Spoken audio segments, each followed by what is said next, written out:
smoking gelato right now, you know what I'm talking about? It's Xavier Jordan. $12 blunt. I wanna be the richest nigga in the room. Got it out the mud, ain't had no silver spoon. The really nigga in the room. Got it out the block, I came a long way from a goon. The richest nigga in the room. The really nigga in the room. My shit. The really nigga in the room. The richest nigga in the room. My nigga in the room before I knew where I was at. We were catching Nobly, I was on the block chasing stacks. I was in the schoolhouse, had that scrap in my backpack. Teacher get on the nigga ass, fuck it, I'm skipping class. Ayy, back to the block, I'm back to the hood, it's back to the bacon, nigga. Now I ain't playing, I ride with the K, and it's all safety, nigga. The richest nigga in the room without a bank account. The realest nigga when I move, X everybody around. I ain't gotta shout, ain't gotta make no noise. I just make one phone call and hit up my boy. You know yo come through in that 2-seat. He got Vino with him, that boy got 2 hits. I just hit Lil Savage up, he blowing reefer. City got a new plug and he cheap.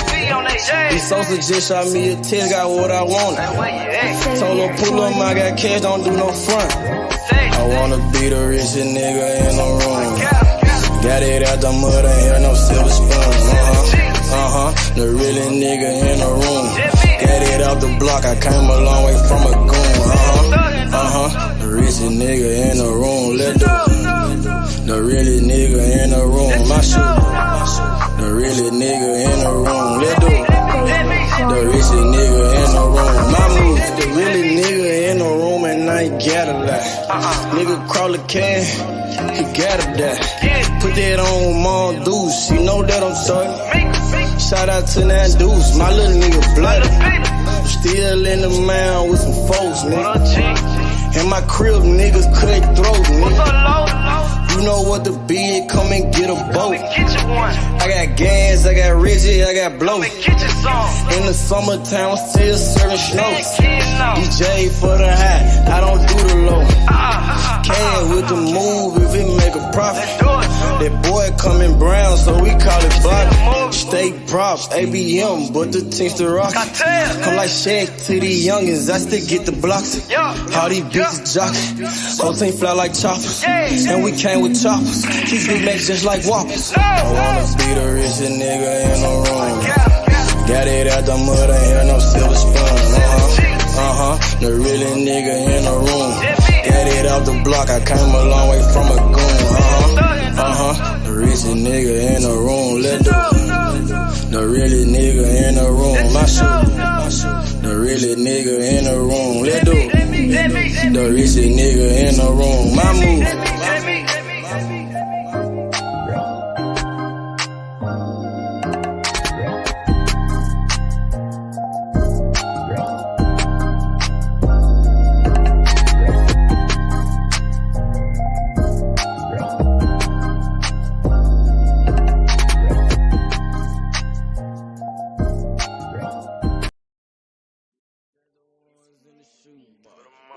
I used to buy a gun, now I got 2. Had to change location, feel hit the spot.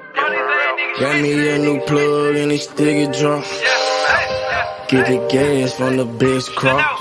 Bitch got the biggest ass and the best top. Drop 10 on the drop top. Did 110 when I left the lot. I want that drip in that marinara, and 50 on me like a Zebo. Try to put it so good, but don't want no fuck it, don't come with the Dito. Got rid of my old plug, hopped on the plane, we got me another one. Night about full of ones, overflooded, gotta go get me another one.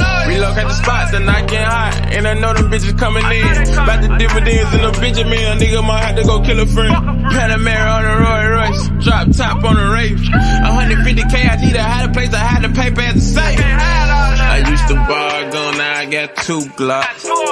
Trapped at mama house, now I got 2 spots. All this ice on, I need a flu shot. But don't reach, cause they probably get your crew shot. I used to stash the ones in the shoebox. I used to buy a gun, now I got 2 Glocks. Had to change location, feel hit the spot. Got me a new plug and it still get drunk. Get the gas from the best crops.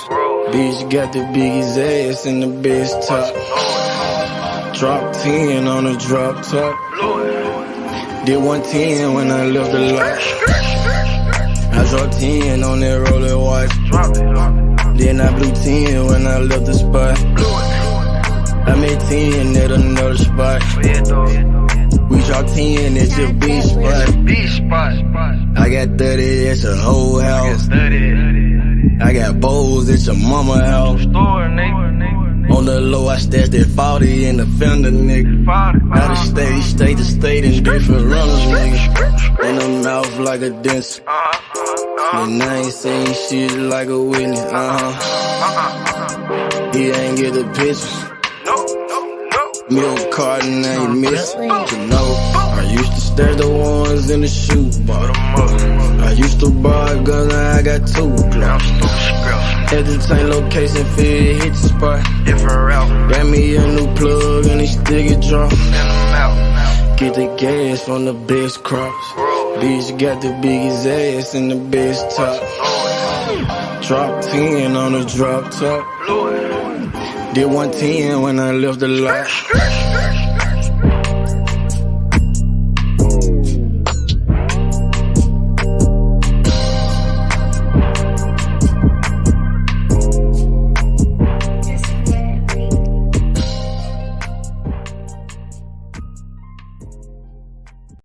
Stop a nigga like me, nigga. You never be fly as me, nigga. I used to bust down a P, nigga. Just to run up me some cheese, nigga. Listen to me when I speak, nigga. I say you hope I'm a priest, nigga. Yeah, I'm a priest to the streets, nigga. Listen to me, we gon' eat, nigga. Listen up, listen up, listen up. Pull up and hop out that Fendi truck. Flex on these bitches with no muscle. You know with blood on my Fendi buckle. Drips on my nigga, codeine in my liver. I'm smoking that fruit in my pedal like Skittles. Ballin' you niggas won't pick up my drip. But then the bail like school dismissal. Just caught a bum, no missile. Nigga try to Jew me, I'm healer. You know I ain't lying, no symbol. Money over bitches that simple. Bowls in the kitchen, no dishes. All about bread like Jiffy.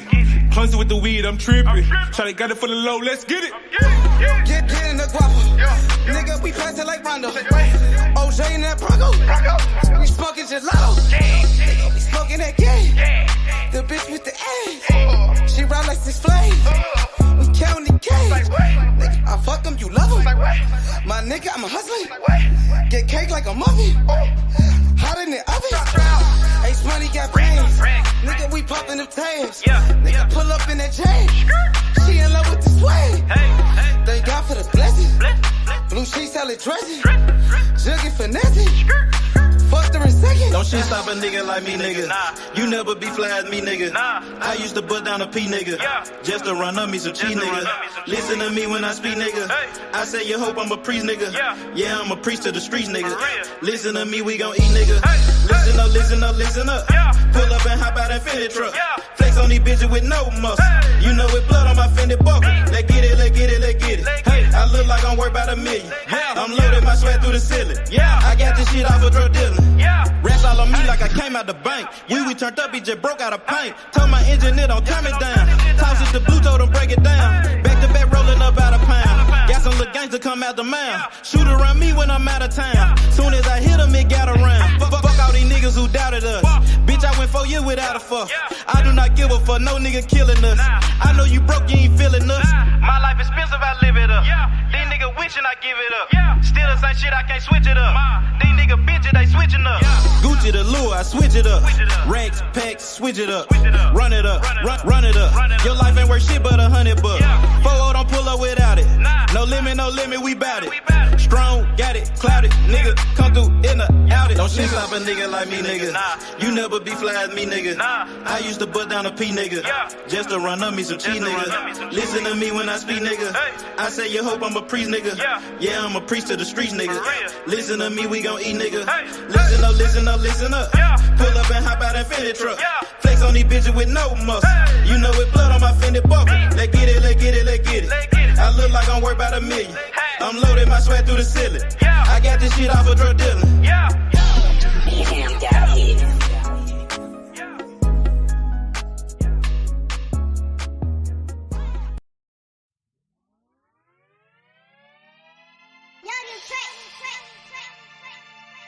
Like cocktail, you know what I'm talking about? Breeze work. Pop it perk. I'm whipping the work. Whipping the work. I'm popping the perk. Whipping the work. Sipping the perk. Nigga, whipping the work. I'm whipping the work. Popping the perky. Whipping the work. Whipping the working. Whipping it work. Whipping it work. Whipping it working. Whipping it working. Whipping it work. Popping the perky. Change all I can, I behave. I whip the work like a slave. Bitch got my big man like a fade. Call up his money, get paid. We still want 200 for J's. All these ain't come out the store. And I just pop me a perk. I'm about to flex on the hoe. We put gelato on boats. We put gelato on planes. We put gelato in cars. We smoke this shit to the brain. I pop a perk, then I elevate. Get a new bitch on the elevate. We hit the road dropping hella states. She drop it out, give me hella cake. Ace money to shit. Working that wrist. Ballin' like Swiss. Diamonds wet like a fish. Pull up with them sticks. Come fuck with the clique. We fucked on your bitch. She sucking the dick. I'm whipping the work. Whipping the work. I'm popping the perk. Whipping the work. Sipping the perk. Whipping the work. I'm whipping the work. Popping the perky. Whipping it work. Whipping it working. Whipping it work. Whipping it work. Whipping it working. Whipping it working. Whipping it work. Popping the perk. The money is power. I'm serving the powder. I'm smoking that sour. She sucked for an hour. My nigga got Zans. Ace money got bangs. She popping them Zans. She fucking for cash. Whipping it, whipping it, working. I'm popping it perky. Nigga the purple. I'm fucking with Bono. Smoking gelato. Call me a cello. Rap like the lotto. I'm whipping it work. Whipping the work. I'm popping the perk. Whipping the work. Sipping the perk. Nigga, whipping the work. I'm whipping the work. Popping the perky. Whipping it work. Whipping it working. Whipping it work. Whipping it work. Whipping it working. Whipping it working. Whipping it work. Popping the perk. Yo. What's good? What's poppin'? Anthony Joshua exposed by Oleksandr Usyk, man. Anthony Joshua got exposed last night. And it's funny because these same Anthony Joshua fanboys and fangirls was talking all that shit about Deontay Wilder. Oh, Deontay Wilder is being a sore loser. Deontay Wilder got exposed by Tyson Fury. Even though Tyson Fury is a monster, Tyson Fury is the number one heavyweight in boxing. Deontay Wilder got beat by the best. Anthony Joshua let a cruiserweight move up and beat him 2 times. And Oleksandr Usyk, he only had 3 fights in the heavyweight division and beat this nigga ass. So I want y'all to keep that same energy that y'all had for Deontay Wilder. Keep that same energy with Anthony Joshua, the sore loser. The man that disrespected the sport of boxing and threw the Ring Magazine belt, threw it away, and threw the WBA super belt away. Disrespect to the sport of boxing. This guy's a sore loser. You guys been trying to cater to his fucking needs every time, bro. He's too spoiled, bro. And today, we gonna expose this motherfucker, bro. That nigga's a sore loser. He got his ass whooped fair and square, bro. I don't want to hear no excuses. He all mad as shit because he thought he won the fight, nigga. That's the only reason why you will act like that, nigga. He trying to act like he won the fight when everybody know he lost the motherfucking fight, bro. The fuck up out of here. And you bitch ass niggas want to get all emotional and sensitive about this guy, but when it came to Deontay Wilder, y'all niggas had no sympathy for Wilder. And Wilder, he went out on his shield, bro. Deontay Wilder, he went out on his motherfucking shield, bro. This nigga, Anthony Joshua, disrespected the sport of boxing, bro. Anthony Joshua, he got exposed. This nigga been spoiled for too long, bro. You niggas been trying to cater to every need of Anthony Joshua, bro. And that shit had to come to a motherfucking end, bro. You know what I mean? The same thing with Canelo. The same shit happened to Canelo.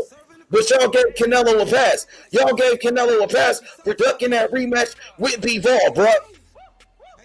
Anthony Joshua, he got to be held accountable. He got to be held accountable, bro. Point blank, period. Y'all niggas ain't got nothing to say. Y'all niggas all sensitive now. Y'all niggas all emotional now. But when it came to Deontay Wilder, y'all niggas had no sympathy for Deontay Wilder, bro. Real talk. Now, Anthony Joshua, we got to keep the same energy, bro. Anthony Joshua got his ass whooped yesterday, bro.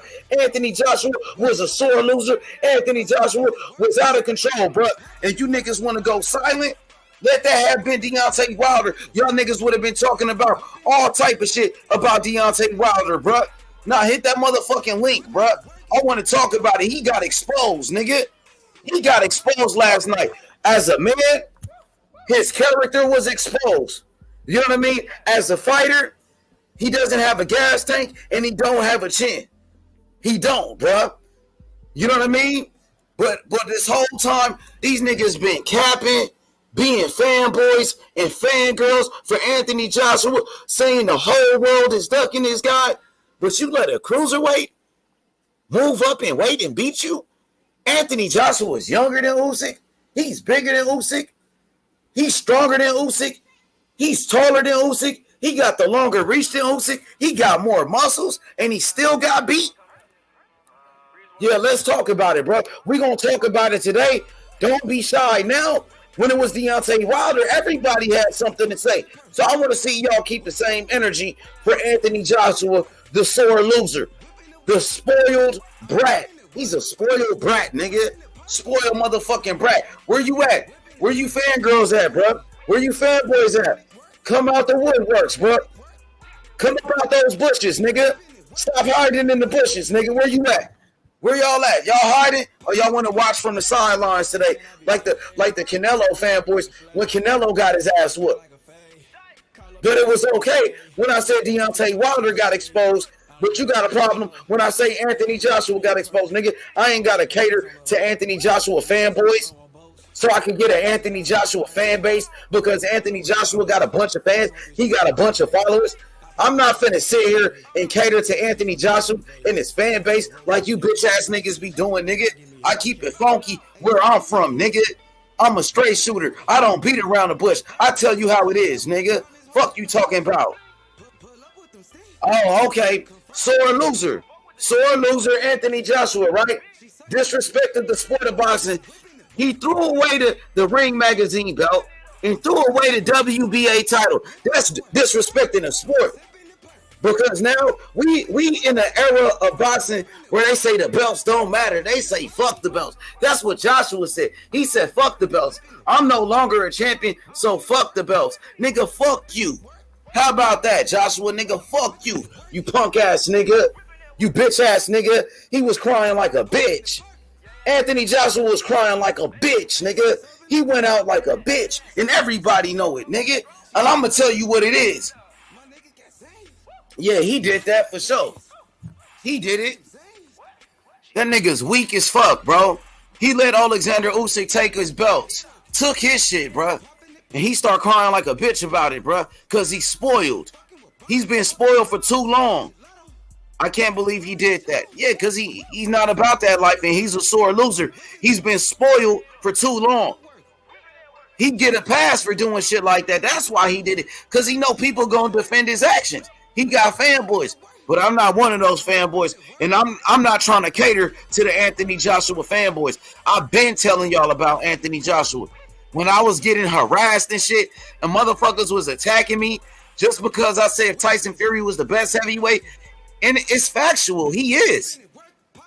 Usyk is better than Joshua. Shit. It's a bunch of guys better than him. You come on, man. That nigga ain't shit. He ain't shit. AJ thought they was going to give him a gift decision. He busted a page of Van Sant. That's the same thing Canelo did. After Canelo got beat up by Bivol, Canelo was raising his fight. He was raising his hand after the fight, as if he won the fight. Expected a robbery decision. Canelo did the same thing, and he got a pass. Why does Canelo Alvarez get a pass, but Deontay Wilder don't? Why are people trying to make excuses for Anthony Joshua, but they made no excuses for Deontay Wilder? These same people was slandering Deontay Wilder. These same people was calling Wilder all type of names. But Anthony Joshua does it, and you motherfuckers go quiet? You the same people that was running your mouth, disrespecting all of these fighters. Man, fuck you hoe ass niggas, man. I'm going to call it how it is. I'm going to call it how I see it. He's a sore loser. Canelo is a sore loser too, but they just sweep that under the rug, act like he didn't say anything. But let that have been Shakur Stevenson or Devin Haney. You know? That shit weak as shit, bro. He let Usyk whoop his ass again. Motherfuckers out here capping. He was with Robert Garcia. That nigga didn't really make no adjustments. He still got tired, bro. He still got dominated. What y'all got to say now? Join the panel. Anthony Joshua fanboys and fangirls, where y'all at, bro? Where y'all at? I want to talk to you fanboys and fangirls. I ain't gonna fit. Y'all expect me to jump on this motherfucking panel and cry about this nigga losing? Hell no. I'm about to cook this motherfucker like I do everybody else. He don't have a chin. You know what I mean? Listen, he gets tired than a motherfucker. He ain't got no stamina at all, bro. His legs weak than a motherfucker. And then after the fight, he makes all type of excuses. He says, I wasn't boxing when I was 4 years old. Did anybody ask you, nigga? Ain't nobody asked you that. You giving us the rundown on your weak-ass life story. Oh, I wasn't boxing when I was 4 years old. I started boxing when I was this age. Bitch-ass nigga, Deontay Wilder started boxing at 21 years old. Hoe-ass nigga. But Wilder never brought it up. You want somebody to feel sorry for your bitch-ass nigga? Cry me a river, hoe-ass nigga. What's up with it? Boxing historian Anthony Joshua exposed again by Oleksandr Usyk. What's your thoughts on Anthony Joshua getting exposed, bro? Come off mute, Brody. Man, AJ, Anthony Joshua is the biggest crybaby I ever seen, man. In a post, this is the greatest. This is probably the worst meltdown I ever seen. After a fight, like this dude went into a whole life story. This how you know this dude sat up here. This dude sat up here and talked about comparisons to Joe Louis and Marciano and just Sonny Liston and George Foreman. Like that was the bro. That's how you know this man gotta have. He's very what you call what's the terminology for it? That dude's unsure of himself, to say the least, man. That dude, I don't know. He doesn't have confidence in himself, man.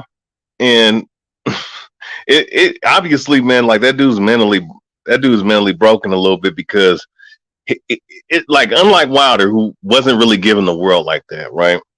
Joshua was technically given the world prestige, the opportunity more so than most of these other guys that came in. You know, definitely more than Usyk, definitely more than these other guys. And look at him now when he loses. He wants to make all excuses, just like he made excuses for losing to Andy Ruiz, who took the fight on 2 weeks' notice. Fat, out of shape, came up in there and took his belt, bro. You understand? So, I mean, at the end of the day, man, you know, that had to been that was. Look, I mean, he put up a good effort. But my thing is he should have just accepted that he lost. I mean, at the end of the day, because Usyk was the better fighter. He was the better man. He proved it in both fights. This fight was kind of a little bit closer, but it wasn't really all that close. It was 8-4 Usyk. And it was disgraceful, man. It was distasteful and disgraceful what he said and what he did, man. It's like I've never seen nothing like that. I've never seen nobody. They allow somebody to have the microphone and spill his whole life story, right? And his own insecurities. Insecurity. That's the word I want to use. His own insecurities about what people trying to compare him as and whatnot.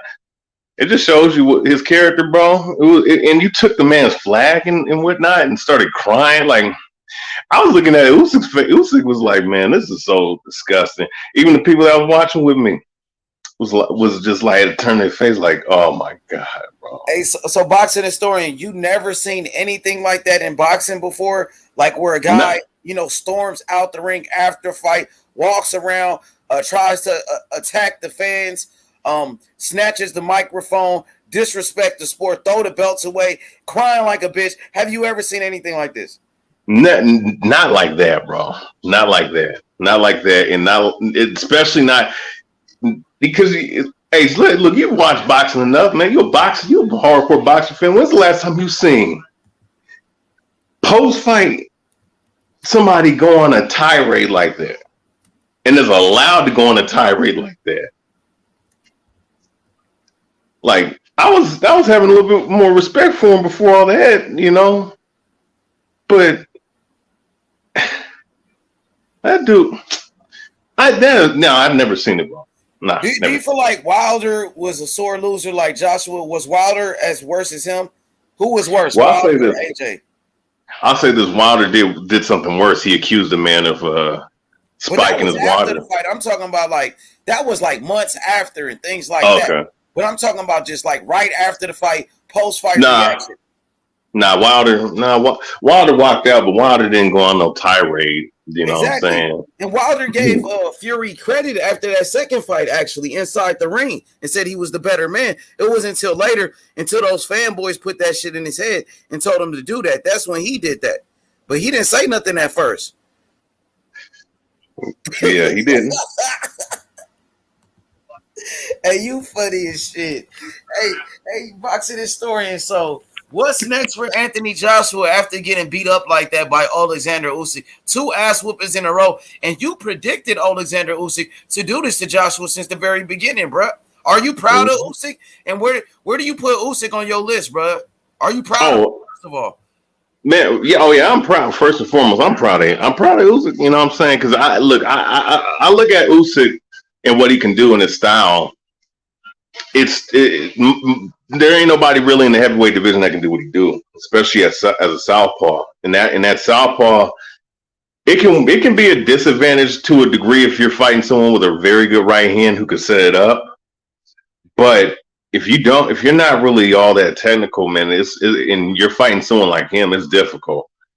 Look, I've been telling you guys for a minute, Fury, that's the one guy Fury doesn't want to fight of all the guys at heavyweight. Fury called him out after the fight. Fury said he want to fight him. Fury said, I'm going to do him. He called him the Ukrainian dosser, and he said, I'm going to do you like I did the last Ukrainian dosser, Vladimir Klitschko. That's what he said. Well, we'll see about that. Well, if he does it, then respect to Fury for doing it. But here's what I say. Here's what I say about that fight, though. Here's what I say about that. I think Usyk's number one for right now. He has 2 wins over the unified champion, which is, I would say, a step better than beating the WBC champion in Wilder that Fury did. So I say he's number one, and pound for pound, he's number one. Pound for pound right now after beating AJ again. He's definitely number one on my list. Terrence Crawford? Terrence Crawford's a close second, but I thought heavyweights don't be on the pound for pound list. That's if you want to go back, heavyweights originally were.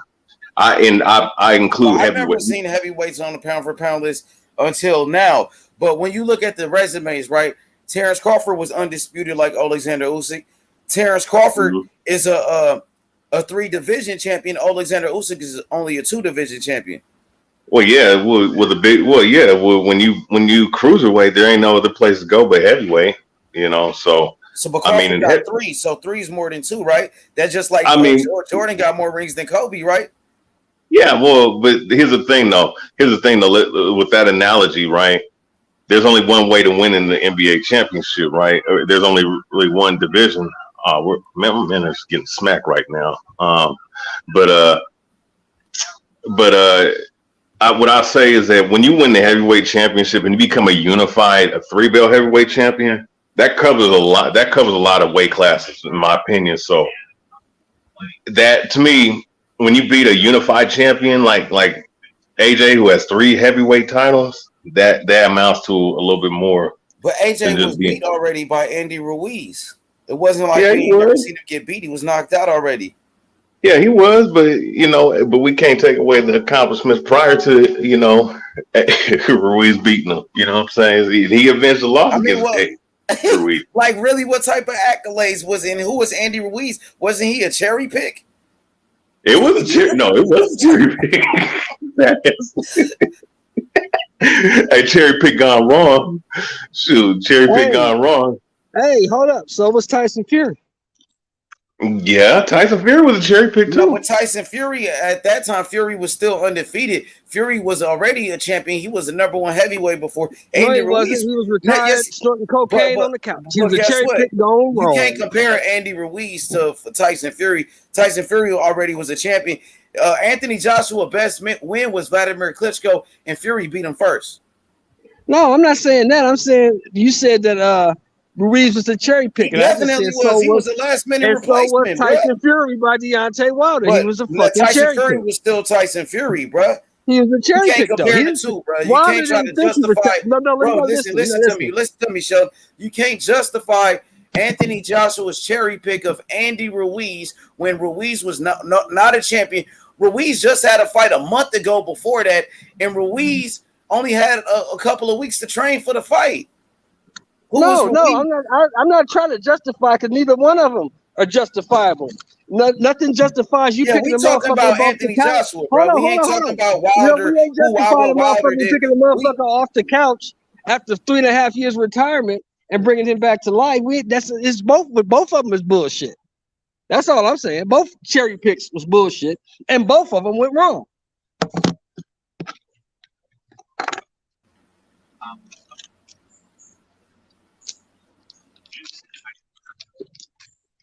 I mean, true. If I'm lying, tell me I'm lying.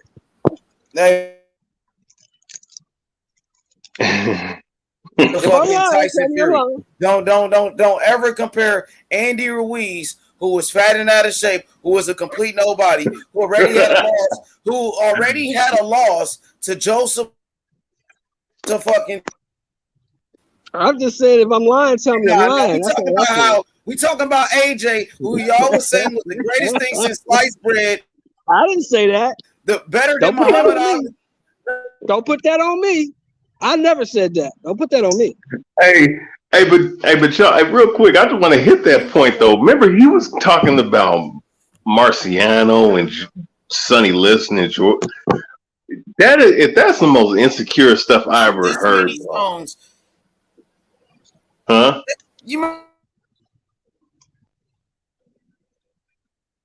Hold on, H. I'm gonna go out because I can't hear shit you saying. Yeah, H. Somebody.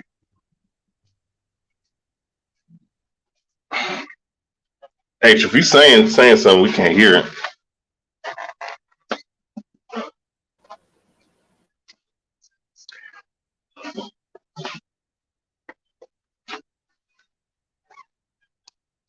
Well, while H is getting his connection right, I think might have a little connection trouble, but yeah, bro.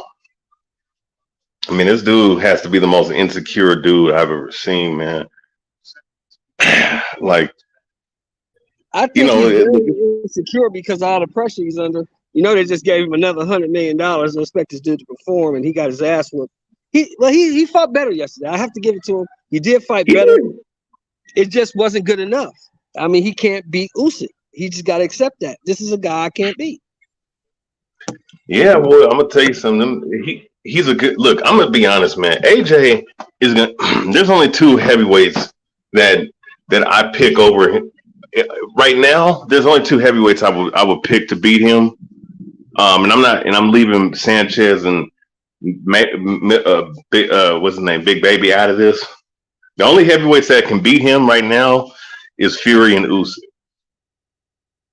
That's and for you, hey, and for you fans out there of AJ like Karma, you know what I'm saying, and some of y'all out there, I'm giving them respect when I say that. The only two guys that can beat him is Usyk and Fury. Wilder may have a chance if he can land, but but there ain't too many guys that can beat him at heavyweight. But Usyk's just on a different level. It is what it is. We can't sit up here and knock Usyk's win. Usyk is the best heavyweight in pound for pound. I move him number one personally, in my opinion. Yeah, I got him pound for pound number one right now because Crawford been inactive. Yeah, Crawford ain't fought in a year. That's crazy. Yeah, he's inactive. So. Damn, man. But yeah, I got Usyk number one. From Big Baby, I got to see him fight Frank Sanchez, and that'll tell me what he's about. That's the fight I want to see from Big Baby. You know what, Sanchez, he can box too. He can make it look boring, but if he was to put the pedal to the metal, he probably could stop more guys. But because one thing about the heavyweight division, you got to have two things: a good chin and power. You understand? Three things. And then the other, have a gas tank too. You gotta have a gas tank. Yeah, gotta have a gas tank. That too. Well, you gotta actually be in shape, and 90% of these guys is fat, man. I don't know. Do you see that, bro? You see that heavyweight bout with Hrgovic and Zhilei Zhang? Hey, that was the robbery of the century, man. Zhang won that fight, man. Big Bang won that fight. Hey, Hrgovic, bro. I don't think Hrgovic is all that good, bro. Yeah, they've been telling me about this monster Hrgovic, and he's this and he's that. I didn't see none of that yesterday. I saw him getting his ass whooped. Yo, both of them guys was tired. But see, I can see why the dude, Chinese, the big ass Zhilei Zhang, I can see why he got tired. He's 39 years old. Yeah, he's an old man. He beat the shit out that boy. Hey, he was beating. They pushing Hrgovic, so they wasn't gonna give him the decision. He had to knock Hrgovic out to win. Man, hey, no, Zhang had a couple chances to stop him too, bro. hey, bro, y'all can hear me now? Yeah, but you on point now. Hey, it's actually good for Zhang. Go ahead, Sheldon. I'm sorry. Go ahead, bro. No, I said it's actually good for Zhang because now we're gonna want to see him again. I mean, I don't think he'll ever be a title. He'll ever win a title because he's just too damn old. You know who I ain't trying to see again? Anthony Joshua. We gonna put that nigga in the dirt. I definitely ain't trying to see him again after he threw the belts away. I want to see him. After he disrespected the sport. Remember, they said they didn't need Wilder. Remember Eddie Hearn asking the people, "Do you know Deontay Wilder?" Oh, nobody knows Wilder. Nah, they don't need Wilder. I gotta ask a question on that. So he disrespected the sport, but Wilder didn't. We know what Wilder did. We talked about what Wilder. Okay, listen, bro. That's why I want to see them fight. We talked about what Wilder did for 4 years. We talked about what Wilder did for like 3 years. You don't even want to talk about what this nigga Joshua did. You want to go back to start talking about what Wilder did. Throwing the belt off the ring, crying like a girl. Whining about how did you beat me? And then trying to overcompensate by being sweet and nice and saying Usyk's the greatest thing since sliced bread. Yeah, and then he's making excuses. So we talked about, hey, Shelton, listen, we talked about what Wilder did for 3 years. Now let's talk about what this bitch ass nigga AJ did. He did the same thing. He was disrespectful. He did worse. No, he did worse than Wilder. He didn't say nobody spiked his water. He didn't say Wilder did that months after. First of all, I don't know why you trying to defend AJ and compare what he did. No. What he did was disrespectful. I know y'all love AJ, but goddamn, we talking about this nigga throwing the belts out, making excuses. Wilder didn't do that shit in the ring. Wilder did that shit later when the LDBC was telling him. When the LDBC was telling him, "Oh, you got to say this, you got to do this and that." He did that later. We talking about what happened immediately after the fight inside the ring. Now he did worse than Deontay Wilder. He did way worse than Deontay Wilder. He went out like a sucker, but I don't think he did worse. He didn't accuse nobody of cheating in line. Wilder ain't getting in the ring, was making excuses. Wilder wasn't making excuses after the fight in the motherfucking ring, bruh. Wilder wasn't making excuses after the fight in the ring. AJ did. Wilder wasn't throwing the belts. He wasn't disrespecting the sport. That shit happened later. We talking about what this nigga did. That nigga's a bitch. That nigga's a bitch. That nigga's been trying to spoil this nigga for too long, bro. And we had enough. The same thing. So you say we've been coddling, nigga? That's what you saying? We've been coddling? Yeah, for too long, bro. And his reign is over now, bro. It's over. He's officially out of title contention. Oh, he definitely is. That was his last run. But I just got a tweet. I just got a tweet from so this dude. Okay, so it says Anthony Joshua reacts to last night's events. It says, "I wish Usyk continued success in your quest for greatness. You are a class act champ. Yesterday I had to mentally take myself into a dark place to compete for the championship belts. Had 2 fights, one with Usyk, one with my emotions. Both got the better of me.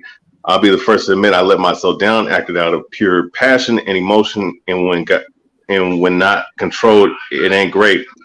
I love this sport so much, and I'll be better from this point. Respect." That nigga better off watching on the sidelines. And man, listen, that nigga, bruh, you better watch that nigga. He damn near on suicide watch. You gotta watch that nigga for real. For real, dog. That nigga's a sucker, bro. He went out like a bitch. He gonna be in the strip club with AB in a minute. He went out like a bitch, bro. He totally disrespected the sport of boxing. This nigga giving me the rundown on his whole fucking life story. Nigga, ain't nobody asked you, bro. You talking about, I wasn't boxing since 4 years old like Usyk, bro. Nobody asked you. Wilder started boxing at 21. Wilder ain't bring that shit up in the ring. You want somebody to feel sorry for your bitch ass? So that's why you lost? Cookie, mate. Stone Cookie. Bro. Cook his ass. Hey, let me ask you something about another fight. Give me your honest assessment. Of Brandon Lee coming back after getting smoked in the third. Man, that nigga listen, sooner or later, he about to get knocked out. He almost got knocked out by this bum ass nigga, and they was just hyping his ass up and try to, you know what I mean? They was trying to crown him before he did anything or beat anybody, saying he was better than Devin Haney. He was better than this guy. Bruh, that dude, Brandon Lee, he almost got knocked out by a bum yesterday. He fought Brandon Lee fought yesterday? He almost got knocked out, He got dropped. He barely got up. He got clocked in the third. He got smoked. But he got up and down. Wait, was it on the top rank? Was it a top rank card? No, it was PBC. It was on Showtime. Oh yeah, he's a PBC fighter. Okay, but you gotta look at that knockdown. He almost got knocked out. It wasn't like no flash knockdown. No, that was like the nigga almost took his head off. Yeah, man, took his head off, bro. But he got up and dominated after that. That's why I asked the question, bro. I didn't, bro. Listen, all I needed to see was that knockdown. You put him in there with anybody that's any good, he's gonna get knocked out. He's going to get knocked out, bro. He's not, bro. I'm gonna tell you something. Let's move on. Go ahead, BH. Let me just say this though. I mean, I didn't see it, but from what I'm hearing, I don't know. They trying to hype up Brandon Lee, but he got heavy hands. But I don't know, man. Like he better drop down to 135, 140. They're gonna eat him alive, bro. Okay, let's go move on to the other guy. The other guy at 40. H. I know you saw him. Puello. I don't think he's what they say he is. What say you? I thought he lost that fight. I thought the other guy won, actually.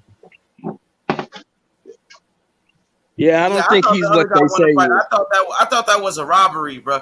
But Brandon Lee, like I said, he almost got knocked out by a bum. He damn near was out, bro. Anybody else, they would have stopped the fight, to be honest. He got up all wobbly and shit. He didn't know where the fuck he was at. They didn't know, bro. They would have stopped the fight if it was anybody else, to be honest. But they try to save that nigga. And listen, look at the caliber of opponents that he's fighting. Look at the guy that dropped him, bro. That was a bump. You put him in there with anybody good, he's gonna get knocked out. All right. You know what I mean? So back to your boy Anthony Joshua. Now let's get back to your boy Anthony Joshua. How the whole world was sitting there and capping for this one man. You know what I mean? That shit was amazing, bro. Like Anthony Joshua fanboys and fangirls was attacking people left and right. They had the most to say about everybody else.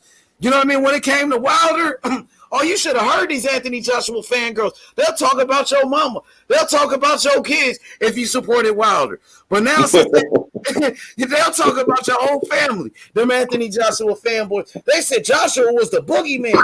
They said the whole world was ducking this guy. And he got knocked out by Andy Ruiz and Cherry Pick. They said he was a boogeyman. The whole world ducked him. He was better than Muhammad Ali. Everything you can say about a person. And the dude does not live up to that. He does not live up to the hype. Anytime you mention Ali and Joshua in the same sentence, you won't crack.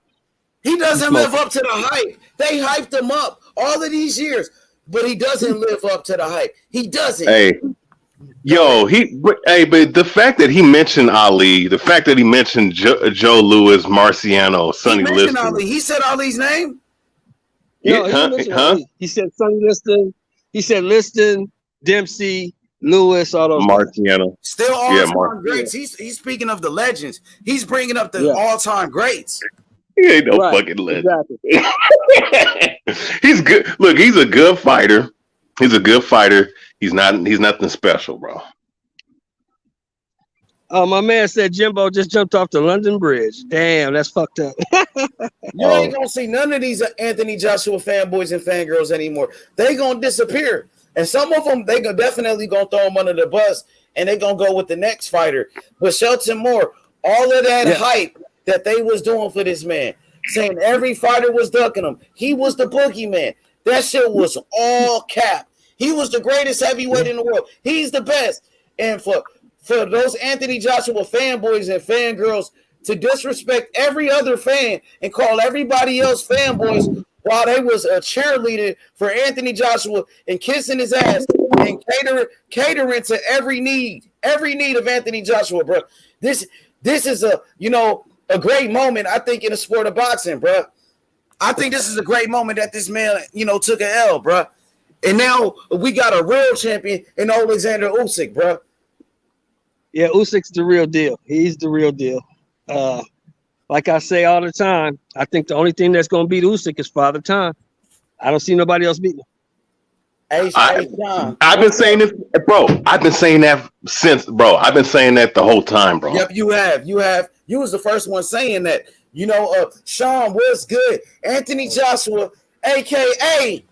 the biggest bitch in boxing. He threw the belts away, disrespected the sport, Sean. The sport that we love, the sport that we cover for 12 hours a day, 14-hour shifts on this boxing shit. For him to throw away the Ring magazine and the WBA, he's a disgrace to boxing. Okay. Go ahead, Sean. I got to hear it. I told you last night, H, I think he was having a bit of a mental breakdown. I don't think he was disrespecting the game, but I can see why you take it that way. I think he was look at that man. That doesn't look like a man is really in control of all of his faculties. If you see him when he was out backstage, he's fucking trying to fight everyone. He was all over the place. I've never seen him like that before, and then crying afterwards.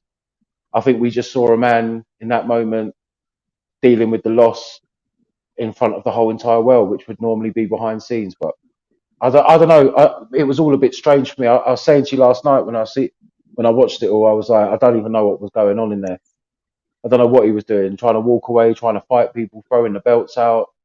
It looked like it was all humble and nice, and he was holding the flag. He was switching between being an arsehole and being humble and accepting defeat. And I can't understand how you can swing the podium both ways so quickly in front of the whole world. I hope he's all right mentally, and this is not the start of maybe some type of like pressure breakdown or whatever. Or I've just never seen him like that. Followed him for years, but We're about to have another fighter with mental illness in his motherfucker. This nigga lying. no, I don't, mate. Listen, I'm not no Jordan. I'm not no Jordan Peterson, but if I saw my mate acting like that, I'd think to myself, something's not right in there, mate. I tell you, like he was going up and down with the emotions, and he's lost before. He's never acted like that. I'm not sure really what was going on. So I don't know. Maybe we'll see. Some light will be shed on it. But if it's nothing to do with him mentally, then it is a bit disgraceful the way he acted. That was Usyk's moment, and he was throwing his dummy out the pram. So, but he didn't look right to me, man. Didn't look right. You said you was gonna cook him last night, Ace. Go ahead and cook his ass. Listen, man. The guy is spoiled. He's a spoiled brat. He was trying to put on an act, like Sean said, try to be humble at first, and then I believe his true colors came out in front of the whole world. So we know what type of person that he really is, bro.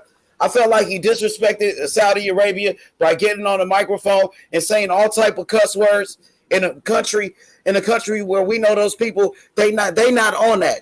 They not on it. But he's over here cursing, disrespecting Saudi Arabia, bro. I feel like Anthony Joshua is a fraud, bro, at this point. I'm looking at him like a fraud. I give him credit as a fighter. I still feel like he's a future Hall of Famer, but I think he's a sore loser, bro. He's a sore loser. Yeah, I can agree with that. That I can agree with. I think he's a sore loser. He couldn't believe he lost. Like a mother effer, bro. He did ask Usyk, "How did you beat me?" I beat you good. That's how I beat you. I beat you. That's what I mean. That's what I mean. Though it's so strange because 1 minute he's going like, "Congratulations, the better man won." Next minute he's like, "Why did you beat me?" Then he's trying to fight someone. Then he wants to do a speech and make everybody say how amazing the champion is. Then he wants to fight someone again. Like, I don't know, mate. Yeah, like, then he want to throw weird the belt behavior, away, right, Sean? Then he want to throw away the belts, and then he held them. Then he threw them. I had it was character. Weird. It was weird, mate. Like I said, I've seen him have losses before, and he's always been like that humble in defeat, where people don't really mind him losing, and will go and watch him again. Like, didn't do himself any favors at the end last night. And like I said, if that was him just acting and that's the real him, shame on him. If there's something else going on in there and it becomes, then that makes sense. It doesn't change the fact that it happened, but very weird behavior for a man that's been on that stage that long. Do you know what I mean? Right, Sean. It's really no excuse. It's no excuse for him to behave like that. You're making plenty of money, millions of dollars. You got yourself a rematch. You know what I mean? You lost to the better man. Move on, bro. But don't start acting like a diva, like this is a soap opera, bro. You know what I mean? Like a fucking drama queen, bro. Don't do that shit, bro. But that's what I mean. Like, the way he was going on in the ring and everything, and throwing the belts and trying to fight people. There's even a video with him out the back, like once they go out the back in the stadium down the hallway, and he's trying to fight people in the hallway, and you can see people are well confused. They don't even know what's going on. And it's just very strange behaviour, I've never seen anyone lose that bad who's been on the top for that long and used to that type of pressure, if you know what I mean, right? Like, it's not his first rodeo, and he's already faced this guy before. He already lost to this guy before. It's not like a fucking shock to the system. So, and it's a shame because I don't care what anyone says. Like, that was one of his best performances in there against what is arguably one of the pound for pound best boxers on the planet. And, it obviously proved how good Usyk really is, because for sure. Joshua had him in the 8th and the 9th, and Usyk turned it on in the 10th to the 12th and just beat him down. I mean, he just overwhelmed him with shots and movement. And for a guy who's 18 and a half stone, in the later ends of that fight, to still be able to put it on a man that's smaller than you with a gas tank like Usyk, shows he was clearly, up for this fight and focused for this fight. But yeah, he couldn't get him out of there. And that head movement, the slickness of Usyk, the relentless punch output in the later rounds, in the championship round, was just amazing to see. And you can train, I said it last night on the panel, right? That you hear across the history of the sport that there's just certain times that one boxer will come up against another boxer that has his number, right? And he will say that the other boxer was his hardest fight, but that other boxer will never beat him, right? It's just one of those. And I feel like, we kind of saw that yesterday, but it's now being overshadowed with the memes and the gifs and the jokes all about how Joshua reacted. I mean, we're even talking about it more than we're talking about Usyk's performance. And I just want to say that once again, it's a blessing to be able to live in a time where we've saw his whole pro career, right? What a boxer to be able to witness from the cruiserweight all the way now to heavyweight and however this ends. So big shout out to Usyk and his team for being just absolutely professional, especially the way that Usyk handled himself in the ring when he saw AJ throw the belts out. He made a little face like, all right, that's how it is. Okay. He didn't react to it. He didn't cause a scene. He didn't make anything more. That, you know, you can look back in the history of boxing and that would have been fights all over the place in the ring, you know, with other boxers. I like Usyk's answer. I liked Usyk's answer. And they asked him, "Did you think you won the fight?" He said, "Yes, of course." Yeah. But also when they asked him about Joshua, he was like, "There's a lot of emotions in there, a lot of things going on, you know, like a lot of stuff." And he's just he's an amazing boxer, an amazing talent, but also just a testament to how to be a professional at your craft. And it's great. It's just great to see and witness, and to be able to watch it live, not to have to be able to hear about this and then go back and watch old tapes. We're watching it live happen, and he's one of the greats to me. Now let's move on to next. Say he gets the fight. Let's say he gets the fight with Fury. Usyk. Yeah, he gets the fight with Fury. He's one of the greatest. Is he top 10 or top 15? He's top 10. He's top 10. He's only had 20 professional fights. Look what he's done in 20 professional fights. Yeah, I don't think anybody has done what he did in less than 20 fights. Oh, he just got. No, I don't think so. I don't think so, because Ali had 22 fights when he won the title. So yeah, I don't think anybody's done. He's undisputed at cruiserweight.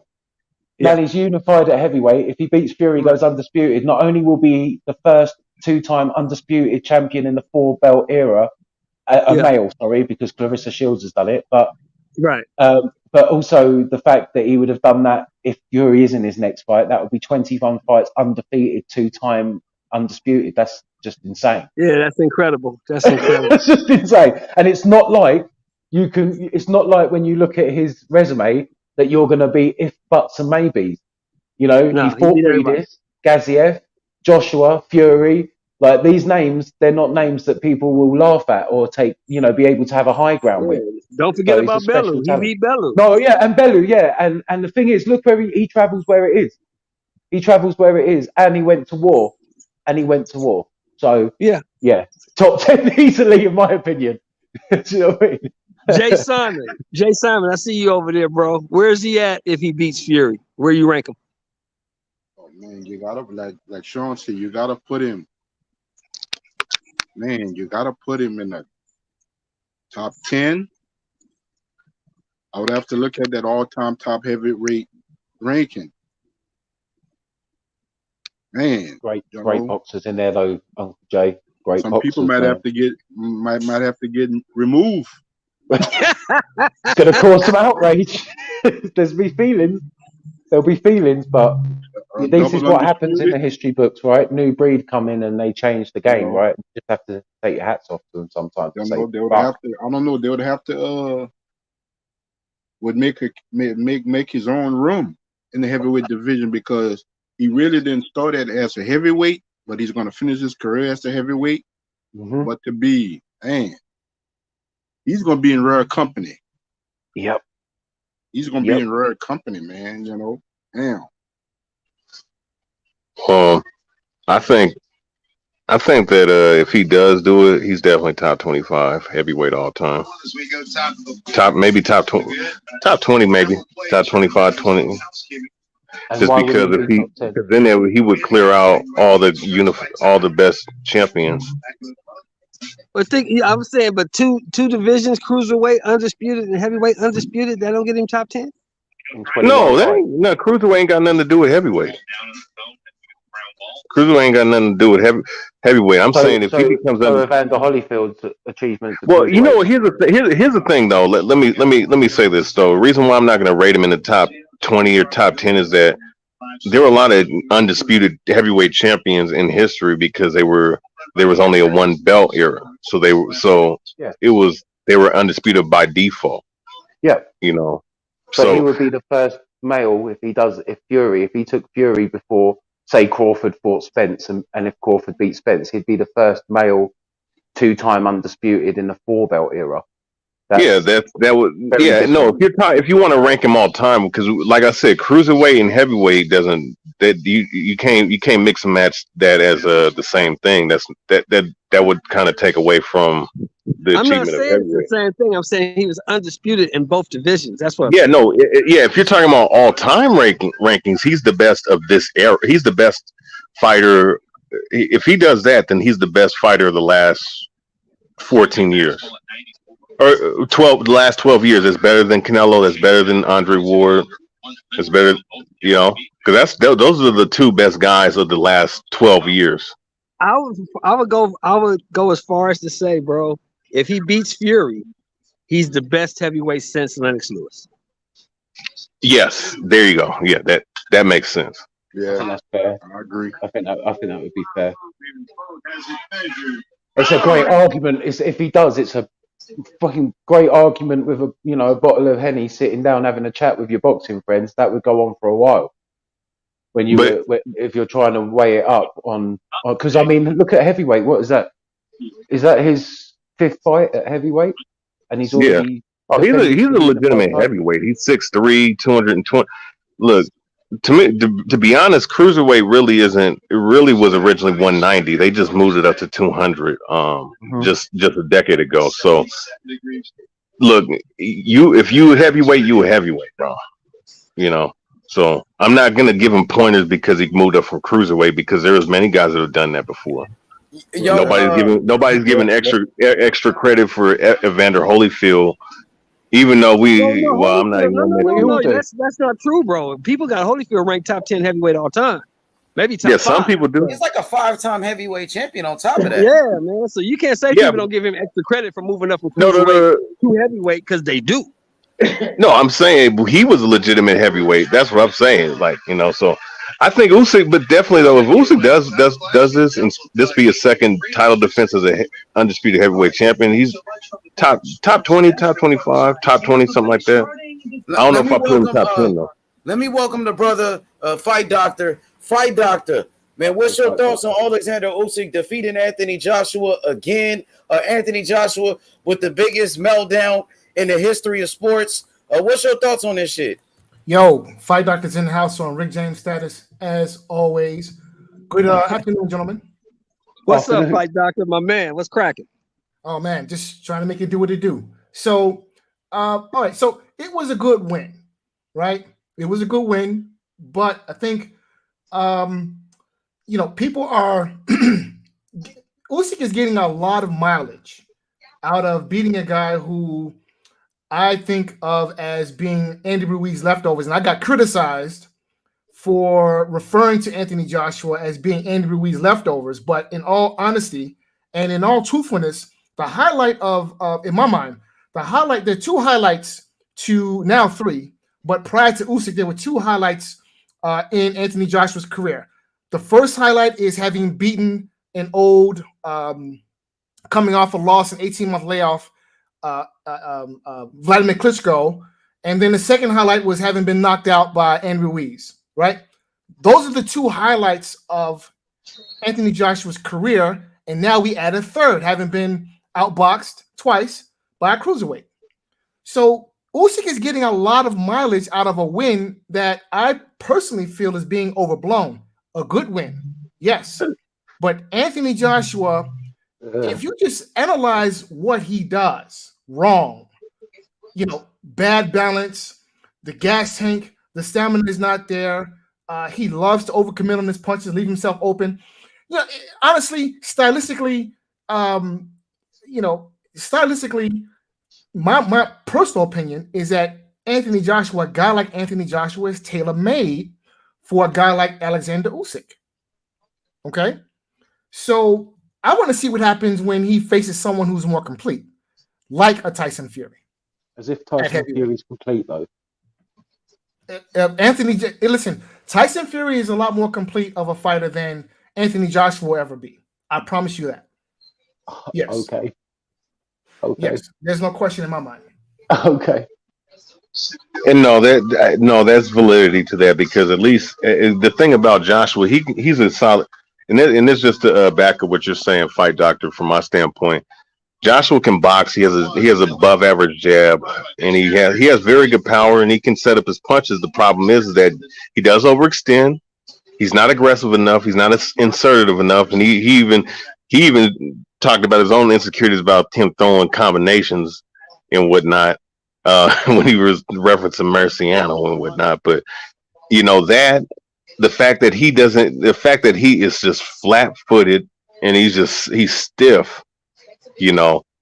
Fury is better. Fury is more fluid. Fury has good mobility for a guy his size. He's not super fast like Usyk, but he's a whole lot more fluid and a whole lot more rangy and a whole lot more he's got better IQ. He's got a better IQ.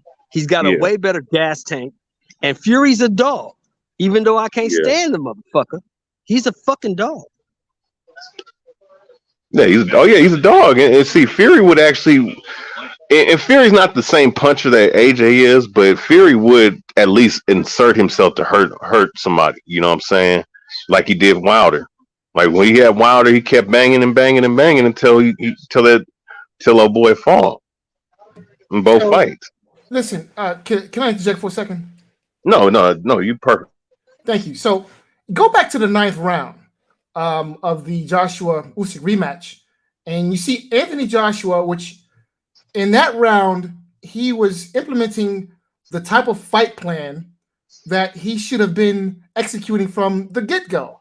From the first fight, which is he was fighting like a big man. He was fighting like a heavyweight, fighting a guy who does not belong in his division, right? He was coming forward behind the jab, throwing mean shots to the body, and basically he was coming for business and not taking any nonsense, no excuses. That was the 9th round. That was his most dominant round in the 24, in my opinion, in the 24 rounds that they have fought. And that is the type of fight plan he should have engaged in, right, for the course of the fight, and we would be having a different conversation had that happened. But for some reason, I don't know, Anthony Joshua doesn't seem to know how to fight like a big man. I mean, you're 6'6", 6'7". This guy's 6'3". You're supposed to make this guy come to you, okay? And look, there were just some things that Joshua could have capitalized on, but for whatever reason, listen, when you are punching, guess what he's not doing? He's not punching. Okay? Yeah. You're sitting there waiting for him to punch. Dude, what are you doing? You need to be the one coming forward, asserting yourself. You are the heavyweight. You are the guy who knocks out heavyweights for lunch. That's what you do. Not this guy. This guy wasn't even knocking out cruiserweights. Okay? To be completely honest. So what the hell are you doing? You should have been. And see, this is the reason why I think Tyson Fury wins the fight. Not that I think that in terms of their technical ability, look, when you compare these two, Fury and Usyk, in my opinion, technically speaking, in terms of boxing IQ, they're close.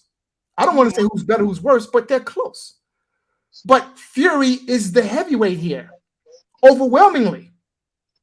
And I think Fury understands that I need to fight like a big man, fighting a smaller man, right? I'm going to stay behind my jab, and you're not going to be able to come see me. And plus, I have an inside game, which you lack. So, Fury, Usyk, I admire Usyk's bravery, but I think Fury is all wrong for him. Sit out. They're stranded. We go bottom 4. Well, here's my thing, right? I think Usyk. I mean, if you're 6'3", you're eligible to be a heavyweight to me. You know what I'm saying? I think that, and I understand where you're coming from that standpoint. Usyk brings a dynamic that most guys don't bring in the heavyweight division, which is elite level footwork and the mobility factor and the gas tank factor. And obviously, he has a very good chin because he took a lot of good shots from AJ, who stopped a lot of other guys before. You know what I'm saying? I think we kind of undermine how good Usyk's chin is, Usyk's durability is at heavyweight. Um, you know, I think that Usyk whooped him in the first fight. Second fight was a little bit closer, but he still outboxed him thoroughly. And the scorecards made it seem closer than what the fight actually was. It was a little bit closer. It was more competitive, but it was definitely not the same fight that we saw. Definitely not as close as certain people might want to allege it to be. But the thing is, Usyk, or the thing is with Joshua in particular, like you're referencing, he's just like he's not assertive. It's always been part of his game. He's a big guy, but I'm gonna be honest, just because you're big don't mean just because you have the longer reach. And I was explaining this before. When you have elite footwork to be able to dart in, dart out, be able to utilize proper lateral mobility. I'm not just saying just being mobile. I'm talking about utilizing proper footwork, pivots, being able to move in and move out, move in certain angles, create angles. That cuts that reach down a whole lot. You know what I'm saying? When you have elite footwork, sometimes the reach advantage for somebody can really go way down, way down. And the thing is, he's just not a better boxer. And the fact that he is such a stiff and he can't move and he's not assertive, because if somebody is like that and you're the bigger puncher, you have to be able to take the shots to throw a shot, and he's just not that kind of guy. And and credit to Usyk, because Usyk made him look bad. Really, the only guy that really made Usyk look bad at heavyweight was Derek Chisora. And there's nobody in the heavyweight division that fights like Derek Chisora, because Chisora is a come forward inside fighter. He still outboxed him too, though. He still beat him by unanimous decision. Wasn't that close? He outpointed him, but it was exactly. Like Chisora had his moments, right? Yeah, true. I'm just saying that he's the only one that really gave him an uncomfortable problem. You understand? In comparison to what AJ had him in the seventh round, hurt a little bit, but Usyk still just dominating. I just think that AJ did a little bit better, but it's just this is the peak of AJ's abilities, man. You know what I'm saying? I still think it's good enough to beat the most everybody else in the division. But I do think that when it comes to Fury and Usyk, it's a definite no. Like Fury would do the same thing that Usyk did. The only thing about the difference between Usyk and Fury is that Fury, in all his fights, he does leave himself open sometimes. That's why Wilder's able to catch him. That's why Cunningham's able to catch him, but they weren't able to put him down for the count. Well, I don't think that anybody with that 1-2 though. Wilder, he could get that 1-2 off against anybody, bro. And Fury fought Wilder when Wilder was at his best, at Wilder's peak. Yeah. Wilder was at his peak when he fought him. And then Usyk, Fury. Yeah. Let me ask Fight Doctor this question. Yeah. Fight Doctor. So where does the Anthony Joshua fanboys and fangirls go from here? Because, man, shout out to, hey, man, what is Rafi going to say? That's what I want to know, Fight Doctor. What is Rafi going to do? At this point, I really don't know. What I don't know. There are still some fights out there for Anthony Joshua. I think everyone still wants to see the Wilder fight. I wouldn't mind seeing that fight. And I think that, look, make no mistake, Usyk won the fight yesterday. However, the contest was more close in the rematch than it was in the first fight. So maybe I think the Joshua fans will hang on to the fact that even though Joshua lost, he did make a better account of himself in the rematch, and that he did have moments, especially the ninth round. And maybe they'll make the argument that perhaps Joshua, perhaps maybe a few more fights under the tutelage of who's his new trainer? Diaz. Is it Diaz? Who's Joshua's new trainer? Come on, Robert Garcia. Robert Garcia. Yeah, Robert Garcia. Okay. Maybe a couple more fights under the tutelage of Robert Garcia. Maybe perhaps the third fight with Usyk, we would see something different. I don't know. So I Why think would maybe it be a third fight with Usyk? There's no need for a third fight. Usyk smoked him twice already. He don't deserve a third fight with Usyk. Well, I agree, but maybe perhaps if Joshua goes out there, wins a couple more fights, looks impressive, who's to say? Now I'm agreeing with you. We've seen the fight twice. We've seen Joshua lose twice, and at this point, we don't need to see it again. I'm 100% agreement. Okay, Usyk needs to move on to bigger and better things. Usyk needs to fight Fury, and if Fury can't get that fight, if Wilder wins his next fight, then I think Wilder would be the second best candidate for Usyk to fight if a Fury fight can't be made. So yeah, we don't need to see Usyk Joshua 3 at this point. I agree wholeheartedly. Yo, Q, what you thought about the fight? What did you think about Anthony Joshua's meltdown after the fight and all the excuses that he made? You smoking on that AJ pack? This AJ right here, I'm about to bust him down. This AJ right here, I'm about to put him in the pack. I ain't gonna lie. The fight was closer. I do think AJ did better than the first fight. That he did better than he did in the first fight. But he lost. Usyk clearly won. He was wilding. I ain't gonna lie. He threw the belts out the ring. That nigga grabbed the mic. He was trying to check AJ like, you ain't beat me because you're stronger than me. You talking about you beat me because of the skill. Like, I ain't gonna lie. AJ, he gonna have nightmares behind this one because I don't know what he gonna have to do to get his way back into possibly getting another belt. He gonna shit. I know at least for the next 3 fights. His 3 fights he will not be fighting for a title. So I mean maybe not, but I'm gonna say his next 3 fights he ain't gonna have no belts. So they might be looking this shit just try to sell him, bro. Like me personally, like my nigga YB be saying, like my nigga Exclusive be saying, bro. Run that goddamn AJ and Wilder, bro. The world need it, bro. Nah, I feel like that fight ain't never gonna happen. It didn't happen when it was supposed to happen.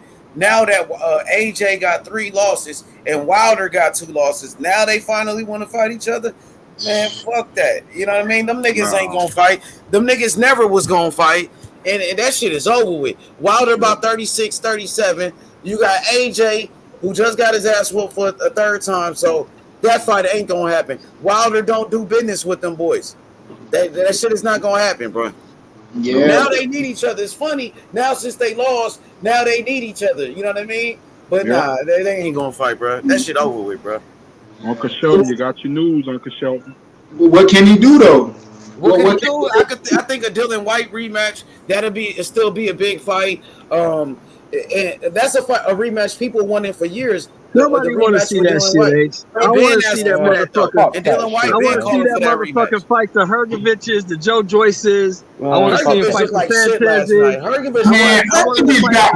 Hergovich got beat, bro, and he got dropped. I know, Zhang beat him. I know. I was there. I watched it. Zhang beat him. But I still want him to fight all those guys that they say is monsters. They say Hergovich is a monster. You heard the same shit I heard about Hergovich. Everybody ducking Hergovich. Nothing out of fighting Hergovich.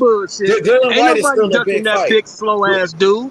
Ain't nobody ducking Hergovich. It's still a big fight. The Dylan White fight is still a big fight, and Dylan White been calling for that rematch for years. So that's a possibility. Dylan White ain't shit. He showed me everything I need to see against Fury. He ain't nothing. He's a trash can. Yeah, but I'm just saying that still be a big fight, Q. And I think they can make that AJ fight in there with Wilder. Let's put him in there with motherfucking. He's not going to fight Wilder. I know he needs some clout. I know they need Wilder now. They said Wilder wasn't shit. Right now. They said Wilder wasn't shit for all of these years. Nobody know Wilder. Now all of a sudden he needs Wilder because he got a 3rd loss. So let me ask you a question. In terms of realistic fights that could happen, fights that would actually, do something for Joshua to move his career forward at this point, who should or who could he fight next? Dylan White. Joe Joyce. Fuck that fight, man. Yeah, but the problem with Dillian White is we just saw him get knocked out by Tyson Fury. So I mean, how does that but he fight came make back sense? from a loss before. He just got knocked out by Povetkin, came back and knocked out Povetkin. Joshua's coming off of 2 ass whoopings, so it's still going to be a big fight. And people want to see Wilder AJ fight could just Dillian throw White. uppercuts the whole night, and one will land, and Dillian White will be unconscious. I mean, Dillian White can hurt Joshua. He hurt him in the first fight too, so we don't know. Yeah, then I want to see Joe Joyce. Joe Joyce. That's the fight he needs. Joe Joyce. Joe Joyce is a mutant. He ain't He's gonna got beat Joe 5-time Joyce, bone bro. density. It's not fair. Don't matter He if he ain't beats gonna him or beat not. Joe He still Joyce. should fight him. Joe Joyce Doesn't is matter too if he beats him or strong, not. He still should fight him. He still should fight him. Zhang needs a big fight. Zhang needs a big fight. That was well They unnecessary. might give him Jang for crying out loud. That'd be good. I mean, Jang, I like Jang. Jang can fight. I like Jang. Y'all just want to see him fight. Y'all niggas say anything is big. Yeah, I'm gonna say this. Me personally, I like Jang more than Hergovich. I tell you that. I like Jang more than Hergovich. Hold on, let me say this. With AJ losing, I think like now it's over with for that, like make the best fight the best, this and that. Nigga, it's just time to give us a show. Whoever you get in that bitch and had just the best fight, bitch, with the best matchup, like just do that. Just make money. Like the biggest event, right? Like a big event type shit. That's why I said the Dillian White fight. Dillian White is already a big star in the UK. The first fight was big. The rematch gonna be bigger. And they both with Eddie Hearn. They got the same promoter. It's an easy fight to make. That's why I say Dillian White. How much money did Dillian White make with that? He made like damn near 10 million with 10 million. That's what I'm saying. He getting money. He a big name out there. Yeah, he made a lot of money with Fury. It'll be like Conor Benn and Chris Eubanks, even bigger than that. You know what I mean? It'll be big. Conor Benn about to get his ass I need that. I want that Fury though. I want that Fury and fucking Usyk. Nah, yeah, I want Fury and Usyk, and I want Wilder and AJ, bro. I ain't gonna lie, bro. It ain't gonna happen. It ain't gonna happen. That's like Riddick Bowe and Lennox Lewis. It ain't gonna happen. It ain't never gonna happen. Motherfucking fight, bro. That's a fantasy fight that will never happen, bro. Tell me. Huh? You said Big Bro? You said Zordo and Ramirez? I heard about it. November 3rd. The ass whooping commences November 3rd. They just showed it on ESPN. What happened? Oh. What happened? Let me see. He said AJ in Creed 3, nigga. Facts. AJ will be a movie star for sure. He could be. November 5th. November 5th. Abu Dhabi. Yeah. November 5th. The ass whooping commence. November 5th. Bivol gonna beat Zerdo ass. No, he not. I'm telling you, bro. Bivol gonna beat him in Mexico. I'm telling you, bro. He already beat up on Canelo. Now he about to go beat up on Zerdo. Bivol beating all the Mexican fighters, man. Zerdo. Man, he's coming in big, man. He's gonna knock him clean out, mate. Zerdo not what y'all say he is, bro. I seen an old ass Yerneski Gonzalez from Cuba put their hands on that boy. And Zerdo just fought a complete bum in his last fight. You don't get ready for a Bivol with a bum like that you just fought against. So, he's had 44 fights, man. But wasn't Team Bivol trying to duck the Zerdo fight? No, I don't think so. They trying to get a better deal. He wasn't trying to duck, he was getting a better deal. Buatsi's got the purse bid versus Jean Pascal. It's right. They went the purse bid to get more money. Yeah, but Buatsi's got Jean Pascal now. Hold up, but that didn't go to purse bid, did it? Yeah, I believe they did. Yeah, it's going. It went Friday. It went to purse bid Friday. Okay, hold up. Okay, OG selling. Hold up. Who won the purse bid? No, it didn't go to purse bid. It got stopped from going to purse bid in the morning because they agreed to fight on November the 5th. Oh, okay. So they. Yeah. So did they announce the purses yet? No. Get out their pockets, OG. Hey, OG Sheldon, bro. Hey, remember Bivol $1 million. There's offering Bivol $1 million off his Zerdo $300,000, and that wasn't gonna fly. Hey, OG Sheldon, remember we got a bet. Oh yeah, we got a bet. I got Zerdo. I got Zerdo. That's They're Zerto. about to get pieced in, bro. No Show Zerto smoke. about you to about beat to the shit lose out your this money dude. again, Stop bro. it. You You make about me to lose laugh, your man. You money probably again, ain't even bro. watched the half. I ain't Zerto gonna about to lie, beat the bro. shit out this dude. That's Zerto Stop is it. like skills wins fights, bro. Zerto, he don't have more Of skills course than it does. fucking Bivol. Of The course it does. fuck? I don't think that. Beat I don't the think shit that's out of because Bivol. of Bivol Beckham's to the win. best boxer in the world right now. I don't Yeah. think it's because for Bivol to win, bro. Zerto don't. Yeah. Zerto Beckham's is a good puncher. greatest fighter that's ever lived. Yeah. Zerto Yeah, a he's a decent good puncher, puncher. bro. Hey, Bivol been in there with bigger punches than him. Joe Smith Jr. Who? He Like a who? bigger puncher than Like who? Zerto. No, he's Joe not. Smith Jr. No, he's not. Nigga, He's a what you No, he's mean? He one-time not. throw the puncher. No, he's biggest He's not. not a punches in heavy boxing? puncher. Yo, Nigga, He's not a bigger stop it, puncher than nigga. Joe Zerto Smith is. Jr. one That's of the what he's biggest not. punchers in boxing. Y'all niggas That's what capping he's out not. for Zerto. Zerto got like I 50 That's think all he fights, hits right. bro. He harder don't than even Zerto. beat anybody, bro. Nigga Okay. almost got 50 fights and I still got ain't my fucking fought money on nobody, bro. Zerto. How would we Fuck up out of possibly here. know that I got my Jesse when the money Hart. on Zerto. man's had Jesse 44 Hart. fights, He 30 beat Jesse KOs? Hart. He barely beat Vlasov. He got a gift decision in that Vlasov fight. He gonna get Okay. Barely his beat ass whooped. hard, Y'all like you niggas ain't said. gonna say shit after he get his ass whooped. Okay. All right. We'll All He see. right. gonna get I got outboxed. my money He on Zerto. just beat Canelo, who's the #1 pound for pound. Y'all was saying Yeah. Canelo Yeah. was a Yeah. god and shit, He, and he oh, smoked come on his now. I ass. told you Canelo Why wasn't are shit. you trying to I've been compare a telling you Canelo 5'8" wasn't shit man who since I You met started him. at said that, but 147? other people said he was a god. Yeah. He was the best Mexican fighter ever. He was better No than one said he's a Chavez. god. Better than well, guys saying that they stupid, but Yeah, fucking dumb as The fuck. guy saying that I ain't seen on panels in months. So, nigga, that shit. Hey, my nigga GG's got his hat crazy. Put my nigga Avatar back up. That hat was Whoa. the nigga you just had his comment Oh, up right there. here. Okay, I got you. That nigga hat, look, cut hat crazy on the side. Who was that? Salute, my boy. Who was that? GG's, man. I ain't never seen you here. Hey, What's up? but the thing is, Zerto is a good fighter, but Bivol got more skills, bro. He's slick as Man, fuck. like Butch. I got Bivol by points. It'd be a good fight though. It's gonna be a great fight. That fight is gonna be overseas too. Zerto Yeah, is you're not strong, and Zerto's big. UAE. I told Powerful, OG strong Shelton boy, motherfucker. he's gonna come on He's his just channel hella and slow. spoil. Eddie obviously pulled some strings yesterday. Hey, do anybody know the date on the Zepeda and Regis fight? It's coming Isn't up that on? soon. I think it's in October. I think it's in October. I swear I saw something about that yesterday. The actual date. Yo, what up, Cassidy? What's up with it, Big Cass? Big man Appreciate book. it, fam. What are you saying? Casby, aka the Energy. That nigga Casby, the Free Energy. smoke, aka Free Smoke. Hey, what's up Appreciate it, with it, man. Puro? What's good, P? What up? Sorry, I couldn't hear you guys to my Showing headphones. H, man. What What's up, going on, P? man? Stick a fork in So AJ. they He's made done, Deserto in son. a little fight? Stick a He's fork in done. him. Stick a fork in AJ. He's done, son. He's done. Pudo, what AJ did yesterday was unacceptable. That rant, that meltdown that he had of at the course. end of the fight. He threw the belts. Of course. How dare he throw Usyk's belts over the ropes? How dare he? That's unacceptable, Pudo. Hey, You know this Butch, is wrong. how is that any different from what you do every day, bro? I don't throw belts over At the least he ropes. gets in the but- ring. At least he gets in the ring, bro. But I Yeah, agree but with you. it's not I about don't rock Butch. with it. It's not about Butch. Butch's job is not to get in the ring. He can get in the ring. He got his Butch's ass job is whooped. to cap. He got it. He got in the ring. He got his ass whooped. You know what I mean? So it's not Butch's job to get in the ring. That's AJ's job. Butch's job to He cap, stole- though. I mean, what? it sounds You like was you're capping. capping for You AJ, was though. capping. You was capping. You thought AJ was gonna win. You was capping. I was You know what? capping. I told you Oh, everything that fucking hell. happened, bro. You've been watching boxing all Hey, y'all. week. So you was capping. You thought he was gonna get killed, bro.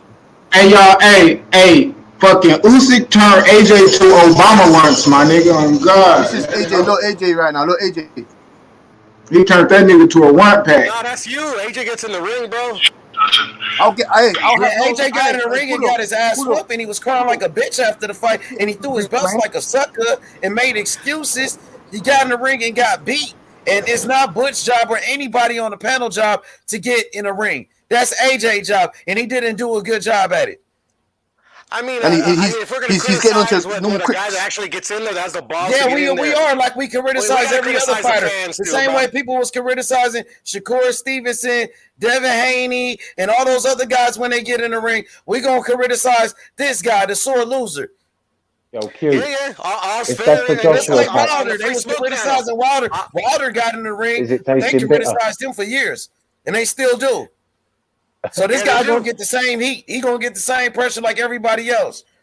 If Q smoking that, if Q smoking that, Joshua, hey Shelton, pick up a bottle of Henny for us. Yeah, safe. Cheers, mate.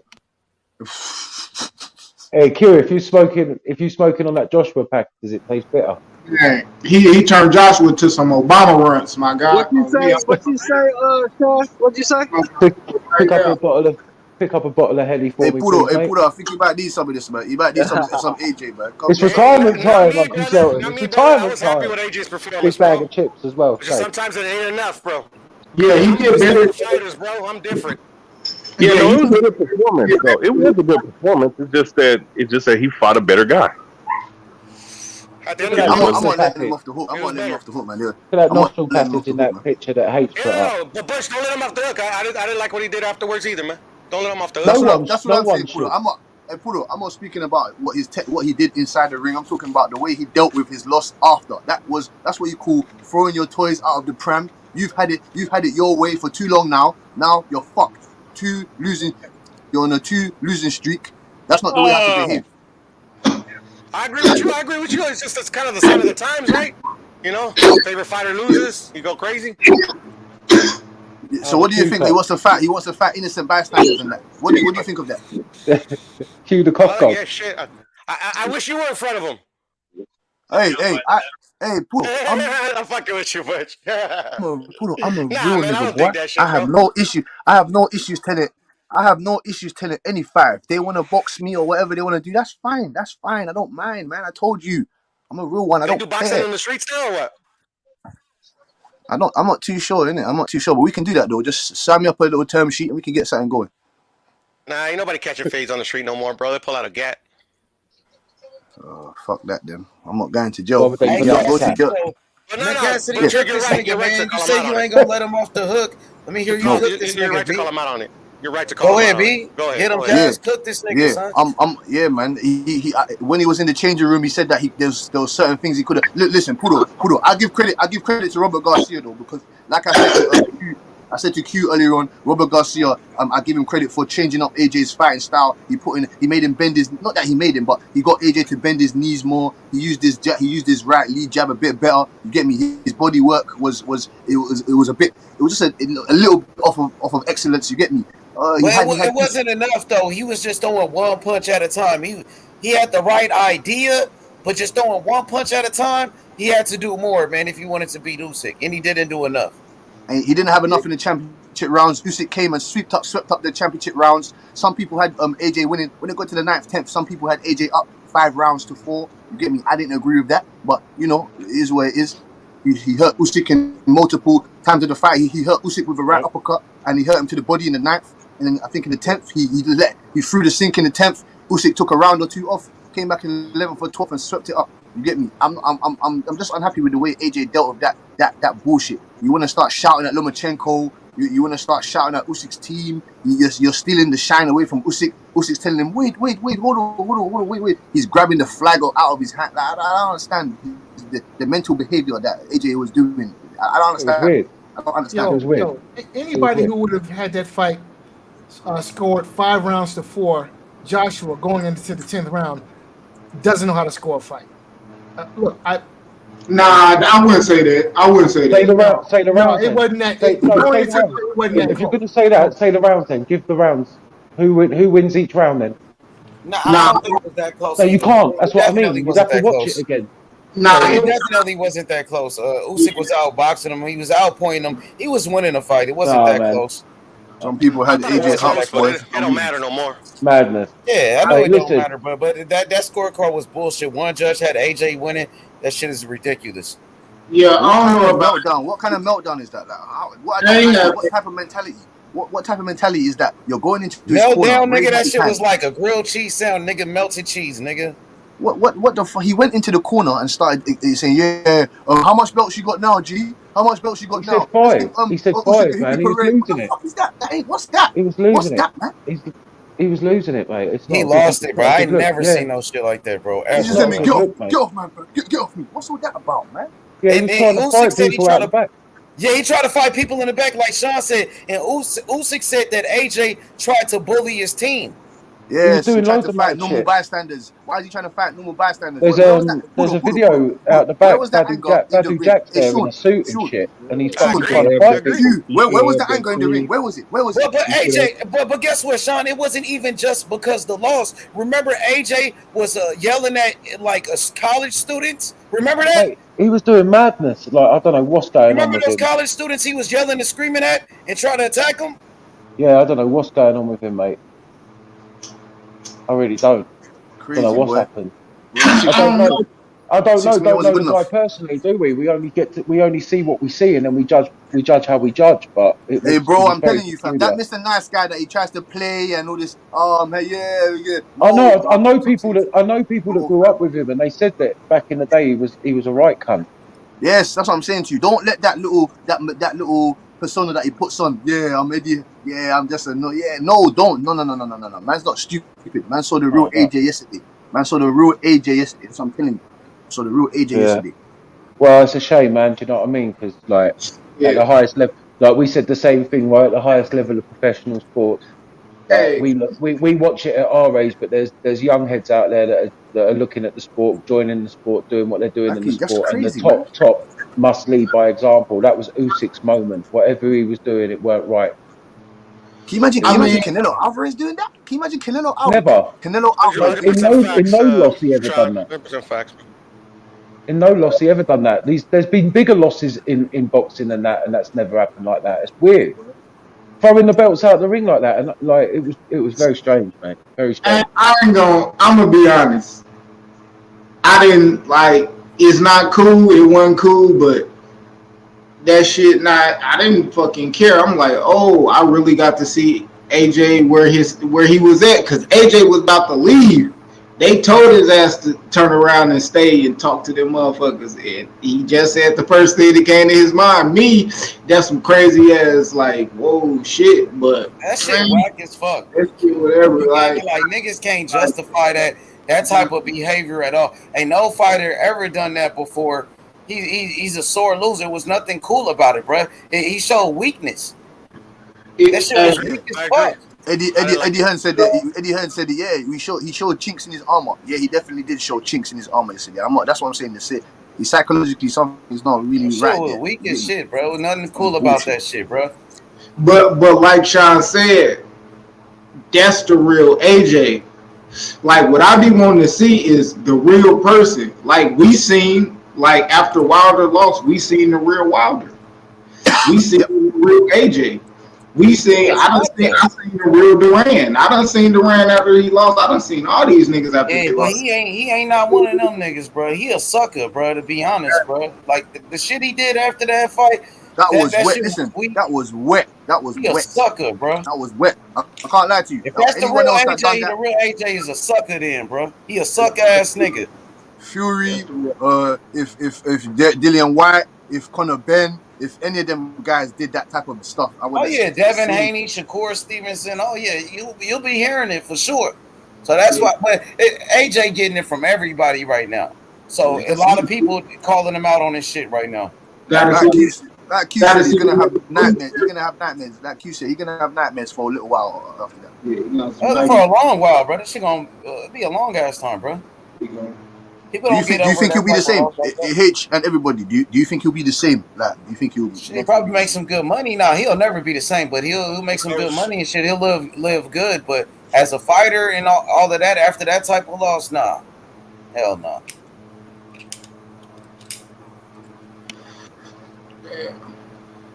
My damn shit running out. My lighter done went out. Hey, Cassidy, bro, this dude acting like a sucker, bro.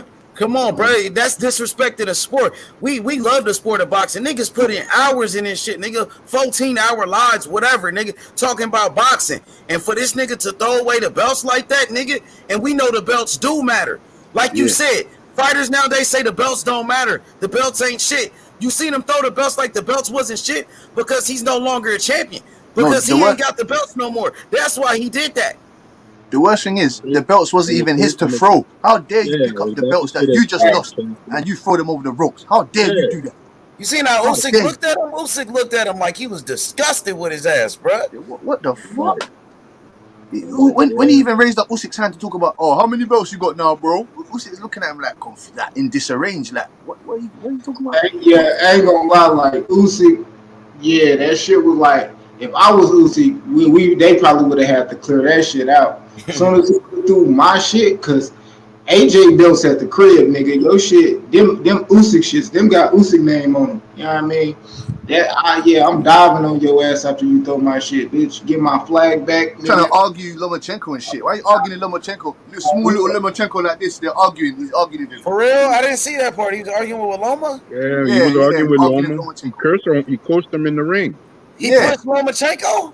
Yeah, he cursed him in the ring. Yes. Damn. That nigga's a sucker, bro. I said it to you, H, man. He's there. He's there. Oh.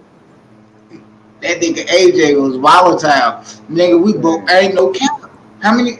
Nigga, I seen Mike do that shit like 3-4 times. Nigga squabble. Nigga, the Evander Holyfield. But the thing about that, Q, Mike never went after Holyfield's team.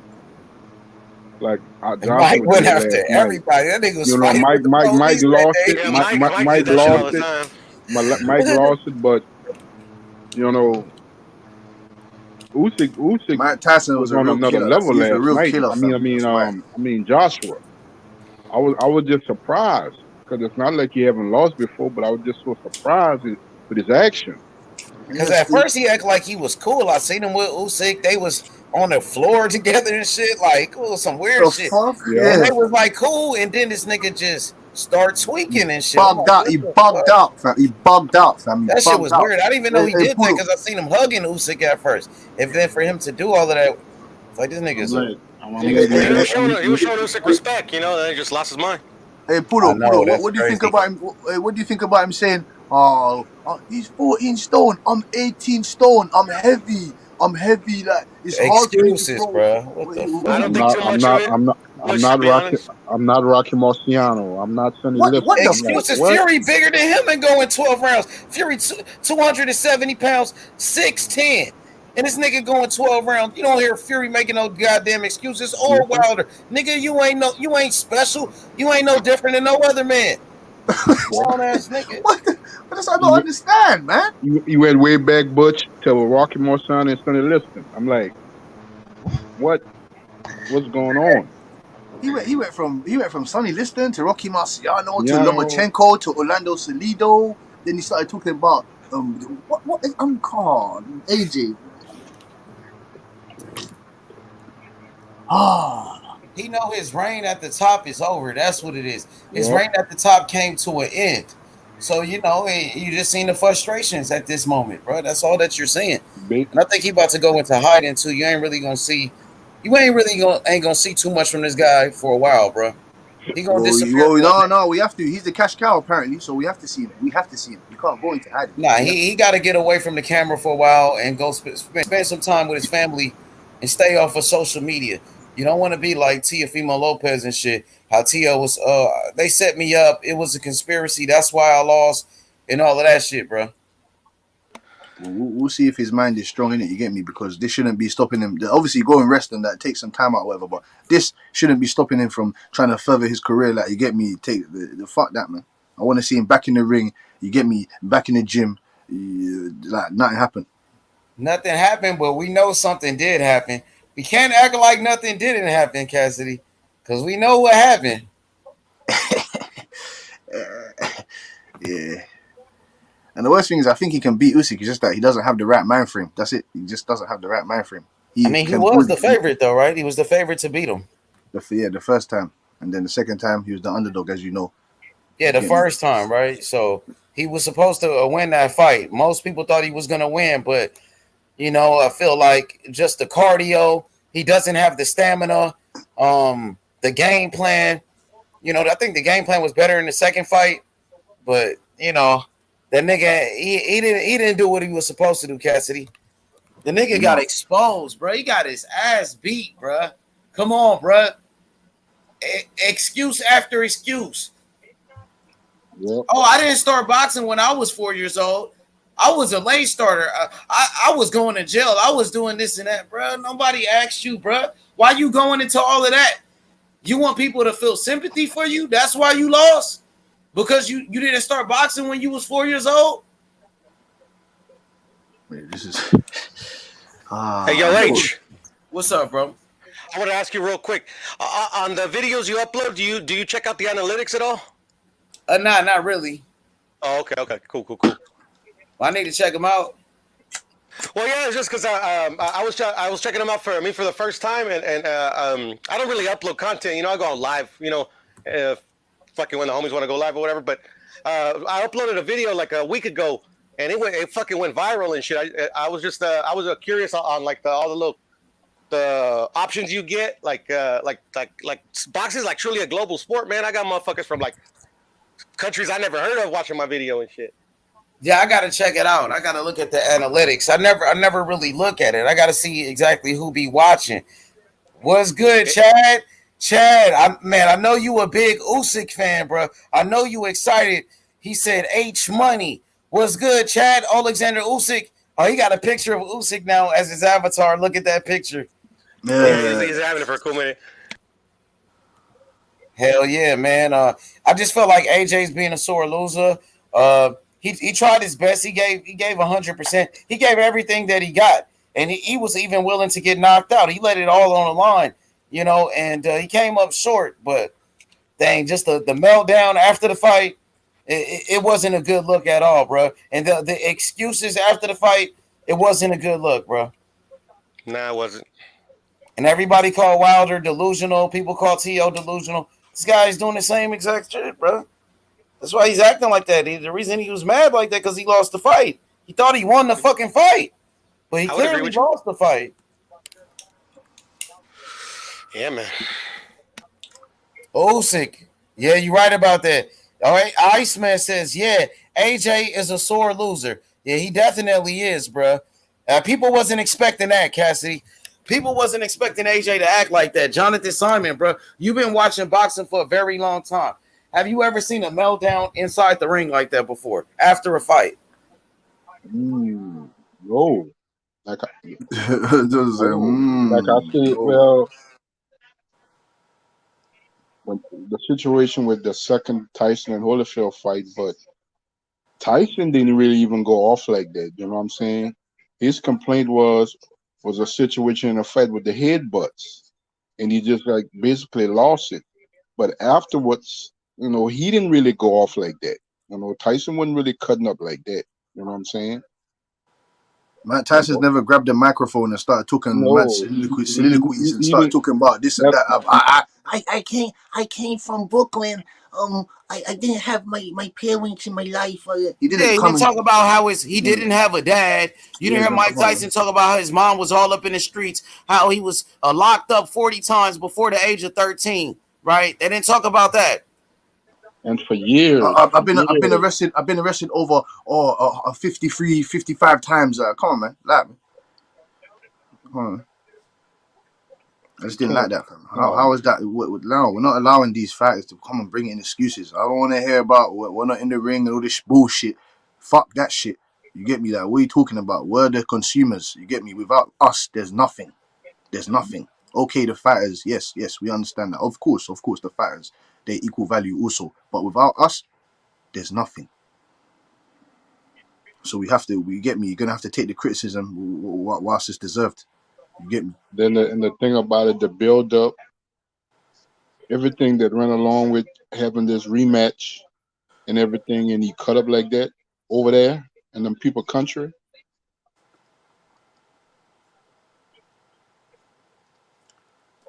You know, that was up to you to take care of your business in the ring. You know what I'm saying? You fell short of it. You didn't do it. You know what I'm saying? You know, move on. You know, Usyk is just the better man.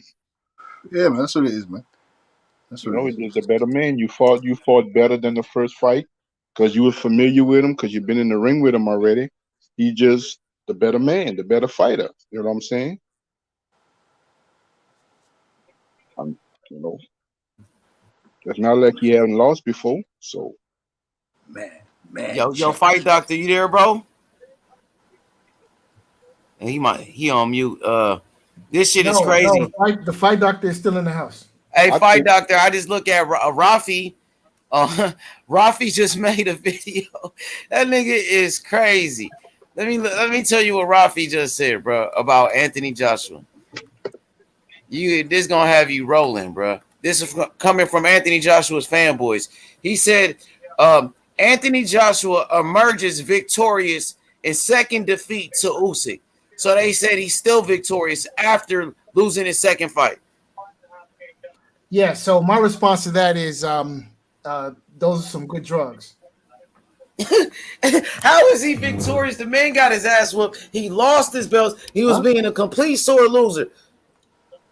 So the mindset of the Anthony Joshua fan base has to be that Joshua made a better account of himself than he did in the first fight. So in their mind, this is a victory of sorts because Joshua showed up and put on a better performance in losing in the rematch. Oh, right? Cook Ruffy. So it's a hollow victory, a shallow victory, but a victory nonetheless because Joshua didn't lose as bad as he did in the first fight. But now I would argue, let's look at Anthony Joshua's reaction after losing in the first fight and compare that to his reaction after having lost in the second fight. I think that this loss is actually worse, to be completely honest. In my mind, just judging Joshua based on his reaction in the first fight, which was a bunch of excuses, and now you have Joshua acting completely out in addition to a bunch of excuses in the rematch. So I think this is worse. Yeah, this fight is definitely worse because now he doesn't even have a rematch clause. After the first fight, he was like, okay, I still got a second chance. I got the rematch. This time, you don't get another rematch. You lost the belts. It's over with. It's time to move on. Yep. So that's why it hurts him even worse. Yeah, and this time then there can be no excuses. You got beat, period. He beat you twice. All the excuses from the first fight, and the trainer, this, that, and the other, whatever, it don't matter. This loss is worse because he beat you twice in a row. You had a chance to make adjustments. You went and got a new trainer, this, that, and the third, whatever it might have been, and still you lose. So yeah, I agree. This loss is worse. Yep. So my boy Sir said AJ was concussed. His team left him hanging. I don't think he was concussed, to be honest with you. He wasn't knocked down. He got hurt a couple of times. I think he was tired and shit. He wasn't concussed, bro. He's just delusional. I think what it was in his mind, each money in the panel. He felt, long as I do better in the rematch, because I'm Anthony Joshua, I'm gonna get the nod, and then I can move on from fighting this guy and have to deal with him anymore. That's what he probably thought in the back of his mind.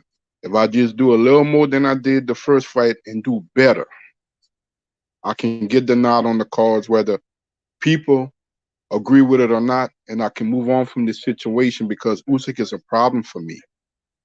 That's what he thought. Because I was looking at his face when the decision was called. I just kept looking at his face and stuff like that. And he probably figured it's not going to be a clear-cut unanimous decision, but if I can squeak a decision that's unpopular, I'm going to take it and be able to move on. But he didn't get that. So he just lost it. Like, I can't beat the guy in the ring, and I can't even get an unpopular decision. And he just lost it.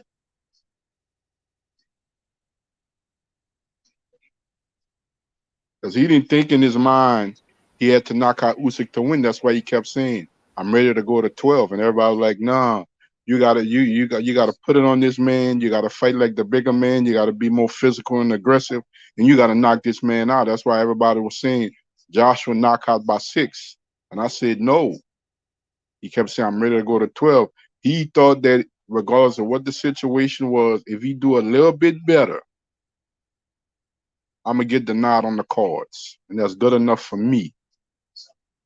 I'll take that. And he didn't get it. Dang, Mad Chad said, had a Teofimo Lopez with the mic feel to it. Yeah, it definitely was. It definitely was. He was acting like Teofimo Lopez being a sore loser. It's crazy. When Teofimo Lopez did that, everybody had something to say about Teofimo Lopez being a sore loser. These same Anthony Joshua fans, that's the same Anthony Joshua fans that was talking about T.O. and what T.O. said. Those same guys were talking about Deontay Wilder and what Deontay Wilder said, but they make excuse for Anthony Joshua. We need these Anthony Joshua fanboys to keep it 100. Keep it real with yourself. Yo, what's up, Charles? What's good? What's up, fellas? I'm just gonna make a quick comment. My name is Uncle Charles. I don't know if y'all know me, but let me just say this about the fight. Usyk did enough to keep the belts. Anthony Joshua didn't do enough to get them. See, when somebody takes something from you, it is your obligation and your duty to take it back. Now, I got my ass whooped at the package store, and the only thing I had in my pocket was $1.50 to get some ice. He didn't lose at the bank, bro. He made enough money to take care of Southeast Asia. So he didn't do enough. I thought he fought a better fight. He was timid the whole fight. When somebody takes something from you, like the undisputed Tyler, you got to be willing to knock them out or get knocked out trying. It's what it is. Now, he'll go on and fight somebody else. He'll fight a tomato can or some guy at the package store. He'll knock him out, and then he'll get back on track. This is what I think he needs to do. I think you need to make that fight with Deontay Wilder. You need to go to sleep round about the third round. Get your gold jacket and get you another check and go ahead and cash out. Because right now, we got some thunderous heavyweights coming up in the ranks, and they're not playing. They're taking draws and lunch, and they ain't messing around. And that's all I got to say, player. Hey, Charles, before you go, so yes, sir. A fight with Deontay Wilder and Anthony Joshua, the fight never happened when it was supposed to, when they was undefeated, when they both was champions for the undisputed. I don't think that fight is going to happen now since Joshua got 3 losses. Wilder's about 36 years old. I don't see that fight ever happening like Riddick Bowe and Lennox Lewis. You know what? Young brother, you might be very well right. Because I think, really, to be honest with you, that Joshua cannot beat Tyson Fury or Deontay Wilder. But to be honest with you, I think he's scared of Deontay Wilder, and he should be. Deontay Wilder hit you in the top of your head, and you got to go get a speech therapist to learn how to speak again. So I really believe he shouldn't even fool around with that. But if you want to cash out, if you want to go ahead and cash out, get your gold jacket, because this one thing I can say, brother, and maybe you might agree with it, you might not agree with it. Once you become the undisputed champion, heavyweight champion, you already solidified in the Hall of Fame. No matter what happened after that, you are there. You are there because they're all the Uncle Charles. Yes, sir. Yeah, good evening to you, or good afternoon. I'm not too sure. Yeah, good afternoon to you over there. So how do you see a fight between Deontay Wilder and Usyk going? He'll kill Usyk within 3 or 4 rounds. So you see Wilder. So you see Wilder becoming undisputed champion. I believe, and I'm just gonna make this quick. I told them that Deontay Wilder wasn't gonna beat Tyson Fury. I was called everything but a child of God. I was called Uncle Tom, Uncle Sam, all them. But when the fight was over, I couldn't find man one of them down on the corner of Stowe Street. I couldn't find them because I had all the money. See, I went and picked up a nice piece of change. I couldn't find them. And I told him that he couldn't beat him. Why he couldn't beat him? Because he's a big man that can move, that can box. The thing about Deontay Wilder is that he got the power. He got the supernatural strength. But he don't put the work in. He don't run. I heard he do things before the fight and things. That's just a rumor. I heard he do things for the fight. I ain't never seen him run. All I see him do is pad work. And when you get in there with a guy like Tyson Fury that's big, 6'8", 6'9", that can move and can lean on you, you are in trouble. You are in trouble. Now, I'm going to say this. I believe in my heart, as of now, if Tyson Fury stay retired, if he stay going to stay retired, I believe that Deontay Wilder become the undisputed champ. If he comes back out of retirement, Deontay Wilder won't get them belts back. Just going to tell you right now, because he cannot beat Tyson Fury. For whatever reason, he can't beat him. Not saying that he can't, but for what I'm looking at, after you got your ass whooped in that second fight like that, and everybody, he cheated. What happened in the third fight? Did he cheat then? He didn't cheat then. So you can't holler he cheated. You can't holler that. Now, I believe Tyson Fury is going to kill Usyk within 9 rounds. Why? Because you got to look at it. You got to look at his trainer. He the nephew of, I can't think of the Hall of Famer trainer. He the nephew, and he trained him just like he trained Lennox Lewis. Lennox Lewis had a powerful right hand. If you notice Lennox Lewis, when he get in a clinch with you, he lean on you. He put his whole body on you. And then he keeps distance, throw jab, and come with that thunderous right hand. Well, Tyson Fury fight pretty much the same way. He leaned on Deontay Wilder, wore him out. Then he hit him with combination, knocked him out. It's what it is. Usyk could have got knocked out last night if what name would have forced the action. You had him hurt. You went to the body. Why you back off? Why you back off? You the big man in the ring. Fight big. Show him why you big. Show him why you the bigger man. But he didn't do it. For whatever reason, I think that Joshua need to hang around about 15 Bloods and Crips. And he need to get that killer instinct. That's what he need to do. You ride around with... It's too soft, man. Yeah, he's soft. You riding around with somebody from the old folks home, you're going to get knocked out again. I keep telling you, you got to, when you trying to be an undisputed heavyweight champion of the world, you got to be mean. You got to go in there and damn near eat somebody whole. That's what you got to do. You got to have that mentality. And that's all I got. Like a Holyfield, Uncle Charles. Exactly. Holyfield, you had to damn near kill him to get him out of there. You had to damn near kill him. I won't say this in all fairness. Maybe nobody want to agree with me, and that's fine.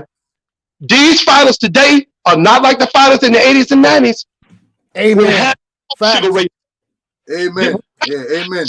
Leonard knew Hagler was a killer, but he got right up in there and pulled it off.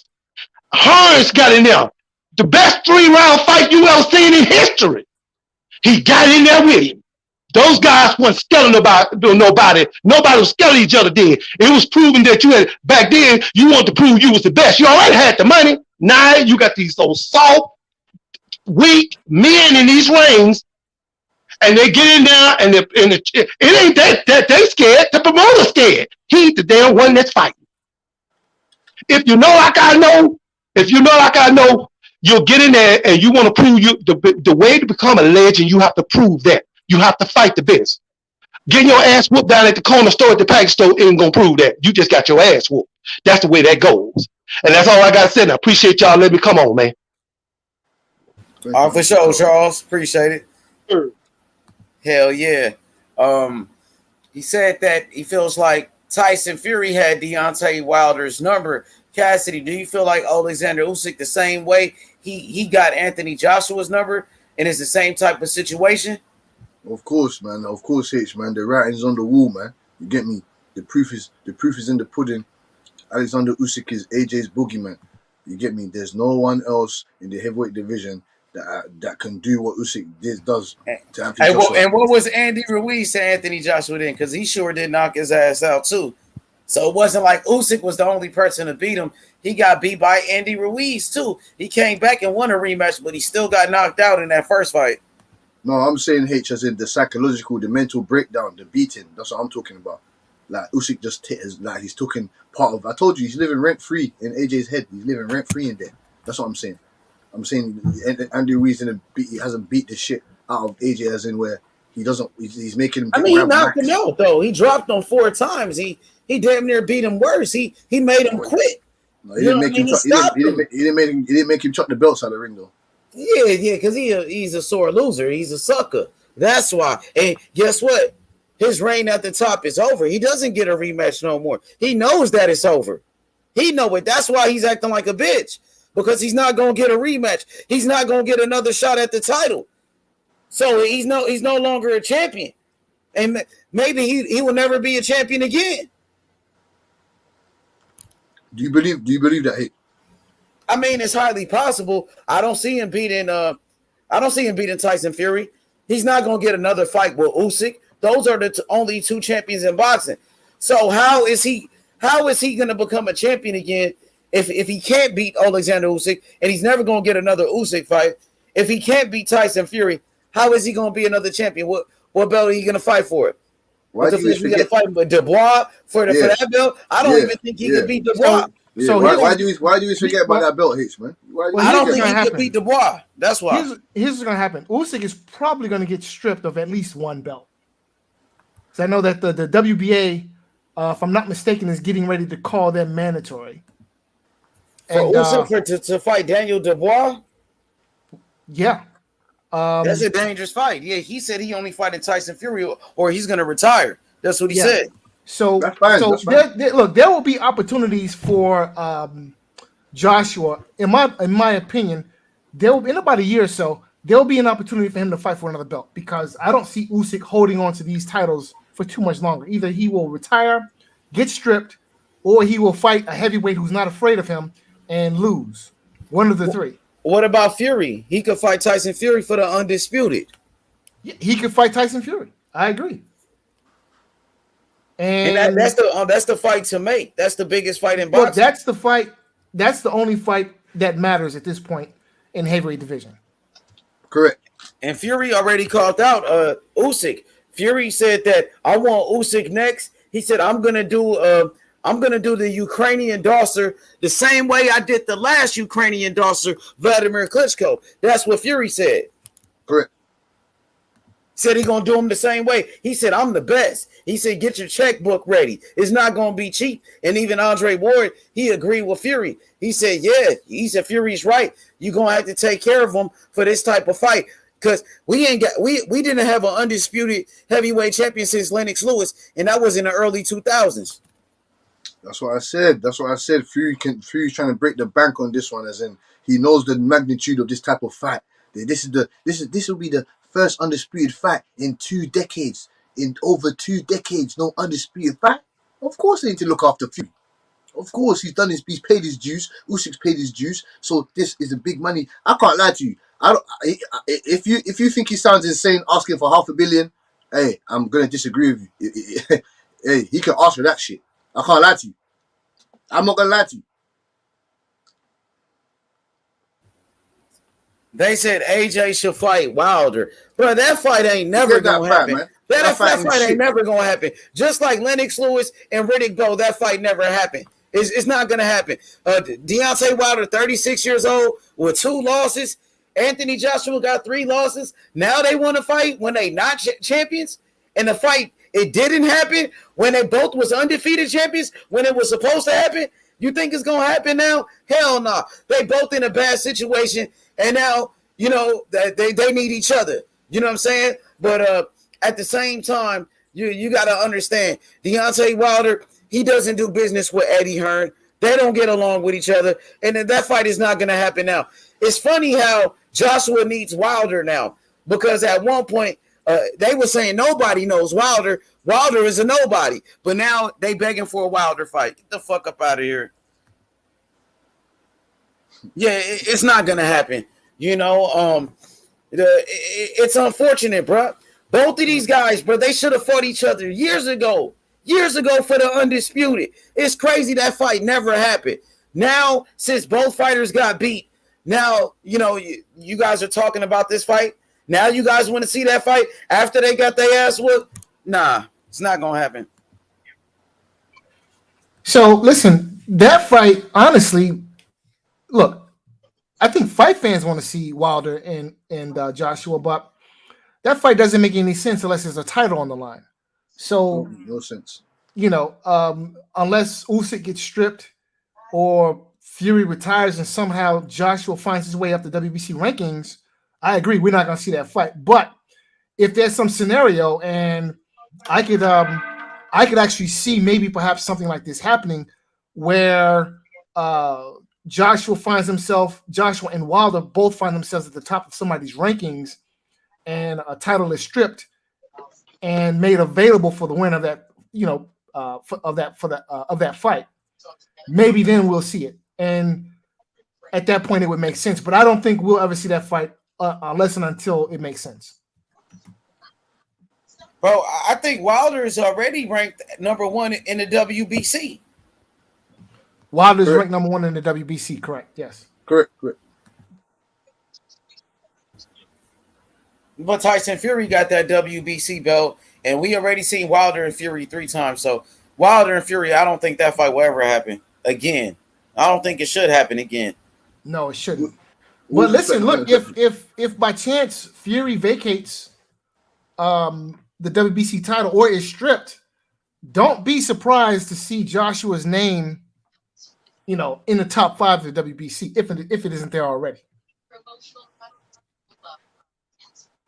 Yeah, because it's all about money at the end of the day, and we know the rankings. The rankings are corrupt anyway, brother. We know that the rankings be bullshit. Yeah, man. Eddie Hearn will just quote Roberto Suleiman, slide some money underneath his desk, and then AJ will be in the top 3 in no time. Yeah, maybe he'll be in place to fight for one of those vacant belts. Say if Usyk vacates the belts, or if the winner of Fury and Usyk decides to retire, maybe he can get a shot at fighting for one of those vacant belts. But I don't think Joshua can beat.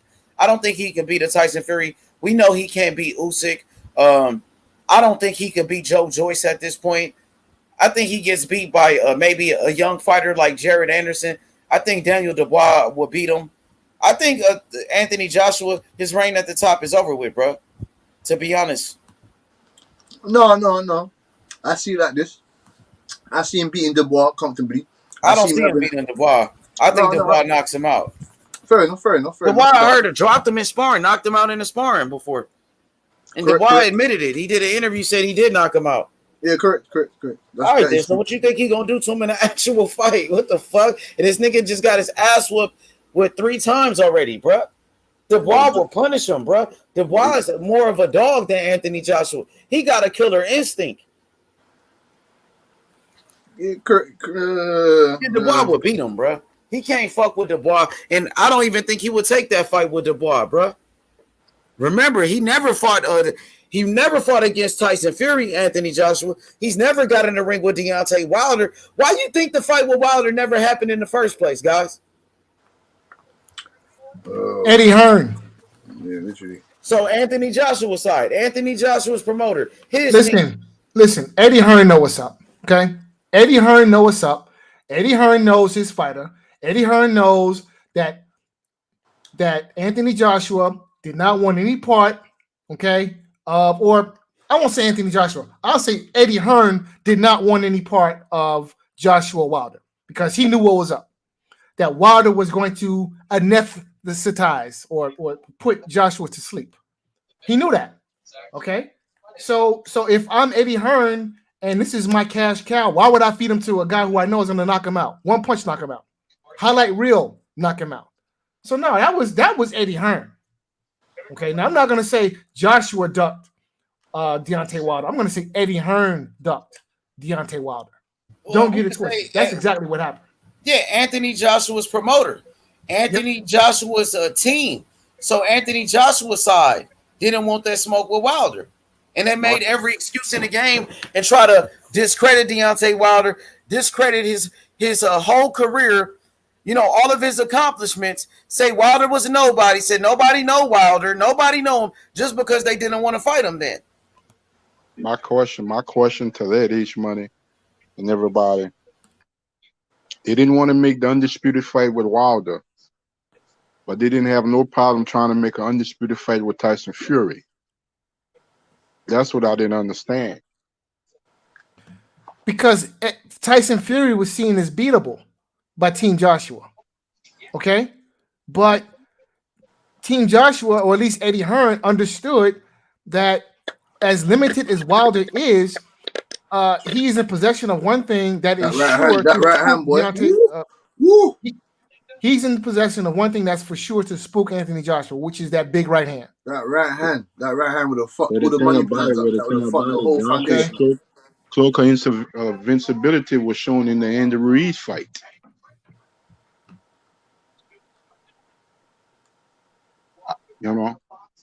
Look, there was talk about how shaky Joshua's chin was even prior to the Ruiz fight. Look, let's not forget that Vladimir Klitschko, an old 40-year-old, hadn't fought in 18 months.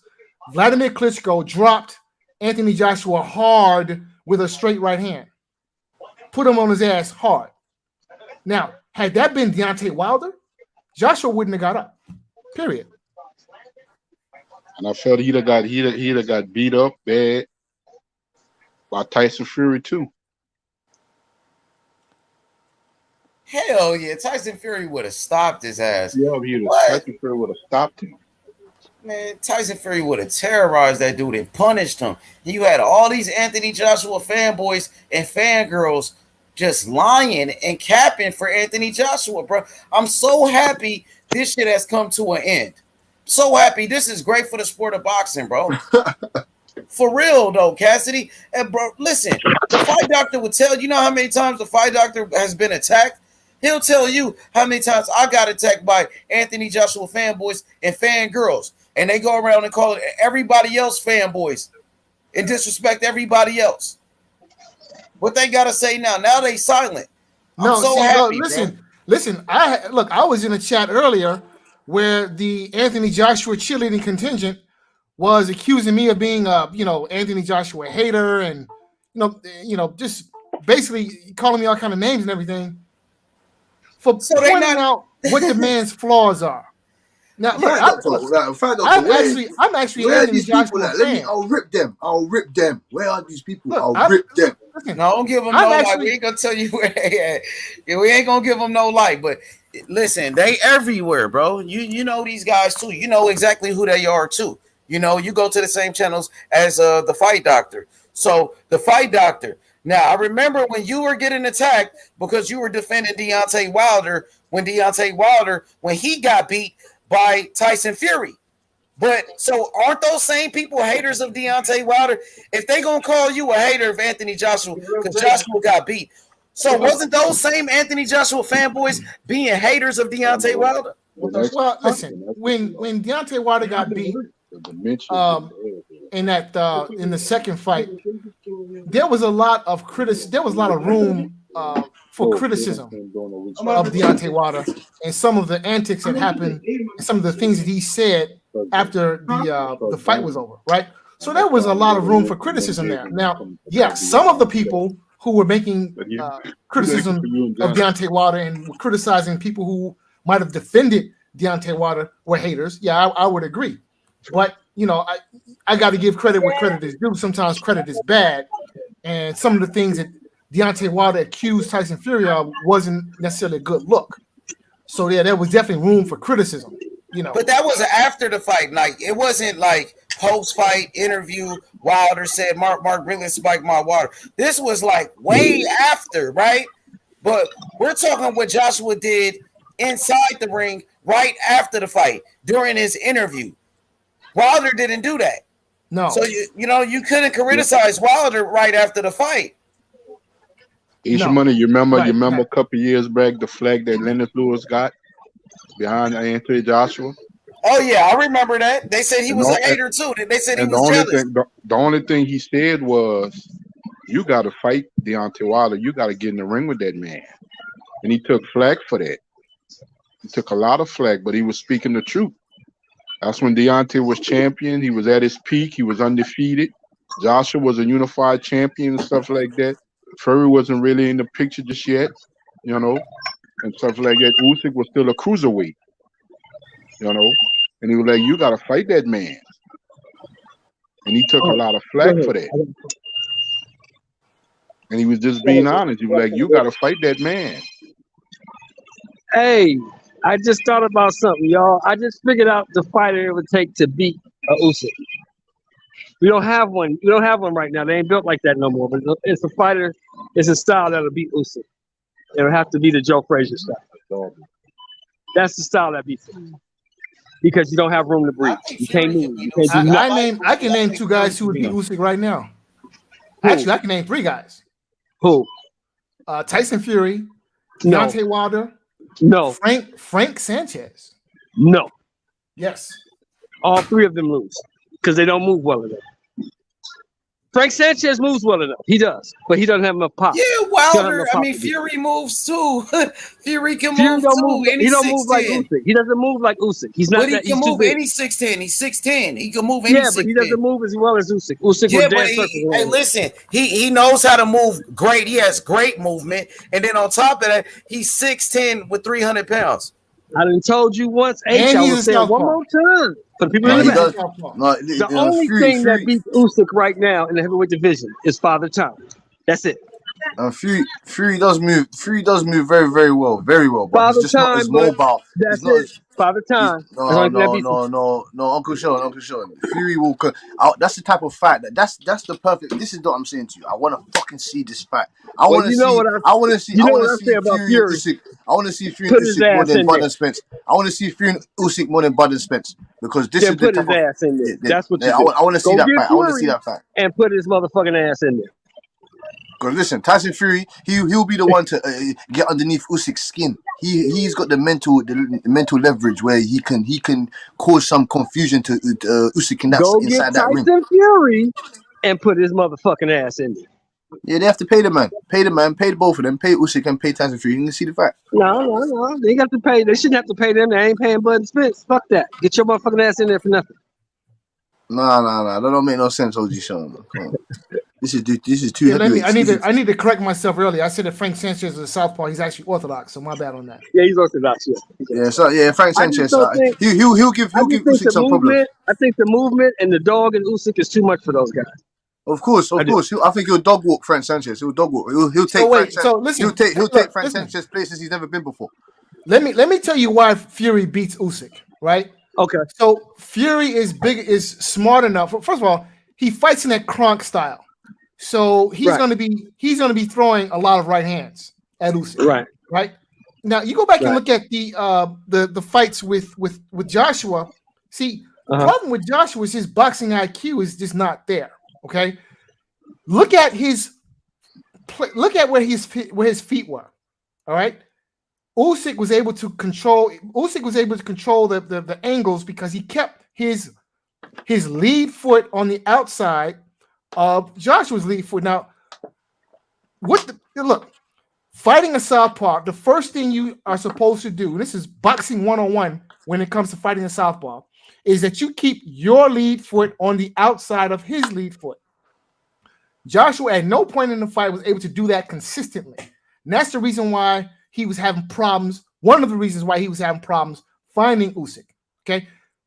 A guy like Tyson Fury, he's going to understand that I need to keep my lead foot on the outside of Usyk's lead foot and make Usyk move to his right. I'm sorry, make a move to his left. Make a move to his left towards my right hand. Okay. Go beyond that. Fury actually has an inside game. He can fight on the inside. And I think Fury is smart enough to incorporate some of the intangibles, things that Joshua was not able to do. Like, for instance, the roughhouse tactics.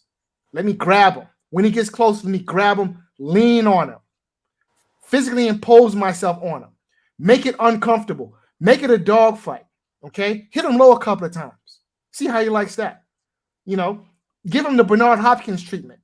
I think Fury will be able to do some of these things to keep Usyk off balance, not allow Usyk to dictate the terms of the fight, which is what Joshua allowed him to do for the whole 24 rounds, essentially.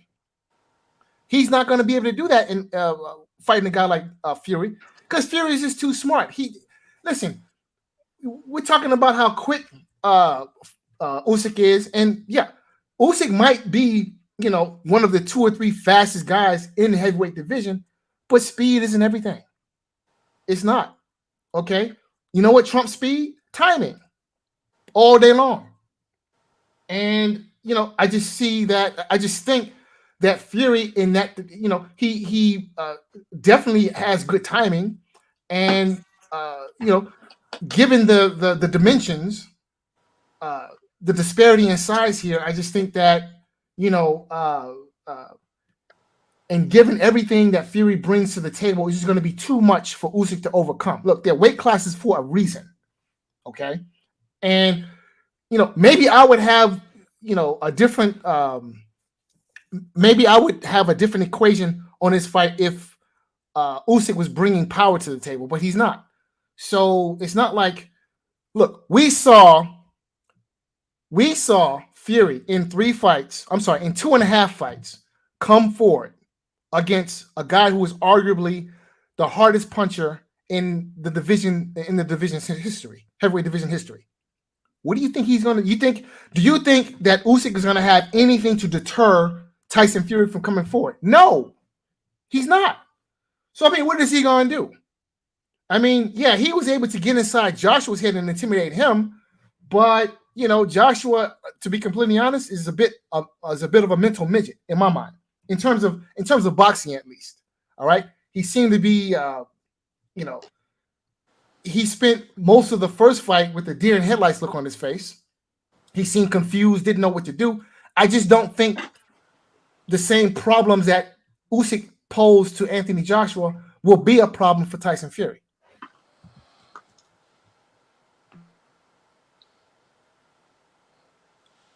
I think it'll be a great fight. I like Tyson Fury too. I think Fury is a beast, and I'm a Tyson Fury fan. I will be rooting for Usyk in that fight. I will be rooting for Usyk, but I think the size advantage might be too much, Shelton. I can see if they was the same size, like skill for skill. I think but with the size of a Tyson Fury, and then with the skills of a Tyson Fury, and the roughhouse tactics, the toughness of a Tyson Fury, I don't see anybody beating Tyson Fury. To be honest, I agree with all of that. But the problem is, my problem with that is the fact that you can have all those attributes, but if you don't have a delivery system to get in there, it doesn't matter. And Usyk's not going to beat. When Tyson Fury sets up to throw a shot, Usyk's not going to beat him. Facts. He's not gonna be good? We got a new brother on the panel.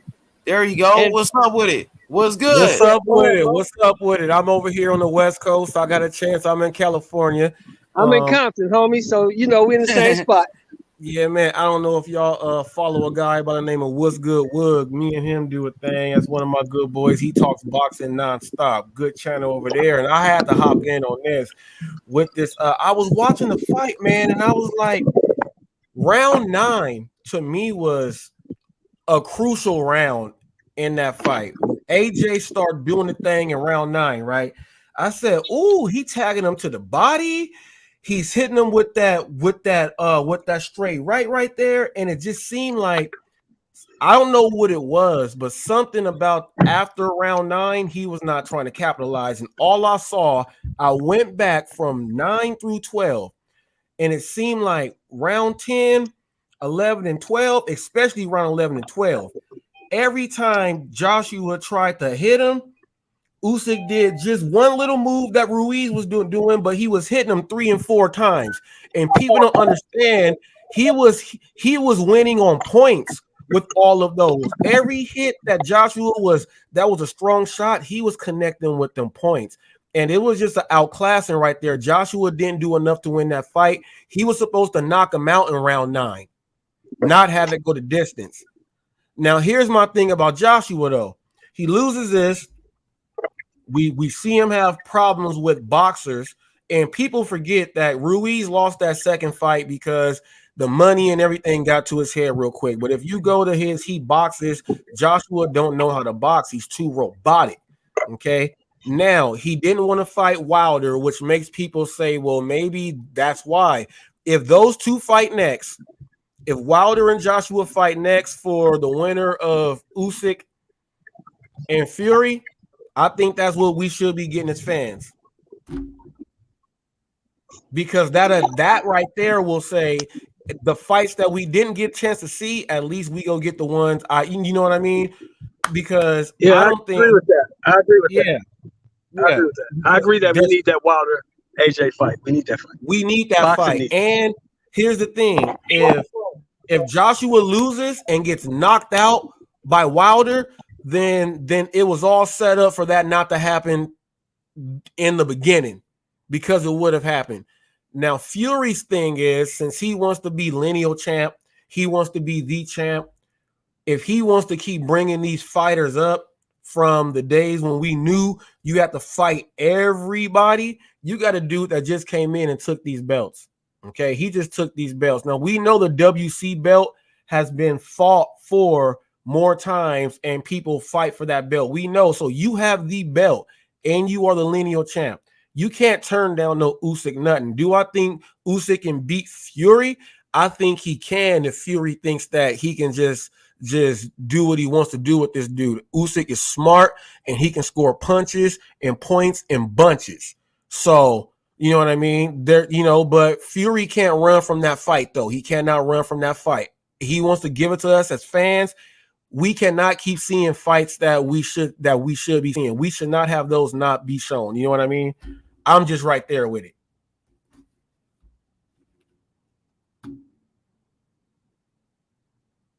I feel you, bro. So, what you thought about how Anthony Joshua was acting after the fight? He had a meltdown, bro. What you thought about that meltdown?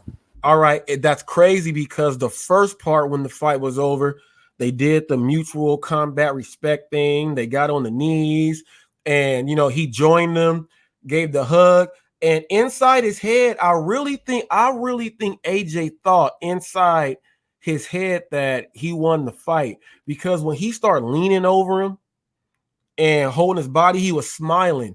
And when he did that hammer fist, I was like, he thinks he's winning the fight. So, once he did all that bow thing, and then you can see his face when they read the cards, he was like, okay, first one, okay, me. Second one, him, but I know I got this one. Something happened in him. He took the belts and dropped them over to like WWF style. Like that was like Stone Cold saying F the belts to McMahon. He was like, take these belts and throw them. I don't know if that means that it was something that was supposed to happen, didn't happen. Whatever happened made him not show what he was supposed to show out there. And I think he cried on that post conference to make up for that. Okay, I got you, man. I thought that was a really weak of Anthony Joshua to throw that belt away like that, man. Disrespect the sport of boxing. Over the ropes. Like I've never seen that. Check this out. That's like the NBA finals is going on, right? And Kevin Garnett just went when the Lakers won and just got the O'Brien championship and just dropped it on the floor in the middle of them getting it. That's the same thing. You can't do that. You cannot do that. I think he should be fined by all of the bodies involved. He should be fined for that, just because they try to hold him up as a role model and all this other stuff. He should have came right out and was like, did a Charles Barkley speech, and he would have got away with all that. But he's got to be fined. We can't have fighters out there disrespecting, the organizations and leagues that they are out there representing. They got to realize that those people are the ones that's really, because they got to pay for these belts to hold them. So, you know what I mean? Like, you can't be doing that. You can't be doing that, Joshua. That was a bad look. Luckily, that was a British fighter, not an American fighter that did that. It would have been way worse. You know what I mean? But they have Boxing Day over there. So we'll see how it plays on out, how Eddie Hearn can talk themselves out of this one, because believe me, we gonna be talking about this.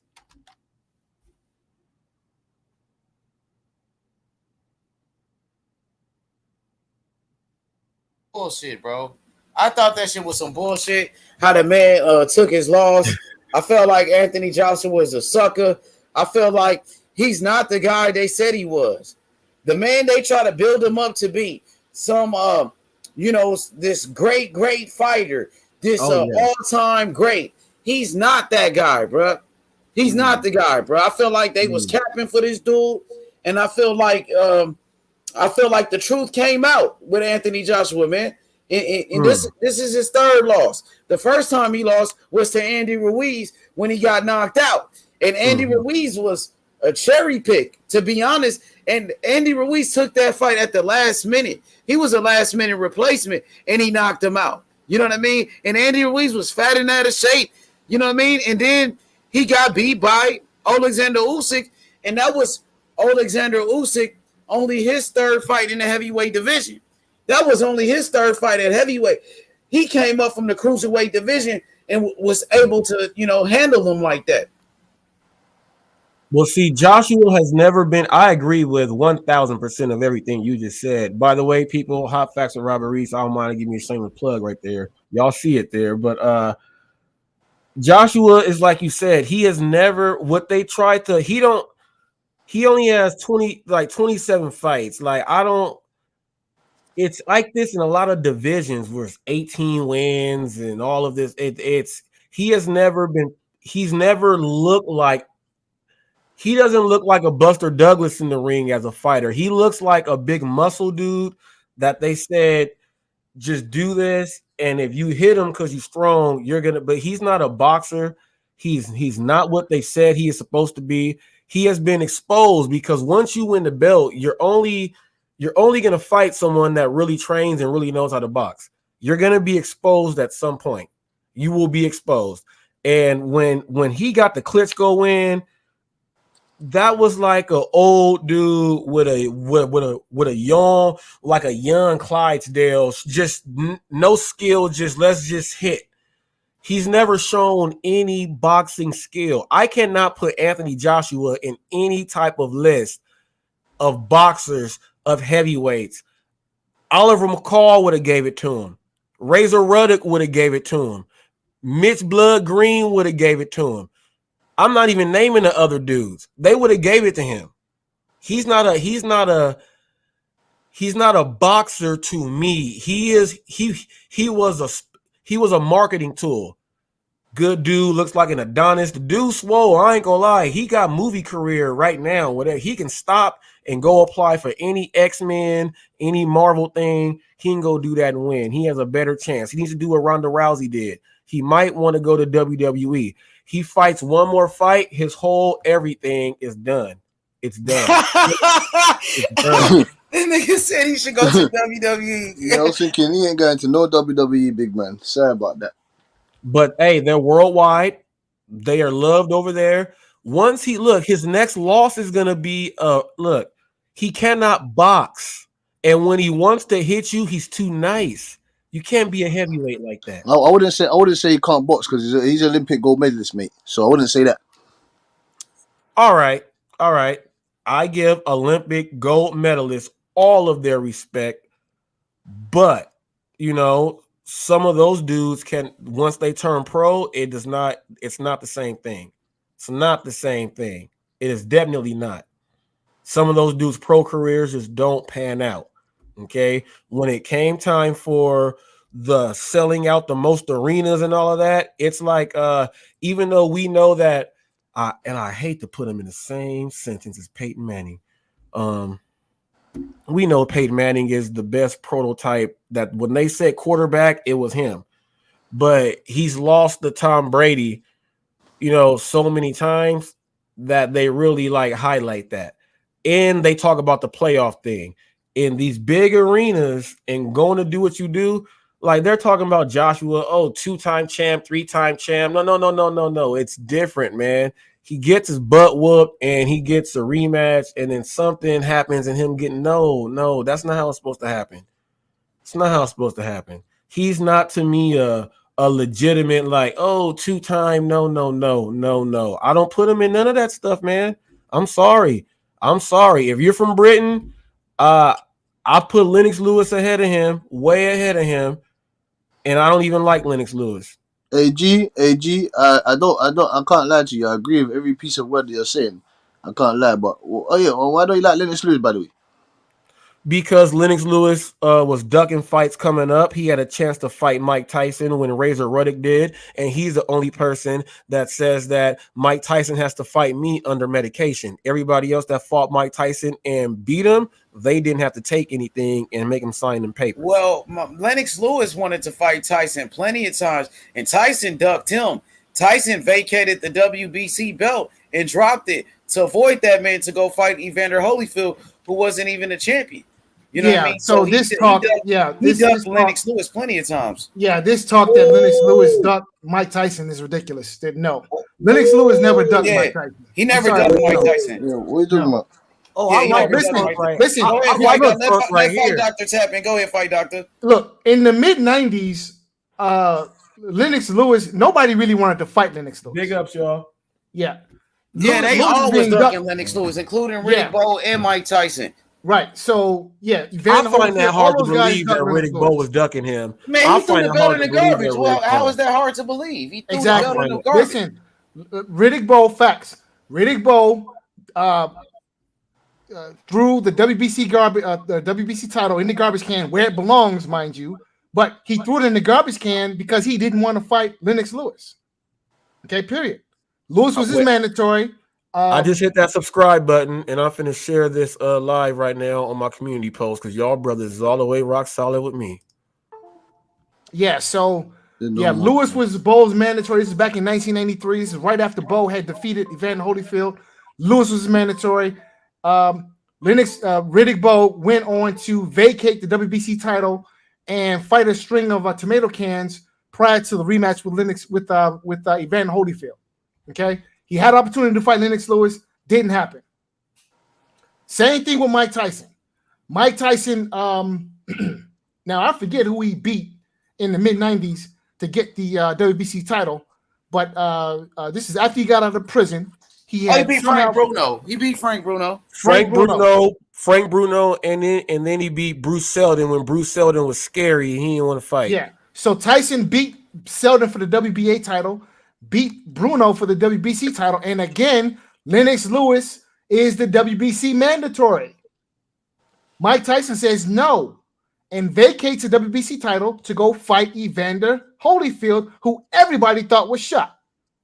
No, but you got to understand this, though. As boxing and promoters, they have, from them coming up in the Olympics, from them coming up, everyone has been trying to see it. And if they were not going to get it then, it was not going to happen. They had to make that happen. They had to. And Holyfield is the only person, and he's one of my favorite fighters of all time. He fought till he couldn't fight no more. But when this brother was fighting, and this is where I judge Joshua is not even on my list. Holyfield would have did work with this brother right here. Just would did master work with this dude. Holyfield fought everybody and did not care. Fought everyone and did not care. Yeah, and Holyfield, we know. Okay, well, here's something about Evander Holyfield you don't know. He ducked Roy Jones Jr. in '97. Oh, I know that. And see, I'm mad we didn't get a chance to see that. Okay, so then you can't make the claim that he fought everyone. No. Yeah, but that wasn't no. Roy Jones Jr. at the time was at the time was without question pound for pound number one, and a fight with Roy Jones Jr. Evander Holyfield. That fight was on the table for Holyfield. Mike Tyson was too. Mike Tyson for Roy Jones was too. But at that same time, the heavyweight division had so much money that they could make from that. Why would they even try to mess around with that? They let them make their money and said, we can all eat right here. That's a business decision. I'm mad we didn't see it, but at that time, you had way too many heavyweights. Even Francois Botha at that time, you didn't want to step in there with him. He was go get you. You know what I mean? There were heavyweights to where you can actually watch some good quality fights and the money could be bet on and all that other stuff. That's what it was then. If we can go back in time, maybe we could fix that. Obviously we'll go ahead and fix that. But then they were looking at it like that. So he says a duck is a duck. A duck like that is not a duck because that's a business duck because you're not even really in the same thing. A real duck is when like Sugar Ray Leonard turned down Aaron Pryor when Aaron Pryor went up to the press conference and said, I'm the champion, you the champion. How about we fight? And Ray Leonard never turned down Aaron Pryor. Sorry, but no, it didn't happen that way. Aaron Pryor priced himself out of the fight. That's a fact. Sugar Ray Leonard offered Aaron Pryor a press conference. Sugar Ray Leonard offered Aaron Pryor $700,000. Aaron Pryor said, "We want $1 million." So Sugar Ray Leonard said, "Okay, well then, go fight whatever tomato can you want to fight. We're on the bigger and better things." Sugar Ray Leonard did not duck Aaron Pryor. No, sir, didn't happen that way. Pryor priced himself out of the fight. If Aaron Pryor would have walked up to Marvin Hagler press conference, Marvin Hagler would have fought him right there. That's all I'm saying. That's a duck. No, sir. That's not a duck. No. Oh, man. That's not a duck. If Sugar Ray Leonard is offered, listen, if Sugar Ray Leonard, look, we all know who Aaron Pryor is, right? But you have to go back in time, all right, and put things in their proper context. Now, at the time, Sugar Ray Leonard was the man, was the face of boxing. He was the man. He was the cash cow. He was the golden goose. Now, how are you, Aaron Pryor, as good as you were, going to dictate terms to the man, the businessman, the man who's, look, Aaron Pryor is coming up from 140 to fight a guy who's arguably the best welterweight in history. So how are you dictating terms to Sugar Ray Leonard when he's the cash cow? He's the man. No, it don't work that way. Because Aaron Pryor was how in the hell is Sugar Ray Leonard ducking a guy who never fought at 147 pounds? What are you talking about? Aaron Pryor was doing this. He had the wow factor. He was the first Pacquiao with the full all that left to right and just getting in you. He was the first dude to do this. And then go like this. And then if you knock him down, you're dead. And then everybody didn't nobody want to get that though. So didn't back nobody back in those days, who was the bigger draw, Aaron Pryor or Sugar Ray Leonard? But what I'm saying is he ducked him because that was a real one. But the question is, who was the bigger draw? Sugar Ray Leonard. Oh, Sugar Ray. Okay, Sugar Ray was the bigger Sugar draw. Ray Leonard offered Aaron Pryor $700,000 to fight. Aaron Pryor said, "Man, you don't know, you know." So my question is to you: him and Alexia Wales, man. My question to you is: if Sugar Ray Leonard offers Aaron Pryor $700,000, how is that a duck? Because that's like the Roy Jones, Bernard Hopkins things. That's 60-40, and we never got a chance to see it. That's right there. Okay, but you're not answering my question. That's the 60-40 thing. It's not going to happen. So right? My question is, if Sugar Ray Leonard is offering Aaron Pryor $700,000 to fight, how is that a duck? It's not enough. I'm a business too. That's not enough, and you are trying to slide me out. I'm trying to get what I'm worth to whoop your butt. All right, here's my follow-up question. Where could Aaron Pryor have gone to make more money? That's why he went to the press conference. No, that wasn't my question. That wasn't my question. My question is, where could he didn't have to go nowhere? He went to where it was. My question is, where could Aaron Pryor have gone to make more than what Sugar Ray Leonard was offering him? Where could he have gone? He could have went and tried to do international fight with one of those international Central American boxers. Okay, I need you to give me some but he would have to fight. I need you to give me some names. He would have, but he can't fight the same dude over and over again. Okay, so my question is, can you tell me specifically, name a fighter that Aaron Pryor could have fought to make $700,000 or more when Sugar Ray Leonard made his offer? He wasn't going to be able to do. He wasn't going to be able to do that. You're absolutely right, but that doesn't mean the brother's worth is not what it is. Okay, so the point here is that this myth that Ray Leonard ducked Aaron Pryor is just that, a myth. It's a myth. It's not based on any fact because it didn't happen. It would be a different thing if Aaron Pryor had moved up to 147 pounds and beat all of Sugar Ray Leonard's leftovers and then challenged him to a fight. Okay, maybe then you would have an argument, but that did not happen. I'm sorry, but no. Did Aaron Pryor move to 147 pounds and beat Tommy Hearns? No. Wilfredo, did he move up to 147 and beat Wilfredo Gomez? No. Did he move up to 147 and beat Roberto Duran? No. So my question. So given these facts, how are you accusing Ray Leonard of ducking a guy who hadn't done a goddamn thing at 147 pounds? Because he's whooping everybody and giving them the business, and there's nobody else for him to fight, and he goes straight up to you as a man at 147 pounds. It's not like he said, agent, get in contact with him. He said, oh, you guys ain't getting in contact with him. Watch what I do. That's what I'm saying. He went there to try to make it happen. That's all I'm saying. He went there and let everybody else see it never happened. That's all I'm saying. We got what never happened. So here's what never happened. What never happened is Ray Leonard ducking Aaron Pryor. That shit never happened. Sorry, but no, it didn't. Now you gonna go down with that one, and I'm listen, gonna go down with I'm gonna go I down would have with. loved to have seen that fight. Okay, I think that fight would have been important in terms of boxing history. However, to accuse Ray Leonard of ducking Aaron Pryor, that's just not.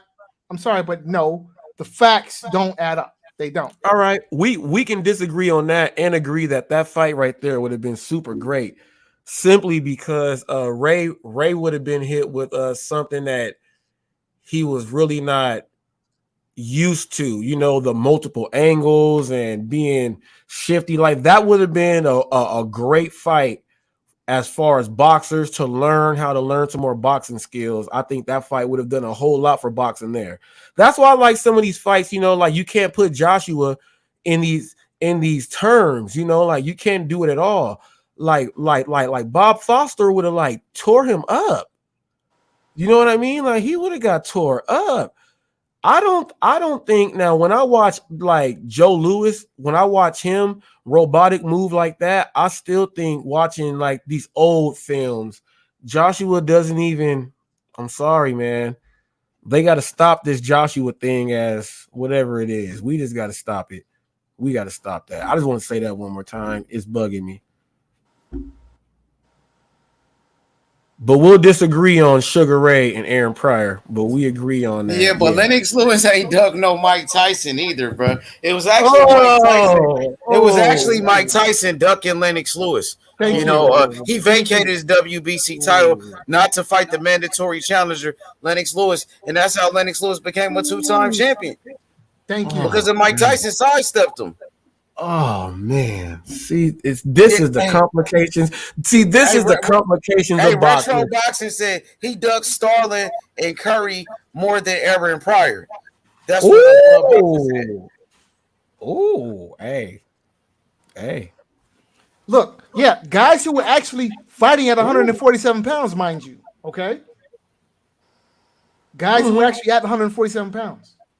Now let me ask you guys this. Now I did a show with my boy What's Good Woog, and we broke down who we thought and what everybody else thought. We did the top 5, and we did welterweight, light heavy. We did welterweight, middleweight, light heavy, and heavyweight. Since we're talking about these around this 147, I'll say 147 to the middleweights, because they all fought each other in all these things.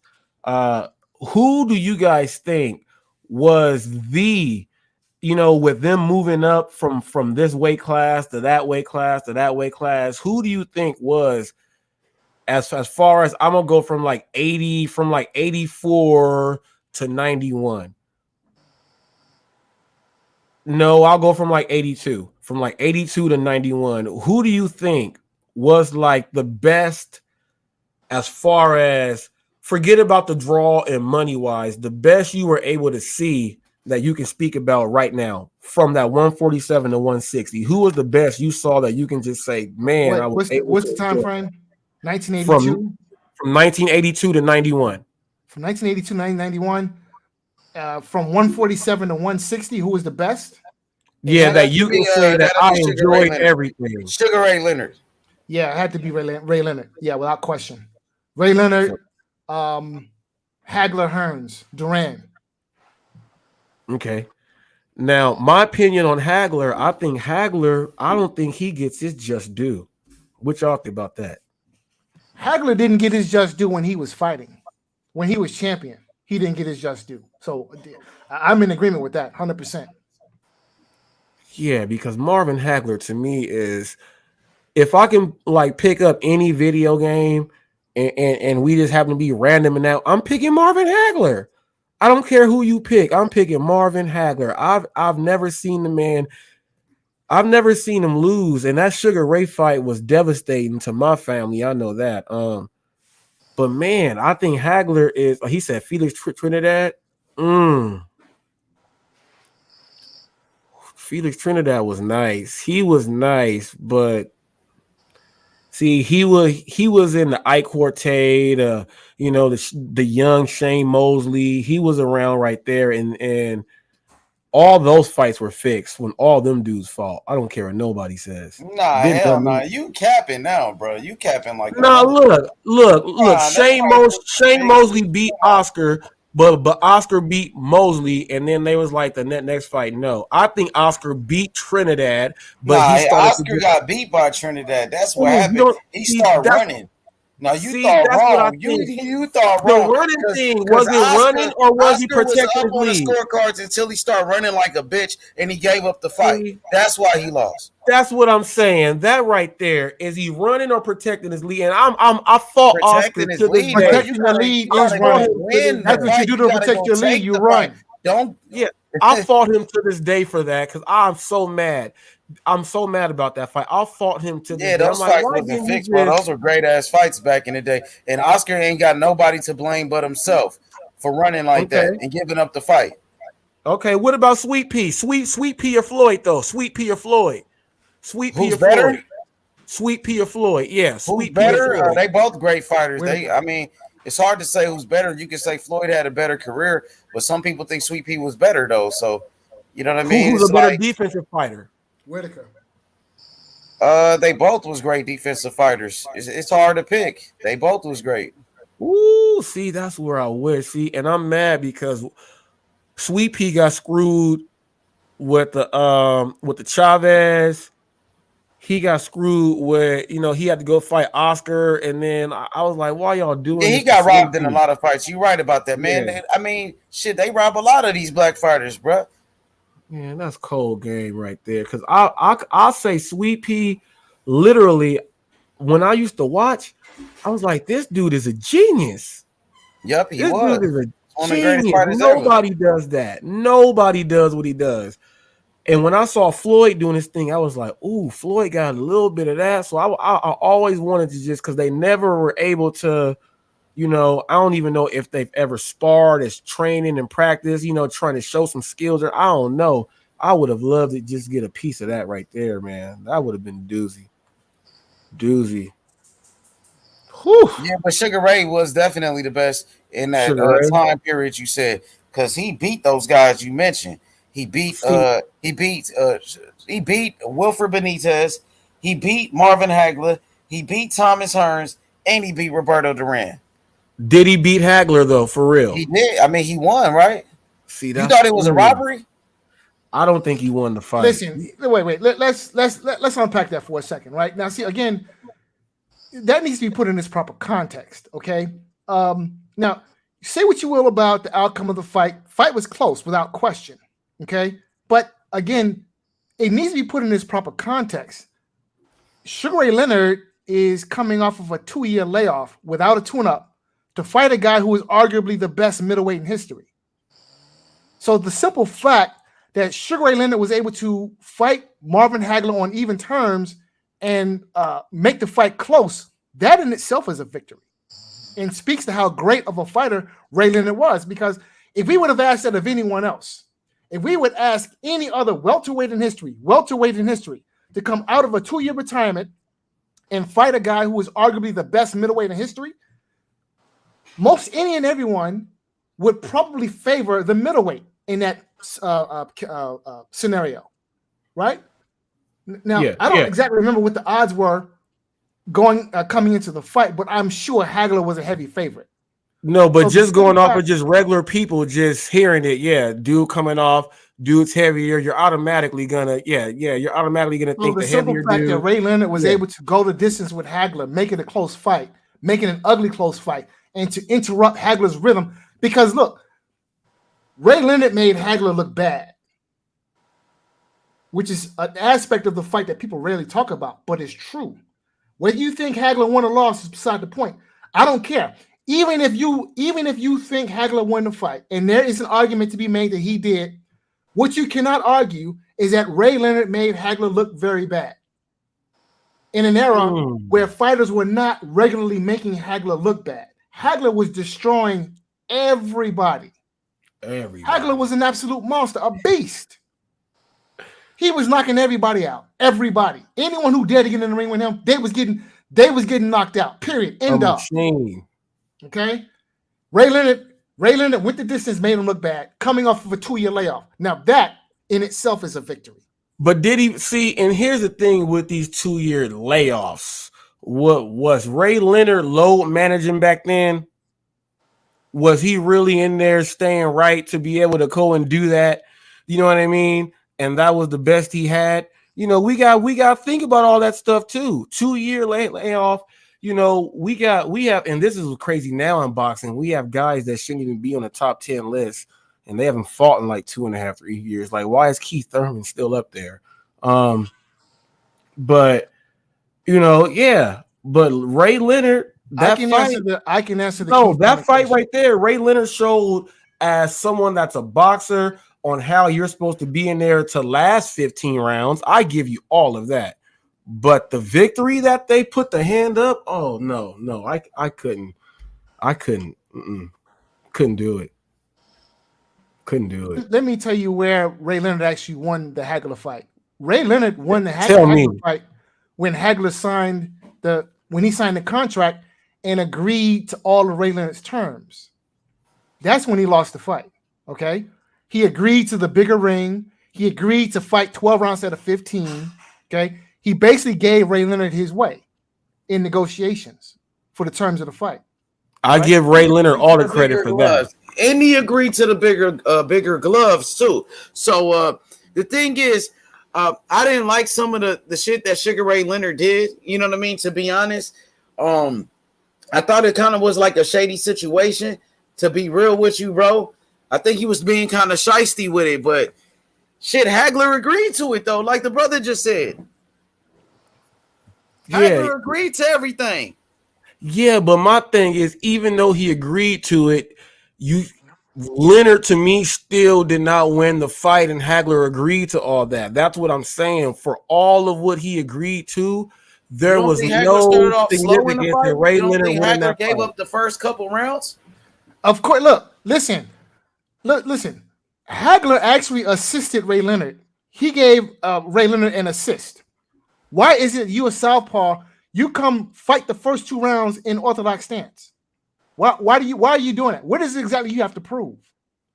So you give Ray Leonard, you give away the first 2 rounds to Sugar Ray Leonard like a fucking idiot. You deserve to lose. I mean, are you not paying some respect to your opponent who isn't a legitimate all-time great? And you disrespect him in this manner. Fuck wrong with you? Hagler deserved to lose on that point alone. Why would you come out and fight Sugar Ray Leonard in an orthodox stance when you are a southpaw? What are you trying to prove, idiot? That you are dumb? Because that's the only thing that you prove. I don't know why he would. I don't know why he would. Because of your stupidity, you lost your goddamn title. Yeah, I didn't like the way. And the biggest fight of your career. Hey, look, I didn't like how Sugar Ray tried to age him out because Hagler Ben was trying to fight him, and Sugar Ray kept playing games. And then on top of that, Sugar Ray, he waited for Hagler to get in a war with John Mugabe before he would fight him. Ooh, I forgot about John Mugabe. Ooh, that boy. You remember that Sugar Ray waited to fight Marvin Hagler. It's like he didn't try to fight the best version of Marvin Hagler. You know, and it was a close fight. Blood Boxing says, I may give Hagler an edge because Hagler fought the majority of the middleweights. He said where Leonard didn't. Starling, Curry, Breland, and a few others. It was a close fight, though. I can't deny it. Like, I thought Sugar Ray was getting tired in that fight. I felt like Hagler had his moments. Hagler hurt him a couple of times in there. That shit was a close-ass fight. I can't deny it. If they would have ruled it a draw, I would, I would be more happy if they would have ruled that fight a draw rather than give one of those two the fight then. You know what I mean? Yeah, and Sugar didn't even want to give him a rematch either. Hagler tried to get a rematch, and Sugar Ray wouldn't give him a rematch. See? Listen. And I think Sugar Ray, I think Sugar Ray was kind of low-key jealous of Tommy Hearns at that time because, Tommy Hearns kept moving up and taking belts because he was just a better boxer than these dudes and too tall for him. So he kept saying, hey, we getting older, but Tommy keep going. So I kind of think that he was trying to chase that because they always know that they can make some type of money together, like that fight that should never have happened that we saw and had to witness. You know what I mean? I just think that he got back in to try to chase a Tommy thing, and that's what it was. Get win one more belt and try to, that's what it was. Yeah, can I chime in for a second, please? So somebody is questioning, me having referred to Marvin Hagler as an idiot. So look, here's what I have to say about that. Sugar Ray Leonard is arguably the best middleweight. I'm sorry, the best welterweight in history. Is unquestionably an all-time great fighter and deserves respect. And I feel that Marvin Hagler having essentially given Sugar Ray Leonard his way at the negotiating table, all right, and then on top of having basically gave up negotiations, okay, to come into the ring and to be disrespectful to Sugar Ray Leonard and fight as an orthodox fighter in the first 2 rounds against a guy who was arguably the best welterweight in history, that was stupid. Yes, it was idiotic. So if you don't think that fighting, that Marvin Hagler fighting Sugar Ray Leonard as an orthodox fighter was not idiotic, come in here and explain to us why you think that Marvin Hagler disrespecting Sugar Ray Leonard in that respect, in that way, in that manner, wasn't an idiotic thing to do. Because in retrospect, maybe had Marvin Hagler not fought Sugar Ray Leonard as an orthodox fighter for the first 2 rounds, he probably would have won the fight. But instead he lost. So since that's a good point. That's a good point. Since you think that since you think that I'm wrong for having referred to Marvin Hagler as an idiot for doing something that was obviously and clearly idiotic, if you think I'm wrong, then please man up, come in here and explain it to me. I'm listening. I'm waiting. See, you can't argue it, but you can because there's controversy there. It's because if you are, let's say Hagler, we don't know what was in his head. If you are him, he's thinking that he has a game plan that he thinks might work a little bit better against some dude that's quick and stuff like that. And then he just switches back to, okay, let me go back to what it is.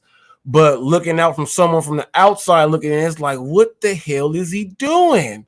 That little thing right there is what he's saying could have been why he lost the fight. And you can't argue that because that's a valid point.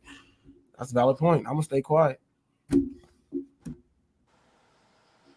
Look, I got tons of respect and nothing but love for Marvin Hagler, but stupid is stupid, okay? And then that was just a dumb thing to do. Look, if I recall correctly, even the commentators, the people who were calling the fight, was questioning his decision to fight Ray Leonard in an orthodox stance. So, why are you doing this?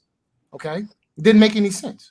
But look, I got nothing but love and respect for Marvin Hagler. Amazing fighter.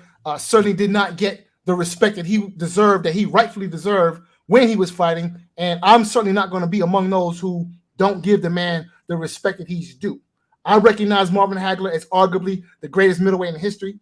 And we certainly, boxing would benefit if we had a Marvin Hagler in the fight game in 2022. No question. Okay? No question. Let me ask you this, because we got Triple G and Canelo about to do that thing now. When these two fight again, because it seems like those are the only two people that can match up to where like they are each other. When these two fight and one wins and one doesn't, what's the state of the middleweight? Because what's the state of the middleweights now? Because one of those dudes is not going to be fighting again. Well, Canelo still might fight, but a Triple G might do a retirement thing. What's the state of boxing in the middleweight game when these two go ahead and fight? So wait, are we talking about 160 or 168? Oh, that's okay. Because at this point, that's another thing. Because at Canelo, this point, go ahead. I don't even think 160 really even matters anymore. I mean, because there's really, Charlo, and that's it. I mean, who else is there at 160 that really matters? Okay, so go ahead, Charlo, 168. And so really, we need to move up. Boo Boo Andrade, Demetrius Andrade. Andrade moved up to 168. So I mean, who he's still a left? champion at 160. Still got his belt. Right. I mean, okay, so if Charlo Andrade was to happen at 160, then that would be a fight of consequence.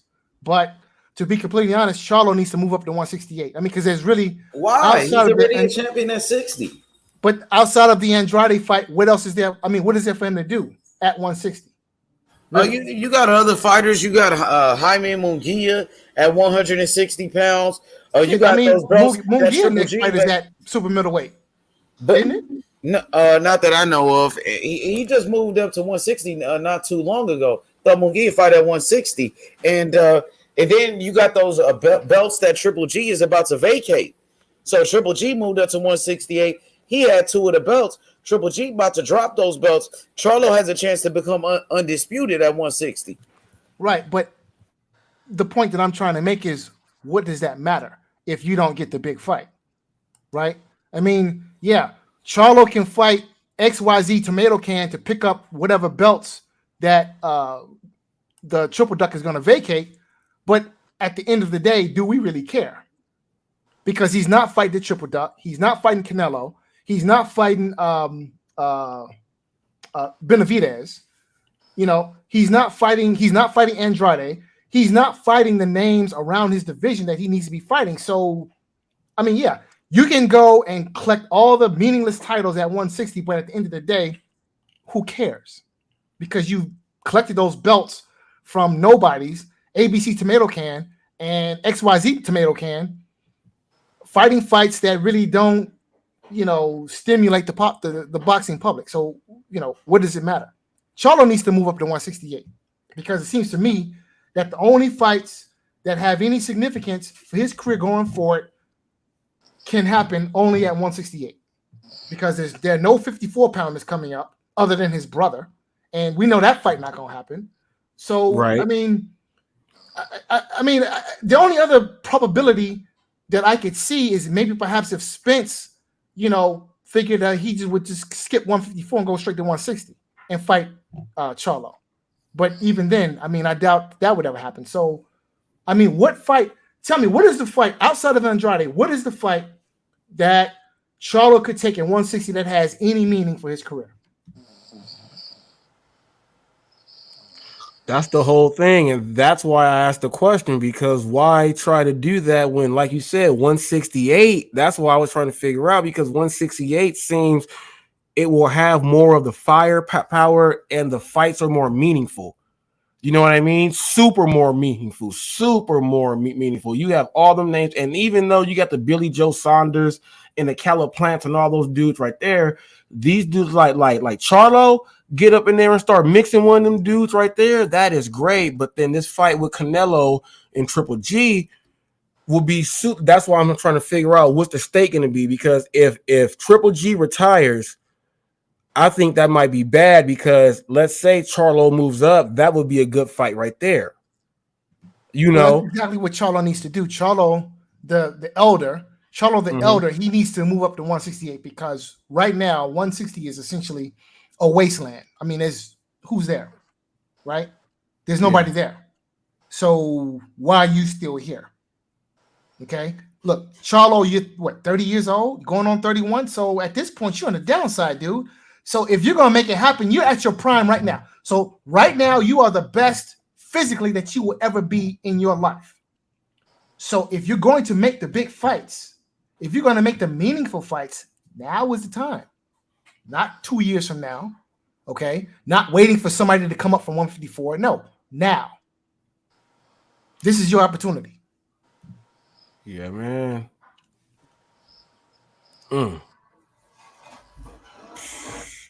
Were y'all disappointed with the fight last night?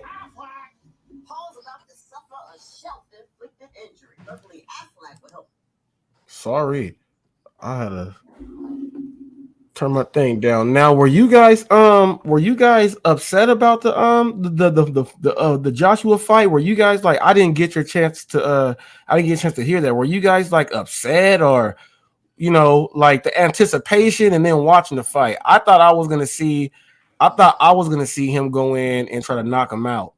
I thought his strategy was gonna be close down, cut off, and then try to knock him out. So here's the problem. Joshua is what he is, and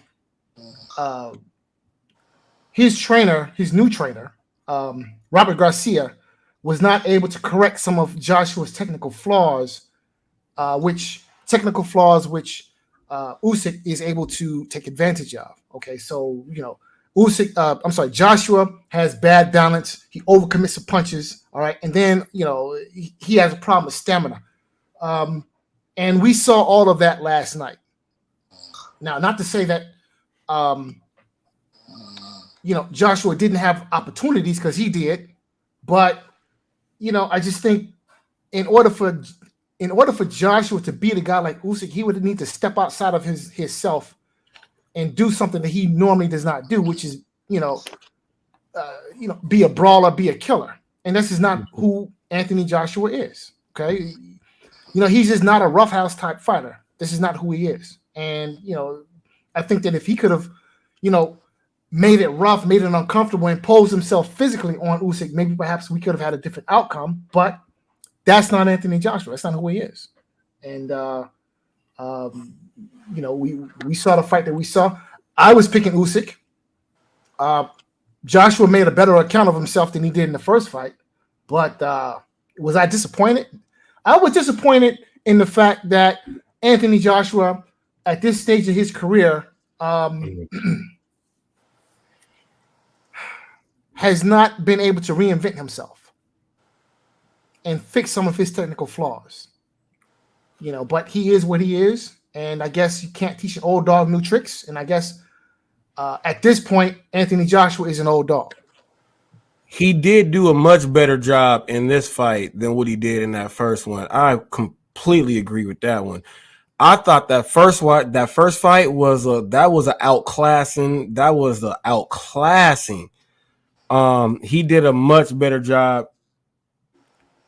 Yeah, I was disappointed in the fact that I thought his aggression level, I thought that maybe in training, this is where a trainer like Teddy Atlas, trainers like that would make sure that you were going to go into the fight with that, like we got to go in there and then give it. I saw one of his trainers hop up, push him in the chest, after that round 9, like, let's go ahead and keep going. But it didn't seem like Joshua had that same fire. I was disappointed with the aggression level. I'm just, the heavyweight belt needs to have more. If you're trying to win the belt, you got to have more fire in you, especially when the whole world is watching you, knowing that we think you're soft. You know what I mean? He's too big. He's too big for us not to see what we thought we were going to see. We thought that he was about to show us that Usyk had no chance being in there. The dude looks like a monster in there compared to that dude. And it was just a robot. He's not fluent. His footwork is terrible. He doesn't know how to pivot. He has a hard time when he does a pivot and he has to try to get his bearings back to throw a shot. They don't have someone working on that with him. I just think they think that he's just all brute strength and that's good enough. I think that's a terrible way to go for somebody like that, to put him up to the highest of the high and then you start throwing him in there with dudes who have actual skill. Yeah, so in my mind, Joshua should not have taken the immediate rematch. He should have probably got a couple of fights in with his new trainer to work on some of these technical deficiencies, the footwork issue, the not cutting off the ring. All right, because the adjustments that he made, I felt served him well. The body work, having turned up the aggression a notch or two from the first fight, but it just wasn't enough. It's just too much. There were just too many other technical deficiencies at play that Usyk could take advantage of. Because Usyk was, catching. He was leading. Usyk was leading and countering. Okay, he was beating him to the punch, and he was catching Joshua with counter punches. So that's when a guy is leading and countering. That's a problem. That's the problem. It seems like Joshua has a problem though with short, choppy punches. Have you guys noticed that? That when somebody gets in there with him, it's not a huge punch that will get him. It's that punch that gets you right there. They placed it well right up in there. He has a hard time when someone knows how to throw, the punches and bunches right there. Something happens to him to where he looks dazed too many times. They have to fix that too. They have to fix that because it can be a super night. Yeah, it's kind of late in the game though. At this point, Joshua is what he is, and he can perhaps add some new wrinkles, but when when the going gets tough, Joshua will revert back to what he is, which honestly is, I guess, a crude puncher at this point. He does some things well, but there's just too many things that he does wrong. That right. The things that he does right don't compensate for the things that he does wrong. Now, yeah, he's super stiff. Now, do you think that that's why, because Ortiz, to me, I'm guessing that's why, Wilder had to fight Ortiz twice, because he knows how to box and punch and he was older. They purposely kept AJ away from these guys. Yeah, well, they kept Joshua away from a lot of guys, okay, and Wilder being one of them. So, listen, this was, I feels perhaps very feels.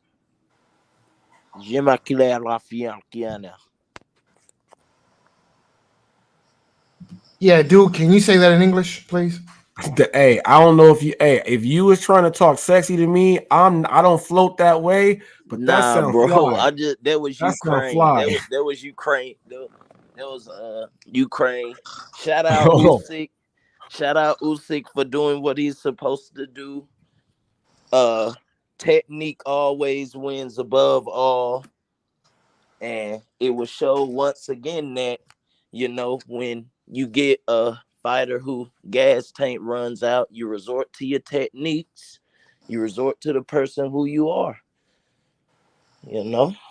How you say that again? Because you said like 5 words and got a whole paragraph out. What the hell can you say? He said, I said this and it means this. Say it again. No, I'm being funny, bro. I was just talking. Okay, because I was like, dang, he said 5 words and had a paragraph. I said, whoa. What I am saying though was I was just talking on the fight, because this whole fucking week I had to argue motherfuckers for hours to my fucking voice strain. I had to cook motherfuckers to crisp. And I'm just happy that the fight happened exactly like I said it was gonna happen. Oh, I never thought Anthony was gonna win. I just thought the only chance he had was to, just go get it. But I never, from that first fight, let me know that he was not gonna win a rematch. I already knew. Yeah, it's just a lot of I feel like he had the wrong team. Like, I don't think Robert Garcia was the team to do it. As at the same time, trainer can only do so much for you. You still have to go in there and fight and use your own IQs and abilities. But I feel like he could have got a better motivator. He had a bunch of people, in his ear. Nobody really telling him. They telling him, "Oh, you're doing." He needed somebody to motivate him. He needed a Emmanuel Stewart talking to Lennox Lewis. You're blowing it, son. You're blowing it. Yes. He needed somebody like that to talk to him, because he came out strong. I mean, not came out strong, but after the 9th, he actually had a chance. I mean, I put a lot of money on Usyk. He had me sweating. But Usyk, he AJ resorted to that high guard, which, like I say, most you look at from the Canelo camp to Eddie Reynoso to Robert Garcia, they have their fighters resort to that default high guard.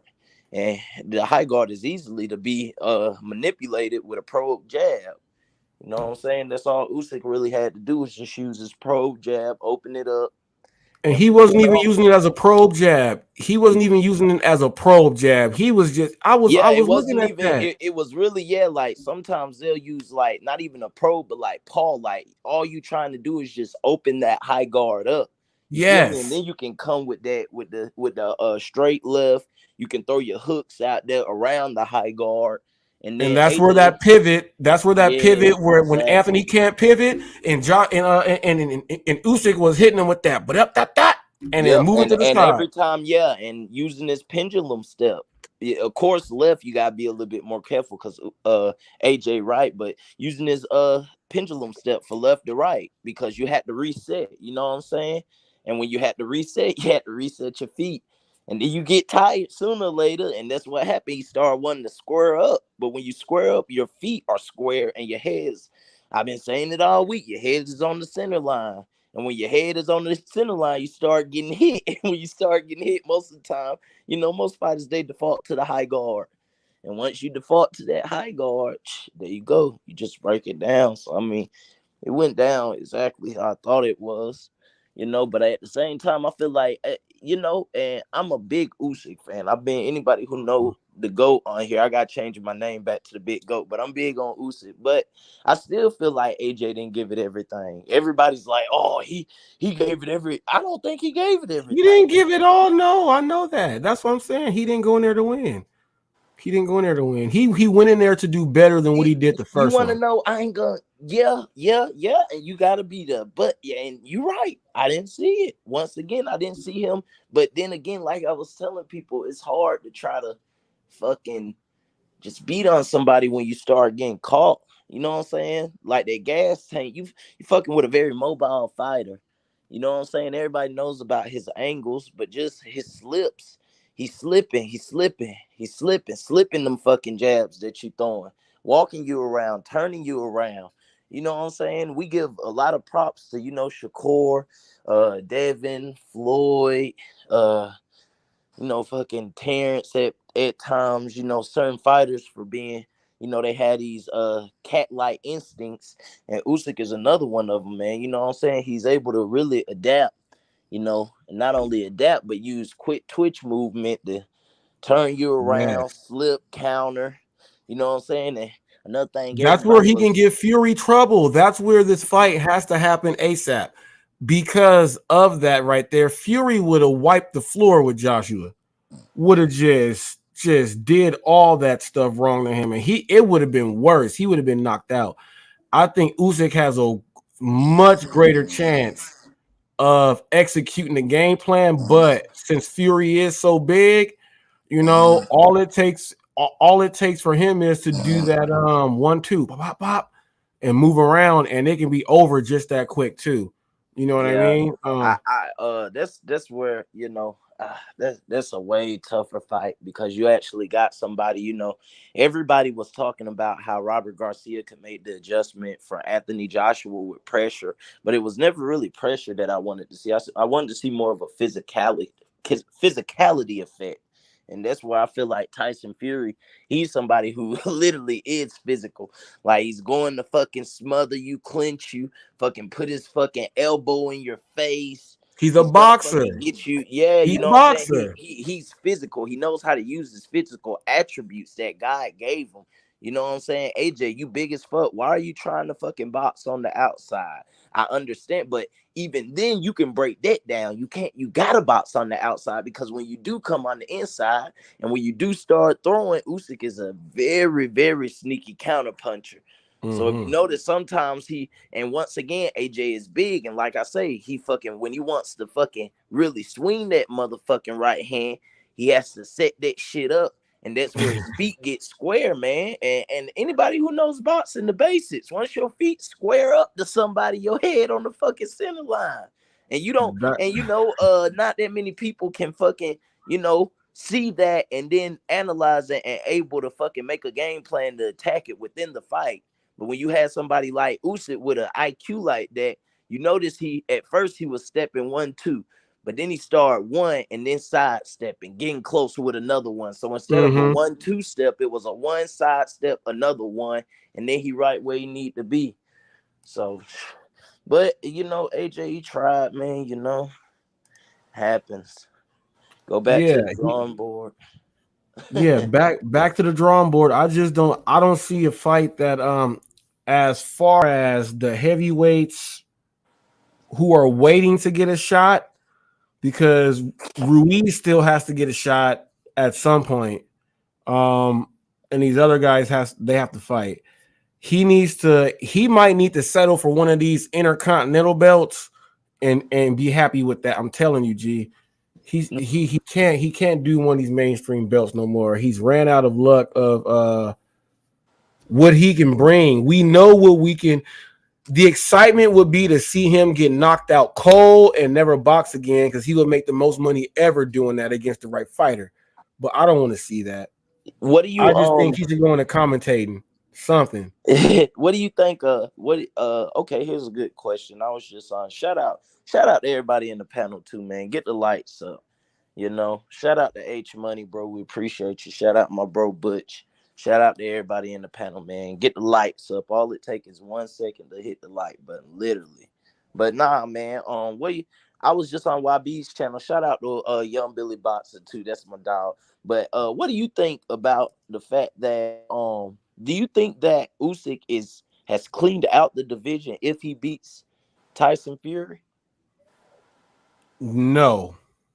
Okay, no, good point. Okay, because no, I don't think so neither. no, not Clean even. out, be a He king can't clean out the one day. division without fighting Deontay. because Wilder is out there. You got Ruiz out there. You got Ortiz out there, and you got to fight these dudes. You can't clean out a division without fighting them. I ain't gonna lie, bro. Just let's just say let's just say he beat and I'm not saying this will happen, but if he were to beat Tyson Fury and he was to beat Deontay, then that would be considered a clean out, I think. But I don't think he'll fight Deontay. If that happened, personally. yes. If that happened, yes. And I feel like if Fury beats him, then it ain't really too much more out there, but maybe Joyce or like you say Ruiz, but he got to fight Ortiz. So, but yeah, they're still like, even if, and here's what Tyson Fury doesn't understand. Even if he wins this fight, there's at least 2 more fights that if he wants to solidify himself, like really with the names of the heavyweight stature on where you're trying to put yourself, he has another. First of all, he has 3 more fights right now. He has 3 more fights, and they need to be against only fighting for belts. He does that and wins, then you put him there. That's what he has to do, because he can't just try to. I've been a lineal champ for all of this, and I beat. No. You still have not. You still have some notches that I got to see. I got to see you at least, because I don't want to see Joshua and you fight. I got to see you like a Ortiz. You know how Foreman had to fight Chevalo and all those other dudes like that. There's fights that you have to do to solidify yourself. He's got 3 more fights, and they have to be against these dudes to really put himself there. He can't just run and duck and say that's it. He can't do it. That's not worthy.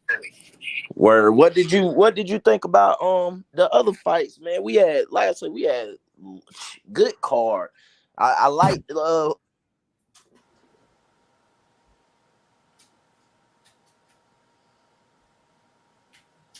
My son dropped some waters.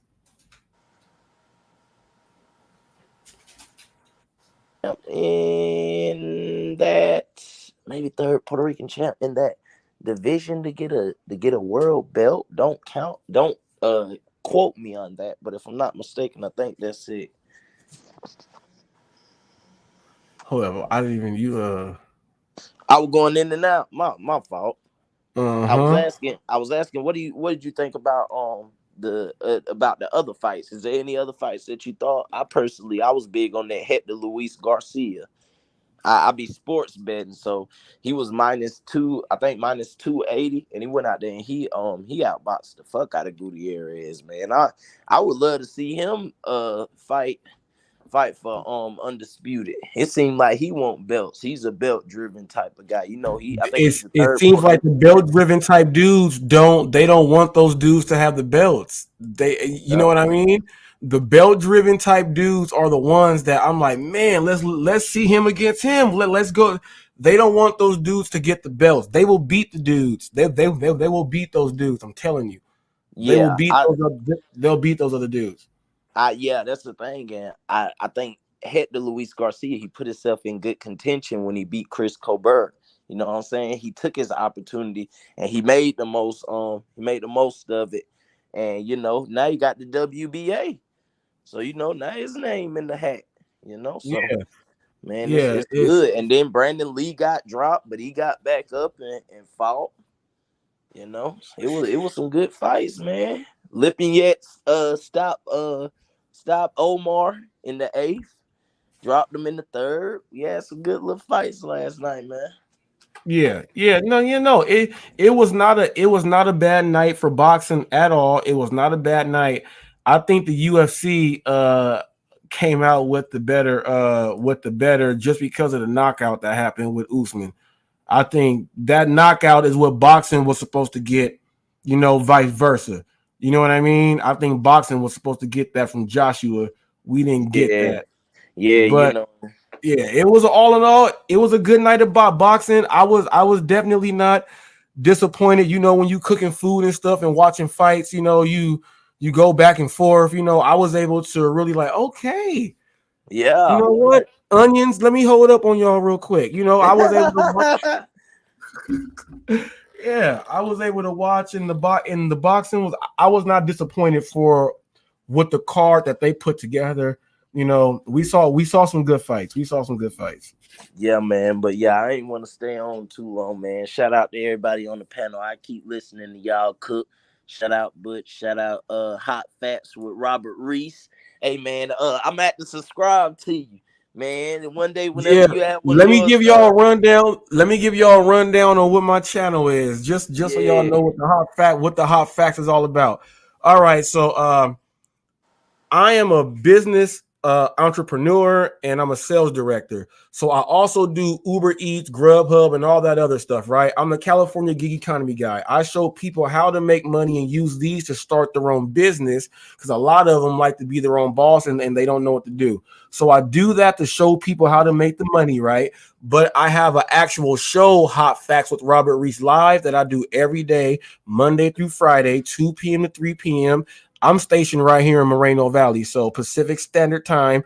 I go over current events, news. I go over a whole lot of other stuff. I keep it real. I got an open link. I bring up stories and stuff where I make people think about stuff and then speak their mind. It's all about hot facts. You come in here, you show love. Every single person that comes on has to be respected, and you let them speak their mind because my theory is if everyone speaks, we can all learn something. You know what I'm saying?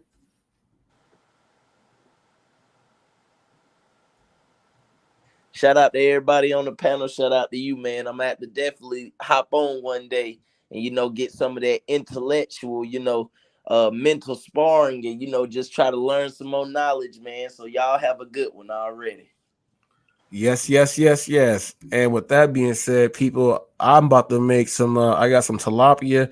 My son just walked in. He got basketball. He just came in. He's hungry, so I'm about to make some fish sandwiches. Do these up real good. I will be back though. I gotta cook. Thank y'all for having me. Appreciate it. Much love and respect.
Yo.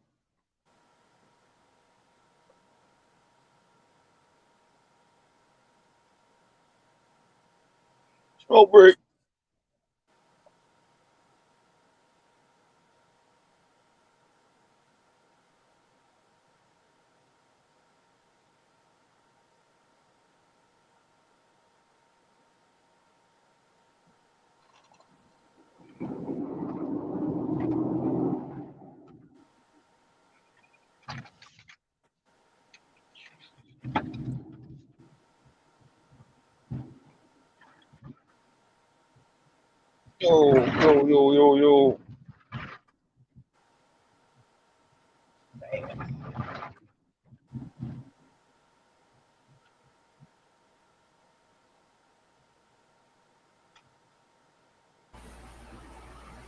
Yo. Yo. Yo. What's good, bro? Shit. What's good? Not much, man. So how you feel about the the big match yesterday? AJ softer than baby shit. Hey, I mean, I wish Marky Dan was up here so he could eat some crow for the whole week. All the AJ fanboys, they on suicide watch, and it's a good feeling, man. I done seen Wilder make excuses. I done seen Loma make excuses. I done seen Tio Cambosis. All these guys make excuses, and just to see the UK doser Anthony Joshua have a hissy fit meltdown, throw belts. I feel good, man. They talked all this trash about Deontay Wilder. It's a good sight to see the accountability does not avoid anybody. AJ is officially a chump. He got his ass whooped. He cried. Hip parade. He put on a fucking. He was like a woman on our period. That's how he had it. My guy Akhmadov, he lost yesterday to Alberto Puello. He took his loss. It was my opinion, a robbery, like a champ. And he's gonna go back to that gym, push for probably a rematch. But AJ soft as baby shit. The question I got for you is, where do you think Joshua goes next from here? Who do you see him matching up against next, or do you think he possibly need to hang up the gloves? No, hell no, don't hang up nothing. He need to go fight Deontay at the Wilder, knocks out Robert Hellenius in spectacular fashion. We need to see AJ and Deontay Wilder finally face off. I don't want to hear Eddie Hearn making any excuses. Eddie Hearn legitimately could actually sit the hell out of this one. I believe Saudi Arabia would enjoy putting on a fight with Anthony Joshua, Deontay Wilder.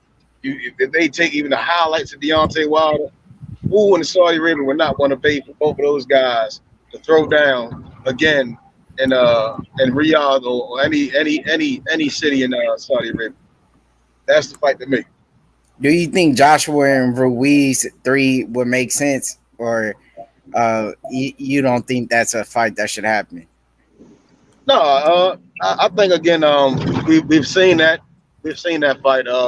We've seen the outcome. AJ, he was broken down by Andy Ruiz. Went to the second fight timid, and now with all the after this fight with Usyk, the fans need something to see that's different. And Wilder and AJ is the fight to me. I think that seals both of their legacy. They were originally supposed to be the undisputed fight, and now it's just for legacy. So I think that's the only fight for those two guys to make. So it's definitely a lot of money on the table. If the fight can't happen in Saudi, we know in the States, we'll fill out the stadiums and bottles, that type of fight, because of the magnitude of it.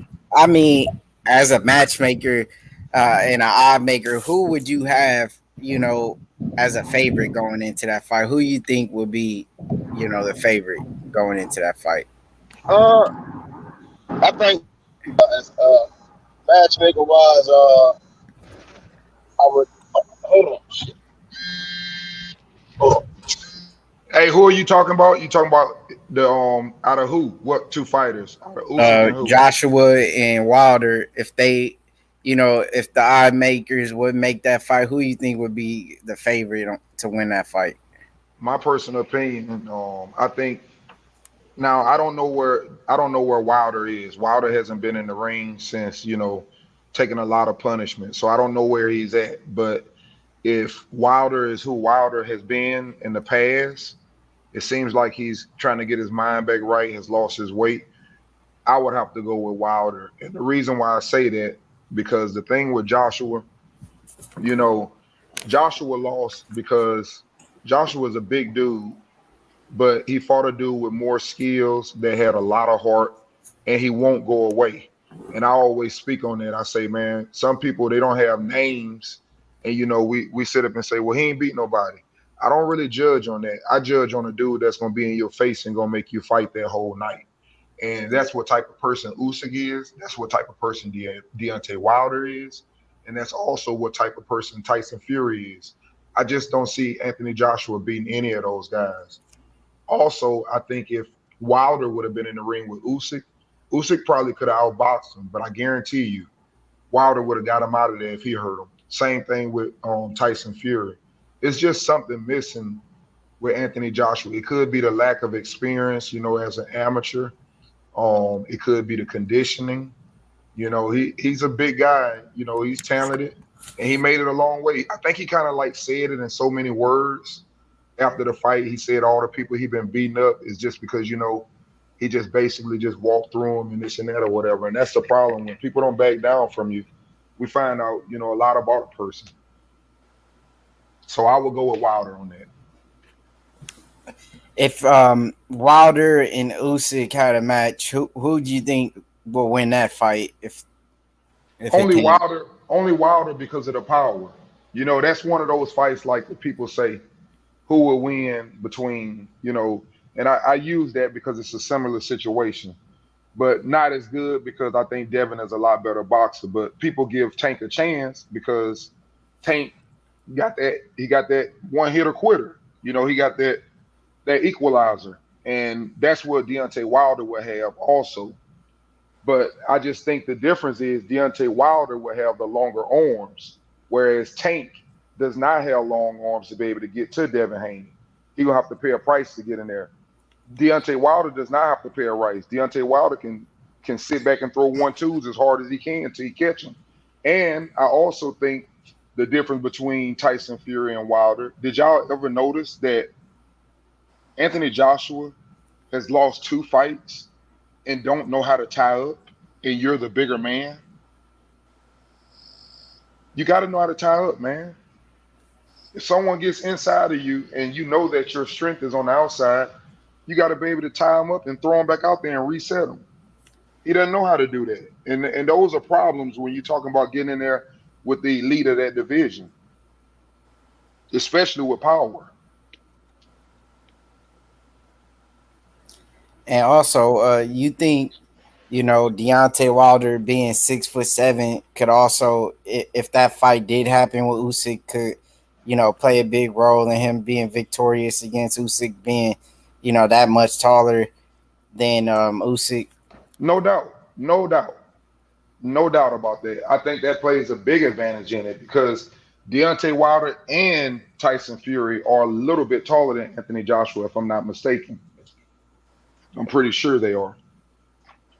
So yeah, I think that plays a lot into the factor. But more importantly than anything, like I said, it's their ability to not go away.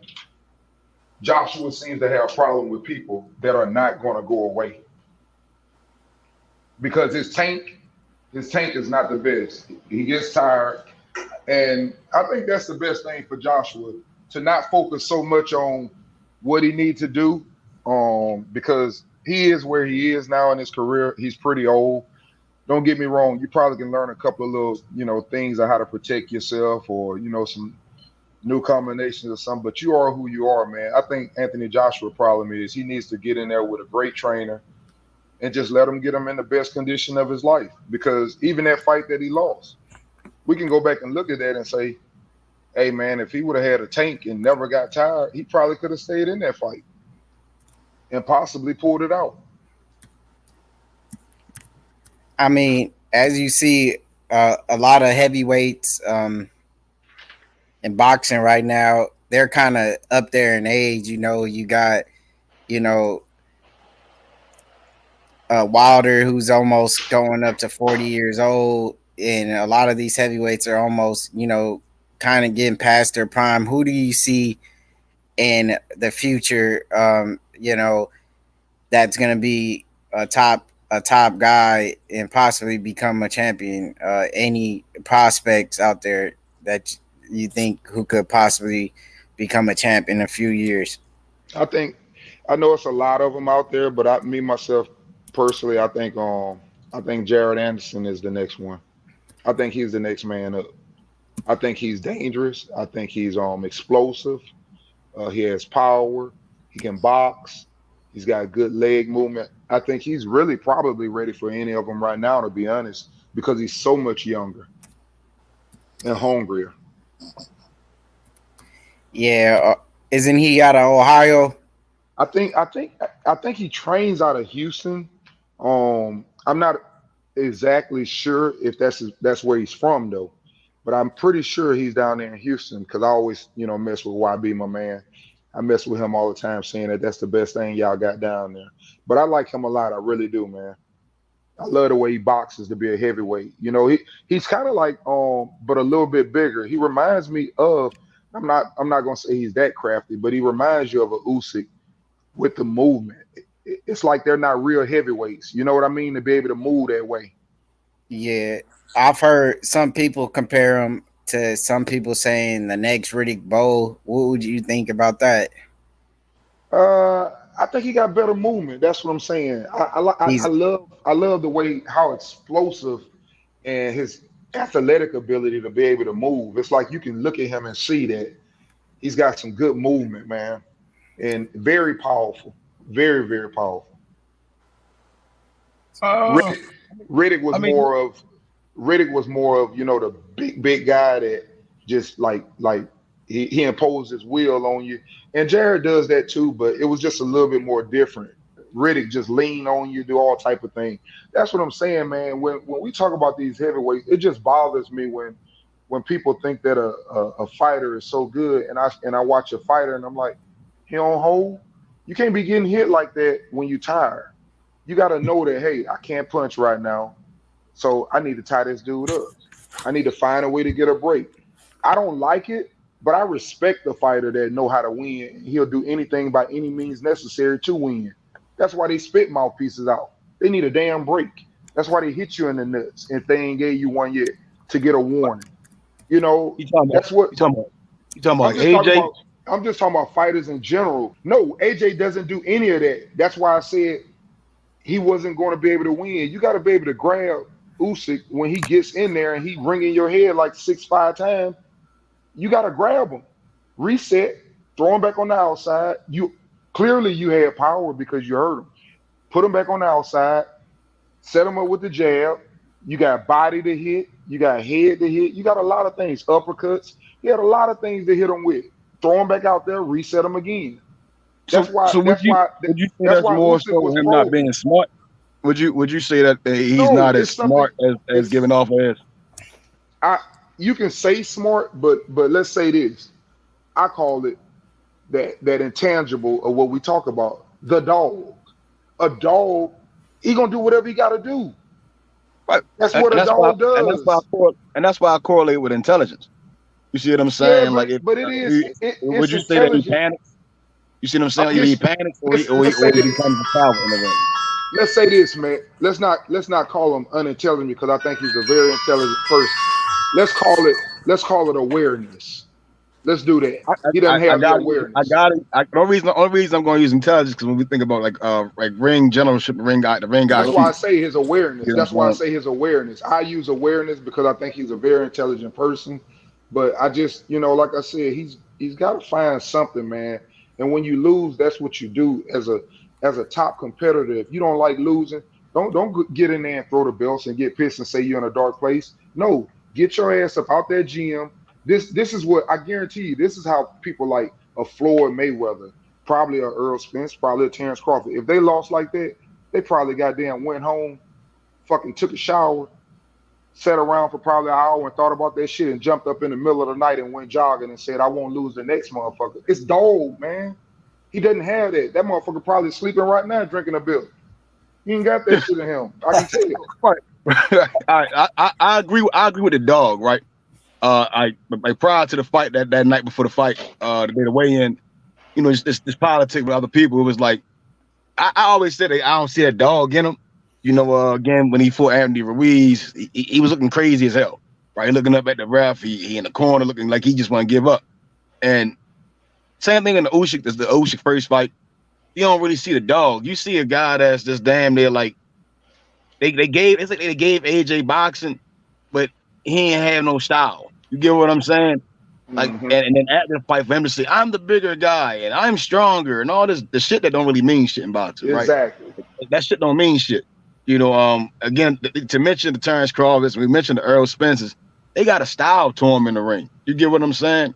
Shit, even Wilder, like Wilder skills may be subpar, but it's the style, the way he do that shit. That motherfucker might do a Power Ranger stance. That motherfucker might throw a nice, decent jab. It's some form of finesse. That's why I'm using the word intelligence to what they're doing to get what they want done. You know, and on top of that, they had that dog in them. You see what I'm saying? Like, shit, Cal Brook, Earl, dog came out. Shit, Crawford, Porter, dog came out. Shit, Porter even again with these guys like Porter, like where the dog will come out, that's why I'm using the 10 because it's like somewhere deep down, right? You learn that that's a learned situation. You get what I'm saying? Like how do I overcome adversity?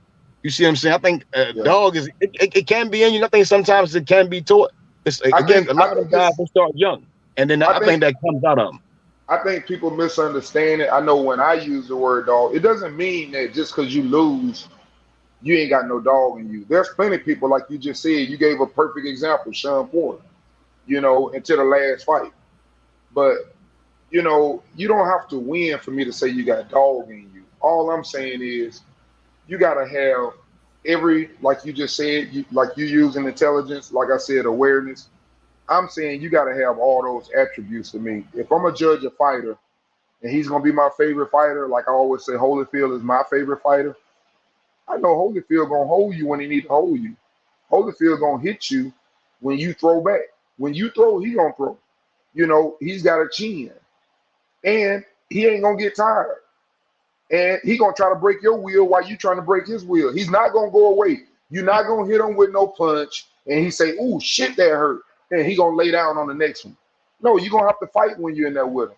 That's what I mean by when I say dog. And a lot of people are saying, oh, congratulations to Joshua. He did so much better. Well, to me, I don't see that. All I seen was a dude being safer. He just was more safer this time.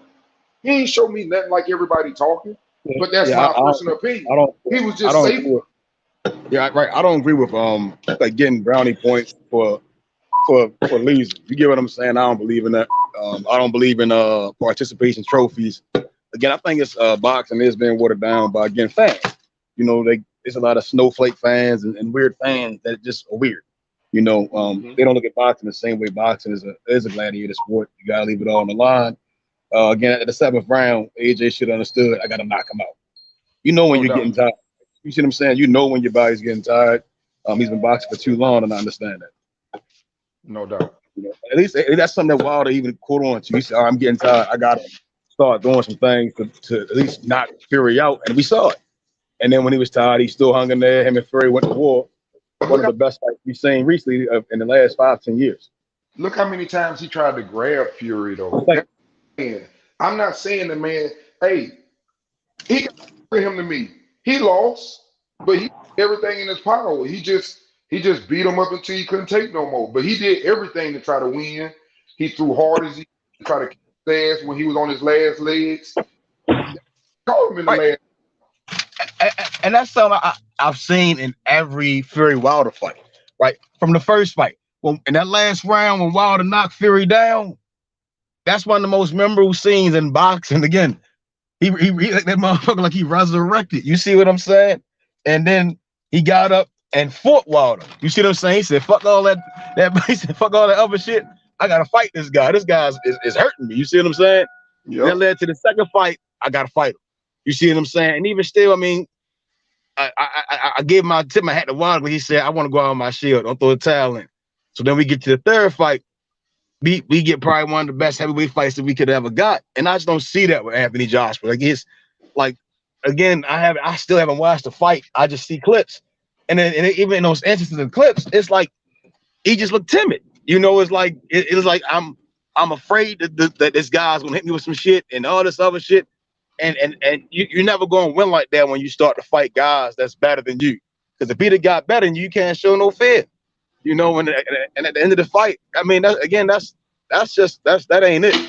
I understand again that Wilder said what he said, but again, a lot of that shit came outside the ring. A hell of other people said dumb shit. AJ shit was like immediate, like who he was. You know, I just ain't rock with that. You know, again, that's the main reason I want to see Wilder versus AJ. Hopefully, it could be in the States. Hopefully, that's a fight we can get. Because I think fans need to remember what boxing really is. You know, scales pay the bills, but at the same time, it's a dog-eat-dog world, man. And I got Wilder knocking AJ the fuck up. Yeah, that's what I say too, man. I don't want to. One thing I don't want to do, you know, because I watched a couple of little press I seen how Eddie Hearn, you know, you can tell that, you know, the dude, and I understand, you know, what it's like to have a lot of pressure on you. And I know he had a lot of pressure. They wanted him to be the best heavyweight. Everybody's pulling for him. He's a likable person. He's probably the most known heavyweight out of all of them, probably. Um, and you know, just to see him lose like that, I feel bad for him. He was sitting up saying all these people in social media just talk shit about him, this and that. So I know how it can feel for him. But at the same time, you know, I want to give my respect to him because it takes a man to get in there in that ring anyway, you know, Hey, and fight.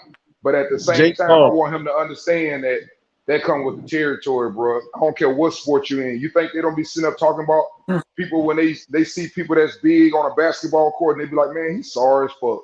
You don't think they sit up and talk about these quarterbacks when they throw picks and motherfuckers have memes going all the way around, memes of you not, you know. I mean, they'll hurt your feelings, bro. So that's something that comes with the territory. But I do Hey, D respect and what he Meth. do. I just want to say that I respect what he do. Hey, But D that's and gonna Method. come. D and Method. This is a question about AJ specifically. Do you guys think these fighters, like the guys who fight AJ specifically, maybe they think in their head this guy's a nice guy in the press conference and stuff like that, and they can just walk all over him in the ring and take advantage of him and stuff? No, I don't Maybe. think that. I don't think it comes from. I don't think it comes from the way No, he. the perception. Like, Yeah. But I don't think it's from. I don't think it's from the perception. I think it's more so. You know, I always say this. This is what I always say about boxers. I believe in my heart that when a boxer watches another man beat you up and break you, I think every boxer that is a very good boxer is ready to jump in that line because they know you can be broken. That's just my personal opinion. And people have seen how he is in the past. You know, you had people sitting up saying, man, what's wrong with him when he fought Andy Ruiz? Oh my goodness. Man, he looked like he just came off the couch in that fight. It was no way he was conditioned to go 12 rounds that first fight. yeah, no, that's what's it for me. This is the issue with these knockout artists like AJ and Deontay specifically. They're not very. They're not. Tyson Fury is the exception. He's a knockout artist, but he can actually last 12 rounds. But it seems like guys like Deontay and AJ specifically gas out after 5 rounds and Hey, stuff don't like. hold back. Hey, whoever that is talking, don't hold back. You was finna say it, and I agree. No, just say it. Tyson Fury, besides Usyk, is the only one at their division that is great boxers, and that's the difference. They have power, but they're not great. I They mean, don't don't. get me wrong; they're good They, boxers, but they're not on their level of boxing. It's different. no, they don't have an over reliance on their power. Like they can rely on they have the power, but they don't. they're not like AJ and Deontay, where they have an over reliance on the power that they don't have anything else to fall back on. No doubt. They can box if they need to. At the end of the day, they can box and go 12 rounds, and they can win a fight on boxing. That's the And for difference. me, I rewatched the fight when last night again, and I saw that like the last two fights with Usyk, it seems like Usyk just sucked the life out of AJ. Like AJ didn't even have the confidence after the 7th round to even do anything and stuff like that. Did you see that as well, D? Or am I the only one that saw that? I'm over here, man. I got water on. I'm washing dishes, so I'm putting myself on mute. So I was gonna let one of them answer that or whatever. But yeah, I see where you were going with that. It's just like I said, man. He's a hard guy to bet against because you look at him, man. He has everything from the outside, the physical ability. He got power, decent boxer, but I blame everything on conditioning and discipline. If I had to sit up and judge on the outside, and I'm sure a lot of those trainers probably would agree with me, I blame it on conditioning and discipline. Why do I blame it on that? Go look at that fight. Go look at that fight, and I'm sure you say you've seen it twice. You'll watch. He came out. You know what he was doing at the beginning? He was moving his head side to side. He kept them gloves all the way up.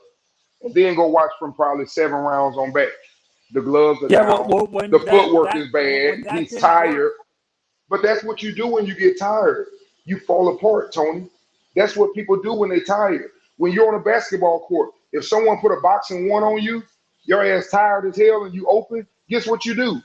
You shoot that bitch because you finally got an open shot. But guess what? You ain't going to hit it. You're tired. That's why you got to keep your endurance up to be able to hold your discipline. Thing. No, Smoke, don't be too funny. Don't get funny. Because it's the same thing with your hands. Your hands are up because you're in shape. You moving your head side to side because you know that motherfucker punching. But when your ass get weak, you start to say, well, I'm gonna keep my hands up, but I ain't gonna move my head. Shit, my arms tired. Well, I'm gonna move my head, but I ain't gonna keep my arms up. That's all discipline and conditioning. You got to be conditioned to be able to do that.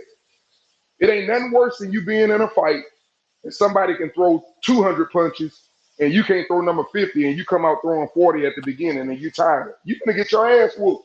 I don't care how big you are. Conditioning. And AJ fell back onto his old habits when the game plan that him and Robert were doing wasn't working. Also, like he fell back on his old habits. Yeah. Yo, come on in here, Smoke. Come on in here, Smoke. We need you to get in here. Let me wash these dishes while y'all shoot it off. Peace. What's up, everybody? Yeah. I was listening to you guys. A lot of what you said struck me as counter to my experience, right? Like the idea that Deontay Wilder doesn't go 12 rounds, but Tyson Fury does. Deontay Wilder dropped Tyson Fury in the 12th. Like, seems like kind of weird. But Usyk has an incredible tank. Tyson Fury is a pretty good tank, especially like for a big guy. The issue with Joshua's tank is that he's muscle bound. But I don't think it's a function. I don't think it's function of whether or not you're a technically skilled boxer or not a technically skilled boxer, whether or not you have stamina issues. I think that's like kind of two different things, really. I got in kind of late, so I'm not quite sure what you guys are talking about. No, we were. Smoke, I agree with that. I didn't say Wilder didn't. That's what I was trying to say. Wilder's not like Joshua. And Wilder will always. I think Wilder beats Usyk. I think Tyson beats Usyk. The reason why I was saying that, I said the only difference was I didn't say Wilder don't have a tank. I said Wilder. The problem with Wilder is I don't think he's as educated as a boxer, as good as a Usyk or Fury. But the thing is, I damn sure believe. No, AJ, I don't even put AJ that much higher than Wilder. I think people think Wilder can do it just because he relies on his power. I wouldn't say he's that big of a gap between Wilder, in my personal opinion. I would say Usyk and Tyson Fury, in my eyes, my opinion, they are better. You know, it's a difference. It's a bigger gap in their boxing skills, but I don't see a big gap between Wilder and Joshua. That's me though. I could be wrong on that, but that's I my don't think opinion. there's not a big gap between Usyk and AJ. Like Usyk is better, but it's not like he was 10-2 in the guy. It's not like it was Kambosos versus Haney. Like Joshua can box. AJ, like that foot position shit battle they're doing, that's not Wilder's game. He's not going to get into a battle of footsies with you. And what I was saying earlier, Smoke, I rewatched the fight again, and it seemed like after the 5th or 6th round, AJ seemed like Usyk just sucked the life out of AJ because AJ couldn't do anything really, like consistently do anything. Did you see that as well, or am I the only one? Well, I mean, it was that was what I expected to see. Like, you know, like going into the fight, I was like, no, I mean, my thing was he needs to turn it into a bruising match, and he needs to sustain it for about 5 rounds whenever he does it, because he won't last, right? Like he can't win this fucking points battle against Usyk because he's not good enough as a boxer. So the other thing was you have to go for broke, but that's going to deplete your gas tank. So you have to be successful with it. You have to pick your moment, and you have to sustain it, like, you know, unbroken. And he was able to hurt him, I think, in 1 round or 2, but then he gassed. He couldn't do it for 5 rounds straight. And he also kind of waited late to do it to begin with. And I think that's more the issue is. Like, I don't think he's ever been a 12-round fighter. I don't like that's not news. Him pointing out that he's not a 12-round fighter is not like news to anybody. The only time he actually, like, what was an anomaly to me was his gas tank in the Ruiz rematch. How he was able to just stay all like perpetually and, like, you know, use his vertical movement and for basically 12 rounds. I thought, like, wow, that's kind of a new AJ. I've never seen him be able to do that before, and I haven't seen him be able to do it since either. Yeah, and Smoke. And when we were previewing this fight, me and H, I talked about this. The style the way Robert Garcia trains his fighters or the trainers in his gym, the way they train their fighters is not very conducive to the heavyweight division, which are short spurt fighters. They don't have huge gas tanks, except for Usyk, which is an anomaly in that division, like you said. In general, these guys, their gas tanks last maybe 4-5 rounds at best. I don't. That's a really weird thing to say, that the way that he trains a small guy would be the exact same way he trains a big guy. And especially and all he was and all I'm talking and about all high punch output. I'm talking about that's what I'm saying. The high output is a function of little guys. It's like I don't think he trains them to have a high punch output. I think they have high output. I don't think like Robert Garcia's fighters have a higher punch output than like other guys in their division. That's just like a feature of their division. Oh yeah. Oh, okay. So you think I'm looking at it's a weird way that I'm looking at it? Maybe. Yeah, it's not like he instills high punch output. It's just the smaller you go, the more shots they throw for a variety of reasons, right? Like you go down to the minimum weights, you'll see, you know, that probably the highest number of punches thrown and landed, right? It's just kind of, they have small arms, the defense isn't at quite the a premium, and also they don't punch as hard, so you can like kind of eat a bunch of the shots. So it's kind of like the lower you go, like the heavyweights, they don't punch as much, and their punches have more an effect. I agree with that, but the only thing about that, I'm like you. I don't think that he takes a middleweight or a lightweight and says, "Hey, you guys, I need you to punch this many times." I don't think it's that kind of like what Smoke said. I think it's just a product of the guys. They're smaller. But what I do think it is, and you know, somebody correct me if I'm wrong.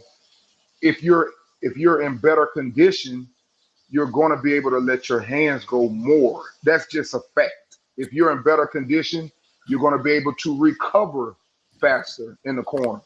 So condition has a lot to do with that, and that's one of the reasons I kind of like I did give him a little bit of possible hope because I thought one thing about Robert Garcia, I thought that all his fighters were in very good shape, and they fight to the end for him, but apparently that's probably one of the things that they had conflict. I heard things about them having conflict. I don't know how true that is. I don't want to start any rumors.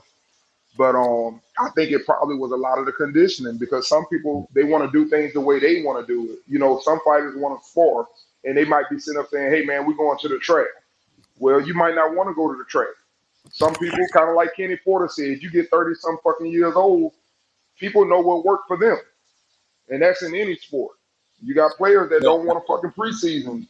Hey, I don't need that, but that shit affects you. You got to be in condition to be able to punch. That's all I'm saying.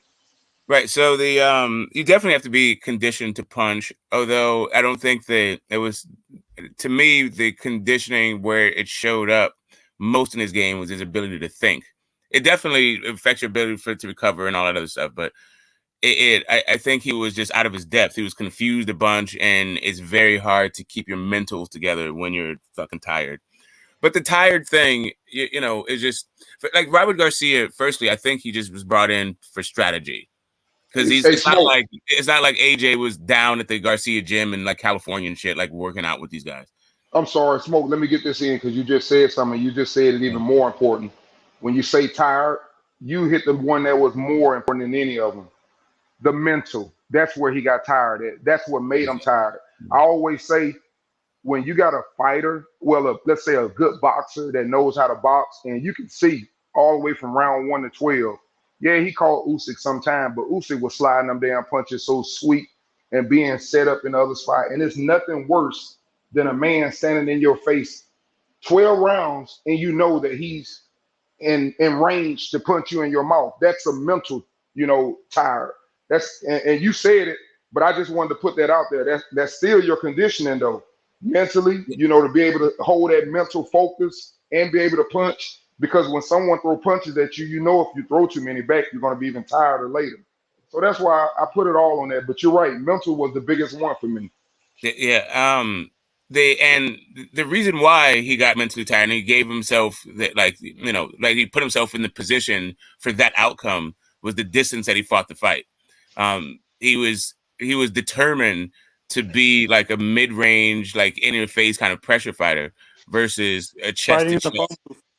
Instead of a chest to chest bruising, and like let him feel your weight fighter. And so all that extra weight is tantamount to nothing, and it becomes actually counterproductive. And then his physique comes into play because those fucking big ass muscles, compact muscles, need more oxygen, right? So it's just kind of a self-perpetuating goddamn a torture chamber for him, like the fight became. It's really just the decision to fight at the wrong space. So I think he tried. He gave basically giving Usyk too much space to work. Usyk just used that time he used that space in order to confuse, exhaust, and basically drain AJ for 12 rounds. No doubt. So it's basically AJ was basically playing into Usyk's hands, fighting from mid to short range in the phone booth most of the fight. I don't think it was AJ. I don't think it was AJ not doing it like Smoke said. He wanted to do it. It's just that Usyk was too slick for him. When he got him on the ropes, he grabbed him. When he couldn't grab him, he moved side. He didn't allow him to fight. No, that's not what I'm talking about. I'm talking about AJ's determination to fight from the mid range, not Usyk's ability to get away when he tried to get close.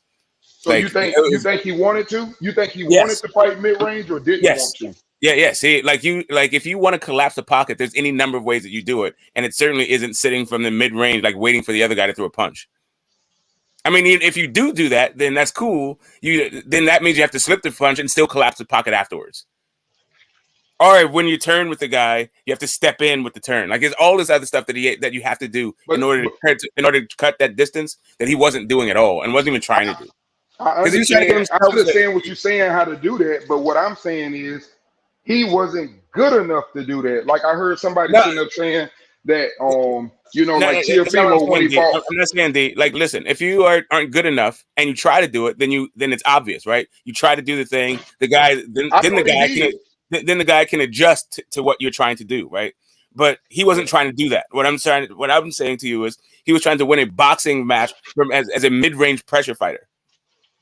Man, in the like, I think it's from like round. I want to say from round 8. I went back and watched it again too, because I had a lot of stuff going on. I watched the first one, but I like to go back and watch stuff, just by myself and turn the volume down and just looking at it, man. From round, I want to say probably after that one round, he had that good round. I think it was in round 9.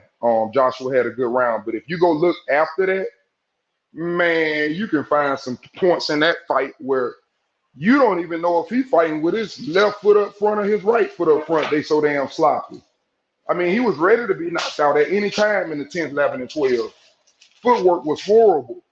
I mean, he couldn't move everything. I mean, it just was. But it goes back to what I said. You get tired, man. You're gonna resort to who the fuck you are, and that's pretty much what happened. And Usyk put the pressure on him more and more.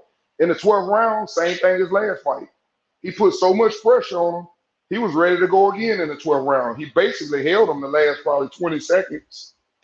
But I don't understand if you know how to hold him when you're about to get knocked out, why you didn't hold him at the beginning and reset him and keep him on the end of your motherfucking power. See, right? So you saw all those hooks and uppercuts he was throwing to the body, right? He should have followed through with those. Like all of those should have ended in a clinch. Exactly. With Usyk on the ropes and AJ like leaning on him, and the ref should have had to pull them apart. Exactly. That's how those combinations should have ended.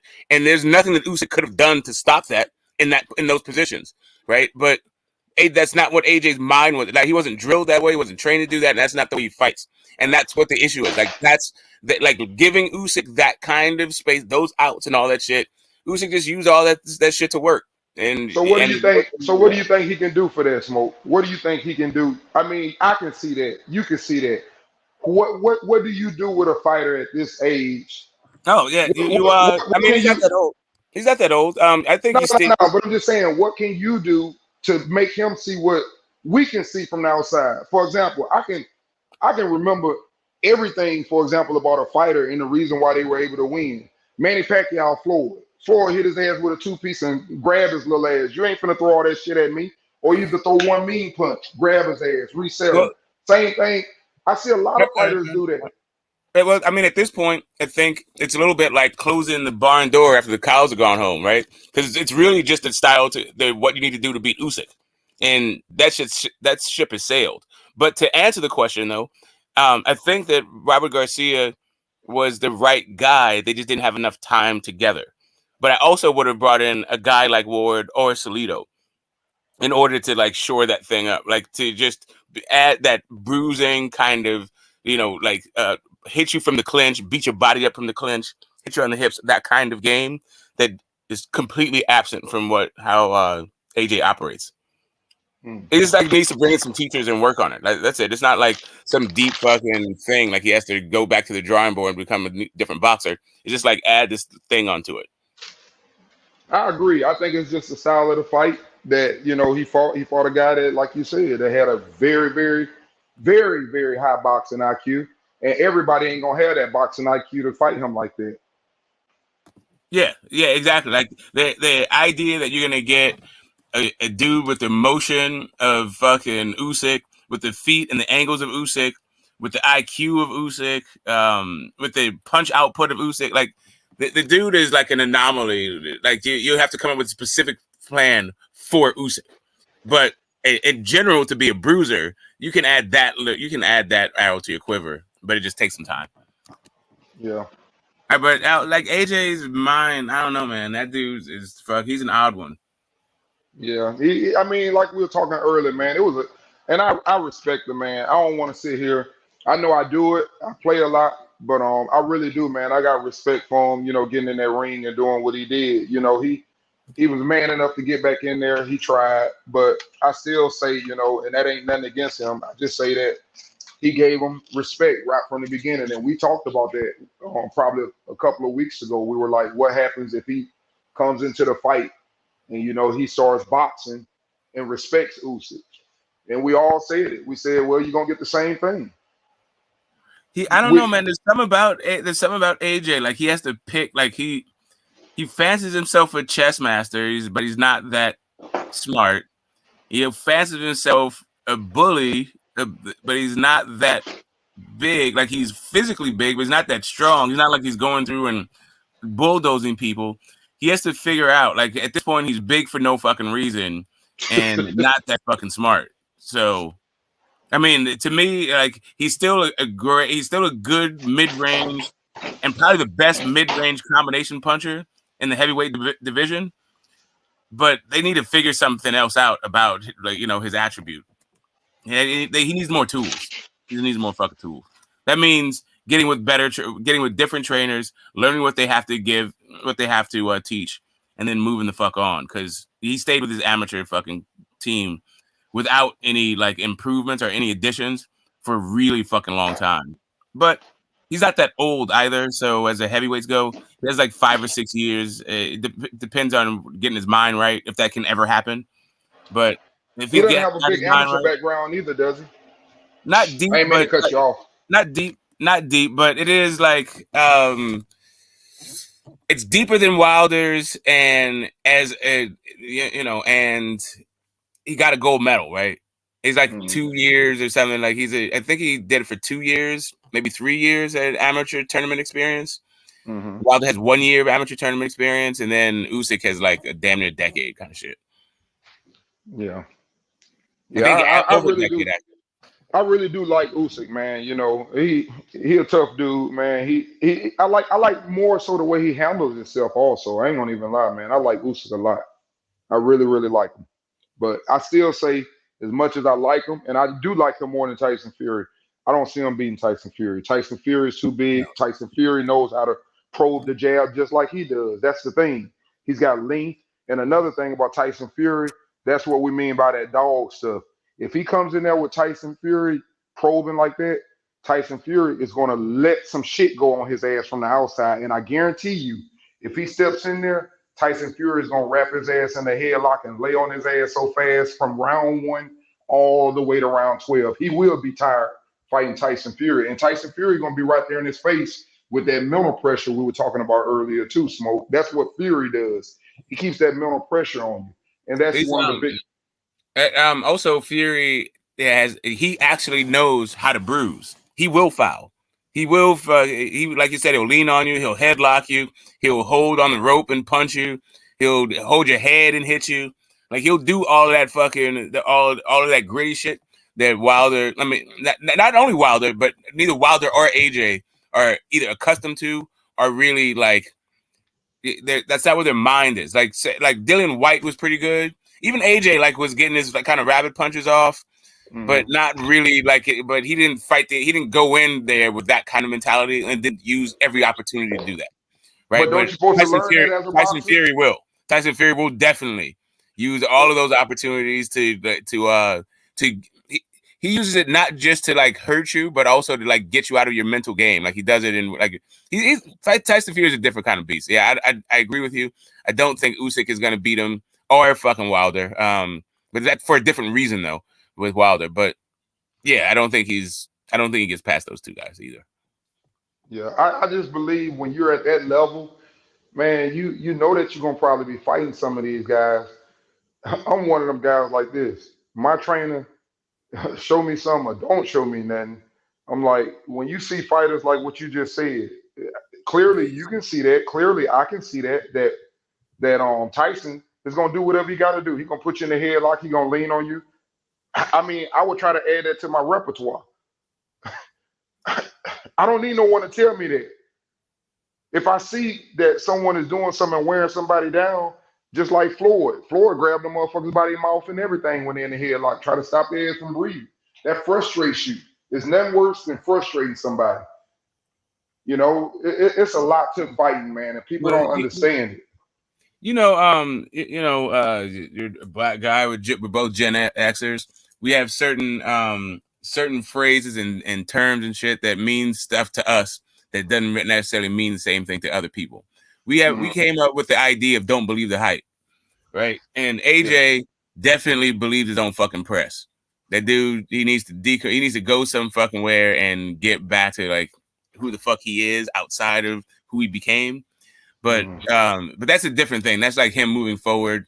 But like Usyk, I feel like Usyk, Fury, Wilder are themselves. They're not really. I don't know what Wilder's gonna look like coming back, right? And I think he got caught up a little bit in the trying to figure out the whys and like and maybe got into some conspiracy like lanes as to like some of the extenuating factors outside of himself as to like what happened in the rematch with I Fury. agree.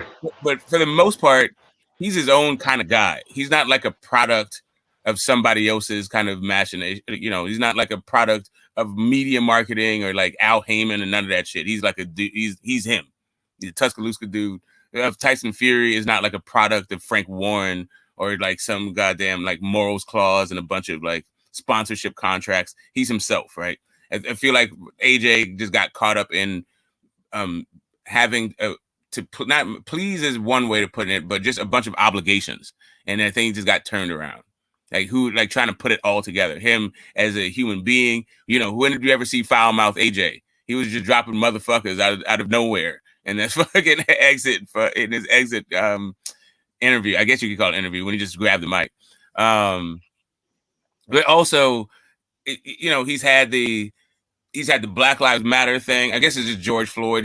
He had that thing happening. He's had the like I was trying to do too much because of the way other guys are performing when he got knocked out by fucking Andy Ruiz. He just seems like a guy that is like sort of managing a whole bunch of pressures and is not necessarily like comfortable in his own skin or like I don't know. He's just not feeling it. He doesn't seem to be handling it with any kind of elan kind of stuff. So Hey, Smoke, one quick second, because I got him on here and I'm finna be paused for a few minutes. My man from Ethiopia, hey, shout out to you, man. I told Smoke yesterday, man, I got so much love for both of y'all. Man, y'all had one of the best conversations I heard in a long time. And I also, I want to talk to you one day, man, really, if I can get a chance to talk to you, because you said a lot of stuff and I want to know a little bit more about it, the Muslims and everything about over there in Africa. I actually played in Malia. I'm pretty sure you might know where Malia is. It's in the top of Africa. Respect, bro. Respect. Yeah, man. Yeah. So I really would like to learn more, man, because I want to go back and stuff, man. So when you were talking, you and Smoke, man, y'all had me. I couldn't put it down, man. I was in the car. I couldn't put it down. I was like, man, I got to hear this. But y'all had me going. Y'all was cooking, man. Yeah, but y'all go ahead, bro. man. Get back on your boxing. But I'll put my number in the chat, man, or something, or either Facebook or something, man, and in the private chat. And maybe one day we could chop it up one time because I heard a lot of good things, and you seem to know a lot about what's going on. The separation of the territories and all of that. Yeah. I really love that conversation. Yeah, respect to you, my brother. Anytime. Y'all got it, man. All right. Yo. Elvis, referencing like not so much the Africa part of that and what's going on with Ethiopia. That was very like interesting too. I don't know if you heard last night. There's a lot of people on the panel, but I got that I put the link in the private chat for the referee handbook or the judges handbook, so you can see what the fuck like what they're looking at. When what they mean by effective aggression, what they mean by regeneration. I saw the link, but it didn't work. It didn't work though. Oh, it didn't work? Oh shit! Hold up, I still got it. Fuck, I don't know how. Is it like a website or something? Put the no. The guy gave it to the That's fucked up. I put it in my browser. It didn't really work. No, it's the guy that I was saying that I got it from. Sent it to me. He showed up on the panel later on, and he sent it to me, but it's in PDF form. Shit. It's so good. What did it say though? You can break it down though if you read it. It was just about about mostly it was just damage, dominant, and disruption. Like how do you go through a thing? But I mean, we can get into it. Maybe if the conversation organically goes there. Okay. I don't remember it. Or I could just pick it up. Fuck it. Whatever. Hold up. Shit. For people who are unawares, back when Young Africa, way back, when Young Africa was Oluwafemi 3-time champ. Yeah, that didn't happen. we were having a conversation about the scoring criteria and what it means to be effectively aggressive, and it just a thing about corruption in boxing. And the test case we were like sort of focusing on was the Bivol Canelo case, and the Bivol Canelo fight, and whether or not the judges' scorecards were a product of was it reasonable or was it corruption, right? And then it spun off into this idea of when you say effective aggression, do you refer to the sanctioning body's rule books for judges, or do you go to the dictionary? And that's like kind of the thing that I wanted to to illustrate, but it didn't not so have much the the dictionary, I didn't but have the handbook. I didn't have the handbook in common front of me to give the common correct name. definition that's on YouTube. I just look up the common definition on Google. I mean. Yeah, is that right? That's what I'm saying. Is that the idea of commonly the definitions for commonly right? So the commonly used understanding versus the industry specific. I guess what directive definition. I'll just put it that way. The industry specific definition, right? So for effective aggression, right? You may say it is different in warfare than in like the sport of boxing. For instance, they may use the same words, but those words refer to two totally different concepts. So anyway, in this thing, it would be cool. All right, let me move up to this thing because there's a whole bunch of shit. Let's go. Judges' duties during the fight. Hold up. 10-9 rounds, 10-7 rounds. That's how you score a thing. Other systems of punctuation. Those are other systems outside the 10-point must. The mental computing count. So there's a whole bunch of shit that they have to do in their heads, right? And then they also have like some equipment that they use. So it goes through how to use that stuff. So just give me a second. I'll go through all this. An even round. All right, so let's start here. We'll start here. The mental computing count, the mental scale. An even round. I won't go into the whole explanation of that thing. It's like 3-4 paragraphs. So I'll just do the highlighted. So let me give you my understanding real quick of effective aggression, right? Effective aggression, how I understand it, is a boxer who is not just pressuring a fighter and not getting counted, but also he's landing his shots and he's not getting counted. So for it to be aggressive, he has to land punches and avoid counter shots while he's being aggressive. If he's getting lit up while he's being aggressive, or if he's not landing while he's being aggressive, that ain't effective to me personally. Okay. So I was gonna couch that into a different kind of thing, but I'll just go straight to it, and then we'll go back and for some context. So we know the universe discourse. So it's fundamentals of scoring. The objective of boxing is simple: to hit and not be hit. Therefore, to accurately score a round, the judge must first know what a boxer is trying to accomplish in the ring and look for evidence of each objective when scoring a round. 1. If a boxer is trying to hurt his opponent, a judge should look for evidence of damage, in parentheses, in bold, right? Damage 1A is knocking down your opponent. B is staggering your opponent. C is violently moving your opponent's head with a punch. And D is significant body blows that obviously slow your opponent. So that's what you're looking for when it comes to damage, right? And then number 2, if a boxer is trying to control his or her opponent, a judge will look for evidence of domination. And under domination, there's 3 points. A, overwhelming advantage in terms of punches landed. B, repeatedly initiates the action during an exchange. C, repeatedly lands the last during an exchange. That's how you determine how domination is happening. The third point of it is if a boxer is trying to prevent his or her opponent from hurting or controlling them, a judge should look for evidence of disruption. And disruption has 4 parts to it.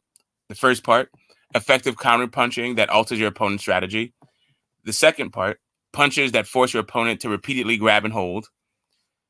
The third, punches that forces your opponent into a defensive posture. And fourth, punches that prevent or neutralize your opponent's progress. That's how you disrupt, right? So you're looking for damage, disruption, and domination. Bro, what are you talking about, bro? We're talking about the judges' handbook this is the WBC judges specifically. Okay. Like all 4 of them have different handbooks, but this is what the WBC's handbook for judges are when it comes to scoring. Right, this is what the judges are looking at. Like we're breaking down judges because in the boxing industry, I think we would all agree that judging is very suspect. And so we're trying to understand. I remember you from last night, bro. Yeah, exactly. So now we're we're doing the the idea that boxing judges are suspect. While not saying that's false, boxing judging can definitely be suspect. We're trying to understand whether or not fans are in a position to just call it suspect. Do they even have the education? Do they even understand where the judges are coming from before they call them suspect? That's the whole thing. My counterpoint is a lot of people who call judges for scream about the outcome of fights don't even know how to judge. But so I got a question for you because you've been around, you've been watching boxing for years. Do you think it's cheating in boxing? Yes, I always all the time. In every single fight, in every damn near every round, Loma dips below the waist, damn near every fight. That's cheating. I guess so, but because they did say them commissioners, they do be letting shit go. You know what I'm saying? Yeah, you got it. There's only so much you can do, and it's an ongoing education. Boxing's old as fuck. Like Tyson Fury, I think knows more about the rules than most refs and judges. I mean, they did say that floppy glove.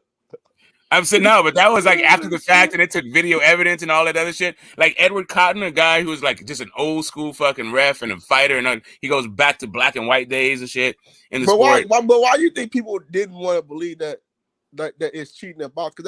Because when the Wilder and Fury shit got around, like people was just trying to deny it. But like they when you try to bring up the history, they wanted to argue with you. You know what I'm saying, Smoke? Well, because there's history of cheating doesn't mean that Tyson Fury cheated. No, I'm not saying he cheated because he does cheat. He is a cheat, but it doesn't mean that he cheated in the way that he was accused of doing. Right? Yeah. Like you could say that, like even if you was to say he had like a floppy glove kind of thing, like okay, that's your bad. You didn't fucking catch it. Like I'm not like. It's like, what are you supposed to do? Like, how come you didn't have your fucking palm in the fucking glove? Like, how come you didn't have your fist in the palm of the glove? Like, yeah.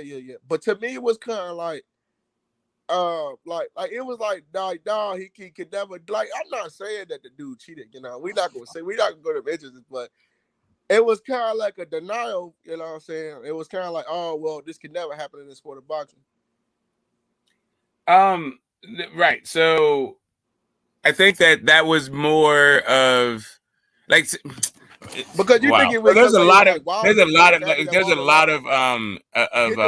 negative emotion. There's a lot of negativity around Deontay Wilder, right? Some of it is some of it is self-inflicted, but a lot of it was not. Like a lot of it was just like the kind of factions that we hear before that cheating scandal shit. They've been hating on Wilder. So right. So, but they also like hate on Bud. They also hate on Spence. Like people just hate. Like once you get to a certain level, they just start hate on you. Like they've been talking about, they would call him what is it, Top Rank Toby or Spence's puffy nipples. Like, see, that's the problem. I don't want to bring that shit because that shit is just horrible. And it be black people. It be like his own color, his own. Yeah, but whatever. That's it. But that's it's been forever. That Toby. Like the white man owes him or something like that. That shit is just ridiculous, man. I heard it wasn't so ridiculous because he actually sued him for that shit. So it wasn't so ridiculous. I mean, it was ridiculous what they said, but it was, but he poor taste. That's all. But I they feel could have like used better language to describe the same thing. But hey, you get know, smoke. the Get alliteration, like name stick, like L sexuals came back, like whatever. It is what it is. Smoke, I'm just saying, but it's that element. Hold on, That's get what the I'm smoke. talking about. Do you believe that AJ had the same mental breakdown as Zab Judah? Who was worse? Was it Zab or AJ? I think it was actually Zab, but that's just my humble opinion. AJ did went ballistic. Then he came right back. I'm not sure what you're referring to. What do you mean by that? Remember when Zab lost the conscience and he had that mental breakdown? What do you mean by he had a mental breakdown? I don't remember the He mental started breakdown. choking the referee and shit like that. Oh, that you call that the mental? I mean, he was mad. He was mad that the ref stopped the fight. He was mad that the ref stopped the fight. I don't know if if you call it a mental breakdown. I mean, maybe. No, it was because he was trying to kill the referee. And he was very emotional. And like you don't understand. Like, listen, I'm an Oakland dude, man. Like, I come from Spreewell choking out fucking Don Nelson. Like, listen, just because you're in a position of power, fuck with the wrong dude, you get choked the fuck out. Like, I don't call it a mental breakdown. I guess it could be. I guess you could be a mental breakdown. You did have a mental breakdown though, bro. Yeah, like, listen, you fuck with me. Like, dude, I know dudes that like, yo, they might keep a razor blade under their tongue for shit like that. That dude might have lost his eyes. I don't know if they call that a mental breakdown or just you fucking with the wrong dude. Yeah, pretty much. Yeah, like not everybody is just like, oh yes, I'm just gonna, I'm gonna take that in stride. It is what it is. It's boxing, yada yada yada. Like, well, what the fuck you just do to me? Pretty much. I can go. I think he was like, but I think more. I think they both were concussed. That nigga AJ was up there crying though. I think they both were concussed. I think it's not.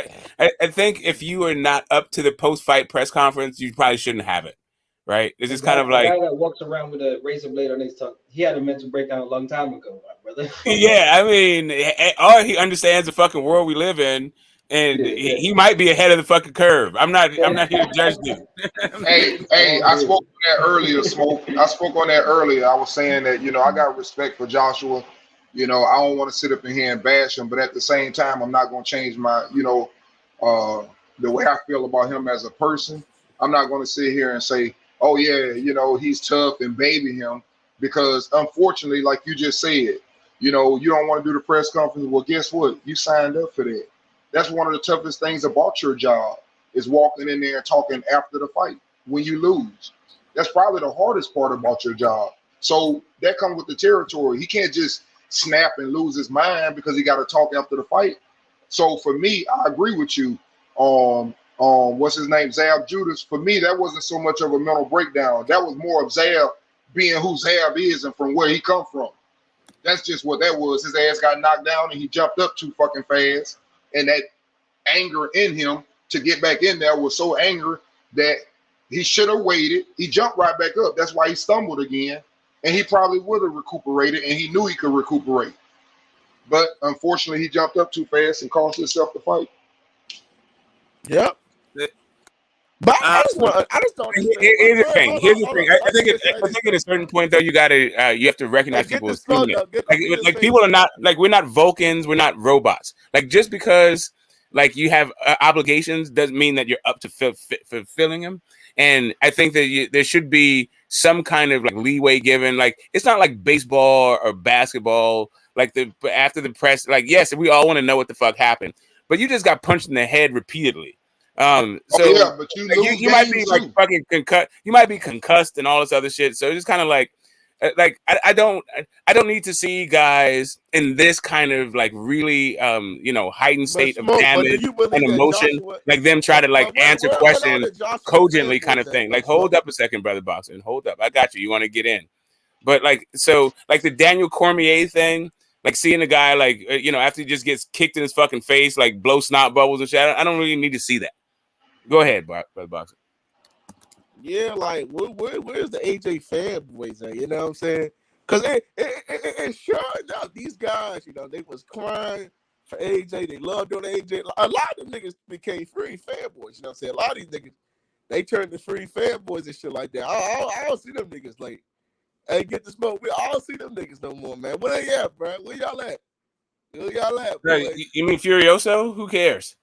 I mean, I don't really like trolls. Like, here's the thing: like, most fanboys are mostly just trolls, and really, what they are is like, hopefully, they are hardcore fans in training. Like, most people just like who do that these shit the don't really zone understand the sport, fanboys. and this is the way that they are able to Eddie Hearn interact with it at this fanboy. point. Where y'all at, nigga? Don't hide, nigga. Don't hide now, nigga. Don't hide, nigga. Don't No, they hide. got Don't kicked the hide. fuck off for fucking trolling. Who wants to hang out around a bunch of fucking trolls? Like, Hey, my brothers. I know they different sports, but I don't care which sport it is. All that shit is tough. Talking after you fuck up. If you go to the free throw line and your team down 2 points and you got 3 free throws, you miss all 3 of them bitches, and you in the championship game and they got to interview you. That shit hurts the same fucking way. You Cam Newton when he lost that Super Bowl and they started talking to him and everybody talked about the way he acted. That shit is part of your job. I'm just saying. I understand what you're saying. One is getting punched in the face, but they all fuck with a person mentally and make them depressed the same way. That's all I'm saying. I agree with you. The That's thing part is, of their job. That's part of their job, Smoke. No, what I'm saying to you is one is impaired potentially, where the other is not. Right, so that's really what I'm saying to you is like after you get kicked in the fucking head and been punched in the head repeatedly, then to give interviews when you're in that emotional state seems to be a little bit like a bridge too far. Like it's not even a bridge too far. Like I give guys a little bit of slack if they fuck that up. Like I don't treat them the same way. Even fucking LeBron's soft ass would be kicking shit and not do fucking interviews at the end of it. Like I understand that you're in your feelings in that state. But if you're in your feelings and you've been punched in the head, like come on, man. Like at a certain point you got to give a guy a fucking break. But that all that being said, all that being like just a side note, like what AJ experienced, I think, was a mental meltdown. I don't think Zab Judah really did experience a mental meltdown. I think Zab Judah just reacted to the situation. I mean, I guess they both. I guess their mental meltdown is a reaction to a situation, but whatever. You can't expect everybody to lose gracefully. You can kind of put it like that. Yeah, I mean, I'm just saying that there's levels to. Yeah, like if it's a regular season game versus the finals, you're probably gonna have a different reaction. Maybe if a ref got a bad call or whatever the fuck, then you have a different reaction. Like whatever, all that shit is like your emotional state. But if you're mentally impaired because of the fucking sport you were in, yeah, I don't know. I think it's all about the way you learn how to handle it, though, because you got to understand something, man. The press is the press, and it's kind of like what you guys were talking about earlier. You said that when people get so big, people start hating them. Just like there's people that start loving them. You gain fans, you gain haters. They both come. It ain't just one side. So for me, when you know that is part of your job, everything is about the way you handle it. That's what they say about life. Everything gonna come, but everything is about the way you handle it. He needs to learn how to handle it. Just like Marshawn Lynch from Cali. He know how to handle it. Oh, I'm just here so I won't get fined. He can act stupid. He can answer the questions how he want to. He can say what the fuck he want to. Everybody choose to handle it, but you have to be there to handle it. And that's something that he has to learn. He can't run from it. We're not going to baby him just because he's boxing and he got his ass kicked.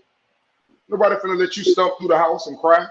So shit don't work like that. Did he not do a press conference, or that's what I'm trying to understand? Like, what's right?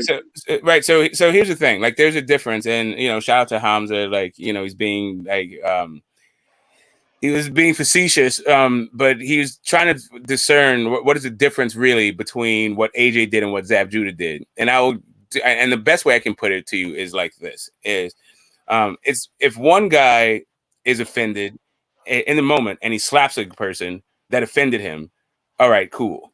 Then you could say like, he reacted badly, but he reacted in the moment to that thing. If another person gets offended by the same fucking thing, but instead goes off on a rant for 20 fucking minutes, throws fucking belts everywhere, then it's a different thing. Now you're not just reacting to this whole thing, you're kind of having a meltdown. I want to touch on that. That's sort of the difference that I'm trying to like illustrate, and maybe I'm doing a bad job of it, but that's what I mean. Go ahead, D. I want to break it down in simpler terms. Smoke gave it to you the always the correct and proper way. I'm gonna break it down easy to you. What Zab did, that right there was right in the moment, kind of like what Smoke said. The difference is Joshua knew he got his ass beat before that fucking goddamn man raised that man hand. He knew he got his ass whooped. Everybody in the world knew he got his ass whooped. He was holding the last 20 seconds. So there's a difference between someone who reacts because of an action that just happened to them versus someone who had time to think. You come your ass home and sit up and say, oh yeah, that motherfucker hit me earlier today. I'm finna go back and get him. You breaking down. That's mental. Get where we're going? Exactly. Like one is like a reflexive thing in the moment, and you can react poorly in the moment. But if that moment stretches out to 20 fucking minutes, then now you're in different fucking territory. They done walked around the ring and everything. You know, they talking, the judges, counting the scoreboard up. You can talk to your corner man, and then you snap after that. Come on, man. That shit there, that's something totally different from getting fucking slapped and jumping back up and going crazy.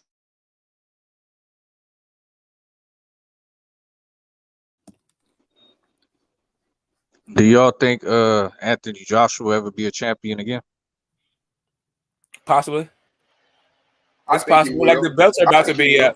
Yeah, he's young as shit. I think he's better than like, a lot of people coming up. If not, like if Usyk and Fury are not in the picture, then definitely. Well, I mean, 32, not Yeah. that young, but as far as a boxer, that's kind of like going It's just into so. the tail As end far of as your career. It's just so. It's just As so far as the funny how heavyweight, it's as just. far as Man, the heavyweight, it's not like hell no, he ain't gonna be no champion again. Let me It's say so. that again. Yes, Hell sir. no. I was wondering where you been, H. I heard somebody else running the channel. Sound like they was coming from you. I ain't know what was going on.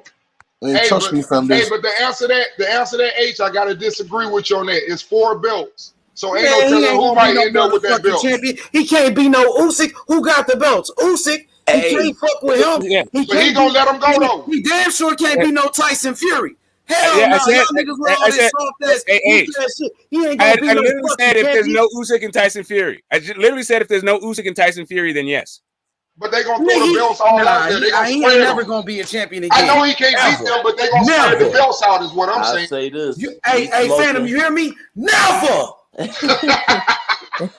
Loud and clear, loud and clear. Hey, I say this. We smoking on that goddamn AJ.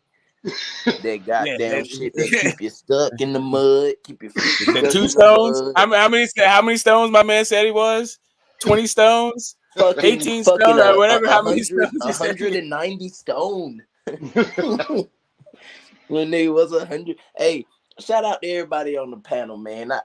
I've been on about 3 or 4 panels. I had to do my mall rounds for all the motherfuckers who were clowning me early in the week.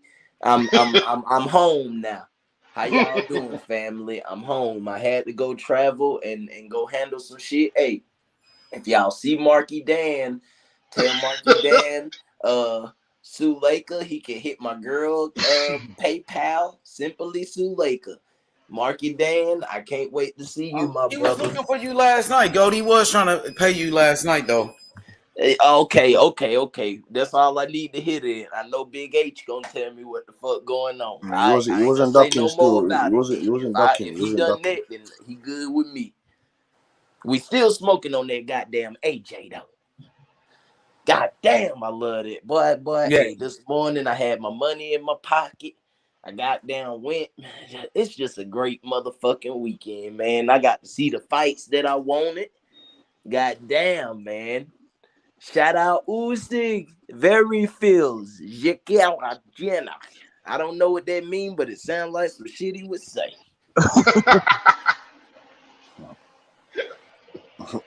And keep your ear off that phone too, Goat. You ain't on the telephone.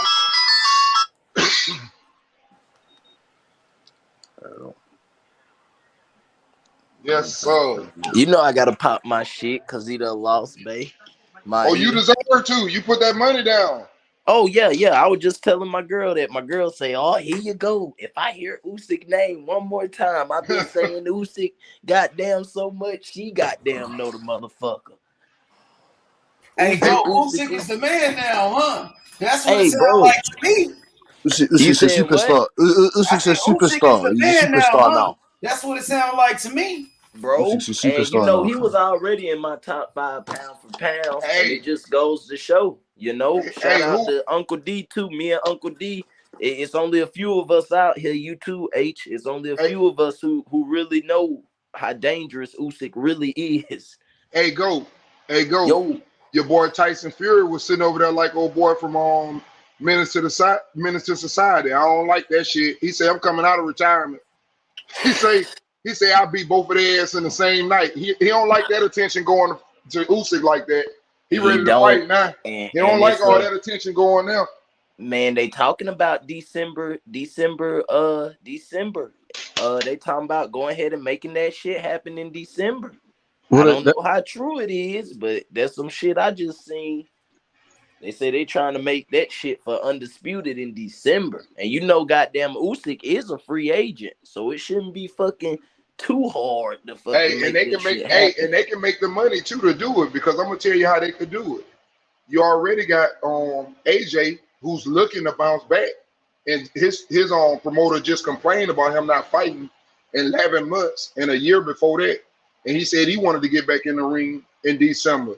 Put them on the undercard. Well, put them all on some type of the same way they did it or something, where they share the networks. But if you put both of them on the same day, one fight earlier, and they switch over to the other side, kind of like what we did this weekend, oh, that money could be made. Pay-per-view all the way through. How's that gonna work? Yeah, Uncle D, Just finishes Uncle D. Uncle D, finishes Well, fight night. I don't know how they He will be able to finishes do fight it, night but or something. He finishes fight night. I'm saying one probably is going to be fought in a whole different country. The timing, and they're, well, you say Usyk ain't, but Anthony Joshua, for example, with the Zone, Tyson Fury, maybe they can get together and they can do it like a sellout, and they split it. But that would be big if you could get all them damn heavyweights on the same night. Just and from That's a mission. speaking of what you were saying, Uncle D. By the way, shout out everybody in the panel, man. Y'all already know, get the lights up. But man, based off when you get into that fight with Tyson, like I said, and once again we said it before the fight, we didn't want to see pressure out of AJ. We wanted to see physicality. You know what I'm saying? We wanted to see educated aggression, not just pressure. You know what I'm saying? But when you fight Tyson, that's different, man, because you got somebody who fucking is gonna use literally their physical body to try to wear you out. And And that's what I wanted to see out of AJ, because I'd be lying to you if I wasn't watching that fucking fight, and at the end of the 9th round, I had to walk out the casino to hit a blunt, because the shit had me a little like, whoa, damn, Usyk ain't. I don't like the way. But what did we say, Goat? We said if he came out at the beginning of the fight and didn't come out aggressive and show respect, that he wasn't gonna be able to beat him in a boxing match. Bingo. And man, I watched it, Uncle D. I had to watch it again this morning, man. I did too. Damn, bro, this I might did too. be. And I might be, people can say what they want to say, bro, but from a technical standpoint, as far as on that level and facing that good of an opponent, bro, that might have been the goddamn best boxing he nice this he year, nice. bro. And nice. Everybody got their own opinion, but the way he slipping the jab, I talked about it earlier. Man, I mean, pendulum step to the fucking left, then always right, ready to strike then every time he around. Oh man. So saying all that, because the way I understand it is, in the first fight, Usyk wasn't really expected to win because of the size disadvantage. So let's say Usyk and Tyson Fury fight. Is it that same argument? He's just too big, and there's no chance you give him to win that fight. Well, see, that's different. where you had to understand. Yeah, there you go, Uncle D. I'll let you boxing. The boxing skills, man. Tyson Fury knows how to box. The same thing what he did to Joshua. Tyson Fury know how to do the same thing and keep you at bay behind his jab and move and slide while he throwing it, and he'll let some loose while he doing it, stepping to the side. You're not gonna get on the inside. When you do get on the inside, your ass won't come back down there no more when he grab your ass in the headlock and lean on him. That's what I'm talking about. You got to know every fucking way to win. You got to use every advantage you got. And believe me, Tyson Fury gonna do every advantage he got. From fucking moving his fist to the back of his glove if he need to. He gonna do what he gotta do. He a real So the dog. size, it's the size and the boxing skills that has Tyson Fury beating Usyk. Yes. Okay. It ain't just my Patty man, big. the Phantom I would just say that Tyson is he's awkward. He's way, AJ was stiff. You know what I'm saying? Tyson is awkward. So I guess I would categorize that as he's light on his feet and he's creative. You know what I'm saying? You never like D said, he can fucking put his weight on you. He'll fucking make you eat a fucking elbow and push your fucking head back, and he gonna clinch you and fucking. I mean, AJ was and pop your clinching ass on the Usyk, release. hitting him. He gonna pop you. And then exactly, Uncle D. You know what I'm saying? Then he can punch. You know, these last few fights, he been knocking motherfuckers out, bro. And that's a new arsenal there because he ain't even had that and he still was good. Now the key for Usyk is hold on a second. He has left the guys that brought that knockout ratio to him. Javon Sugar Hill. So that's a for sure fact. I think once he learned it, shit, you can't forget it. They didn't taught me now. Shit, I can ride the bike. I mean, maybe the other thing that Javon Sugar Hill is excellent for, and you saw that through all, both Fury performances, is he is great with in-fight instruction. So maybe, like the next guy, is he going to be an X's and O's guys on the level of Sugar Hill? There's not that many that are. I don't know, and you might be right, but you done showed me how to ride that bicycle. I'll figure out how to pop a wheelie on that bitch. That's real talk. You done showed me now. You done talked to me. I didn't learn from you. Who do you see winning that fight? I might not remember it all, but I ain't gonna forget. Smoke. Who would you see winning that fight? Smoke between Usyk and Tyson. Yeah, I already said. I think Usyk is the third best heavyweight from what I just saw. From what I've seen, actually, out his entire fucking career, I think he's the third best. I think he gets past Ruiz. I think he beats the fuck out of White. What about Joe Joyce? Yeah, I think he already beat Joe Joyce. I think he beats him again the same way. I think basically Deontay Wilder decapitates Jared him. Anderson. What about Jared Anderson? He's not ready. I know he ain't fought nobody yet, but no, he's just not ready. It's just that, I think Jared Anderson will be good, but they're just aren't they like a decade apart in age? Okay, I got to throw him out there too, though. Even though he old. What about Ortiz? I think Ortiz, judging from his last performance against Charles Martin, is just too old. I've seen now the deterioration of his physical gifts. Right. He looked old in the Charles Martin fight. I can accept that. Yeah. So yeah, I think, like I said, I think Wilder decapitates the guy. I think Fury leans on him and beats him up. And it's one of the ugliest, most boring fights we've seen. So you got Wilder ahead of Usyk right now as far as being the second best heavyweight. Yeah. And I think, here's really the thing. Here's the other part of this whole deal. God damn that AJ. That AJ goddamn. It's hitting, right? It's strong, right? Boy. It's Diesel. Yes, he got hey, we did see the second fight. This shit got a few body shots for your ass. Yeah, he says he's not a 12-round fighter, but it's going 12. That pack's going 12 rounds. So it's kind of weird because I think that AJ and Wilder still need to fight, and I think Usyk and Wilder still need to fight for me to figure out really what the number 2 guy is, right? But at this point, I have 2 guys beating fucking Usyk. I don't know if AJ can beat both of those guys. It may be the case that he just can't beat Usyk, but he can beat Fury and can beat Wilder. I will only know that once they fight. That's interesting. Like a kind of triangle theory right there. Yeah, it's the fact that the triangle theory is bullshit. This is me actually illustrating or me voicing the fact that I don't think the triangle theory is sound. I think that you need the truth is revealed in the fucking ring. Everything else is just conjecture, right? We're just us arguing. Yeah, I guess so. Yeah, we just got to see pretty much, seeing is believing, some people have Usyk as the top heavyweight. Some people have him number 2. Some people have him number 3.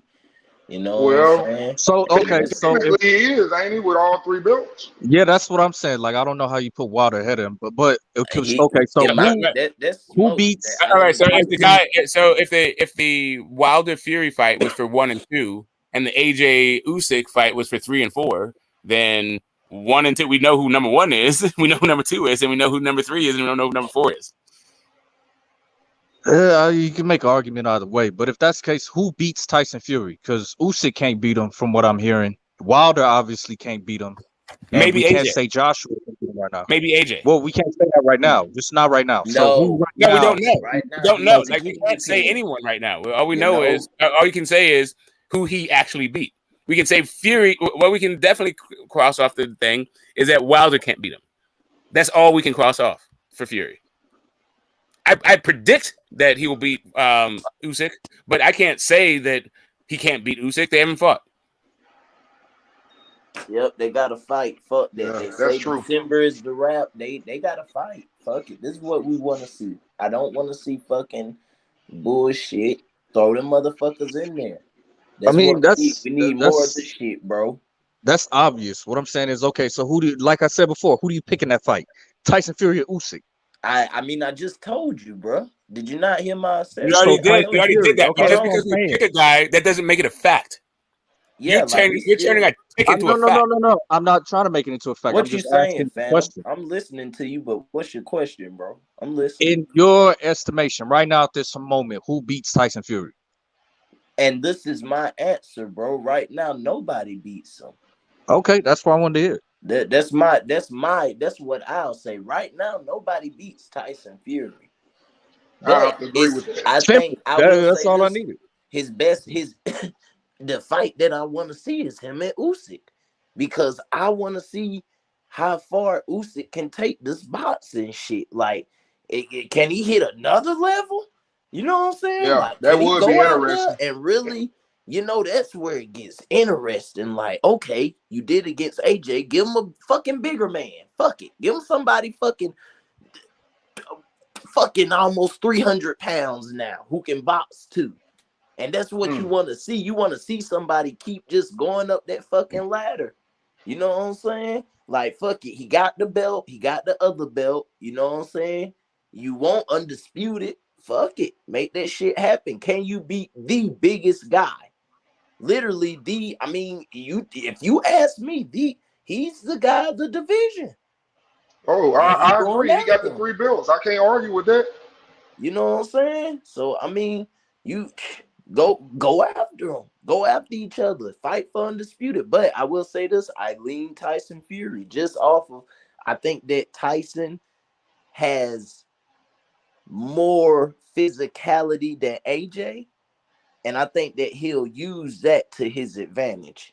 Because I would be lying to you if I did not say that AJ hurt Usyk. Like, AJ was giving him some strong work to the body, and Usyk's way that he was looking was not pleasing. But once again, that goes to a testament of him. What did he start doing once that happening? Okay, fuck it. I'm going to get off first this next round, and I'm going to get on my motherfucking bike, and I'm going to trap him. I'm going to put him in traps. When he start walking forward, pop his ass, sidestep him, turn him around, make his big ass tie. So that's the in-fight adjustment. So now you get into the high-speed chess match. What adjustments do you make when you have a big man like Tyson Fury who gonna be on your ass and gonna throw that fucking jab? You know what I'm saying? So, and he not gonna high guard. Tyson Fury not about to high guard your ass all night. He got some head movement too now. So that's a very style. I say that I think that's top 3 right now. I think that's as far as just stylistic wise. That's a weird matchup. That's one of them awkward ass matchups. Yeah, Well, definitely be it's a interesting. thing where it's really the issue is Usyk fights one fucking way and Tyson Fury does not. Like Usyk can't like all that fucking boxing shit, technical thing, and even being a southpaw. Fury he knows what to do. He's not as active. He's not constantly in fucking perpetual motion. He's not dipping in and out. He doesn't have like necessarily the speed of the slickness. Well, he actually does have the slickness of Usyk, but what he lacks in that department, he makes up for in size, reach, and distance. But I Yeah, think and he rolled that I think the jab. IQ is probably the same. The only difference in their IQ is, to me, is Tyson Fury has more options to go to with that IQ. I think he has way more fucking tools. I don't think Usyk is just not the guy to beat fucking Tyson Fury. There's nothing. I don't see what fucking. You would have to tell me what Usyk is going to do to beat Tyson Fury for me to go there with you. I don't get it. The only way he beats Tyson Fury is just if Tyson Fury comes in that night as a fuck that you get me unprepared. That's the only way I see Usyk beating him, boy. Because Usyk, like Smoke said, it's just tailor made. That he's kind of tailor made for Tyson Fury, but it will be an interesting fight because I want to see how Tyson Fury will be able to deal with Usyk's dimension. You get me when it comes to his attacks, like his quick bursts, like in and out of movement. You get me his side to side, the lateral movement, the different type of shots from different angles. Like you get me, because Usyk's got different type of shots. Like he's got like 6 punch I ain't mean to combinations from cut. like I ain't 12 mean to different cut you angles. Like off. Shout out Cass, but no problem, go. we just if we were to play devil's advocate, have we seen Tyson Fury fight a boxer like this? Yeah, not a boxer. Listen, What I'm not a saying? boxer like this. No, not a boxer like Usyk, but his hardest fight was with Steve was with Cunningham, and Cunningham was coming up from cruiserweight, Yep. and he was And southpaw. he dropped him, in that fight. That's when he Yeah, had hair. and he was a southpaw. And Otto Yes, sir. Wallin was a southpaw as well. And you saw what kind of troubles he gave Tyson Fury. Well, hasn't that been like the story? Like Tyson Fury has trouble with smaller dudes, like especially those kind of cruiserweight, heavyweight, half breeds kind of. And there you go, bro. That's Because they can match him speed for speed. Oh, go ahead, bro. Go ahead. No, sorry, Goat, man. I was just saying, man. They can match him. They can match him speed for speed. He's 6'9", so it's kind of difficult to punch down on those smaller, faster guys. You know what I'm saying? Like, but yeah, man. Go ahead, Goat, man. That's the beauty of the fight. You know what I'm saying? Heavy versus considered small. You know what I'm saying? You got awkward versus technical. You got physical versus, the finesse. This is what we want to see, bro. Fuck it. Throw them motherfuckers in the ring. And after that, Usyk beat him, fuck it. Him and Wilder. Fuck it. Wilder and AJ. All them motherfuckers fight each other. To just fight each other. Fuck it. AJ goddamn, he tried, but hey, your technique and your damn repetition and who you are, sometimes we can't run from who we are. That's what defines the greats. What adjustments and what next level can you take it, through adversity, through that tough time, through when shit goddamn, like Michael Jordan said, it's cool to pop shit when you're up, but a good show of a man who, he ready to go when it's 0-0 or when he down.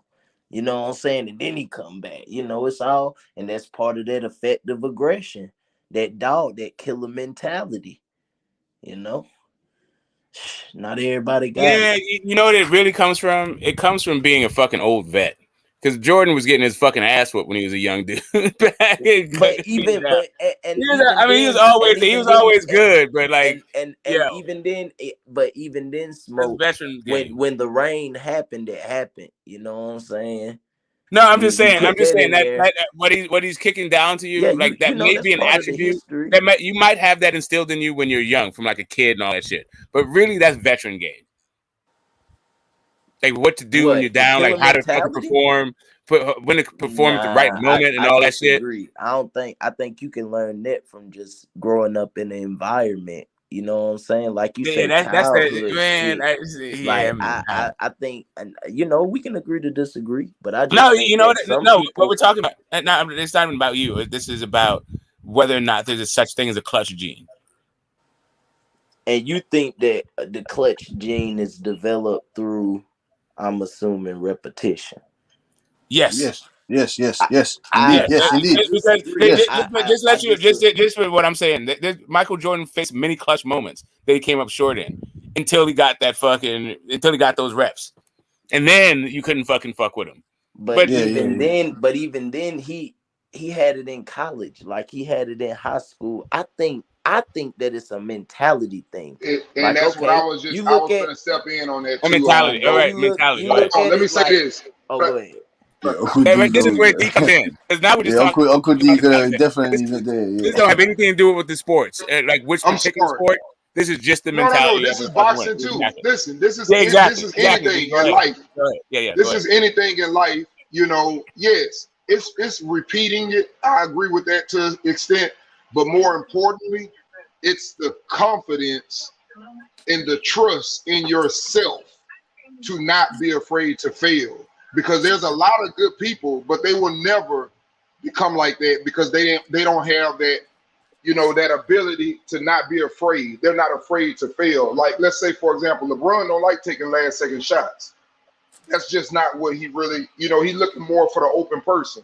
It doesn't mean that he's not a good player, but he will never get that what you're talking about what Jordan has, because that's a mental thing in your head, and having confidence and being willing to take the pressures if it don't go in.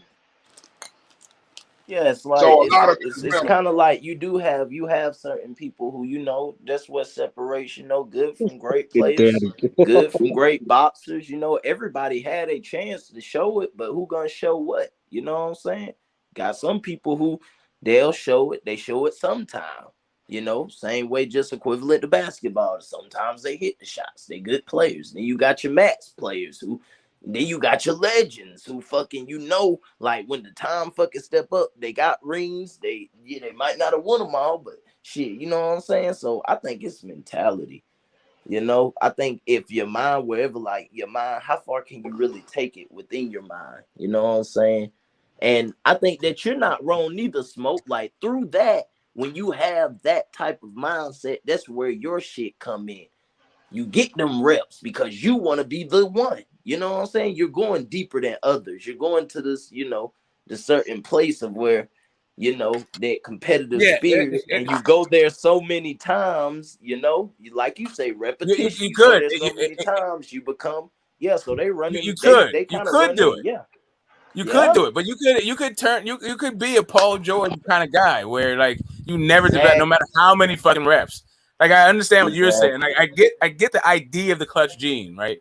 That there's guys who spend their entire fucking careers doing all the reps and all the thing, but they never take it to that next level where they can have the kind of whatever I guess the wherewithal, the fortitude to deal with failure, like D is talking about. Like they can deal with all the pressures and the consequences if they fuck it up. Yeah, LeBron ain't one of those dudes, not at all. Right? But you know, some guys that's are like how it is in unconscious like that. They boxing. don't give a fuck. It's like that And, in boxing. You got some yeah, people like that yeah. who you got And some who. maybe that's a gene. You could be inherently built that way. But I think for the most part, that's about development more than, and it doesn't mean that if Okay, you just now, D, because it happens that's over better time. wording. But I That's better think wording because development, like you say, that can really intertwine both of what we're saying: a mentality with a repetition of going I to think y'all that all hitting the place. good points. Y'all Yeah, all hitting the points. You're It's both not back. just one You're thing both though, back. but y'all all hitting all the points. Yeah, That's you're what hitting you're all the doing. points, man. You're hitting all the high notes. Like man, look, hey, we got some good And the thing fights about coming being up the too. thing You about seen being a Tor? clutch performer, GOAT, is about always wanting to have that competitive edge. Always want to be better than the next person next to you. Exactly, and that's why I said Jordan that's had where that they. competitive edge, that drive, and that killer will started with him when he got cut from his high school team. Tom Brady got that same edge when he dropped that far in the NFL. He went in the 6th round. Aaron Rodgers. Them guys came into the to professional ranks with a chip on their shoulder. The same thing with Kobe Bryant. You know what I'm saying? He's a ball hog. He'll never win the way he plays and stuff like that. So these guys, whether they hear from the outsiders or if they got it created within themselves, that competitive drive, to be competitive, something to always keep them competitive. And that's another aspect to developing that killer will. Yep, and that's part of, like you say, once again, that's part of development. That's part of the mindset. Because you think about it, how fucking many drafts have it been? How many 6-round picks have fucking, you know what I'm saying? The fucking statistics tell. If you look at just the population of that, say the sport of boxing, and then you get into champions, unified champions, undisputed champions, how long they reigned, what were their man, it's a multitude of different things, and we all like everybody say, we really cooking right now. We cooking a fucking big ass pot because everybody is fucking you're cooking a big ass pot of gumbo. Yeah, everybody bringing their own sauce into it, man. But hey, that's some gumbo right now. What do y'all think? What do y'all think of the Zordo versus Bivol being made? What y'all think of that fight? Really, no, boy. The only one that has any faith in Zordo is OG Shelton, and I told OG Shelton already. You want to put that cheese up, boy? I'm gonna come and take some of that Compton money. And anybody that's got Zordo, they know where to find me, boy. They know where to find me, boy. 10 o'clock, I'm off here, man. They know where to find me, boy. Yes, sir. It's funny how like different sports are actually even in tune to this concept, because not every sport is about like having even a clutch gene, right? Like some sports are just like they're not even conducive to that. I don't even know like what would you do with a clutch gene in soccer, right? If you're like soccer, say a clutch gene, that would be like what you scored a night. You scored a 90th minute, fam. Like there you Ruben go. What I'm saying is, what if you're a defender? Oh yeah, that means like no matter what, a last ditch tackle in the 89th minute, man, or goalkeeper that makes a critical save in 9 minutes. At what point are you just like you're gonna do your job, whether it's the first minute or the 90th minute, versus you have a clutch gene? No, because you might have been playing poorly for the whole game, and then now you decided to make a last-ditch tackle on maybe one of the best players in the world, like Champions League. Ronaldo's coming down. Messi's dribbling down the pitch, or Neymar's doing fucking stepovers with fucking 9 minutes, 3 minutes. That's not what I mean, Cass. I'm not saying that it can't show up. I mean that the game isn't predicated on it. Right? Oh, yeah, whether or not you have a clutch gene or not have a clutch gene you don't necessarily need a team with a clutch gene. For soccer, you could have a whole bunch of success with no. I disagree with that. I think a clutch gene runs all across. I kind of disagree with you, Smoke. Hey, my partner, look at Serena Williams. Let me give a shout out. Let me give a shout out to my partner. My partner, Fred Meeks. He trains players, and he has the logo. And this is what a clutch gene basically is. He has his own logo, and it's preparation eliminates fear. So that kind of like hits it right there on it. Your preparation eliminates fear. I'm happy you said that, Uncle D. Can you repeat that? Can you repeat that? Exactly. Right. And that's the thing. Preparation eliminates fear. Right. And in soccer, like you don't necessarily have to have an individual player. You can have your whole team be that way. And that's Yes, you're right. And that's why. And that's a perfect example, Smoker, what you just said. I don't like the motherfuckers. That's a perfect example of the New England Patriots. They're all prepared to hold their end up in their position. And that's why they stay a playoff team. It don't matter who the fuck lead there. Everybody can lead, and they still find a damn way because it's more of everyone being prepared, like you just said. But you still had, and just aside, I mean, damn, I hate to call the devil's advocate. Yeah. Wes Welker was running mad on these guys out there. Yeah, like fuck. You had Tom Brady throwing that bitch to him and fucking. But he also had all that. I love me some Julian Edelman, man. I love me some Julian Edelman. Julian Edelman's got the clutch gene. Do you know what I'm saying? That's what I'm saying. Julian Edelman. That's what I'm saying. And like I'm saying, that goes through. And like I say, we all right. we really can't even argue with each other because all that I comes said through the all y'all hitting every mentality. point. Every Yeah, last one of y'all hitting the point. I'm just yeah. listening, Everybody laughing because really hitting the it's so point. many things you can add to it, and y'all just Yeah, kept yeah, adding and adding and adding. So I'm enjoying it. Shit, I'm yeah. just nobody's Yeah, like wrong, I'm man. saying. Nobody's wrong. Yeah. God Yeah, damn, like you know, everything gained I up. feel like it's more like I think everyone has just has hit on the universal element, and that is development, right? You have to develop this shit. Like I don't know that it's just like an instinctual thing. There has to be some kind of I don't know. it's the Maybe way it it's may the even be that it shows up. Like let's say you are born with it, you still have to be thrown into the situations for that thing to It develop to know how to do it. Like you need it. absolutely, It needs development, no matter what. Whether or not you're absolutely. born with it or and not that's the born with it. key. And it goes back to what I just said, Smoke. Everything you just said, it goes right back to what I just said. Preparation eliminates fear. And I can tell you right now, there's no such thing as being born with it. You get it when you prepare for it. When a Yep. person, it's like a superpower you get. When you go, for example, let's say for example, I'm playing with these guys, and then I go stay in California for 2 years. And during those 2 years, all I did was wake up early in the morning and dribble and get up 500 shots and then go play You're at the gonna turn into a gym. beast. And then You're I gonna come turn back into a beast. and play against them guys, the same guys that used to bully me and tell me I was sorry, and I go out there and dominate all You're of them. gonna turn into a beast. I'm prepared. So now all the fear is gone because you know what you do. And now you know how to get better no matter who you face. That's what these great athletes do. That's why you see Shout them in the out, gym Bud. during the summer.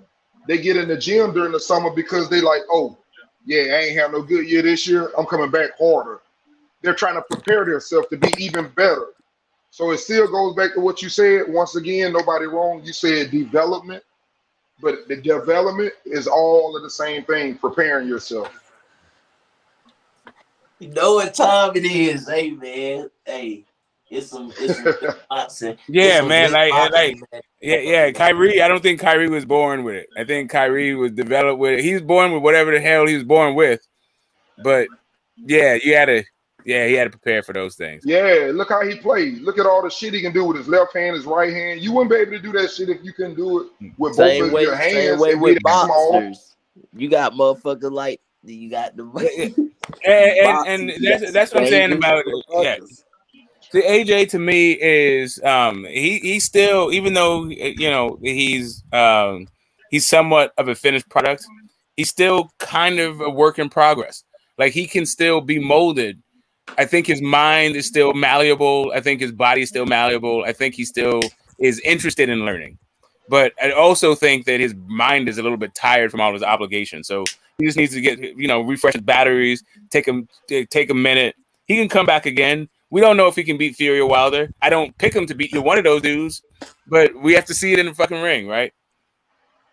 That could be his big comeback. You get me? If he comes back and he gets a Fury fight, he gets a Wilder fight, and he's victorious in them bouts, then I could now say, okay, AJ, you've built yourself another platform for you to, you get me, become something now. But we don't know. We don't know. H seems to think that Wilder fight will never happen. Fury doesn't seem to, you get me. That fight doesn't seem to But coexist because he didn't get past Usyk. So H is thinking Frank Sanchez is going to be something other than a body on fucking Wilder's resume. He's sliding my man into a coffin, but whatever. Here come H. Hey, I'm I said ready. slide him into a coffin. I'll be looking back Ready. because I watch a lot of film on fighters, especially the fighters from the past, and I look at a lot of these guys from the past. And me and Kadi got one of my favorite heavyweights is Evander Holyfield. But I go back in time and I look at these guys, how they train, who's in their training camps, who they spar with. A lot of these guys trained and sparred with the next guy that was right behind him. You had Ali. Ali trained with Witherspoon and Larry Holmes. You had Mike Tyson. Mike Tyson used to train and spar with David Two and Oliver McCall. I look at a lot of these fighters today and stuff like that. I know a lot of people like to leave stuff disclosed. Well, that's how a lot of these gyms operated back in the day. It's like you're gonna get the best opportunity to be a developed and a great fighter, and it starts in the gym before you even get to the ring. It's gonna start in that gym.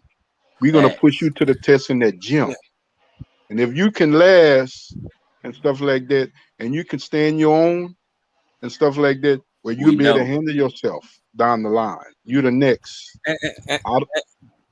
And you have to know about gyms to get that part of it, right? So like even the gym that I like associated with, right, they taught me what I know about fucking boxing is a guy like the names that come out of that gym, like the big trainer is Virgil Hunter, right? But Virgil Hunter wasn't really the boxing mind in that gym. It was a guy called Tommy Elder, and he was Willie Pep's old sparring partner. Mm-hmm. It was his chief. I heard of that guy before Smoke. Yeah, I heard of that guy before Smoke. I heard of that guy. Yeah, he was the boxing brain. Like, Virgil was like, he's the police. He was a parole fucking. Yeah, he was the enforcer. He was the enforcer. No, I'm trying to tell you, he was like literally a parole officer. He would like go to jails and shit to like find kids and all this, like getting into boxing. Virgil Hunter, when Bill Haney got locked up as a juvenile. Repeat that again, Hitch. One more time from the beginning. That's how Bill Haney met Virgil Hunter when Bill Haney got locked up as a juvenile, and he met Virgil Hunter in the jail. He worked in there. Shout out. That's what I'm saying. Man. Yeah, exactly. That's what I'm saying. Like Virgil Hunter was the police. He wasn't like this great boxing mind. The boxing dude was like he's one of these gym guys from the Midwest. Anyway, I'm just co-signing what Jonathan is saying.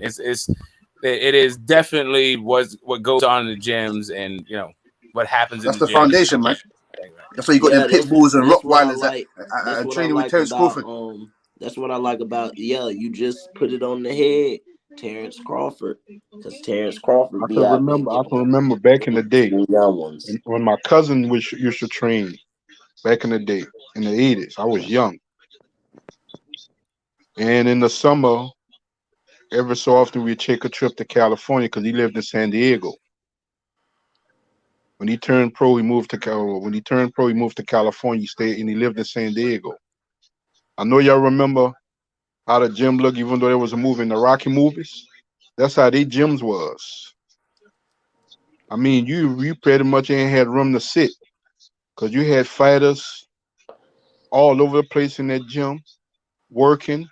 You had some of the top amateurs in the world. You had former champions. You had current champions. They all worked out in that gym. I can't remember the gym name because he used to train in the gym in LA and he trained out the gym in San Diego. You swore I was in a Rocky movie. I don't know if the gyms are still like that today, but you could have turned and looked to the next guy on this bag. You could look at next guy, jumping rope, and like they say, you know what I'm saying? I'm in the gym with real dogs. I'm in the gym with the next top fighter in the world.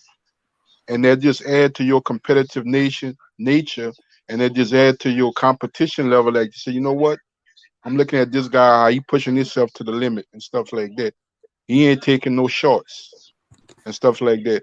If I'm gonna be in this game, I'm gonna have to behave like a fighter. Now, my cousin had a lot of out the ring issues. That was his downfall. You had a fight. You got a cousin that's a fighter. OG Uncle Simon. You know, and a lot of fighters back in that time got caught up that way and stuff like that. He had a lot of bad. Are you talking about your own? Are you talking about your own cousin, Mr. OG Simon? Yeah, that's what. My guy, same thing. Like I maybe you guys heard of a guy, James Page. He's coming from my neck of the woods. Got caught up robbing banks, and then you see all the guys. You see these guys that guys that gave Andre Ward great work, beat him up in the gym and all this shit. But then Andre Ward makes, he achieves everything in the sport, and you see all these other guys. I'm better than it fucks with your mind, right? Like I was better than that guy, but I'm here, working at Mickey D's or some shit. You know a situation like that, Smoke? more than one, more than I can fucking recount.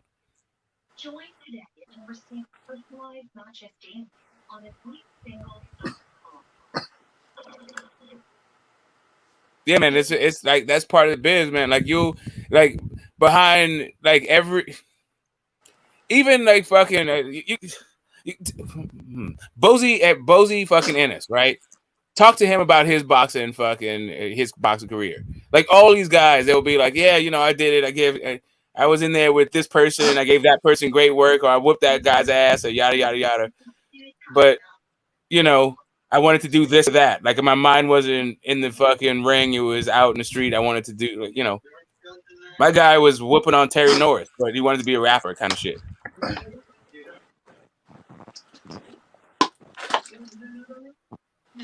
I asked my cousin if he ever been to the Kronk gym. He said, yeah, numerous of times he trained and worked out in there. He said, man, it's something serious in that gym. And that was back in the heyday. He said, you had to be able to put up to survive in that gym. It was no nonsense. You know what I'm saying? I don't know if that's still going on in today's boxing. I don't know. But back in them times and stuff, it was no nonsense. You know, they'll find you out quick. If you don't belong here, they'll run you out the gym. Yeah, I told you, man. It's not like that. It's not like that no more, Mr. OG Simon, man. Obviously, there's social media now where the phones are more out now in the gyms. You know what I'm saying? More open, more females allowed in the gym. I'm looking at it's looking like. You know what I'm saying? But there's still but there's still nobodies, right? Like the way that our gym system works, like you have to be a real gym rat in order to know who the fuck is what, or you're like going to the nationals and shit like that. Because, like, let's say you're like from a gym in Oakland, you might go to Kronk, you will go to Gleason's, you'll go to, you know, whatever, you go to Wild Card, you'll go to all these goddamn places, and you'll get a name within those places, but the hangers on won't know. Like they'll be like, oh, you're that guy out of there that you were just over here doing that one thing against that one guy. All right, cool. You can come in here and give my guy some work. They'll be betting. They'll turn those into like a semi-pro bout. It goes like the gym circuit is still like in full effect. It has changed, but that's where, at least in the United States, you get your like national notoriety as being that dude. Like long before anybody heard of Boots or anybody heard of Gary Antoine Russell, they were in those gyms whooping the ass. Yep.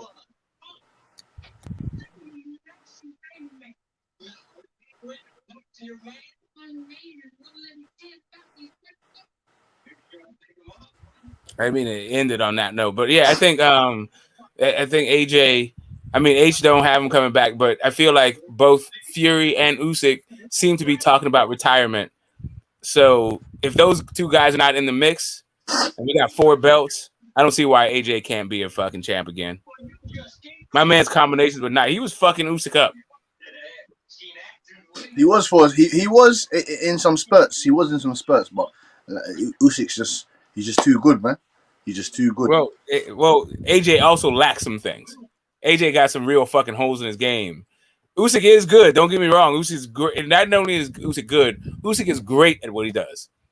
But AJ didn't understand how to counteract that, and didn't go into the fight to counteract it. He went in there to like, I mean, the body shots were a good addition, but it's a different style of fight that he needs to fight, and he didn't go in there with that kind of mentality. That's what I'm saying. Kind of thing. That's what's just irritating. You can't get the real gist of AJ. That's what pisses me off. Why can't you have this killer? Where's this killer Manjaro mentality? Like Goat was talking about. Where's this MJ? That's what I talk about. Where's this MJ? Where's this? I'm gonna kill you tonight. You're finished. You're food. I'm not leaving here. Man, that's what happens when you fucking pad fighters, man. This is why I make the argument that if there is a fictional character in the Hall of Fame, it should be fucking Rocky, right? In the boxing Hall of Fame, it definitely should be Rocky, because we saw what happened with AJ, what's going on with AJ in the beginning of Rocky 3, and just the credits. If you feed a guy a bunch of fucking cans, he's not actually ready for the test. This is boxing. They fed this dude too many cans, gassed his fucking head up. So when it's actually he has to go in there against a beast, he doesn't know what to do to beat that beast. And he's a beast himself. AJ's a goddamn beast. He just fought the wrong fucking fight and never even got to the to the fight. Like I don't even think he can understand the fight that he needs to actually fight, or who to go to for that fight. Like it was like in the Rocky movies, he was able to lean on the Apollo Creed because that's the relationship he built with the Creed camp. But like really, the mentality, the guy he needed to reach out to was goddamn Orlando Salido and Andre Ward. It's really who AJ should do. Anyway, I'm going on a ramble and a rant. Like, help me out, guys. They asked Andre Ward in an interview I seen last night after they telecast, and they asked him what you thought about the Joshua Usyk fight. They was able to watch that fight because the time they had to do their fight on ESPN, and he was like, "I liked the idea that he was going to the body, but the only thing was he wasn't throwing his punches correctly at the body. He was going to the body, but he wasn't doing it in a correct way where it could be major effective for his advantage. It was like he was going to the body, but he wasn't effectively going to the body. It's like he wasn't going to the body correctly." Exactly fucking Mundo. All that body shit should have ended in a clinch with his fucking weight on Usyk. But even the angle he was choosing, but like how it ended up, the angle, like the entire fucking thing was just off. Like he just hasn't been around, and he hasn't been around Garcia enough, or these different kinds of trainers enough. And he said, I'm gonna say one more thing. He said the thing with Anthony Joshua, and he said I've spoken to him about this in the past. He's like, he wanted to be aggressive, but he was passively aggressive. It's like he was like, I want to be aggressive in this fight. I want to be physical. And then he would always have a pause. So like he was unsure if this is the right thing to do or not. Like Uncle D said, that's when you have that dog in you. That dog mentality is, if I'm going to take this risk and take this chance, I also got to be able to accept what fire is coming back. That's why I love so much about Evander Holyfield. Because he didn't fear of the retaliation. He didn't fear what he was going to get back in return. Because he knew what he had to do. If this situation is going to be my chance of winning and I'm going to be effective, it is what it is. And that's the thing with Anthony Joshua. His mentality, it is what it is. If I'm going to get countered, if I'm going to take this shot, it is what it is. This is the sport I signed up for. There's no urgency. There's no urgency. Like that's what I said to you. This is what I signed up for, and I'm a heavyweight. This is what I signed up for. This comes with the territory. This is the hurt business. Boxing is the hurt business. Exactly. It's the hurt business. Yes. And when you're heavyweights, it only takes one punch. Has always been the cliche, and that's never going to change. It takes one punch. Y'all preaching, man. That's why I'm just sitting back. I'm listening. Keep preaching. That dog. And I was surprised. Look at it. Before the weigh-in, the last press conference, he had Evander Holyfield with him. I said he has the right dog around him because they're close. I said, but he don't have him in his camp. Evander don't have to train him. Yeah, but that experience and that expertise in the gym will suit Joshua well. You know what dog is? You know what dog come from? And that's probably why I say that he don't have it. I'm always trying to explain it. There's so many ways, kind of like what we were talking about earlier when we were talking about all the different things about being clutch. That dog, I believe that dog is something, that we always been saying, preparing yourself, the preparation. Because one thing that I started, for example, when I got to a point and I played, and I feel like I was pretty good at what I did, but I got to a point where whenever I went up against somebody, in my mind, in my heart, I knew that I outworked you, and it was no way I was going to let you outwork me, and that came from the preparation of playing for a coach, for example, that might put you on a line and sit up and say he would tell you to do something and keep running. It wasn't about you being able to do it. What he was trying to find out was he would run the shit out of everybody. He was never going to stop running you. All he wanted to find out was who was the weakest motherfucker on the court. Who was gonna be the first person to complain? That's what he wanted to see.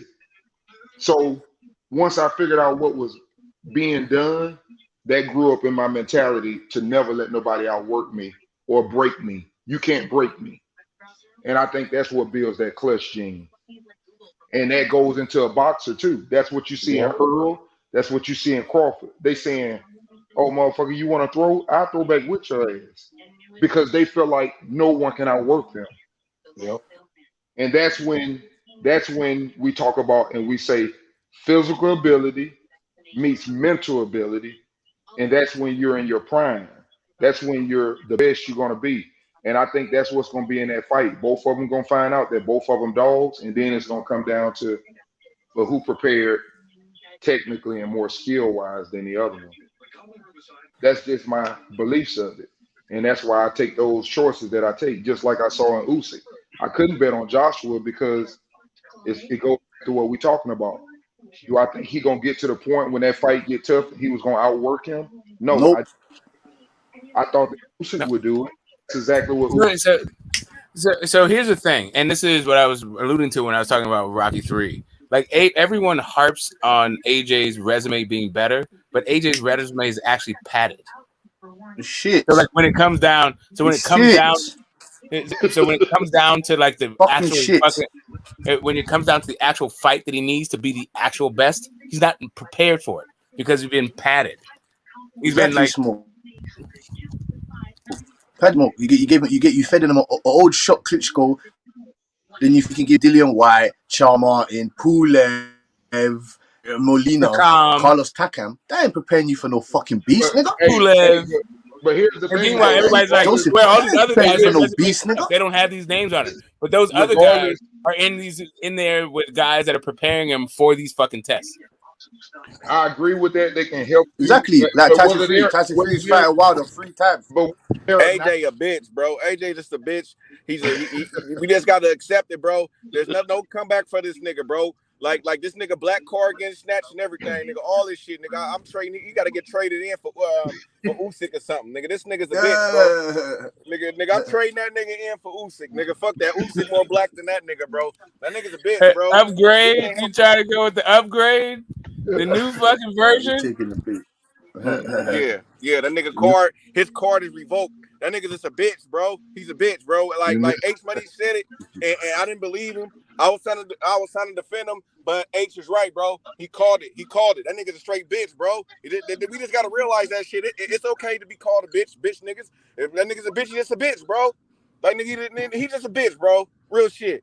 Nigga want to throw the belts and shit, having a meltdown and shit. That's whole shit, bro. That's bitch shit, bro. Like nigga, you should have settled that shit in the ring, bro. That nigga's a bitch, bro. This is call it how we see it, bro. Sometimes we gotta just call it how we see it. He's a bitch. A nigga always gonna be a bitch. Can nobody stop him from being a bitch? That nigga is just a bitch. It don't matter what trainer he get, he's still gonna be a bitch. And it is what it is. That nigga Taco that came nigga. here Stop straight wasting y'all smoke. breath on AJ. Don't waste y'all. Hey y'all is some. I get a lot of boxing knowledge from y'all, and y'all doing yourself a disservice for even talking about that nigga, bro. That nigga's a bitch, bro. And y'all know it. Like y'all boxing IQ. Y'all boxing IQ is way too high to even talk about this nigga, bro. Real shit, bro. Hey, Taco, you sound bitter as fuck for picking AJ.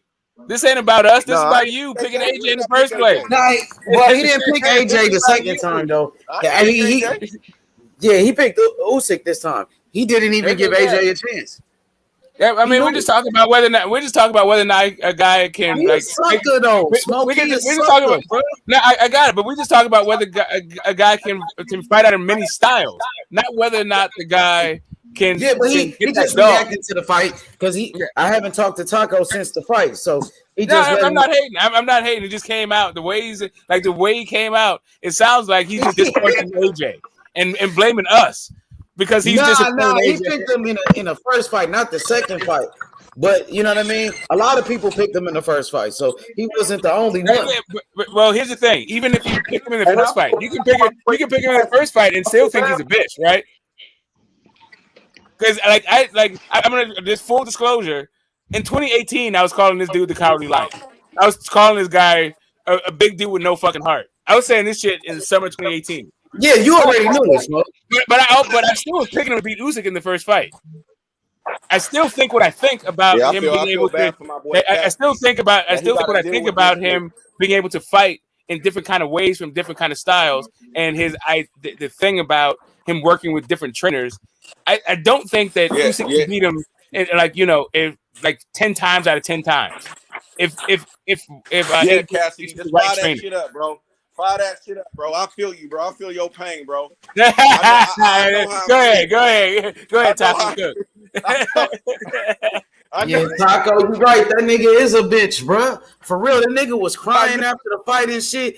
Yeah, I mean, he was a sore loser. Like, everybody gave Wilder hell. Everybody has something to say about Wilder. But niggas, they giving this motherfucker a pass. They giving Joshua a pass, bro. Fuck that. Wilder didn't throw the belts.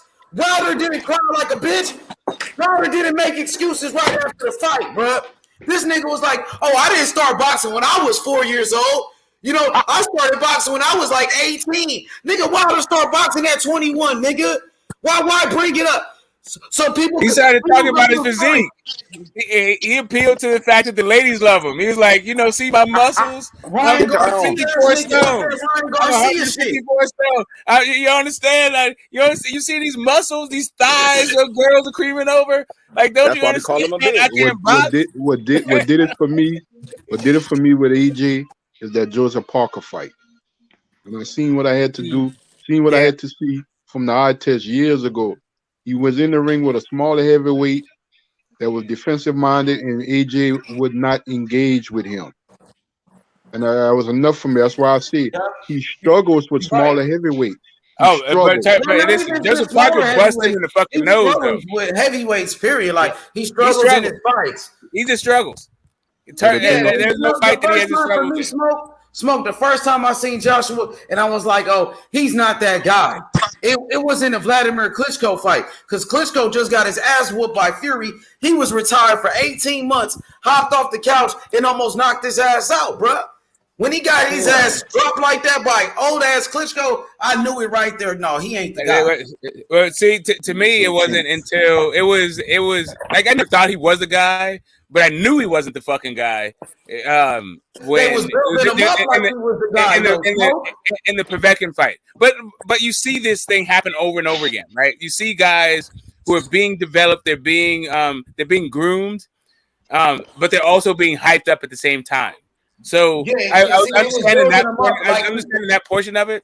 But in the Povetkin fight, they were building him up like he was that guy. In another fight that really solidified it and stamped it, and I knew it. He wasn't shit. Like was he was the Andy Ruiz fight.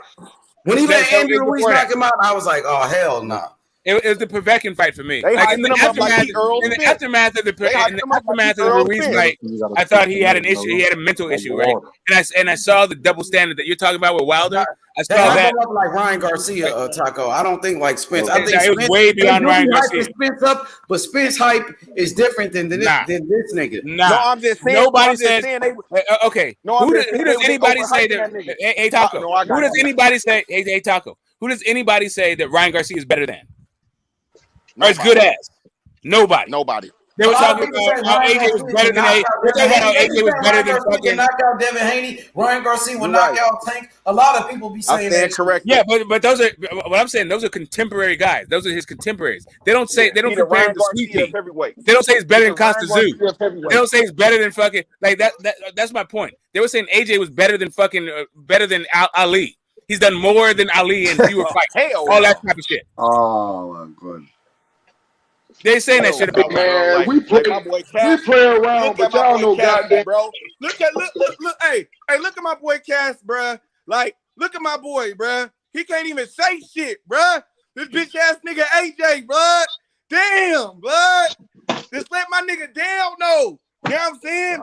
Where my nigga Jimmy at? You know you don't understand, but this is like Bushman's face is about not just AJ. It's also about Usman. It's also about motherfucking Dillian White. Like Butch is a long-suffering motherfucking UK fan. He got Leon Edwards from the UK though. Leon Edwards knocked out Usman, and Leon Edwards. What'd you say? Hey, he brought up Damn, Dillian White. I didn't, Cass. I didn't go that far. I didn't damn, want Butch that nigga to ain't go never seen you and down like start that. drinking and nothing like that. You gonna be all right, Butch? Nah, Butch got Y'all finna drive my Leon nigga drink, Edwards. man. Leon Edwards from the UK. He knocked out Usman. Yeah, that was big there. He I ain't see Jamaican that one too. coming. He Yeah, Jamaican from the but UK. the problem is, Butch is not fucking Jamaican. He's Nigerian and St. Lucia. But Leon Edwards is from the UK. He's from the UK. Yeah, there you go. There you go. He said he's bringing it There back you to the go. end. There There you you go. He see, got you saw one. some He things. got You one. see a smile. You see a half smile, but that don't make up for all that other pain. It don't He make knocked up out for my it. he knocked out my fellow countryman. He That's knocked out my fucked up, countryman. bro. That's fucked up. Damn. Anthony Joshua, you saw what Anthony Joshua did. He embarrassed us for, in that stable of time. Nigga, Usman Joshua, got nigga, you look that he got. You was going for Usyk, my nigga. You didn't care what Joshua got his ass whooped. no. It's the way he went out. If he just walked back to the locker room and didn't do any of that fucking stupid antics, then I would have been happy. And you get me, all right, cool, Joshua. But all that, that was Man, Joshua was a bitch. So you're, Fuck you were that, saying nigga. H, He was a bitch like before he did that. Hey, H, what you were talking about, here's the thing though. Like that, nobody was acknowledging that. They were hating on fucking Wilder and was talking all that shit about Wilder. Meanwhile, they're living in a glass fucking house, throwing stones. But since AJ hadn't had the meltdown, since he hadn't had his ass whooped, all they could do is point fingers and laugh at fucking Wilder. Now you see what happens. These guys are human beings. You need to stop with the I fucking think what hate. happened with Andy Ruiz I'm not saying is Butch was somewhat that of guy. a meltdown. Butch is going through something else. Maybe he was hating on Wilder. I don't know if he was or if he wasn't. I'm just talking Nah, he about fuck with Wilder, fancy Butch. He Joe. don't be hating on Wilder like that. Yeah, Wilder is exactly. Wilder is one of my favorite fighters. Yeah, He yeah. gave us epic knockouts. Epic knockouts. And this ain't about Cass. This is just about like all the hate that went around about Wilder, the way he fucking went out, what he was doing and what he was saying, and then also how like the AJ that was some of the AJ camp, right? But now when it comes to AJ, how now they got to deal with that shit. All that finger pointing and laughing they were doing at Wilder, now they got to do the soul searching. Yeah, when Wilder comes back fuck and when Sosa. Wilder That comes nigga back should and stay when retired Wilder comes back and and become a movie doop star. Become a Hellenius. movie star out there in the UK. That's all he need to do, bro. Just give it up. Give up boxing. Become a movie star, some or Instagram model, just like Ryan Garcia. But the one thing I give it to AJ, at least he got some belts. At least he got some real belts. That's the one thing I give him. Yeah, but who He we got beat that. for the belts though? Wilder had a belt. That nigga beat Charles Martin for a belt. That's the same thing as Wilder beating Stavern. Stavern was more I'm just proven than saying. fucking Charles Martin. Yeah, I'm just saying, he got one of And then his Garcia. other belts, guess what? The other belts he got from beating Klitschko, and Klitschko wasn't even a champion. They put the belts on the line for that fight, nigga. Yep. That nigga wasn't a champion. So it wasn't like he beat a current champion for those straps. He beat Klitschko for some vacant belts that Fury vacated, my nigga. Yep. That's a very, very good point, boy. He's People been don't given talk about it. Joshua been given opportunity after opportunity. No bone, no bone, no Man, bone. that nigga got exposed, bro, and Yep. he's a sore loser. He disrespected the sport of boxing by throwing away the Ring Magazine belt and a WBA belt. My nigga, we know the belts matter. We in an era of boxing where people say the belts don't matter. Now you got Anthony Joshua throwing the belts away, but it mattered when you had the belts. It mattered when he had it. Now Hey, each he wouldn't money. have been doing that shit until if he he would lost have the won. belts. Each money. When he fought Klitschko, how many belts was on the line? Shit, they put like 3 or 4 belts on the line for that. Now, what other fighter you know that give that same opportunity? Maybe one Nobody. I vacant ain't belt, never seen that. I don't know about that one. not multiple belts. Come on, Cassidy. Maybe Multiple Smoke belts, knows. No. I think. not multiple. Maybe one, but not multiple. How you fight a championship fight for multiple belts that's vacant? Damn, bro. My The nigga only belt that sad, wasn't bro. on the line was Deontay Wilder belt because my Wilder nigga, had the WBC. Joshua, he had the IBF because he beat Charles Martin, but he didn't have the WBA, he didn't have the IBO, and he didn't have the WBO. But they put all those belts on the line when he fought Klitschko. Klitschko wasn't a champion. He lost his belts to Fury. Yep. Oh ass nigga, bro. That nigga, this is a whole ass nigga, bro. Real shit. This is one of them whole ass niggas, bro. Come Fuck on, that bro. nigga, bro. And he was Fuck that disrespecting nigga, Saudi man. Arabia, hopping on the microphone, cursing and shit in the Holy Land, bro. Disrespecting those Muslim brothers out there, bro. What's up with that, homie? Disrespecting the land. That's It wasn't like Usyk got on a microphone and was all cussing like that. He was out of control. And then one of the referees, an older brother, an older black man, told him to calm his ass down. He said, be professional. And then he tried to fight an older brother, bro. Yeah, that's what I'm not. Yeah, that's what I'm not agreeing with. That's some bullshit. That's some bullshit. Get my OGs telling you, listen, be act professional. You're a role model for the sport. You get me? This is national TV. You're behaving like that. Oh, what the fuck? What are you doing? Are you mad in your? Well, come on, He's been spoiled for too long, bruh. Yep. They've been kissing his ass for too long. I'm happy he lost, bruh. You know what I mean? To humble his ass, bruh. You know what I mean? This nigga, bruh, he was spoiled, Taco, like a spoiled kid. And then when he lose, that's how he want to act. That nigga straight bitch. Like nigga, you should have did something in the ring, nigga. You should have knocked his ass out. Nigga, you had 12 rounds. So I was thinking, where was all that energy? What was that? What, you throw the 2 belts? How dare you? How dare you throw Usyk's belts over there? How dare you throw? He had 24 rounds to knock this nigga out. I said this. He had 24 rounds to knock him out, and you didn't even knock him down once. You didn't put any real hurt on him, and then you want to get all upset and all act out of fucking a character, or if that is your real character, you want to behave like that after he's destroyed you twice now. What the fuck? How dare you? And you want to take a moment from Usyk, taking away his moment. You want to get the mic and start talking your bullshit. No, man. No. Boxing, bro. I'm talking about great fighters like Sugar Ray Robinson and Muhammad Ali. They did a lot for those belts, bro. And for him to throw the belts like that, it was a slap in the face. Yes, correct. I remember Ali used to say this all the time. To be a great winner, sometimes you got to be a great loser. Simple. I spoke on all this earlier. H, I told them, I'm like, man, the moment that you put them gloves on and you become, a superstar in that boxing, man, that's part of your job. You got to be able to handle that shit after the fight, be able to talk. And I told them that's one of the hardest things about the fucking job. You got to right up, you got your ass kicked and talk and tell people, and they ask your ass questions. What was you thinking when he was hitting your ass upside the head? That's part of your job, bro. Handle it like a man. I already said that. I respect. He gotta grow up, man, for real, man. But that's part of his job. He gotta handle. He needs to apologize, bro. People wanted Wilder to apologize. This nigga needs to apologize for doing that shit, bro. For real. For example, it sounds like to me, and the reason why he probably did that shit, this is probably his last time making big money. This probably was his last shot. They probably told this nigga, you lose, nigga. This it. Ain't no more big bad. You behaving like that. You made I think if I'm not allegedly, he made about 50 to 60 million or whatever, and you behaving like that.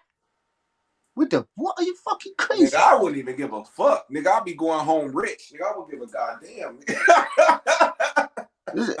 Taco, say for example, Usman, let's say for example, Usman was winning the whole fight against Leon Edwards. Leon Edwards destroyed him with that, kicked his fucking head off.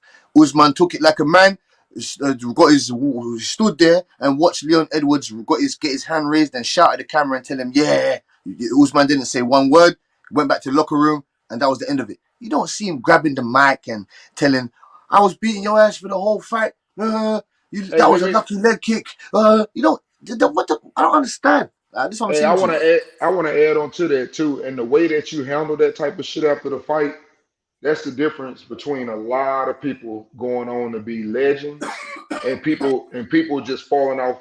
And you don't know nothing else about them. Perfect example. Pacquiao took 6 losses, but he never acted like that. Look at the difference. He remained a superstar. Just like you got quarterbacks that can go fuck up, but they don't say the wrong things in front of the media. They handle themselves like a man. Then you wonder why they be getting these damn deals, and you be sitting up saying, hey man, they gave him a deal. That motherfucker don't even start. How he get a job before he got a job? Because they know that dude ain't no goddamn child and gonna come in here and cause problems. So that has a lot to do with the way you handle yourself. You signed up for that shit. AJ got to be a man. He one of the Man, biggest motherfucking heavyweight superstars there is in the world. He know how to act. Don't let that for real. motherfucker get away with that. And if he know his history about the heavyweight division, bro, I think it's what, only one heavyweight that made it undefeated. Like, bro, all the heavyweights lost, even the greatest. But they And handled Muhammad Ali themselves right. lost. That's right. And what got me when he went to Usyk in the corner after the fight and got aggressive, I'm like, how did you beat me? I'm like, man, damn. Nigga, what you You mean? should How have he figured beat that you, out nigga? after the first fight. He said, How did you beat me? You're not stronger than me. You're just more skilled. You're skilled, bro. What the fuck? Man, I'm That's like, what I God He damn. just lost it, man. That's what you call one of them. That's a breakdown. It's just he just had a mental breakdown right there in the damn ring. Yeah, Basically, hey, arguing. D, you I know right, he's a D. good dude. I know he's a good dude, man. But I'm just telling you, he basically had a mental breakdown. Hey, He didn't know D, how you to right handle it. about that, bro. Right after the fight, you came to the channel and you told us Anthony Joshua ain't got no dog. He ain't got no dog right after the fight. You was I right said it about that, before the bro. fight. I said it before the fight. And that's why Cosmic and what's calling them came on here that night I went horse, because they was sitting up getting mad at me. I'm calling facts out. Remember when I kept Yeah, it telling was them, worth. It I was said, worth Uncle D. It was hold on, worth it. but they got mad at me. But what the fuck did I say? I said, okay, if that's dog, that ain't dog how my fucking neighborhood grew up. I said, go drop that motherfucker off in the project if you can just talk to somebody. I said, he ain't got no dog. You can't put that shit in him at 30 years old. And I took a lot of heat for that shit. But hey, it is what it is. I respect the man. He a man. He still can fight. I still feel like, for example, he got an opportunity to have a great career. But he ain't gonna have no great career if he gonna keep acting like that, because he gonna fucking lose again. There's other people can beat him too. So I just wanted to chime in that whole thing about AJ asking how did you beat me was like a rhetorical question. He knew the answer and he gave the answer. Skills. Right? Usyk said one thing. He was like, AJ gave, for some reason, AJ felt like his character should have overcome, and he should have won because of his character. But instead, he was saying that skills beat his character. But that's like a really weird proposition to even express in the first place. Like, I have the character, but you have the skills. Like, you know what? By saying you have the That's a character good means point. you don't fucking That's have a the good character. point, Smoke. You don't fucking have the character. That's a Actually, good point, Smoke. Where he was That's a good point, misled. Smoke. I'm glad that you brought it up. He What he said was that exactly. He misled. said, What he was misled, Butch and everybody. Usyk has the skills and the character. You know what I'm saying? He was misled. Or it's just exactly. the Like, skills. wow, No, exactly. I AJ got shot fucking foot with that one. Yep. I got the character because at some point in this fight you was bringing it to my ass, but I withstood that in my will to win and my character, not just my skills, my character. And it started in the 10th round. You seen Usyk character take over that fight, not just his skills, his will and his character to win. He's a competitor. He loves competition. That's the difference. His skill, no, it was skill, but it was will and character. There's also stamina. There's also stamina. Like, you can have it. Like, all right, so the character that was said shown Saturday morning, before we talked about this, Smoke. Yeah. When you go back to the camp, even in your training, you got to have will to want to push yourself to the limit and go to that next level. That's basically that's where that will starts. Not when you engage in the fight. It starts before the fight. What kind of will you have? That's why Uncle D talk about having this dog. That's before you step into the ring. You know That's that way you're in before you condition. step into the ring. See, a person that prepares well, when they tired, you know what I'm saying about you? If I know that I'm prepared well, I know he tired if I'm fucking tired. That's how a person that's prepared think. A person that ain't prepared, they saying something totally different in their mind. God damn, this I think your motherfucker keep character. coming. He keep coming. This motherfucker here don't stop. But see, a person I think your that's character is prepared. real. Go ahead. I think your character is revealed, especially in the ring when you're tired, right? You see a guy like Wilder, and he just turned into all heart and determination. And a guy like AJ, turned it. Like he was still really technically schooled and he was calm and composed, but he was goddamn confused. He was totally out of his fucking depth. Right? Like it's just kind of like you can He didn't see leave what all on the happened. line, man. Yeah, like he's He not did. like that idea that the reason why Taco's calling him a bitch and all that other stuff, and why people talk about his heart and his dog and all this stuff, is because when he got tired, he didn't just go for fucking broke.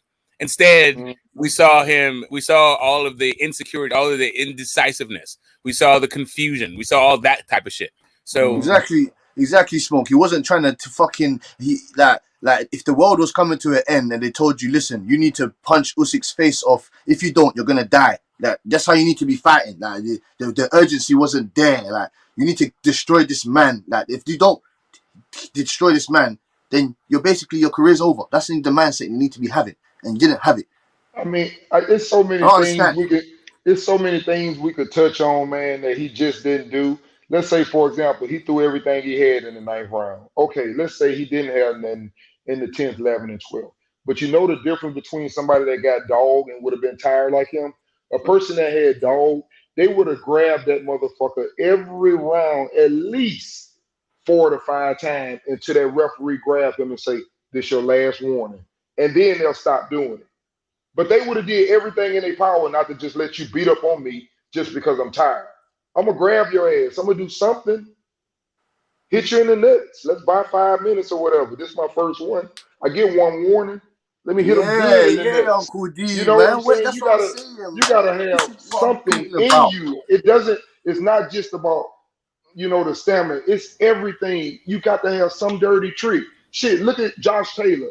Josh Taylor ain't the baddest motherfucker in the world to me. Do he have some dog in him? Fuck yeah. If you ain't looking Josh Taylor when you say break, he gonna uppercut the shit out of your ass. That's what I'm talking about. You gonna grab, they gonna do what they gotta do. When they can't fucking beat you inside, they gonna move. That's what it's about. Doing something different. But you can't just let nobody know what the fuck. It's like this. Ain't no person, for example, if I get into it with somebody, it's like this. You may not win the fight, but if you're not gonna win the fight, you're gonna know you've been in one. That's Yeah. all you can do. That's Yeah, that's that's what what I we said. call dog. You can't Yeah, win them yeah, yeah. all. You're You can't. gonna know that. You're gonna know that you fought me. You're gonna know that you fought me. It's as simple as that. You're gonna know. It's either I'm gonna win or well someone's done, or you're gonna know that we was in a fight. It's simple. Terence Crawford. You can do whatever you want to him or whatever in the early rounds, but when that fucking treadmill starts to speed up and the fucking gradient starts to get higher, Terence Crawford's gonna bite your head off. You're dead. You're done. The same with Errol Spence. Errol Spence is gonna beat the whole shit out of you until you're done. It's as simple as that. The dog comes out. AJ, you want to just be lackadaisical and do this chess match shit and be this polished fighter. No. That's what I'm saying to you. Like, no. Where is the dog, man? And Where those two is it? people, that you just named, you know what they got in common? Earl Spence. If anybody ever heard him when he got interviewed, you know the first thing he say? Who worked the hardest? I don't know. Floyd up there with me. That's how much confidence he got. When he said that told you that he has confidence to beat anybody else. Don't nobody outwork me. Same thing with Crawford. Everybody says, "Oh, that motherfucker there. Well, Look, he's that's now with small. Earl He's Spence, but moving." Earl Spence always wasn't like that. He even No, no, said no. He said he this a had 1 long foot in time ago. the game and 1 foot out of boxing. He said that. But what I'm saying is, what they have in common is they know about the work ethic and to work as hard as possible. So when they go in Crawford there, they like got that all all the the time. exactly, Crawford on a different level. exactly. That's what I always say. But that's what I'm saying. That's why their confidence is out the roof. If I prepare every day and I work, I'm gonna tell you like this. If I sit up right now, think of it like this. A professional basketball player, that's why they don't think they can lose than none of y'all. Because they feel like this. If I wake my ass up 5 in the morning and go run 5 miles and shoot a ball 600 times a day You're not for beating me. 25 fucking years, you think you finna just jump your ass off the couch and whoop my ass? You're not beating me. Spence It's the way you Spence work. is working hard now. I'm saying Spence is working hard now, but he even said it himself. He had 1 foot in boxing and 1 foot out before that car accident. He said that, but now he's dedicated. Now he's working hard. But Terence Crawford was always like that.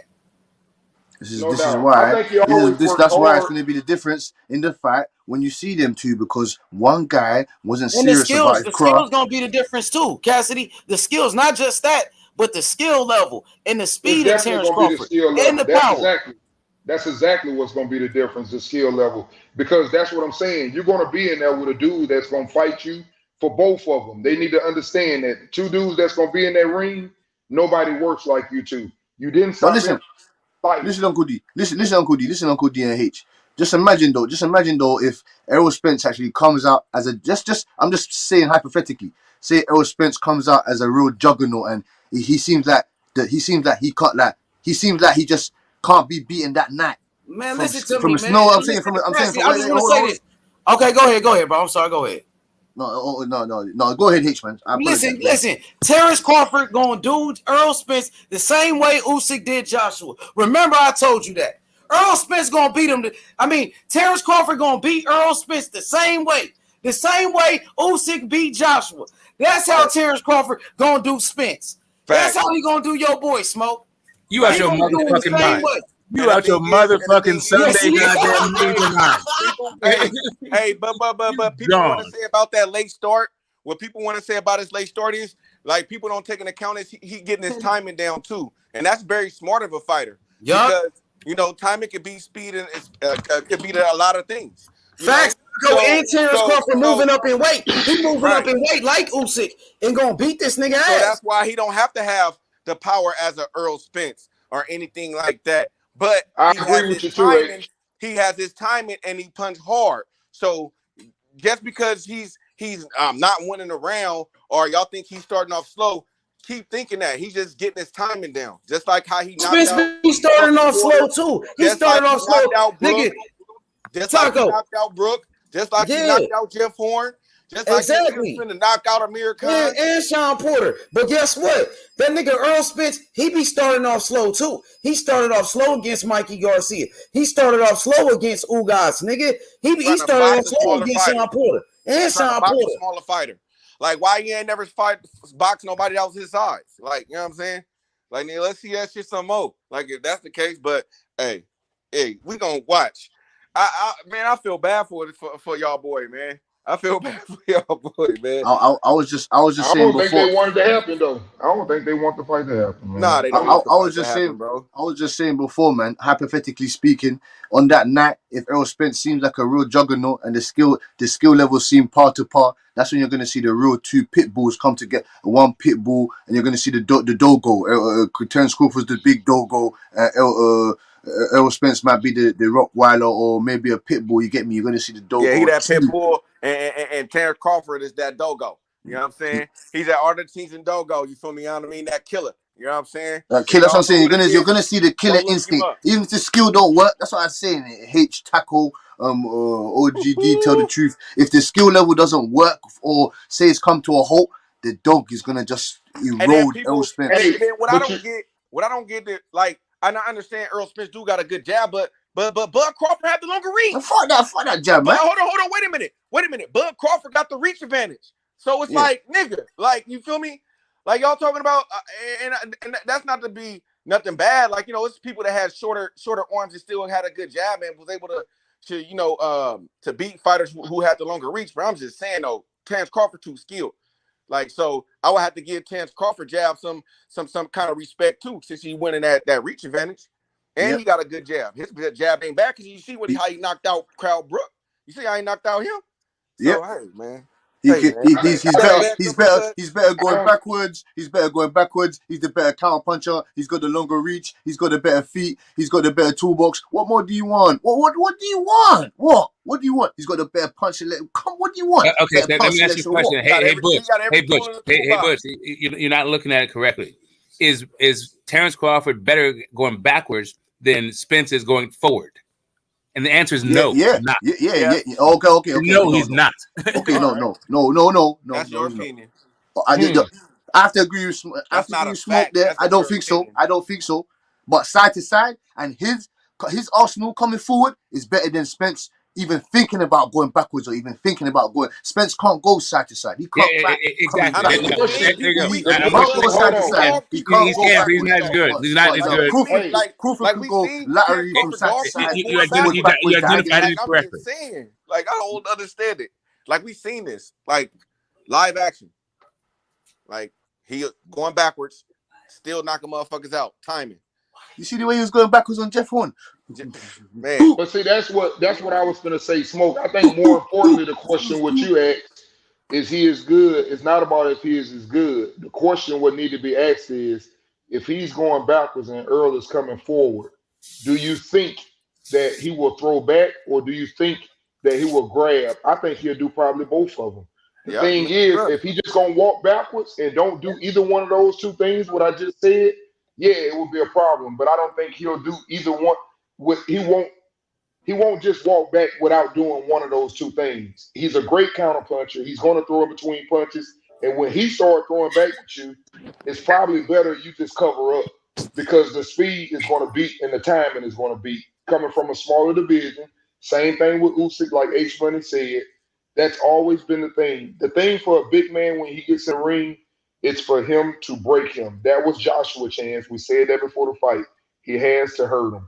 He got to get him out there. But if the smaller man can take his punch, and it's gonna be hard to beat him. If he can But what people is missing now, Terence Crawford is actually fitting well into the division though.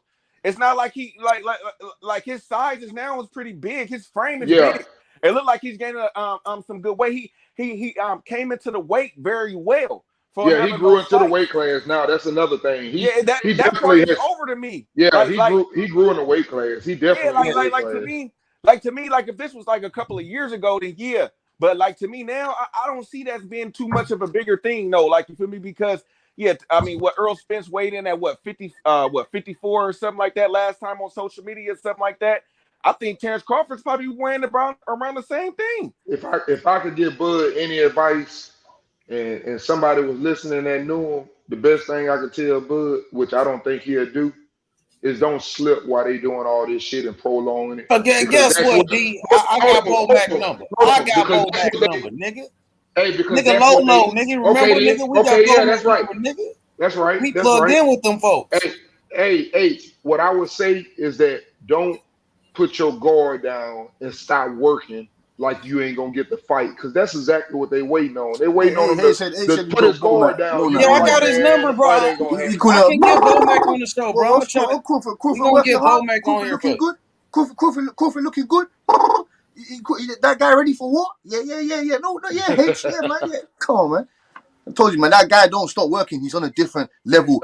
Him, Usyk, all those monsters, they're on a different level. They're cut from the 80s, the 90s, the 70s. They're those type of fighters. They're generational fighters in our era now, in my time. I'm so happy that I can say, yeah, when I get to that age, I witnessed Crawford and Usyk. Those two great fighters. We need to go hard at Showtime. Showtime, it's y'all time. Y'all been talking all this shit, talking about when Terence Crawford and Bob Arum, that was the problem.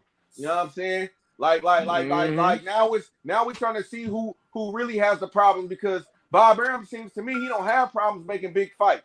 You know what I'm saying? Now and paying. You feel me? So what's up? What's really up? I don't blame Earl Spence or Terence Crawford. Okay, what's the big fight that Bob Arum is making? What's up with What's the big fight that Bob Arum's making? Huh? He talking about Wilder and Fury when they did it. Well, yeah, but that's Wilder and Fury made that fight. That wasn't Bob Arum that made that fight. As a matter of fact, Bob Arum blocked that fight. He made Devin Haney and how is that a big fight? That ain't a big fight. I mean, the Australian government paid for it, but I don't know that had anything to do with Bob Arum. Smoke. Bob Arum helped me do Bob Arum. Bob Arum helped make that fight. Bob Arum signed Devin Haney. Bob Arum signed Devin Haney to make that hit. Australia paid George Kambosos has nothing to do with Bob Arum. If y'all gonna put him out there when he don't make the fight, use his name when the fight get made if it's on his side. That's what I'm gonna say. If he's the promoter, we hold the people that don't make the fight. What happens when Lou DiBella is the promoter? What happens when Lou DiBella is the promoter, actually? But I'm just saying, I Bill ain't Haney. on nobody's side. What I'm happens with just that? saying. Why are we giving Bob Arum look, fucking look, credit look, for look, the Lou fight DiBella got and Bill made. Haney's Well, work? the fight got made though. The fight got made. Period. Point got. You feel me? Like the shit got made. Said Shakira Stevenson. You feel me? The Shakira Stevenson fight with Valdez. Big Yeah. fight. You know what I'm saying? Got made. I mean, I'm just saying. What do you mean? What really Showtime been doing this whole year, man? Come on, man. Get the fuck out of here. Like Bob They Arum didn't been give us. They Bob didn't give us. Arum been No, no, no. fighting these Do damn you think fighters. Shakur Valdez was bigger? Do you think Shakur Valdez was bigger than Charlo versus? Charlo Do you think? Castaño. They gave Hold us up. Exactly. Thank you. Lubin and Fundora. They gave us But a nigga, I couple can good. say Devin Haney, Kim Boses. Nigga, that's two undisputed fighters. So what do you mean? Like to me, I That's don't what think Lou DiBella and Bill Haney gave us.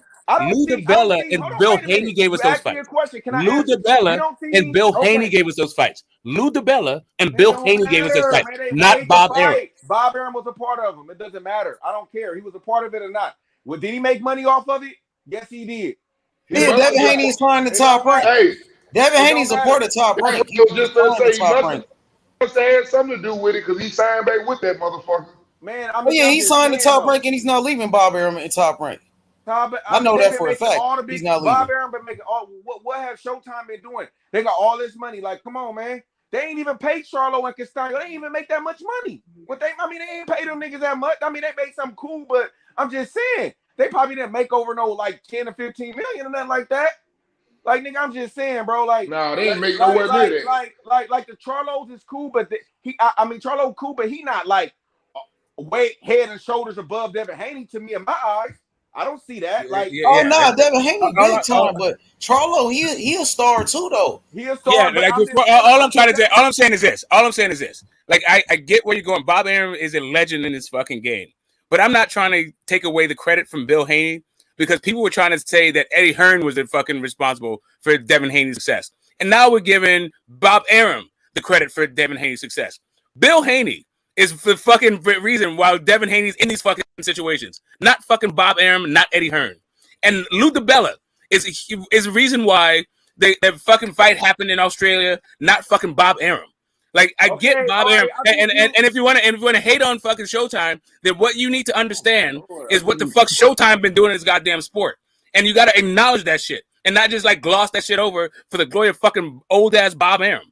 Oh my God, bro! I think you just, bro. You missing what I am saying though. I'm trying to get on them, and you trying to defend Showtime. I could give two fuck about Bob Arum or Showtime. What I'm saying is, right now, Showtime has the shot to make the motherfucking fight. You feel me? Period. Point. Dot. You know what I mean? They was crying about Bob Arum being a part of it. Bob Arum being a part of a lot of big fights. He didn't make them all by himself. But I'm just saying though, the thing is, right now, we got the biggest fight in boxing, and Showtime should have it. Why it's not done? So they need to pay up and fucking make the money. We need to put the pressure towards them. Hey, Taco. If Showtime don't have the money for it, if Showtime, I'm not finna blame Earl Spence. I'm not finna blame Terrence Crawford. I'm blaming Showtime. That's what I'm talking about. I got it, but it's not like we got the fight under fucking Bob Arum. So I don't understand like why all of a sudden we give a pass to fucking like all the onus is now on Showtime when Bob Arum already fucked it up. But on another level, hold up a second, just let me finish. On another level, there's the marketing of this fucking fight. We think it's worth X amount. However, the people who paying for it think it's worth Y amount. To them, when it comes to the way that they structure their thing. That's Showtime, and Showtime is not even in the sports business. Neither really is CBS, but CBS is a little bit more in the fucking sports business than Showtime. So if CBS, the big wallet, right, is not willing to open up the fucking purses for this fight, maybe it's not really a critique of Showtime, and maybe what these guys need to do, and since they're both self-promoted, if you want to label some critique on someone, if they don't like the fucking purse they're getting, go fucking promote. Go to a network yourself and get the goddamn deal you need for yourself, not just talk shit about Showtime. Oh my God, bro! Like you got some contract up with Showtime or something, my nigga. Like goddamn. No, like, I'm trying to get the fucking fight. I'm trying to get the fight and not point fingers. I'm trying to get the fight and not point fingers. No, I'm not. I'm over the pointing finger shit. Who cares if you get on Showtime though? Like, I'll tell you how. I'll tell you how. I don't give a fuck. Hey, I'll tell you how. Let's get on CBS. I'll tell you how, bro. Like here's the thing. I want my brother. Because I want my brothers to have some fucking agency. I don't want them to just be out there, but like fucking being choosy beggars. Like what it sounds like right now. What it sounds like right now is a motherfucker begging for more goddamn money out of somebody. Meanwhile, you're supposed to be your own goddamn promoter. So if your own promoter, stop fucking begging and go goddamn promote. Go make that fucking money. Don't just bitch about the fact that Showtime don't have it for you or ESPN don't have it for you. Errol Spence can't move like that because he's under Al Heyman. Let Errol Spence say that then. Who said Errol Spence can't move like that? Who says Errol Spence can't move like that? Who says Errol Spence can't move like that? All right, bro. Whatever, bro. Who said Errol Spence can't move like that? I'm not gonna go back and forth with you. He can't do nothing without Al permission, bro. Hey, hold on. Hey, who says he can't do nothing without Al permission? Bud Crawford is the real person that's a free agent. Earl Spence is not a free agent. He signed under Al Heyman, bro. It doesn't matter how you want to label him. You want to label him as an advisor. We all know that's a fucking lie. That is his promoter. He's not again. Al Heyman, bro. Okay, so that's where the disconnect is. That's where the disconnect is. You think that if somebody offered Earl Spence $50 million to go fucking fight Bud Crawford on YouTube, then Al Heyman is gonna fucking block it, and he can't do it. I don't think that. They been blocking. Why Charlo and them ain't doing? Hey man, hey, let me say something. Why? Hey, let me say something. The zone deal then. When they offer the money, like shit. I mean, I'm just saying, bro. Let me get in. Hey, let me get in real quick. I just want to say this. Look, I just want to say this. That's why I don't think it's fair for us to say anything about Showtime. I don't think it's fair for us to say anything about Crawford wanting too much money, because that can see when we say that and he asking for too much money, it's kind of tricky, man. Because I just sat up in here and went on here and looked. Which this is Dan Raphael or whatever. I saw where the first fight, Charlo basically got $1 million and Castano 500,000. So that was for unified, to unify the division. So the second time when they fought, they did it on the undisputed, not just unified, undisputed. So the second, but my point is this: you didn't pay them a lot of money. Now the second time they got to do it on the pay-per-view. So Charlo got $1 million, and they say they were expecting. Which both of them regular Showtime, bro. Hold on, Smoke. I know you're gonna know more about it, and you can break me and correct me in my fault. No, it's all good. I'm agreeing with you over a point. I got what your point. I get where you're going with it, and I agree with you. No. I'm not gonna say nothing negative about neither one of them, like I said. But what I'm trying to say is, expect to take a one person, then he'll get his split on the pay-per-views, and it was supposed to take him to like close to 3 million. We all know how the streaming bullshit is going on, which is fucking these fighters up. I agree with that. But Castano is expected to top out. He only got 350,000 in the second fight. So what I'm trying to say to you guys is, if you had 2 fights for undisputed for all the belts, and one of the fighters on the other side topped out in one of the fights at 500, and you bring him back for the rematch, and you only gave him 350, but they said you're expected to make 650. Now, this is what I be sitting up saying about guaranteed. I would have rather took the fucking first contract than the second contract. I ain't going on no fucking pay-per-views for 650,000. I'd rather get the guaranteed 500,000 like I got the first time. That's what I be saying about it's tricky, man. And that's why you can't really talk negative about neither one of them. They do business different. So I don't. And I'm with you. And that's why I'm telling you. That's why I'm like, if these guys are actually the self-promoted guys that they say that they are, let them put on their entrepreneurial fucking double-breasted suits and go out to these goddamn network meetings, get in the boardroom. Even if you wear a goddamn t-shirt, don't matter what the fuck you wear. Forget it. They don't have to put on a tie. We're in 2022. Go to these motherfucking, go to the goddamn boardroom and make that shit make sense to the bean counters and get your fucking money. Don't just bitch about how it ain't enough for you and you're used to making money a particular kind of way and a particular kind of business fucking deal, right? The way they do business, right? Module. So now he not. So now, then that's what I'm saying. That's what you mean. Like he not. He's just module. A Why business not the methodology, money whatever the about the fuck. money? Business Like, I model. mean, I'm That's what I meant. like, Business model. Module. Just because you're dealing with someone with a different business model, cool. You ain't with fucking Top Rank, and the business model that you're used to, they're not willing to pay you that way anymore. They said that they made fucking money with that business model. They lost money with that business model. So the idea that like somebody else is going to pick that up seems to be like unreasonable on its face. But the other part of it is if you really want this, because I heard Terrence Crawford talk about how he wanted fucking Errol Spence, how he wanted to become undisputed at 147, how he needed that for his legacy. They If both you still want it. talking about, they both do totally. If you still talking about that shit, But we if you're can't still talking blame them about the that way shit, they do hold on a business second. Let me though. finish. All I'm saying to you is this: they're really talking about that shit, and they're really talking about being self-promoted, not just cutting out the middleman. Then what I need for my guys to do, but because these are two of my fucking favorite fighters. Bud is my favorite fucking fighter, and Spence is like either like 2, 3, or 4. He's somewhere in there. He's my top 5 favorite fighter. Both of these guys claim to be self-promoted. Show me your business acumen. Show me that you understand what the fuck the business landscape is looking like, and that you can go and get your market fucking value on it. Don't just throw fucking Steven Espinoza under the bus, and fans don't get the fucking fight. That's all I'm saying. I don't give a fuck finger pointing between Steven Espinoza and Bob Arum. Just like you don't give a fuck about that shit. That's why I'm trying to do this. Fuck ESPN and blaming fucking Showtime like we're not going to get the fucking fight. What we should be doing is talking about how we can get the fight given this current fucking situation.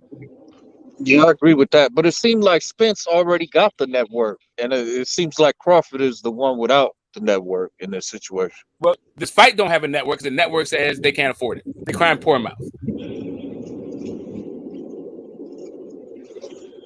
Man, Joshua made 150 million yesterday. That's what I'm saying. Doing all that. Exactly. That's what I'm saying. Like, even if he made 50 million, go figure out how to get that. Man, you better. I can't be mad off no man trying to get extra money from somebody for his services. I don't know how y'all feel about it. I can't get mad at no man for wanting more money for his services. I'm just talking a deal breaker. I don't give it. I hope they both get. Listen, if I wanted somebody to take an L, I don't want anybody to take an L in this situation. By the way, I want Steven Espinoza to fucking make out like a bandit. I want Bud to make out like a bandit. I want Spence to make out like a bandit. I want everybody involved to actually recoup from this, so that us as fight fans, we keep getting big fights. That all the partners have to fucking make money. But if anybody was to lose money, shit. I mean, I guess I would go Steven Espinoza, right? I would because they can afford to fucking take.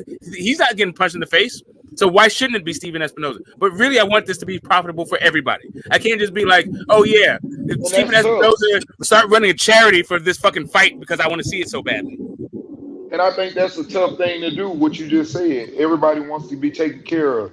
You got to understand this. Steven Espinoza is looking at it. He like, oh shit, I got a big ass fight for my channel. You know, this is my money fight. Go make me some money. That's what he thinking in his head. That's what the fighter's thinking too. Everybody want to make a lot of money off this fight. The problem is you got one person, for example, that's used to doing business one way. You got the other guy that you gotta pay him what he's worth, and he already know what he's worth because he's already been making good money. That's a big fight, so he knows how to set his limit. So he got his limit set up. Problem with Terrence Crawford, in my heart, and to you, it's like coming to somebody, hey, I'll pay you $3 million. On top of that, after you split paper, you don't use these money and all that. And other, I believe in that shit because I wouldn't believe in none of it. And I don't think nobody believes in it on this panel that somebody is gonna sell over 500 with the way streaming getting worse and worse each year, goddamn. So if you think it's only gonna get worse, they wait. So for me, their situation, I want this. You are gonna get this, but you're gonna get it from your pay-per-views. You're gonna make money in that, but that's a trust issue. See what I'm saying? That's like why I said with Castano, they paid Castano for a pay-per-view fight $350,000. He made $500 the first time. Me with pay-per-views the way pay-per-views are now, I would have said shit, sign me for a guaranteed $600. You gave me $500 the first time because really, they really needed Castano that second fight anyway. I don't understand how he didn't make more money any fucking way. A lot of people thought he won the first fight. Well, if you want that big bag, you got to go to the desert. So shop your shit over there. You right. But they got to be willing to let him go over there too. Who's they? They their own promoters. Yeah, but No, they not. I'm saying they got to be able to say that. I mean, you got to understand everything. It's gonna cost your ass to get on that motherfucking plane, fly your ass over there, get your hotel rooms, the other people that's coming in. It's a lot of things moving and going on. It's business. They trying to make their money, like what I'm telling you. Believe me, if whoever is putting that fight, if they didn't want the money, you know what? They'd have been said, hey man, y'all can put it up for purse bid. That's because they know it's money in it. Everybody trying to make money off of it. It's a business. Anybody Just take your ass over to Dubai. Exactly, Mundo. If what you're talking about, if you feel like, because man, I take these guys at their word. I feel like both Bud and Spence are sincere dudes. That's just where I'm coming from with it. If and I take Bud at his word, he understands for his own legacy the importance of this fight. If he wants to, and this is just the reports. I don't know if the reports are true or not, but if the reports are true, that he doesn't feel like he's getting his number because of what he's become accustomed to, take that shit to motherfucking Saudi Arabia. I don't give a shit.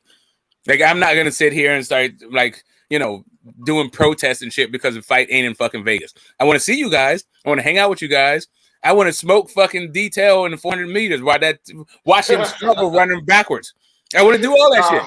I ain't gonna get on no track with you on no 400 meters. Exactly. I want to do all that shit. However, I want to see the fight more, right? So if they fucking took that shit to fucking Saudi, I'm still watching the shit. I'm still paying for the fucking pay-per-view, all that fucking dumb shit. I'm gonna do it. Right? So it's kind of like. But do you agree with what I just said, Smoke? If you thought it wasn't no money in you for you, you would have been said, "Hey man, y'all can have a purse bid somewhere else." If you didn't think it was no money in it for you, you wouldn't want it. Yeah, that's why they ain't said nothing about letting it go. They ain't finna let that fight go. We know. Like, I'm gonna give you guys. I'm gonna challenge you guys to give me another network executive head outside of Les Moonves and Steven Espinoza. Right? The only reason why we know those two guys' names, Les Moonves made Mayweather fucking Pacquiao, and Steven Espinoza is the guy at fucking Showtime. We don't know the fucking name. We don't. Maybe you can say John Skipper because he offered him, Wilder $100 million for that fucking fight. But for the most part, we don't know the fucking names of network execs. Mm-hmm. Like, these guys are trying to make it. That's their own legacy that they're trying to fucking pad. When you understand who their names are, that's what's happening there. It doesn't become about Showtime or HBO or ESPN. It becomes about motherfucking Steven Espinoza being able to make a fight. You're right. I'm just saying, man. I know that there's money involved, and I know everybody trying to get a good goddamn penny out of that shit. Everybody, including the trainers. Everybody trying to get a hell of a penny off that fight. It's a business.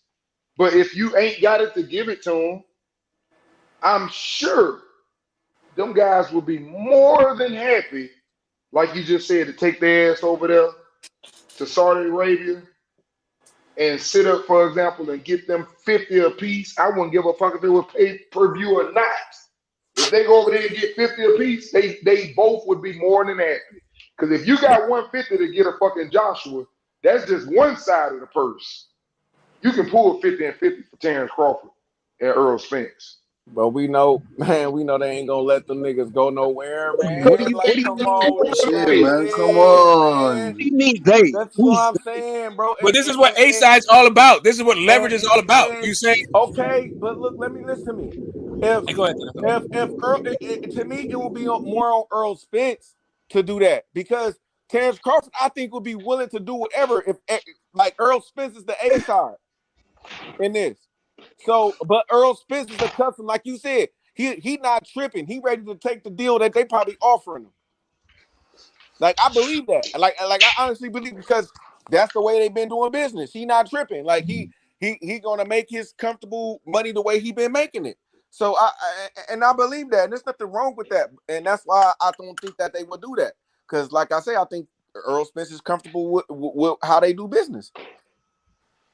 Yeah, I mean, I It's get simple as you, that. but I also like listen. If Earl Spence, it is really what it is. If Terrence Crawford put together a package, right? He's like, hey, check it out, Earl. I know you over there doing your thing with all these people, but your people is fucking broke for whatever fucking reason. The reality moment is in 2022, your fucking people can't afford this shit. Here's what I got for you. I got site fees in Saudi Arabia from these goddamn princes, and I got a broadcast deal with motherfucking YouTube for some more goddamn domestic money. You're gonna make 3 times as fucking much money as what you'd make under your current deal. You think Errol Spence ain't fucking with it?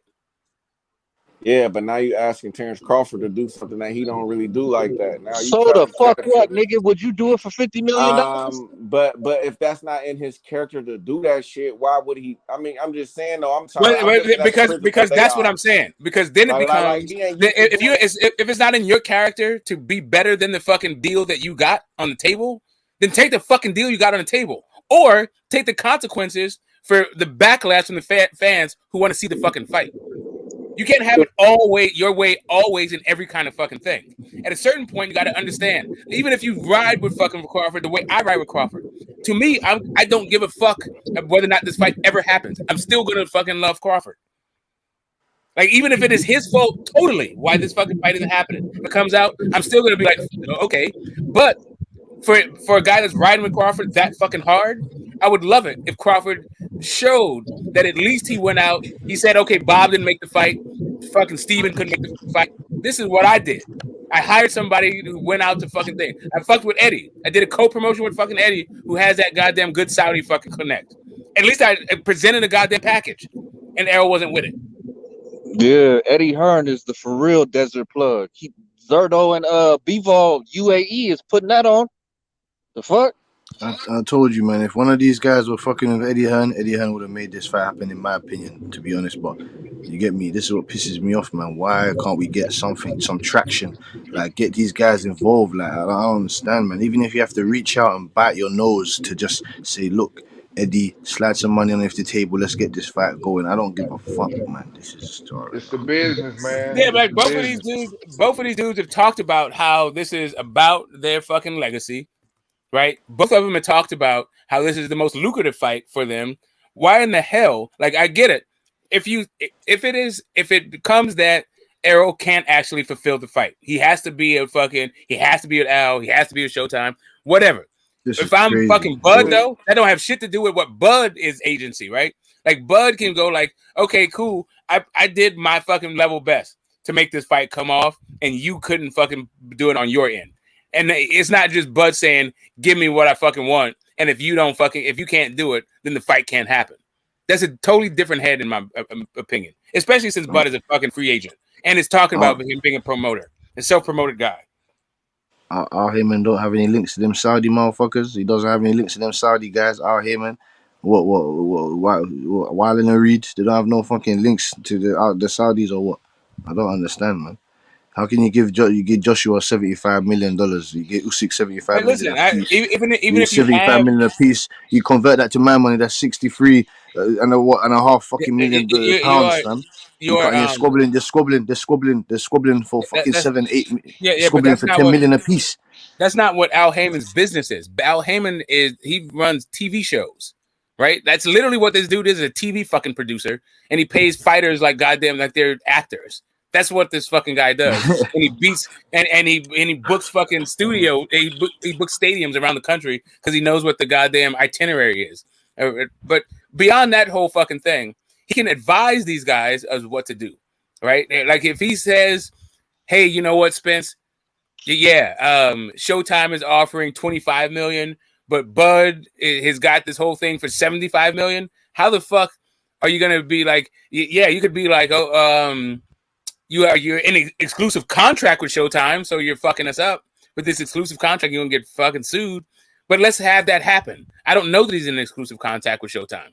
I think he has his own promoter, and he fucks with PBC, who has who doesn't even have an exclusive contract with Showtime because they're putting on a fight with fucking Fox, and they have been since 2019. So like, what's the fucking holdup? Well, one thing I'll say is this: Bud, a free agent. Now, if he's asking for a certain number and they don't agree with that number, that's one thing. The second thing, if they already came with a number and told Bud basically, is this, take it or leave it, either way, they are the ones who have the business. Bud is not under nobody. They're the PBC side, even though Earl is his own, I guess, self promoting himself. But if it doesn't happen, let's be smart. Let's be intelligent, guys. It doesn't matter if I'm the one and you're under my company and I don't want it. What does that tell you? That means that it's not good business for me. That's simple. Yeah, exactly. That's what I'm saying. It's very simple. I'm not vilifying fucking Steven Espinoza because Showtime is more into Homeland and Billions and goddamn the movie of Saturday Night Movie than they are into boxing. I already understand that about Showtime. Yeah, I just want to make sure because it ain't really no size to take. Yeah, but I'm just saying, like, people for some reason people have a hard time like both supporting Bud and understanding, like supporting Bud if the reports are true. If the reports are true that Bud is the one who has these demands that aren't being met, that Showtime can't meet, people are blaming Showtime. And I'm not. And what I'm saying is, I think that, and before you can blame Showtime, like you're saying, Showtime is in the business to make money also. They're not just in the business to fucking acquiesce to Bud's goddamn demands. It doesn't make sense. They ain't gonna do it. They're trying to make money off of this fight. That's all I'm saying. If it doesn't make them good money, and they don't want to do it, that's why I say all that shit. When we talk about all this stuff, man, it's like Bob Arum. You got some people actually believe that shit. If Bob Arum was fucking losing money with Terrence Crawford, he would have been got his ass up out of there, and he wouldn't have wanted them to stay with him anyway. I mean, they gonna make their money, man. It's a matter of everything that you do when you choose to put somebody in the ring, you are thinking about your business. You think, for example, when Bob was sitting up talking to Devin Haney, when Devin Haney decided and said, well, you know what? Yeah, I'm gonna take that motherfucking fight. So they had the other little things, they threw the little things in there. Okay, well, if you're gonna take the fight, would you be willing to sign with us on this and that, whatever? Now, once all that stuff gets done, now this ain't really bad business for me. But that would have been some fucking bad business if I had somebody, for example, that had a chance to fight and get all the belts, but he in a war, and I'm finna bring this other dude he gonna get the fucking fight, and he fight for a whole different promotional company. So the idea that Spence has got to fight on Showtime has already been fucking debunked by the fact he fought on Fox. But the whole fucking point is there's been no actual, like, no reports, no evidence fucking out there in the world that I've seen. And if you have other ones, please give it to me. That Spence or Man Down Promotions signed an exclusive contract with any fucking network, Showtime or Fox. I thought he had his own. I thought he was promoting it. I thought he was his own promoter. Yeah, he's got Man Down Promotions. He's got Man Down Promotions that he works with Tom Brown, and they put on, and they're on Showtime cards, but those cards are promoted. They're broadcast. Sorry, on either Showtime or Fox. We've seen both. I mean, if these niggas really want that kind of money for that fight, call Eddie. Get on that Bivol Zerto card and try and work your way into that. That's how you're gonna get paid. Other How the than that, fuck is the biggest fight of boxing going to be an undercard on a smaller fight? no, And no, that's the no. way you It would build it up. no smoke. You let me finish. It would be the main card, and Bivol Zotto can be the undercard, like the co-main. Oh, okay, I got you. Yeah, because like I said, the UAE is putting that on. They just ordered that today.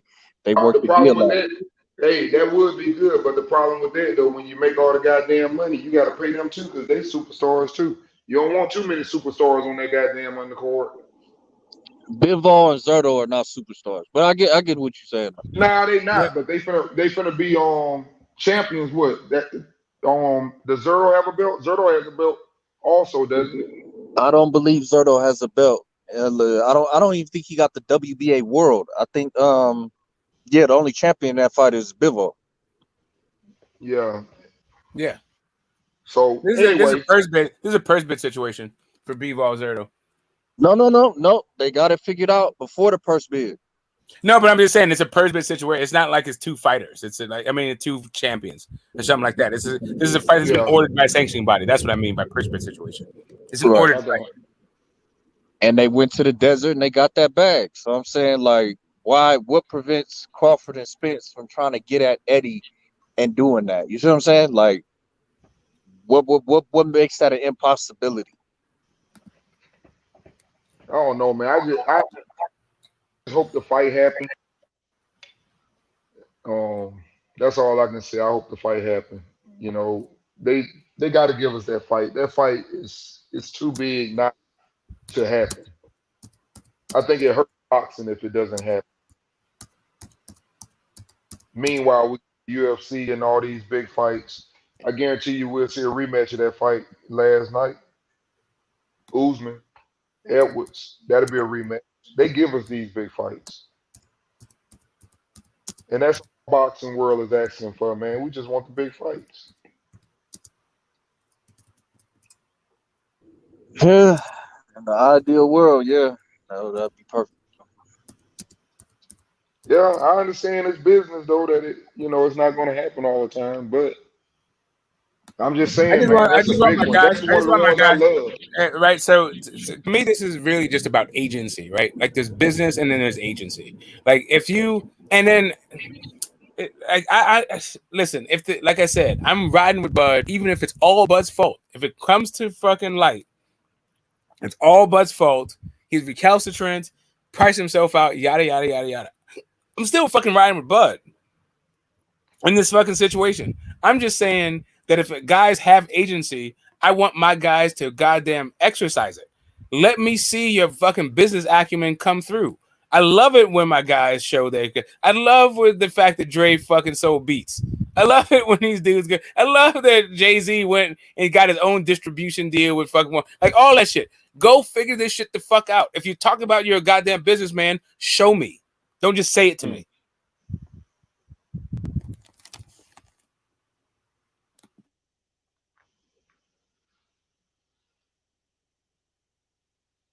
Yeah, I agree with Smoke. Absolutely right. Yeah, yeah, we just needed to have, man. Otherwise, you're just a fucking boxer with demands. Like, dude, you're just basically you're a labor with the fucking demands. You're a goddamn union. Cool. If they can meet your demands and still make their goddamn their margins and all that shit, cool. Otherwise, fuck you. We'll bring in scabs. Is that Hey, who are the scabs in this situation, Smoke?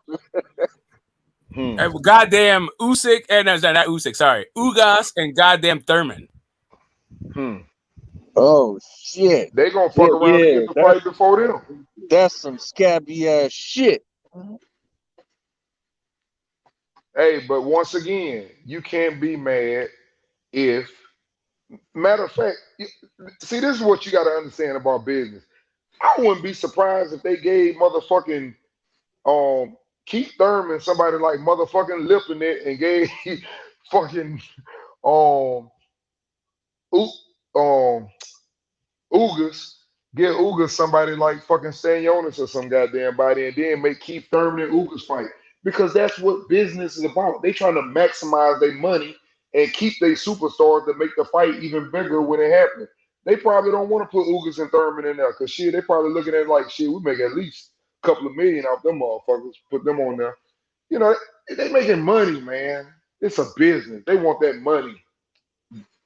And they gonna match their fighters up however they need to match them up to get to where they need to get. Just like you just seen who fuck Tiafimo just went in there with. Probably never heard of him before he got in that ring. They gonna maximize their money, man.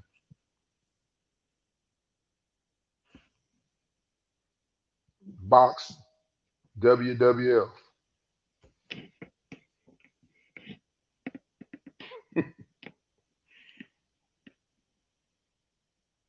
Move on.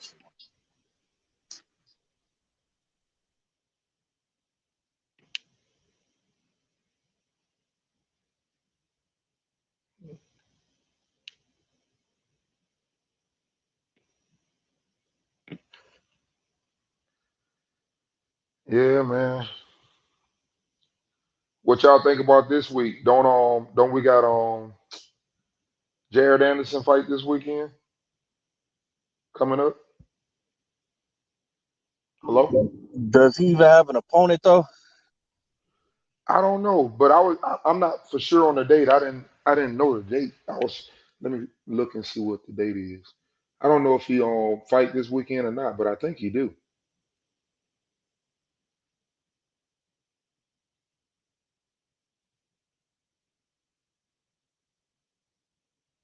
I heard he fighting soon, but like he ain't got no dance partner, so I don't know.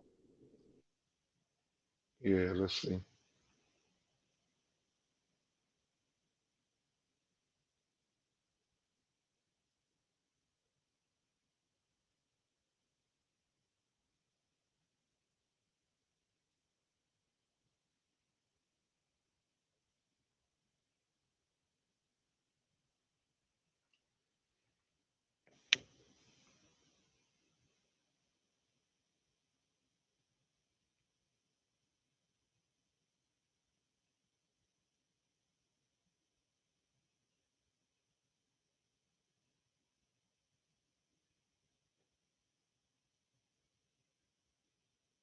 Uh, you got this weekend. You got Pedraza versus Richard Coleman. Yeah, Jared Anderson versus who is this? I don't even know this dude. Majan Rovakan. Anybody know him? What's the name? Who's his opponent? Like Miljan Rovkanan? Oh yeah, I don't know who the fuck that is. No, I don't know him. Rovcanin. Rovkanan.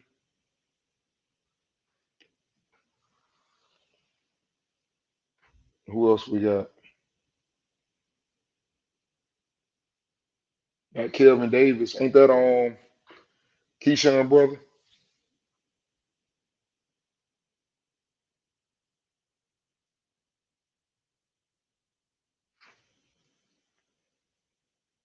Yeah, we got a couple of little decent fights this weekend. Who y'all got in that fight? Two, basically B level. Well, I don't even know if they B level still. Who y'all got in that? Pedraza and Richard Coleman.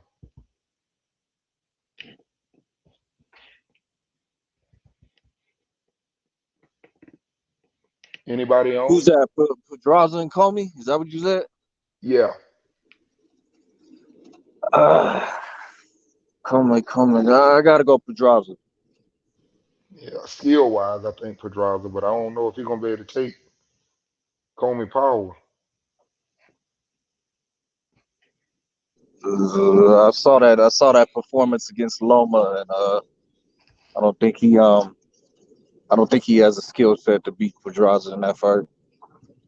Hmm. Yeah, but you know Loma a little faster though. Loma be coming from all type of damn angles.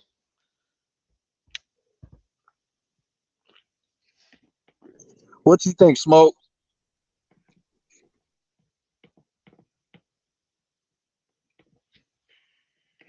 Smoke must be rolling up or something. Yeah, but I think it'll be a decent little fight. I can see it going either way. I think Pedraza might have more skills, but Richard Comey might have that power to. That's what Richard Comey is known for, his power. So I do think Pedraza will be there to be hit, but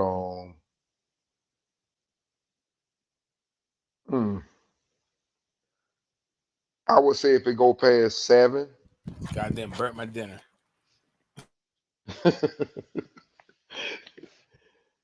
Sorry, I didn't mean to cut your wisdom short about Pedraza. No. We were trying to get you to talk. I was cooking in the kitchen and cooking with you guys and fucked one of them up. Maybe both of them. Hey, we were trying to get you to talk. You good? We were trying to ask you who you had. Oh shit! I missed the question. I was like, we were asking like who you think. I said that they not even probably B-level fighters no more, but who you got this weekend? Pedraza versus Richard Comey. That's Pedraza all the way. That's Pedraza. Okay. Yeah. That's Comey is good, but Comey's like he is like you were saying, he's more about his power than his boxing. Yeah, I give him a puncher's chance though. I give him a puncher's chance. I don't think his skill level will be that much, to be able to compete on their skill levels. I got Pedraza, but Pedraza then also been through some stuff too. I seen Tank almost knock his head off. That shit, I missed the thing. Like I went right. I was like listening to you guys, like right in the middle of the fucking thick of it all, like talking about this shit, and then it was like, wait a minute, that smell something's burning. Oh shit, I'm making dinner.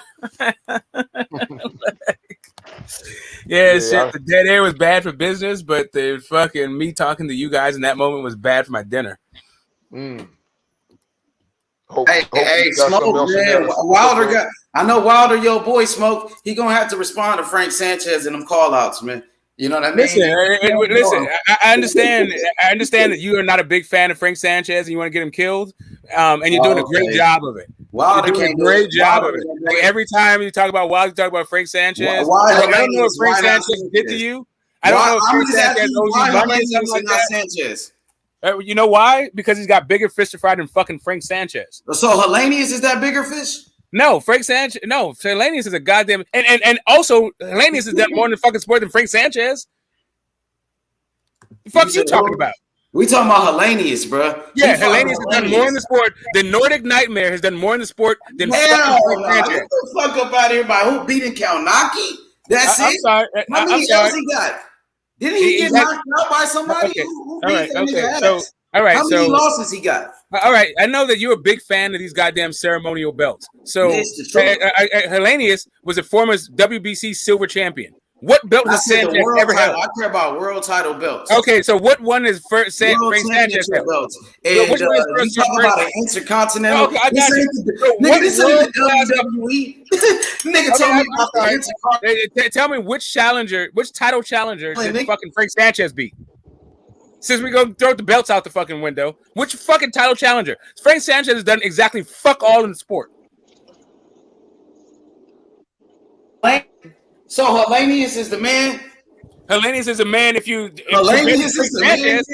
Hey, look, they Sanchez, yes. When he turns around to fight Hellenius. Compared to Frank Sanchez, yes. He's a goddamn sparring partner. Ain't that his sparring partner, Robert Hellenius? Why not Frank Sanchez, the man that called you out?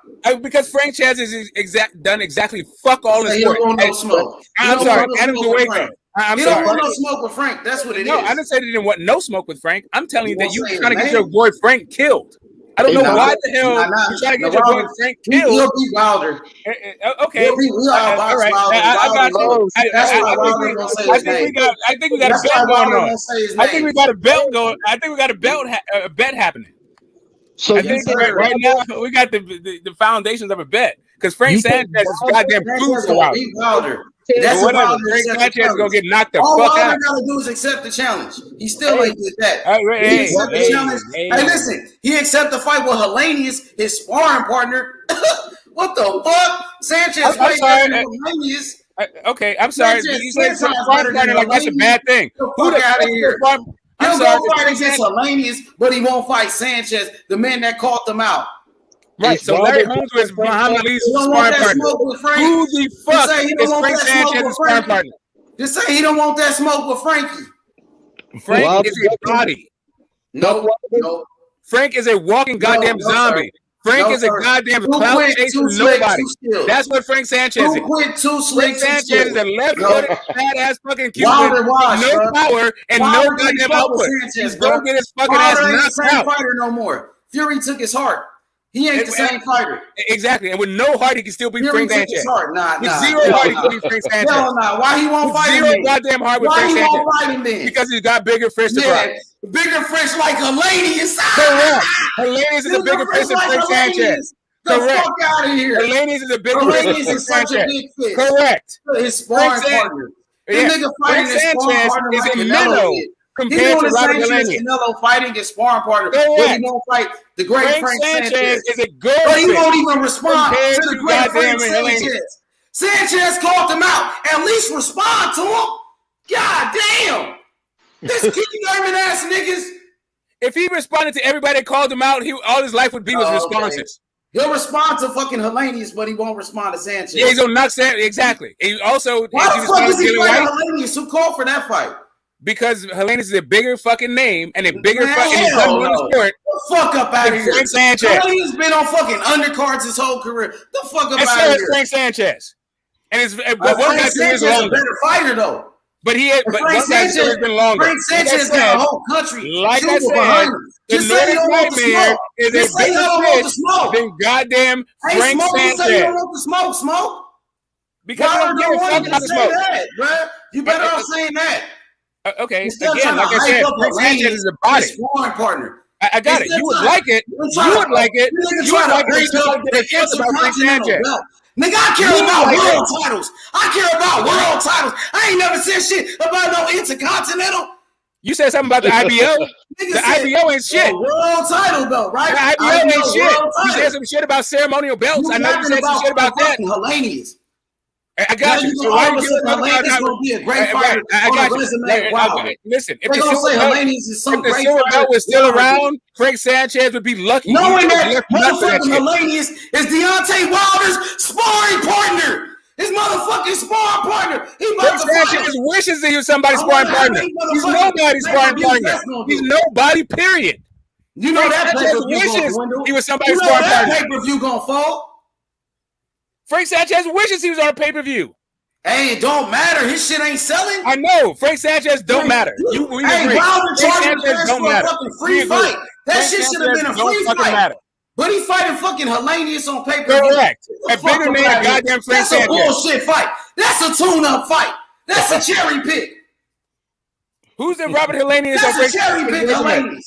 That's a tune-up fight. Who's the Frank Sanchez on Robert? Who's the Robert Hellenius on Frank Sanchez resume? You don't want no smoke with Frankie. Who gives a fuck about smoke with Frank? Nobody. You don't want no smoke with Frankie. Why would no? You don't give a fuck about Frank.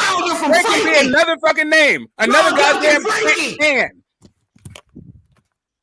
Soon as fucking Wilder knocks him out, they go say he knocked out another can. Now fight Frank. Frank Sanchez is nobody. He can't knock Frank out. I bet he can't knock Frank out.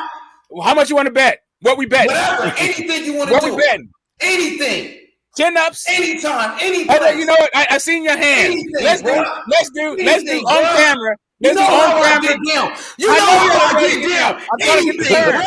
Can we get the terms? So anything. What I want to see is a million. I want to see it. Let's bet $1 million. $1 million punches on camera because I want you to die. No, I want to bet $1 million. No, I want to bet you $1 million. What I got that? $1 million. Come on, bro. Come on, man. You trying to take away from my grandbaby's goddamn legacy? Leave me alone with that shit. All I'm telling you is hey, listen, what I like to see is boy Wilder don't want the smoke. Wilder don't want the fight. Tell Wilder to respond first and accept the challenge from Frank Sanchez. That's all he got to do. You tell him that shit. Frank Sanchez ain't nobody. Oh, now he ain't a nobody, but Hellenius. Yes, you tell him that. Correct. I want to fight AJ. But Hellenius you want to fight Frank Sanchez. You tell him that dumb shit. I want to fight AJ. I want to fight Usyk. I want to fight AJ. Not no fucking Frank Sanchez. AJ, a guy he never fought. He never could fight him. You think he's going to fight him now? But use those guys' names to duck Sanchez. Usyk? Use those guys' names for clout to duck Sanchez. Okay. So I'm talking. I want to fight him, not use it for clout. I'm talking about fights. He ain't gonna fight him. He ain't never gonna fight those guys. That's why they never gonna happen. You know it. I know it. Everybody know it. Yeah, because it ducks. Because it ducks. It That's why. sounds good. Because nobody want to talk about that Helenius fight, so you got to talk about Usyk. No, we're talking about fucking Helenius. You don't want to talk about Helenius. You don't want to talk. Helenius would be the best name on Frank Sanchez's resume. About the man in front of him. Helenius, the fight that nobody wants to see on pay-per-view, which is bullshit. I mean, maybe you might be right with that. I don't know. I can argue with that one. It might be bullshit. But anyway, what I'm saying is Helenius would be the best name on Frank Sanchez's resume. Nah, actually, a Jogba, nigga. Would not be a better name than Helenius. F.A. Nah, sorry. F.A. nigga, he was the next Wilder. Nah, he was the next Wilder. Nah, just like Wilder. Nah, bro. Smoke break. Smoke break. So wait a minute. I'm sorry. Helenius has a better win than F.A. Jogba. Jogba, just like Wilder, bro. He was the next Wilder. You saw what Sanchez did to him. Nah, bro. Nah, you tripping. Yeah. F.A. Jogba was the next Deontay Wilder. And you saw what Frank said. He gonna do Wilder the same way. He gonna do Wilder the same way he did F.A. Jogba. He gonna do him the same way. Who's the Kovnowski on fucking Sanchez's resume? Kalinowski? What the fuck? Who is that? That nigga's garbage, bro. Which one? So is the Waco. Kalinowski is garbage. And so is the Waco. Kalinowski is garbage. He was a hype job. That nigga's trash. And so is the Waco. He's garbage. And so is the Waco. Kalinowski's garbage. But F.A. Jogba's not garbage. Jogba is the next Wilder. Knocked out, but he got dropped by garbage ass guy. F.A. Jogba the new Wilder. I mean, no, okay, whatever. He's the Deontay Wilder, bro. I'm sorry. Well, hold up a second. Is he a champion? Shit, he ain't get a title shot. Okay, great. Then he's not the new Wilder. If he would have fought Stavern, he would have been a champion too. If he would have fought against Stavern, he could have been a champion. Okay. There is no new Wilder. Listen, shout out to your 2.0 series. Shout out to your 2.0 series. There is no 2.0 Wilder. Yeah, F.A. Jogba. No, sorry. It's coming, bro. Don't trip. It's on the way. Nice try. No. It's on the way. Fuck no. Whatever. That dude got y'all can try to swerve Sanchez all you want, bro. Okay, so let me ask you this. Who was the guy that dropped F.A. Jogba? What's his name? I remember I was watching. No, I said what's his name? No. Who was the guy that dropped Wilder? I said what's his name? Okay, I'm asking you, who was the first guy that dropped Wilder? What was his name? Harold Scongers. Exactly. Never heard of him. Nobody knows that guy. An excellent fucking amateur. He fought Lemon Brewster in a fucking amateur. Okay, go ahead. An excellent fucking amateur. Harold Scongers knocked out Harold Scongers had fucking crack in his goddamn gloves. Who the fuck dropped F.A. Scongers is a bum. He never was a champion. He never was a champion. Scongers is a bum. Niggas never heard of that nigga. Nigga never heard of that guy. Who is that bum that dropped Wilder? So Wilder got dropped by a bum too. Wilder got dropped by a bum too. So they both got dropped by bums. Okay, have you heard of Lemon Brewster? They both got dropped by bums. Prove my point. He's the next Wilder. Okay, Wilder. have you heard of Lemon Brewster? You've heard of Lemon Brewster, right? Oh yeah. Okay, cool. So tell me the guy that dropped F.A. Jogba. Who the fuck did that guy ever fight? Who was the guy? Sconius was a bum. He dropped Wilder. Okay, exactly. I got you. I hear you, bro. I hear you. They both got dropped by bums. If you think Player's going to deflect me, it won't. F.A. Jogba is the next Deontay Wilder. We saw what Frank Sanchez did with him. And Frank Sanchez, he said that he's going to do Deontay Wilder the same way he did F.A. Jogba. Yeah, because it's easy to say. Because it's easy to say. And Wilder still ain't responded. Wilder still hasn't responded either to that, by the way. Because talk is cheap. Talk is cheap, but he'll respond to fucking Kalinowski. Very cheap. Wilder does a lot of talking. Cheaper. He said he want to fight. Man, that's a call out, bro. I grew up in the era of payphones. The talk was cheap back then. He said he want to fight. That's all I'm saying. Yeah, but talk has always been cheap. Hey, but he's serious about it. They both with the PBC. They can make that shit happen. Yeah, I mean, they can make it happen, but you're just trying to get your guy killed. I don't know why. I want to see a good fight, bro. I get you. I'm just letting you know that Wilder was called out. I feel you, baby. I feel Sanchez would love to get a fucking Helenius on his resume. Love it. Man, Helenius ain't shit. Yeah, exactly. That's Frank Sanchez's resume. What you talking about? He ain't nothing but a tune-up fight for Wilder, bro. Frank Sanchez's resume ain't shit. He beat That's what F.A. ain't Ajagba, shit. who's That's what considered the ain't next shit. Deontay Wilder. Listen, I understand a clout shark. I get it. I feel you. You're supposed to call out the guy He ahead beat of you. F.A. Ajagba, I who get was a you. I get beast, the who clout was a shark. knockout artist, bro, straight out of Africa, the next Deontay Wilder, bro, and gave him a boxing lesson on the Deontay Wilder Tyson Fury undercard, bro. I mean, yeah. I mean, that was a good fight. That's That was a either here or big there. fight, Now, and I he mean, good delivered. fights. Frank Sanchez is a great boxer from Cuba. Now He Deontay is. Wilder, I mean, he is. he should He fight is. Frank He's Sanchez, bro. different. If he ain't gonna Before I start getting too far into hating on Frank Sanchez, the dude can fucking it's fight. cool. He can fight. He can fight. But that dude's a goddamn body on. Nah, I doubt that. That's a I got goddamn body. Sanchez, Right. man. You I got get $1 you, million and bet. I'm We trying got to get $1 terms of million this bet. and I'm trying to get everybody terms heard of this it. bet. Not $1 million It bet. was $1 I'm talking million about 1,000 bet. punches, bro. Okay, I got once Wilder fucking raises his kids. hand, we I got gonna make kids. it I'm happen. preparing for So we got $1 grandchildren. million on it. I I'm got not $1 trying million to on fade my Sanchez. goddamn. But listen, without getting too far into it, I'm not trying to fade my goddamn family legacy for no goddamn Frank Sanchez and Deontay Wilder. Fuck what you talking about. I got And you. I will Fuck bet it you. then. Fuck I it, though. will bet It's all you. good. You And can what I pick that bet you Wilder. is Y'all can swerve Sanchez. It's cool. I will bet you 1,000 goddamn punches on camera. But look, I got $1 million that I'm trying to bet. I get you. We'll find a different this money. Yeah, I I got get you. $1 I million get you. You know what I mean? I hear So, you.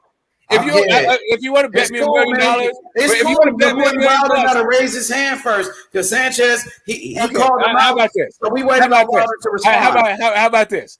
How about we do 200 to a favorite charity, and you can find the other 999. I got $1 million on Frank though. That's how. Listen, that's how confident I'm in Frank Sanchez. I got $1 million on Frank Sanchez that he beats Wilder. But I don't even think Wilder accepts the challenge. I don't even think Wilder would accept the challenge though.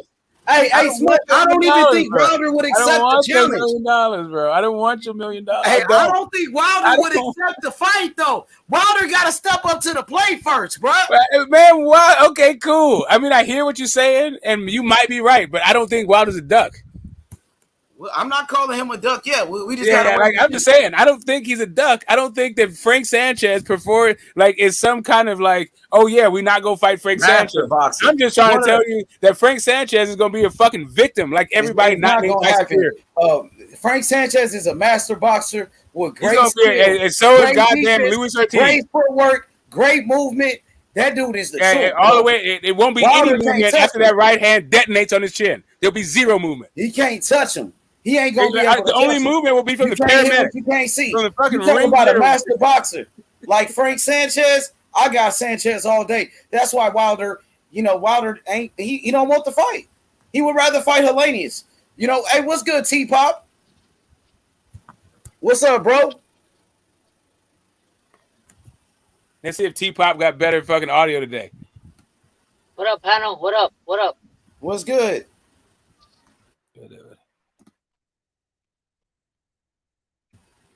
What's up with it, bro? Yeah, I don't know. What up, Adrian? What up, panel? What's good, bro? You can hear me? Salute. You hear us?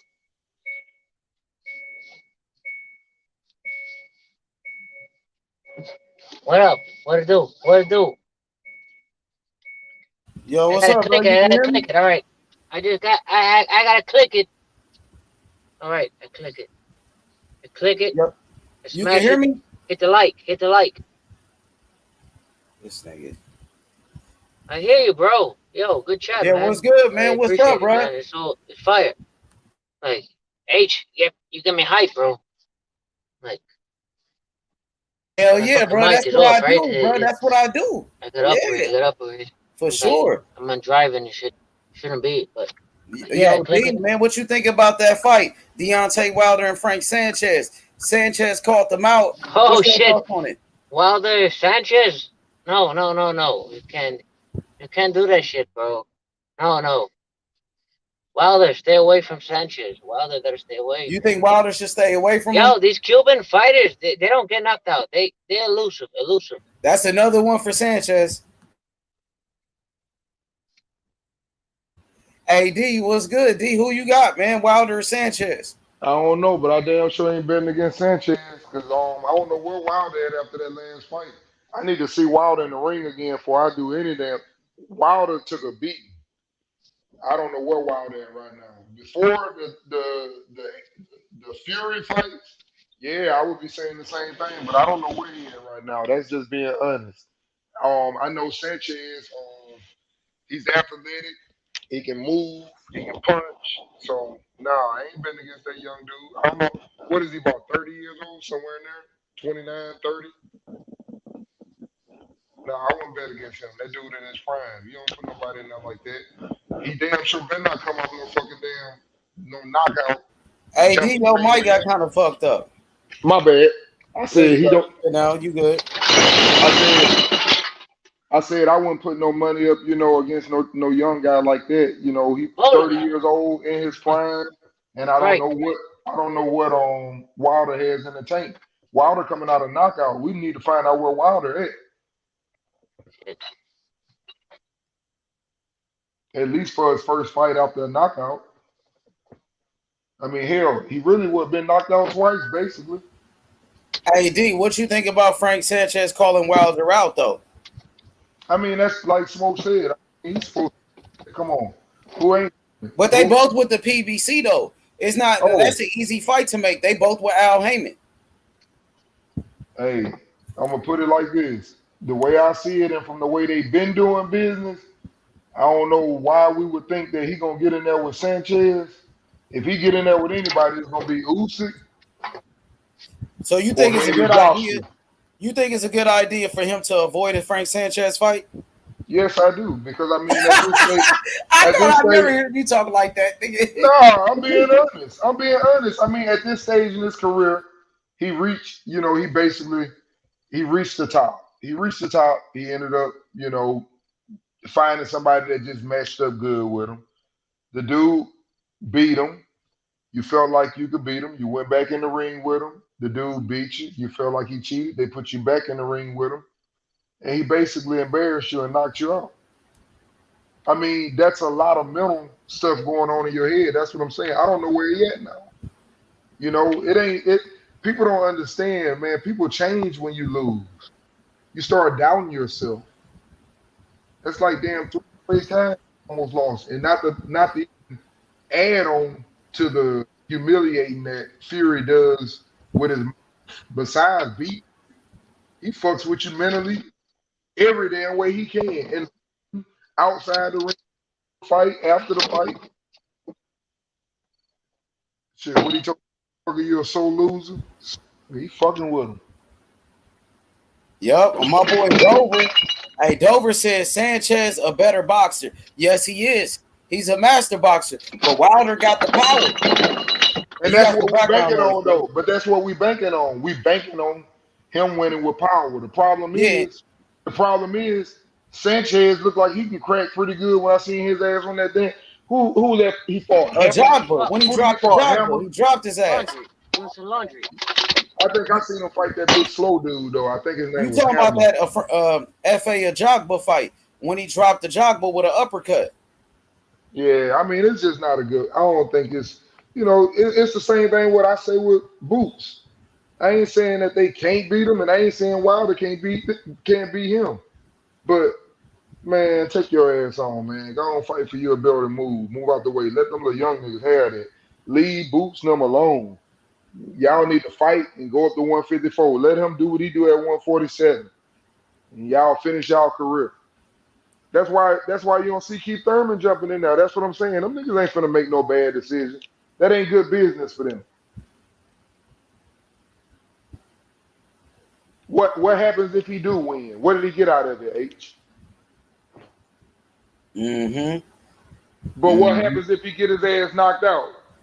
You talking about Sanchez? No, I'm saying not so much Sanchez. Sanchez doing what he's supposed to do. A L don't hurt Sanchez. I'm saying if he get in there with Sanchez and get his ass knocked out again, what does that do for his career? And even if he wins, they ain't gonna be saying that because the elite heavyweights are who? DuBose, shit. Even Jared Allen, I feel like, for example, is up there. But if he ain't fighting none of them dudes, it's gonna be like Tyson Fury, Anthony Joshua, Ruiz. Ortiz, if he ain't fighting none of them, it's gonna be like, oh man, they're gonna be saying the same thing y'all saying now. He just fighting anybody. And that ain't no anybody, because if you get in there with Frank Sanchez, that nigga slick, like all Cuban boxers.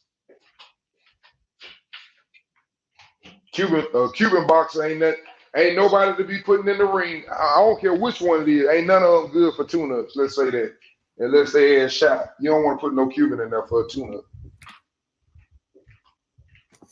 Ooh, yeah, that's oof. That They have depends a on great you. boxing style, bro, and they slick. They ain't the ones you want to tune up with. I mean, Robert Helenius is not necessarily a tune-up fighter. Like that is only a tune-up fighter if you're at a certain level. Like neither Frank Sanchez or nor Robert Cuban Helenius are boxers fucking don't tune-up sleep. fighters. Like just like Danny Garcia is not a tune-up fucking fighter, unless you're Errol Spence. Fuck. No. He might be a tune-up fighter for Bud, maybe, but he's not no goddamn tune-up fighter unless you're on that level. Nah, I agree with that. He ain't, but he's one of them ones like what I just said to you though. He ain't no young pup. He ain't no young pup. Yeah, I mean, Smoke. I'm Neither trying is to Robert say, Helenius. Robert Helenius been that. no. Yeah. Listen to what I'm saying though. I'm saying when those guys get at that Danny's age, good, bro. kind of like what you said earlier, he's supposed to call them out and he's supposed to ignore them because you got to go through some of it. You got to go through your young era, the motherfuckers that you gonna be competing with. He don't just get that opportunity to jump in there with Joshua. That's not gonna happen. He ain't. Sanchez ain't. I think he can fuck on Joshua up too. It's a lot of people he might be able to fuck up, but he ain't finna get that opportunity. They ain't not finna jump in the ring with that young dude, man. You don't jump in the ring with just any fucking body. You make business sense, like I said before you even get in there. What's the consequences of me getting in there with him? If he beat my ass, my career is over with. If I beat him, no, I ain't gonna get paid that much anyway because it ain't gonna even probably be a pay-per-view fight. It don't make sense. Don't make business sense to me. Yeah, I mean, so I do understand the fans thing though about it, right? Like if you want to see, if you're a fan of Frank Sanchez and you think that the path to his greatness it goes through Wilder, I get it. You're supposed to call out fucking Wilder, like all those guys. I understand Teofimo Lopez calling out Loma, right? And he got the fight. It took him a couple of years, but he got the fight and he beat Loma. I'm not mad at fucking Frank Sanchez calling him out.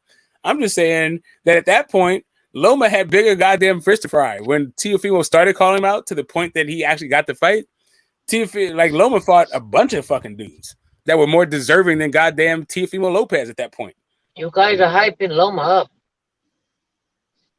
I mean, I'm not opposed to hyping up Loma. Is that a problem?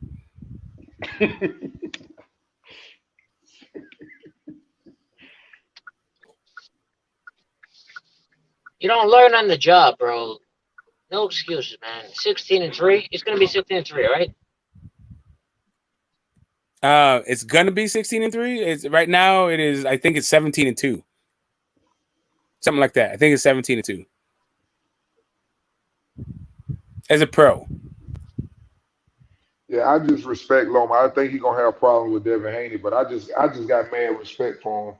I feel like he's a naturally walking around at the most 140 pounder. So for him to get in there and fight, not have to lose that much weight, hey, I respect him. Because I think if he was at 126, I think he'd be wiping all of them out.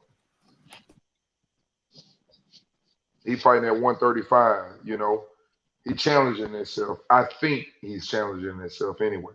Because he going to have a whole damn bunch of damn problems with Devin Haney, Okay, the longer arms. 17-2. You got guys with Cataro, right? You got Shakur, you got Haney. They don't know how to lose. Yet. They don't learn on the job. They don't lose and come back.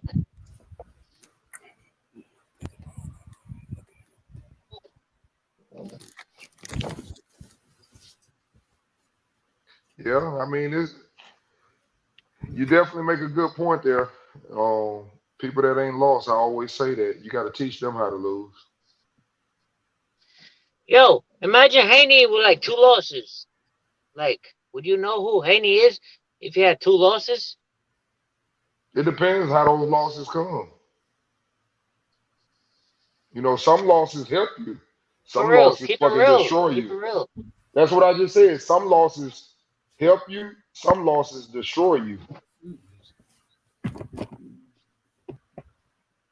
I don't think Devin Haney will ever lose a fight the way he'll be destroyed because I think he's too good of a boxer. He may learn something, you know, which I don't think nobody gonna beat him no time soon anyway. Because I don't think none of those young guys gonna get in the ring with each other. There's so many damn good guys in them weight classes, 135 and 140. It don't make sense. Yeah. And we can't even get a fucking fight. It really don't make sense, bro.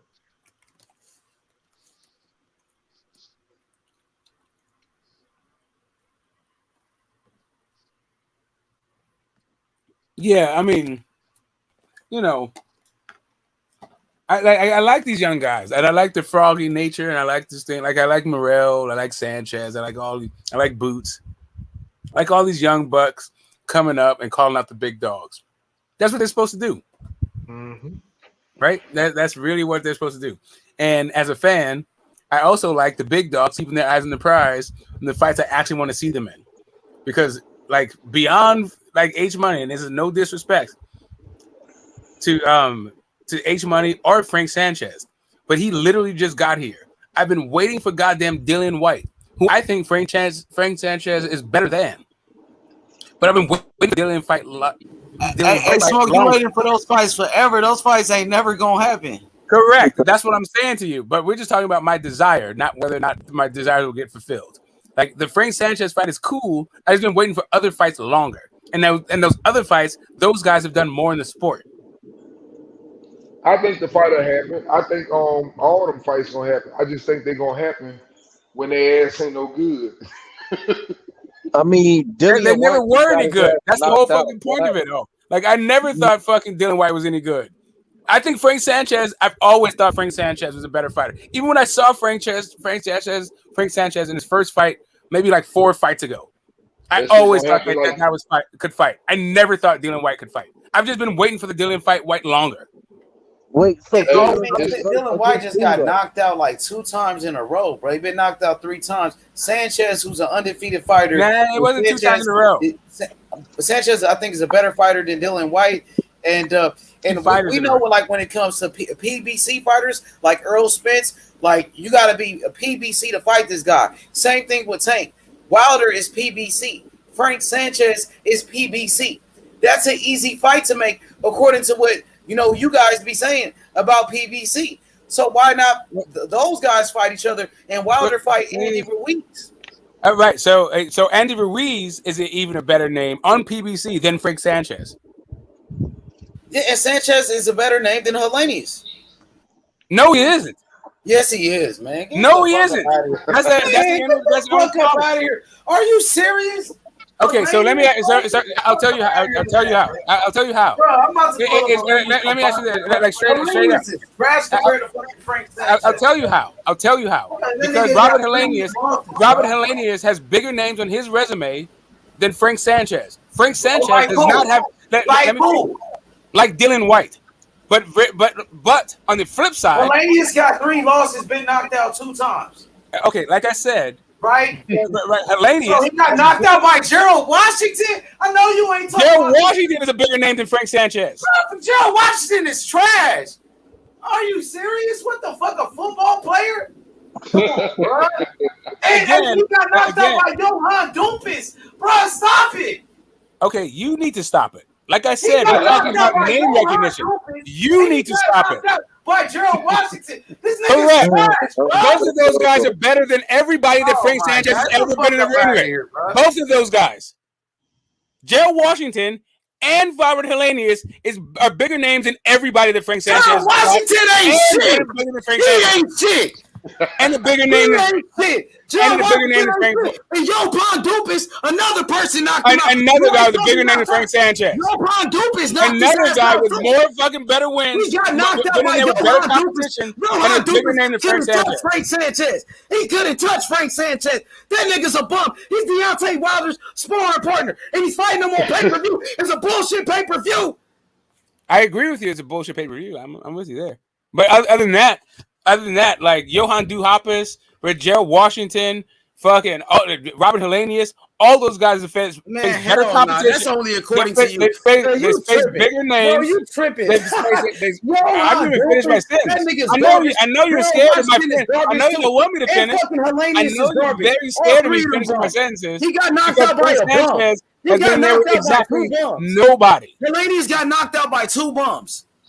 Okay, Frank Sanchez has only been in there with bums.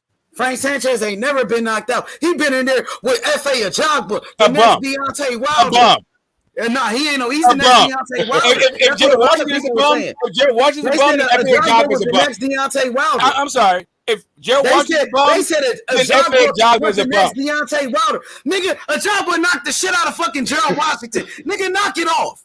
Okay, if Gerald Washington's a bum, then F.A. Ajagba's a bum. The fuck up out of here. And he'll knock out Helenius too. He'll knock Helenius out too. Then so Gerald is Washington F.A. Ajagba. On Wilder's resume, bro. I still asked you the name of the guy that knocked down F.A. Ajagba. Another guy that Wilder fought against. Another bump. Who was F.A. Ajagba's best win?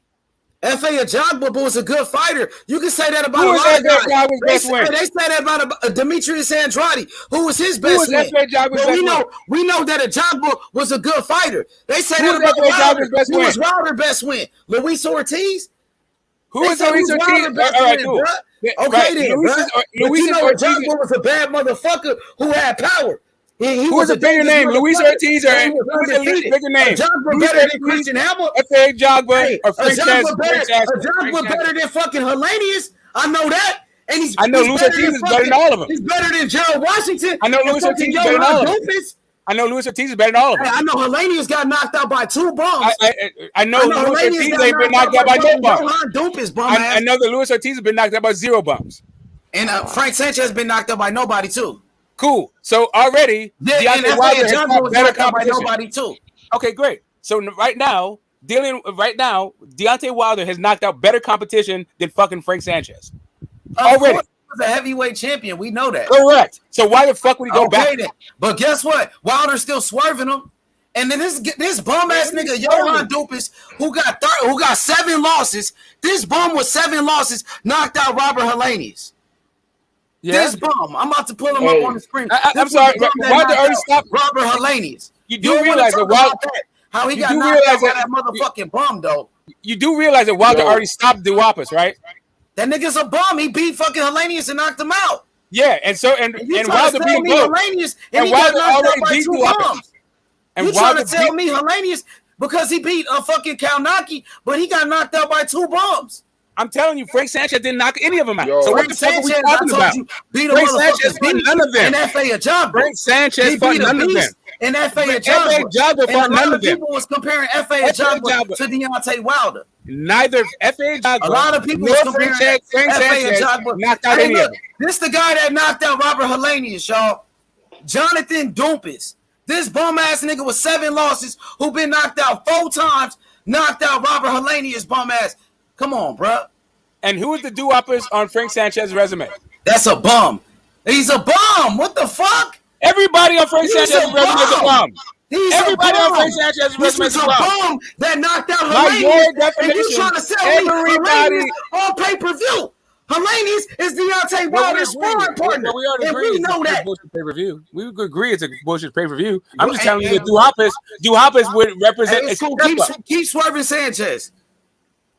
How would you swerve with Sanchez? The guy who doesn't have a worse resume than Duhaupas. Guys who got knocked out by guys with worse resume than Duhaupas. You know what I mean? Because Frank Sanchez, last time I checked, he an undefeated fighter, bro. And he's a better fighter than Johan Dupas, Gerald Washington, and motherfucking Helenius put together. All put together. Put all 3 of those bums together, and Sanchez is better than all of them. And Sanchez will beat Wilder. Who beat Luis Ortiz again? Wilder. Only Wilder. Correct. So he was undefeated, right? So Luis Ortiz is already a more accomplished fighter than Frank Sanchez. Hey, Luis Ortiz almost 50. Knock that dude out. He's almost 50 though. He's almost 50 though. But there's no slight to Frank Sanchez. Frank Sanchez, who beat an undefeated beast in F.A. Ajagba, who people was comparing to Deontay Wilder. I'm sorry. All right, cool. So while they're comparing them to him, who is F.A. Ajagba's best win? F.A. Ajagba, it don't matter. He still was a beast. No, it don't matter. He was an animal. What made him a beast? He was a beast, and he was an animal, bro. What made him an animal? He was an animal, and he was a dangerous fighter, and everybody know it. And everybody know he was a dangerous fighter, bro. Because he was a knockout artist. He was knocking the fuck out of people. Cool. What about Edward Berlanga? Berlanga? Say that about a lot of guys. They say who Demetrius Andrade beat. Who Andrade beat. But it doesn't take away from Andrade. Y'all ask who Boots beat. Oh, Boots ain't beat nobody. Correct. You say all of that. Well, we know Boots. Boots is a bad motherfucker. I mean, I think Boots is a bad motherfucker. They say that about Wilder besides Luis Ortiz. And some people say Ortiz was a nobody. They said Ortiz ain't beat nobody. Okay, that's cool. They can say that. But if you ask me who Boots' best win is, if you ask me if Boots' best win is, I'm gonna say Lipinets. And then I'm gonna say he's a former champion. So when I ask you who the best win for Ajagba is, what's your answer? They say that about Demetrius Andrade, but you know he can fight. Cool. And I would say, like, and if you ask me who is Demetrius Andre's best win, I would say maybe Selecki. And we'll say Selecki. Come on, they're gonna say he's not good. But the facts is who the fuck Ajagba's best win? Ajagba was a power puncher, and it was a lot of people picking F.A. Ajagba to beat Frank Sanchez in that fight. Awesome. Who are both of their guys' best win? Frank Sanchez or F.A. Ajagba? Hey, listen, who was fucking Helenius' best win? Adam Konopka. He ain't shit, bro. Don't give me that. Great. That's that motherfucker ain't shit. He ain't shit, bro. Awesome. Them niggas ain't shit that you naming, bro. That's them fine. Niggas ain't. He's now not good. You name somebody. He's not good, bro. Yo, he's not good, bro. Stop who it. Is the fuck? Gerald Washington is not good either. And Gerald Washington is not good either. Is the best? He knocked out Helenius. You can't tell me Helenius. Helenius wasn't a champion. You brought us some intercontinental belt, bro. I only count world titles, my nigga. Cool. So while you're counting that shit, tell me who F.A. Ajagba or Frank Sanchez's best win is. Hey, Frank Sanchez beat F.A. Ajagba, nigga. No, F.A. Ajagba is his best who he beat, nigga. Ajagba better than Kaunaki? You just named Kaunaki? Did they fight? Did they fight? Did F.A. Ajagba and Kaunaki fight? He's better, nigga. Says I got 2 eyes, nigga. I can see. He's a better fighter, nigga. All right, cool. But you talking about Gerald Washington? I don't think he's a better fighter. I disagree with you. You acting like Gerald Washington. My own eyes, I disagree Gerald with you. Washington is a bum. He's a motherfucking bum. So is F.A. Ajagba. No, he's not. I know Ajagba would knock out fucking what's his name? That bum you talking about? That motherfucking football player, Gerald Washington. Ajagba would knock his ass out. Ajagba would knock the shit out of him. I don't have him. I don't have F.A. Ajagba beating. Oh yeah, exactly. F.A. beat the guy that beat Kaunaki. Knock it off. Hold on a second. F.A. beat the guy that beat Kaunaki. I'm sorry. The guy Gerald Washington that Kaunaki faced will beat the entire fuck out of F.A. Ajagba. Hey, listen, F.A. beat the guy that beat Kaunaki. Yeah, years later. Okay, yeah, he beat the guy that beat Kaunaki. Yeah, on that night. On that night, Kaunaki would have got his ass whooped. Just like Laney got his ass whooped. I'm looking at Kaunaki. He ain't shit. That's his best win. And Ajagba beat the guy that beat him. This dude right here, Ali. Come on, bro. So what you trying to? Trash, my nigga. Okay, are you really screaming about a triangle theory right now? Bro. Are you still He's trash. He's trash, nigga. You're the master boxer. You bring triangle theory. Frank Sanchez. You screaming about triangle theory. Frank Why Sanchez. are you screaming about a triangle theory? And fighting Helenius. And Helenius best winning this nigga. Come on, bro. Okay, again. Come on now, Smoke. Who is it? I'm trying to come on with you, but you screaming about triangle theory. Come on, bro. I'm trying to help you out here. Turn up. I'm not going to turn up. Turn up is not the thing. Because your boy turn up is not the thing. You're not going to get loud. Straight out of the actor. He's going to keep swerving that boy. Turn up is not going to get you there. He's going to keep swerving him.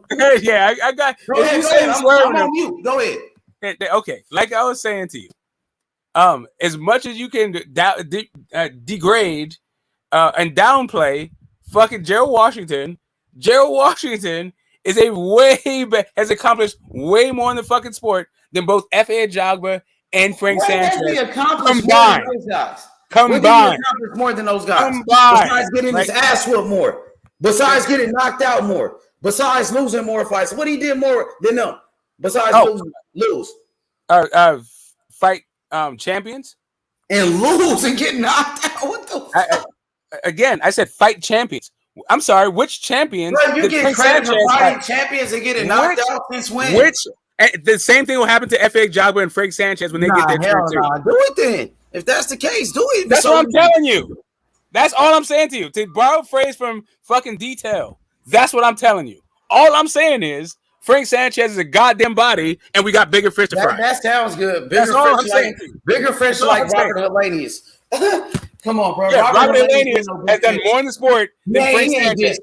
He ain't this shit but get knocked out by Johan Dupas and Gerald Washington. No, he also beat Adam Karnowski.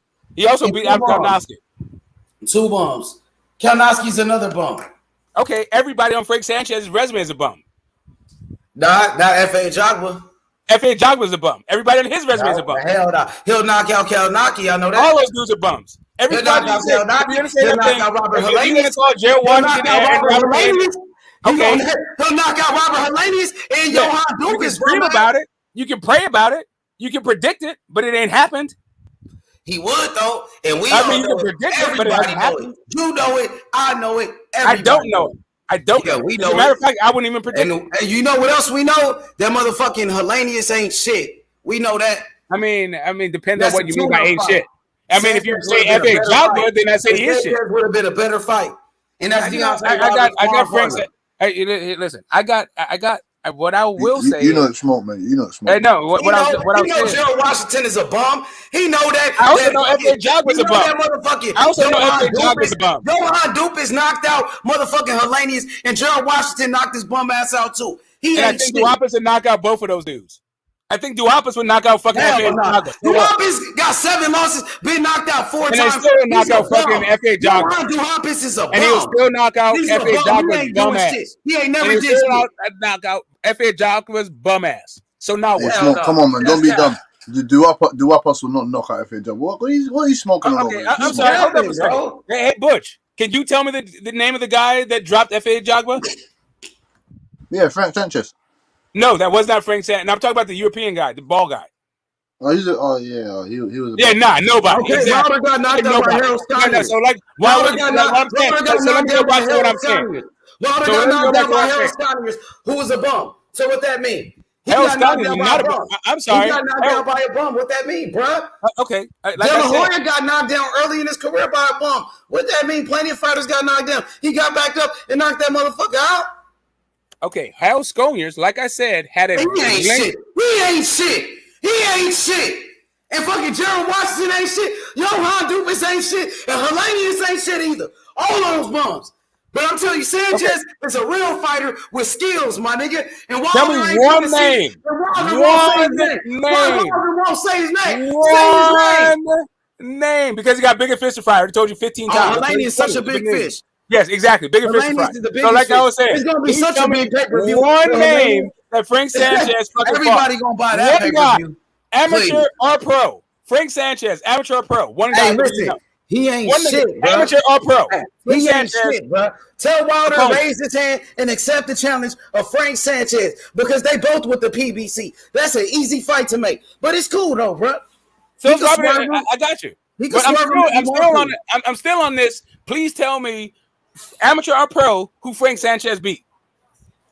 I just told you he beat F.A. Ajagba, my nigga. A bum. So now he ain't no bum. He a beast. They said he was the next Wilder. A lot of people said that. Okay, right. I don't know who a lot of people is, but maybe he should change his name to very few people. Ajagba was a knockout artist. He was a beast. Okay, sir. Okay, great. Awesome. Now tell me. That's what the people were saying, Small. I'm just telling you what the people told me. I don't know who the people is, but maybe they should change their name to No People.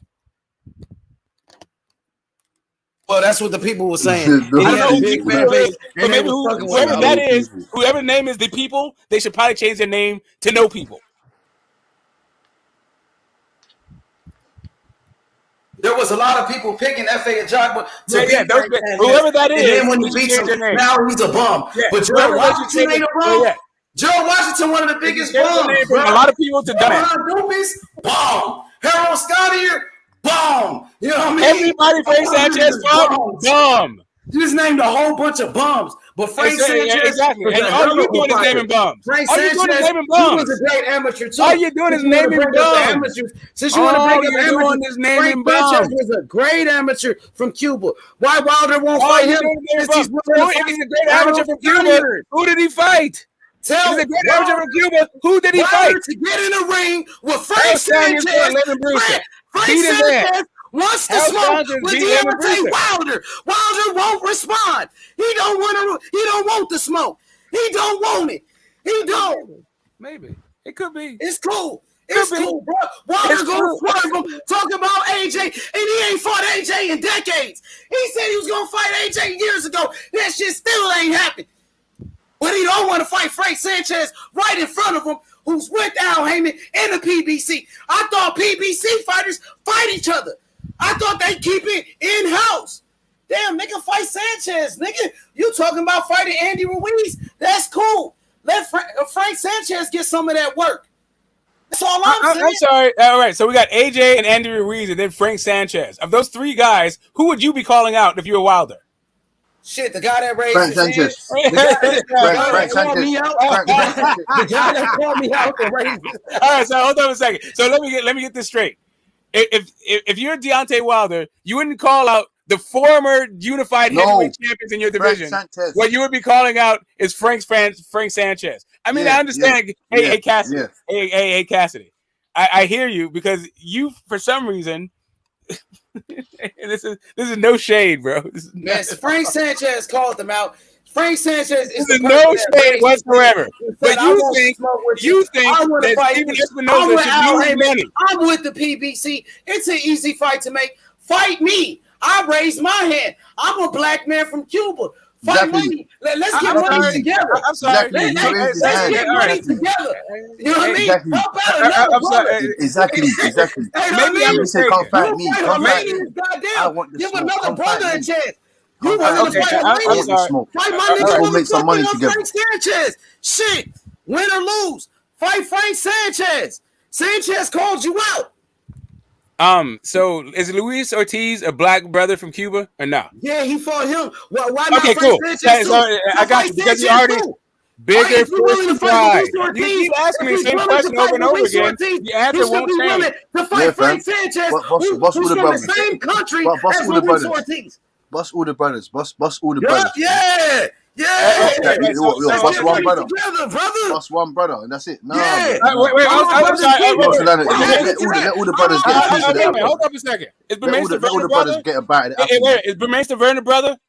How about Donald Brazil? Is he a brother? He's a brother. How about Joe Washington? Is he a brother? That brother Frank Sanchez. How about Hal Strong? Is he a brother? I'm asking you, what about Frank Sanchez? He a brother. Like I said, he can get in line. He gave Fury 2 chances. He can get in line. He can get in line with that dude can do. What he can do is get in line. I'm not asking you. Do we got to go to the back of the line smoke or what? Okay, let's say no. You know who's in the back of the line? Luis Ortiz. He's the back of the line. Nigga, he talking about fighting him next the third time. That's what Wilder said. He want to fight him for a third time. No, he didn't say that. Now you lying. I seen it. I sent it to you. Smokey did say that. Smokey did say that. God damn. Listen. He did say that. Smokey did say that. That's why I hear you. That's why he picked him to beat Ruiz. Can I say something? That's why he picked him to beat Ruiz. Can I say something? Hey, Cass, can I say something now? Just because he picked him to beat Ruiz doesn't mean he's trying to fight him a third time. That's the first. Oh, he said that. He said that. All right, now I got you. You guys are saying that. Just send me the link. No I already heard you say it. I'm telling you that he didn't say that shit. Prove me wrong, and I'll come out and tell you, yeah, you just proved me wrong. You know how I roll. But anyway, that's a different fucking thing. What a trilogy that I don't want to see is Wilder versus Ortiz. I would way rather see a Frank Sanchez fight than a Ortiz third fight. Of course, because it's a different opponent. Well, also, I don't think that there's very much intrigue in the goddamn Ortiz fight. Like, no, there is, man. I would like to see that fight. I wouldn't mind. Yeah, I would love to see I would love to see Wilder knock him out again. You and the Frank. Hey, look, you and the Deontay.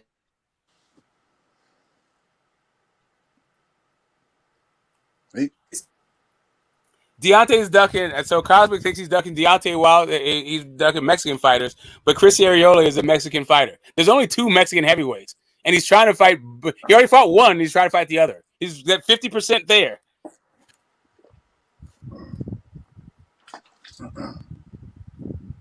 But yeah, I mean, I'm just saying, like, when it comes to the Wilder thing, I'm not mad at the Frank Sanchez fight, but right after he knocks the fuck out of Frank Sanchez, people just gonna tell him that he fought another bum, and it ain't AJ. It ain't He white. can't hit what he can't see. He can't hit what he can't see. Yeah, we can see Frank Sanchez. Yeah, we can see Frank Sanchez. Too much we go see Frank Sanchez. We can't hit what he can't see. Wilder don't want to We go smoke see with him Frank for a reason. Sanchez. It's the reason why Wilder won't say his name. Because Wilder know he can't fuck with him. Wilder know he can't beat him. Okay, now Wilder knows he can't beat him. Sanchez. That's why he won't say his name. I got Frank Sanchez and $1 million on Frank. 1 million. 1 million on Frankie. And that's if Wilder raised his hand. That's if Wilder wants to smoke. You know what I mean? Because Frank, he already talked about. Before I even bet you, Frank Sanchez, he already accepted the challenge with Deontay Wilder. We're waiting on Deontay Wilder to respond. Yeah, I mean, you can keep waiting. I suggest you don't hold your breath. We got bigger fish to fry than fucking Frank Sanchez, bro. No, man, Frank Sanchez is That's some Keith Thurman shit at his finest. Okay, so trying to fight like Usyk and goddamn AJ. Usyk said he's not. Listen, Usyk said Anthony Joshua went forever. And Dylan White and all those guys with the guys on the PBC because PBC they stick together. They fight each other, right? They do in-house fights. Frank Sanchez is with Al Heyman, and he's calling Wilder out. And he's gonna be a body. He's gonna be another body that people fucking disrespect. Usyk said he's not fighting nobody else. Get his ass in the ring then. Put Wilder ass in the ring then. Right, it'll be another body disrespect, just like Duapas, just like David Washington. Why is Wilder trying to fight Usyk? Usyk said he's not fighting. Nobody else except for Tyson Fury. Thank you, Cassidy. Thank you. Wasting his time. Wasting his time. So you better go turn around to the guys that want the smoke. Joe Joyce, Frank Sanchez, Dubois. They want the work. Here's the thing. I'm not saying that he's going to fight. He's not going to fight those guys because he's looking for Usyk. I'm saying that we got bigger fucking fish. We got bigger business than those guys. No bigger fish. There ain't no bigger fish. Let me finish. If Usyk is too much of a duck, if Usyk is too much of a fucking duck, if AJ ain't fucking ready for it, Usyk's got bigger fish to fry. Let me finish my fucking point. Let me finish my point. If Usyk don't want that fucking Wilder's fucking work, then yeah, Joe Joyce can get his fucking dense bones ass knocked the fuck out, and Frank Sanchez can get his fucking flat-footed Cuban ass knocked the fuck out. Both of those dudes can get this work. We talk about bigger fish. Usyk's got bigger fish to fry. He's trying to fight the number one guy. Totally, he does. I agree. He's trying to fight the number one guy. So then, correct. I don't disagree with you. Wilder's got work. I don't disagree with you. Wilder's got some buildings to build. Wilder's got some buildings to fix. Wilder's got some things to fix. I got you. The only problem is Usyk only has one guy who's a bigger fish. What Wilder has is 3 or 4 guys who are bigger fish. I don't know about that. Yeah, let me tell you. AJ is a bigger fish. White is a bigger fish. Helenius is a bigger fish, and so is Ruiz. Helenius is a bigger fish than who? Frank Sanchez. Yeah, and fucking maybe not Joe Joyce. Oh, smoke. Frank Sanchez has done fuck all in the sport.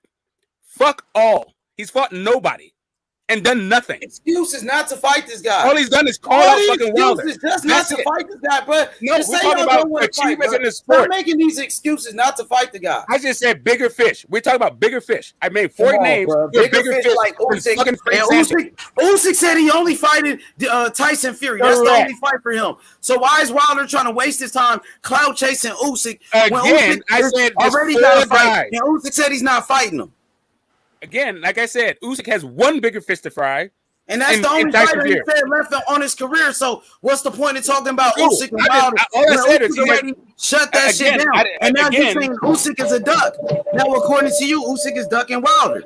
Correct. I said he has bigger fish. I didn't say that he's going to land those fish. I said just has them. Let me ask you this, Smoke. So let's say Tyson Fury becomes undisputed. Do you think Wilder can fry that fish? Fuck no, I don't even want. Listen, I'm not looking for a fourth fight. He tried to eat that fish. All the bones got stuck in his throat. So like just to answer your question, I'm not interested in a fourth fight. Like I just said, if Ortiz beats, you don't want to see Wilder. I mean, let me just so I can reiterate, so we're all on the same page. If Ortiz beats Ruiz, then I would rather see Frank Sanchez than an Ortiz trilogy. I don't want to see an Ortiz trilogy. The same way I don't want to see a Ruiz fucking trilogy with AJ. That has nothing to do with what I have. I told you, like I said to you, I'm not trying to see. All right, so if you ask me about a Tyson Fury fourth fight, I need to see what I need to see a different thing out of Wilder for me to be interested in the fourth fight. At this point, I would rather see goddamn. Ooh, shit! I don't even know. That's a fucked up decision to make. Would I rather see Tyson Fury versus Wilder 4 or Ortiz versus Wilder 3? I think I'd rather see Wilder Fury versus 4 than Ortiz Wilder 3. Yeah, that's what I'm saying. I think if Tyson Fury fights Usyk, gets the undisputed, championships, can Wilder fry that fish? Like you said, bigger fish to fry. Well, that's the biggest motherfucking fish.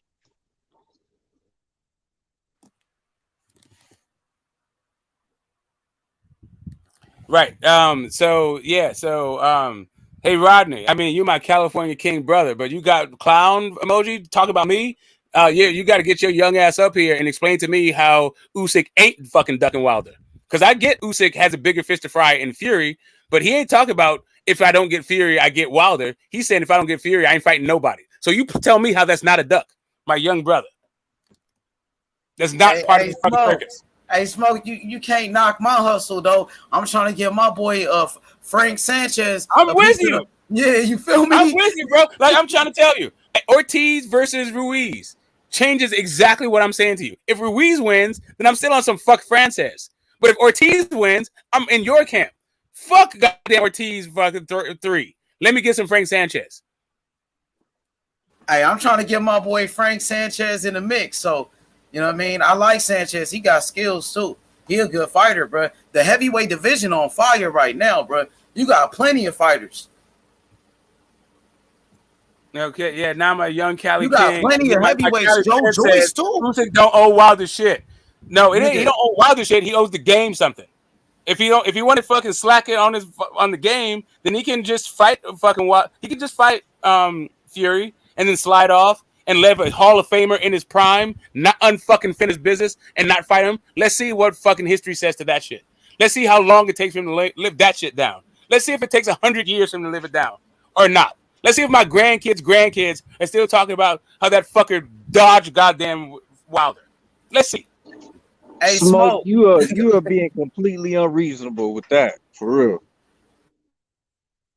No, I'm not. Like, listen, I understand. I don't know I don't think any of us were around for Rocky Marciano's fucking career. We still talk about how he fought on nothing but old dudes. I don't think I was around for Lennox Lewis's career, but I still hear how Lennox Lewis dodged Vladimir Klitschko when the gray-haired fucking Lennox Lewis retired from the fucking sport. They said he ducked goddamn Vladimir Klitschko. You are tripping.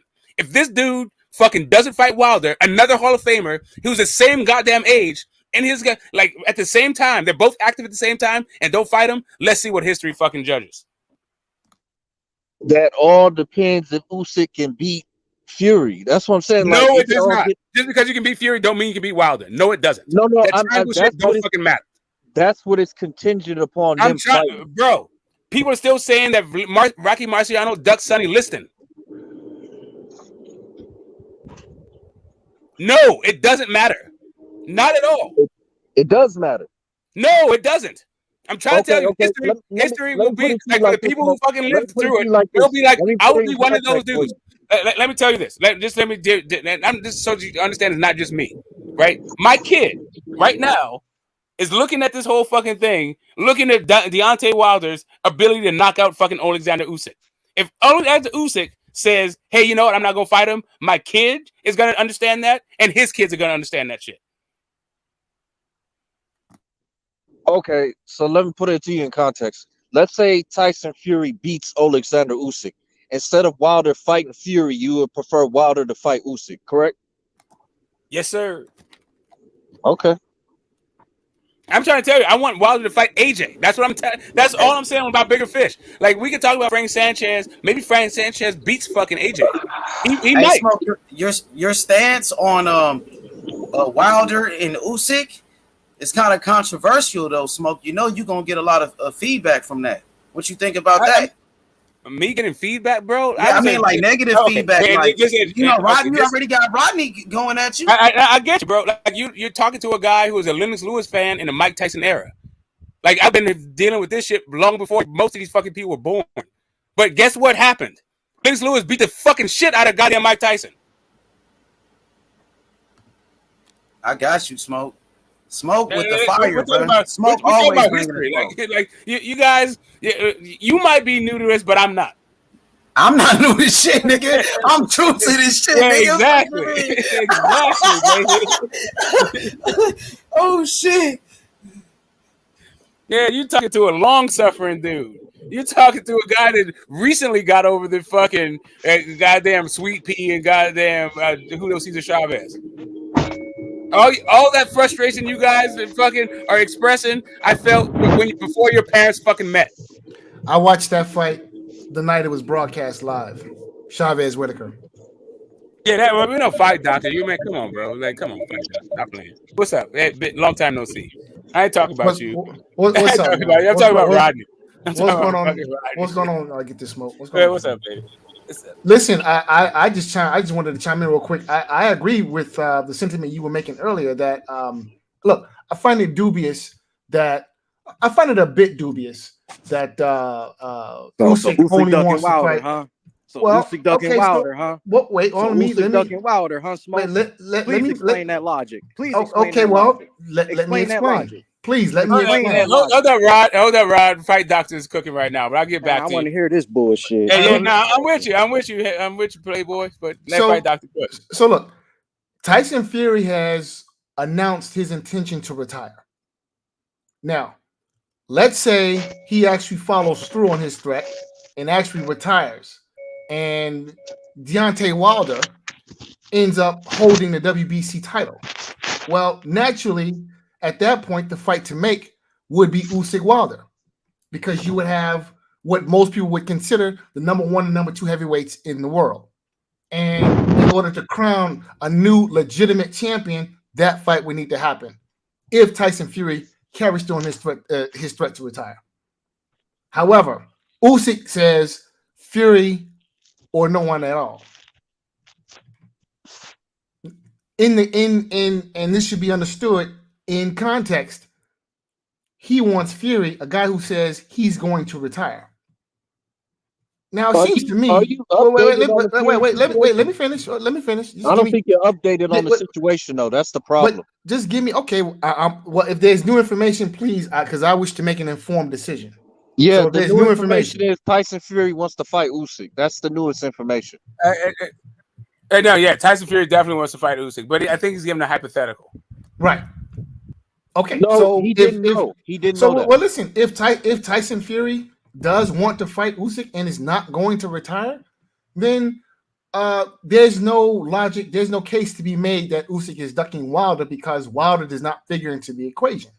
And the only fight again. So hold on a second. Hold up a second. Let me just back this up. So you back it up for a second, so we're all on the same page. I am not at all saying that if Usyk fights Wilder, like the fight to be made isn't the priority. Isn't Usyk Fury? That's definitely the priority, right? But there's more than one fight to be made. There's not just Usyk Fury to be made. There's also Usyk Wilder. All right, so let me go this way. Ring Magazine, right? They put their ring belt on the line between the number 1 and number 2 guy, right? So in the at the conclusion of Fury versus Wilder, what we got was the number 1 and number 2. But some people, for some reason, thinks that Usyk is the number 2 guy because he beat AJ. But that fight was for the number 3 and number 4, not for the number 2 position. So right at this point, because Usyk beat fucking AJ, what he got was the number 3 spot. I understand He's that he's the shooting for. lineal I understand that he's champion. shooting for. What are you I understand talking that he's shooting about? for the number one. I He's the understand he's shooting for lineal the. champion, nigga. What is you talking about? He has Okay, the I'll Ring tell you what. Okay, Magazine I'll belt. tell you what I'm talking about. Wait. Who's the lineal I'm not champion? done. I'm He not has done. the Ring I'm not Magazine done. belt, nigga. What the I'm fuck not is you done. talking Okay, about? great. I'll tell you. The Ring Magazine belt was between the number 1 and number 2 guy. And they fought for it the other night, nigga. AJ and Usyk. So Yeah, what are you talking about? I'll tell you what I'm talking about. They put that shit on the line for Tyson Wilder in the second fight. That was for number 1 and number 2. So when Tyson won that fight, Tyson became number 1, Wilder became number 2. When Tyson vacated that shit, they did it again for number 1 and number 2 in Ring Magazine.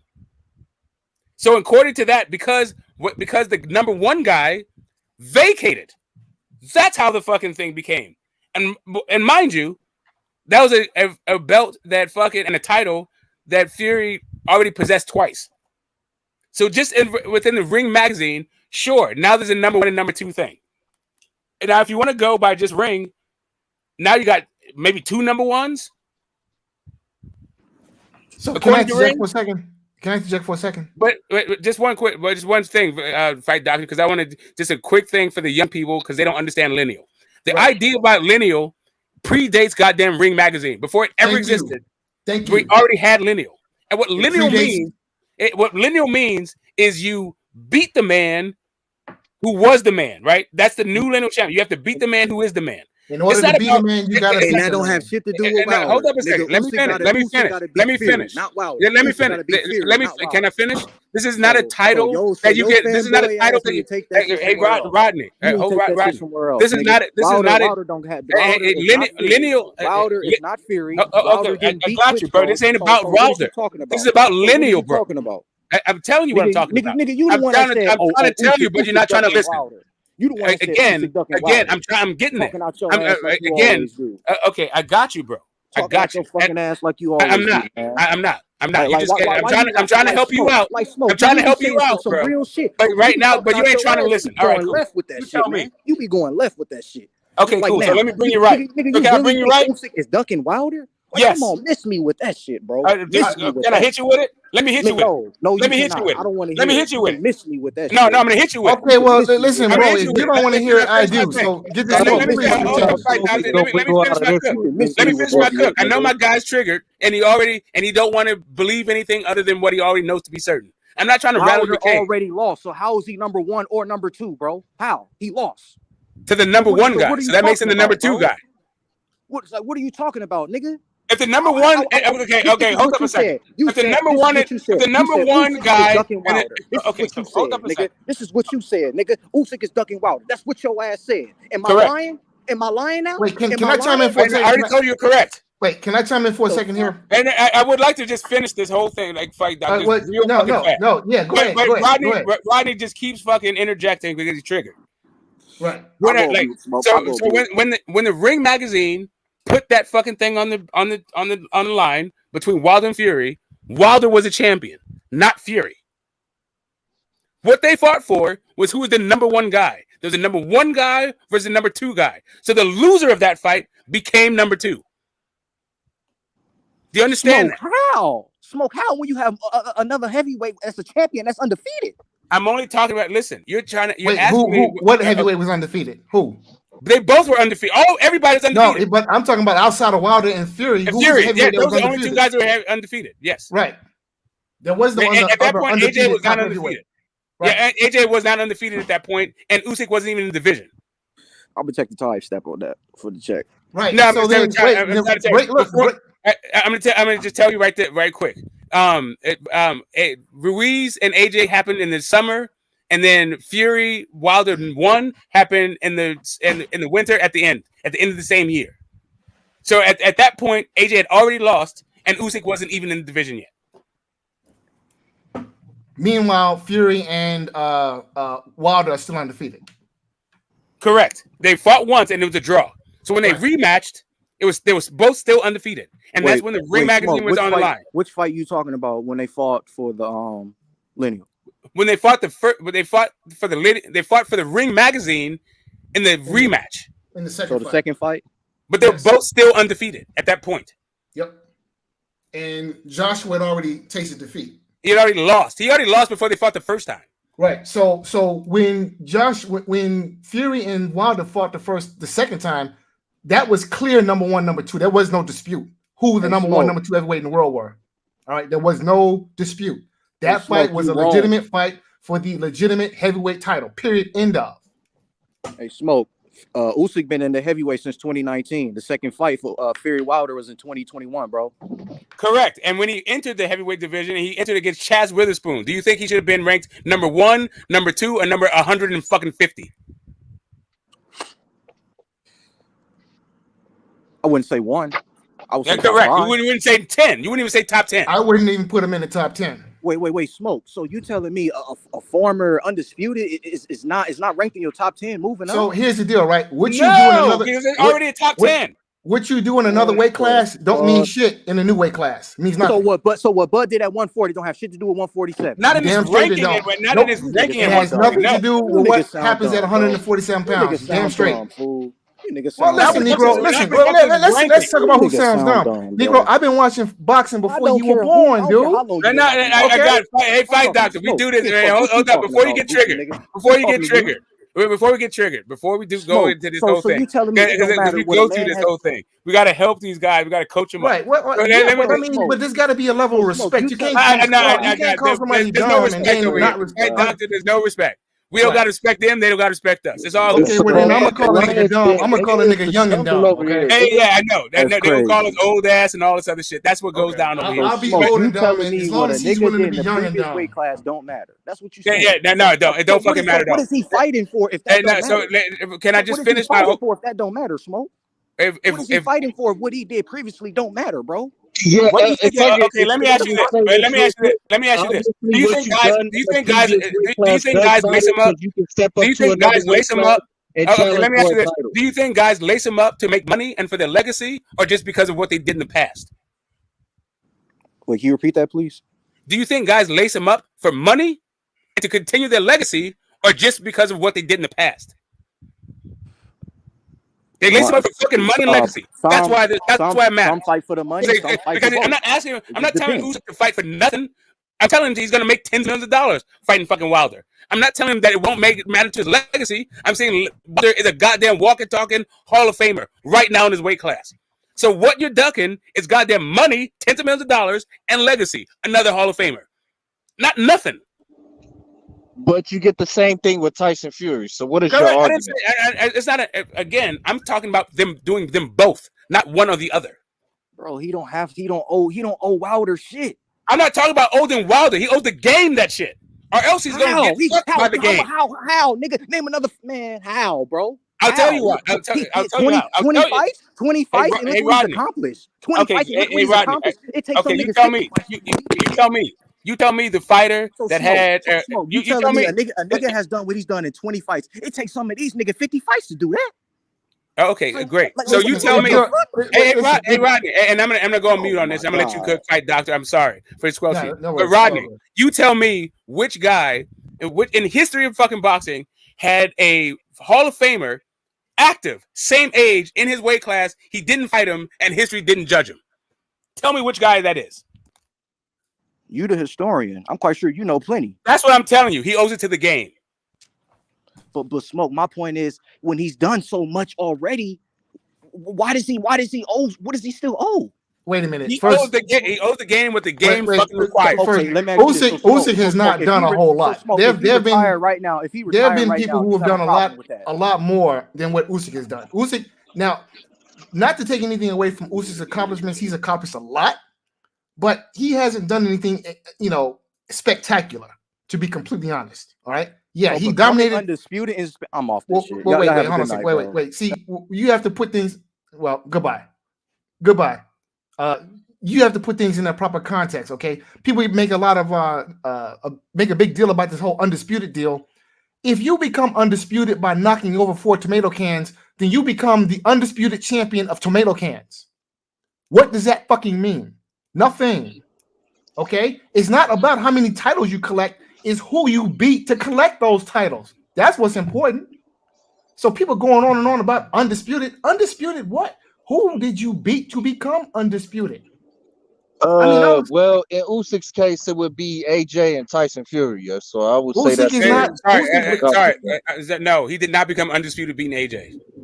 No, it'd be I Fury. said AJ It'd be Fury. and It'd be Tyson Fury and fucking and Gassiev. Listen, because that's what I think said. it's Bradis. I think it's Bradis. Is it Bradis or Gassiev? I can't remember which one. Or was it Huck? It's one of those fucking guys. It's been a minute. And if he does pull that off, then yeah. You speaking about Smoke? You speaking about? That's pretty fucking great. Sorry, who did Usyk become undisputed against? Wasn't it Gassiev? I think it was Gassiev. But that was my first like off the top, but I'm not quite sure. Yes, I'm sure it was Gassiev. Anyway, it doesn't matter. I'm sorry, Phantom. Go ahead, cook. Finish okay. Well, I think it's more so you rather see a Usyk and Wilder fight, because if Wilder had lost, fight Dr. Usyk did some great things though, bro. He got some great accomplishments. Y'all can't take that away from Usyk though, bro. And again, I'm not trying to diminish. But I mean, it is kind of like. But the point that I'm making is that, listen. Well, he got some great wins though. Fight Doctor. Look, he's got some. World Boxing Super Series. Look, he won the World Boxing Super Series, became the first 4-belt undisputed champion in the cruiserweight division. Made history. So he beat. I believe he beat Huck. Right? He beat Huck. He beat Bredis. He beat. He knocked out Machunu. He beat Tony Bellew. Knocked out Tony Bellew. He beat Michael Hunter. He beat Michael Hunter. I have two questions. He beat Anthony Joshua 2 times, bro. I have two questions. Gassiev too. He did that in less than 20 fights. I have 3 questions. And then he was beating champions in their backyard, bro. He was beating world champions, undefeated fighters in their backyard. I have 3 questions. I have 3 questions. 3 simple questions. All right. Are there any all-time greats on his resume? Are there any Hall of Famers? Anthony Joshua, future Hall of Famer. Wait, hold on a second. Wait a minute. Hold on. We're talking about cruiserweight, so let's keep it in context. Yeah, of course, Marius Bredis. Marius Bredis was a great fighter. Marius Bredis. All right, so let me ask my question. Are there any Hall of Famers on his resume? Yes. Are there any? Let me finish. Are there any all-time greats on his resume? No. No, in this era, who's beating all-time greats? No one. Canelo ain't even beat no all-time great. Crawford ain't beat an all-time great. Ain't nobody did that right now. It was Spence done it. Nobody done it. Is there any all-time greats in boxing right now? So how can he beat an all-time great if there's not any? It was just a question. Yeah, but what I'm saying, ATG. All right, so I think it was just a question. I think there might be one ATG in boxing, maybe. In my guy Nonito, but that's like maybe. That's not even his weight class, so he can't. I'm just saying, like, is there any ATGs in boxing? I understand what you're saying, Smoke. Maybe Nonito. No, maybe Nonito. Go ahead. I understand. So you got to be. And Joshua is not a Hall of Famer. I'm sorry, but no, Joshua does not. I think he's a Hall of Famer. I said this as well. I think he's a Hall of Famer. I think Wilder's a Hall of Famer too. No, Joshua's not no Hall of Famer, man. I'm sorry. He has to get at least think he is. I think he has to get a win. Wilder's a Hall of Famer too. 2-time unified. Yeah, Wilder is. He beat it. So why not Joshua? Because I don't think I just don't think he'll be. I don't think he's a Hall of Famer. I just don't think. Why not? He's a 2-time unified champion. He beat Vladimir Klitschko. He knocked out Dylan White. Come on, bro. He knocked out he beat a 40-year-old. He beat, but he still beat him. Context is important. Like you said, wait. Let me champion for the belt. Like you said, them belts were vacant when he fought Klitschko. We need to address. Who the fuck was Andy Ruiz? We need to address this Vladimir Klitschko question. All right, now let me deal with this for a second. Now, Trevor Berbick beat Muhammad Ali. Does Trevor Berbick get to go to the Hall of Fame? Nope. Trevor Berbick beat Muhammad Ali. I think beating Muhammad Ali. Let me finish. Leon Spinks too. Let me finish. He beat Povetkin. He beat Povetkin.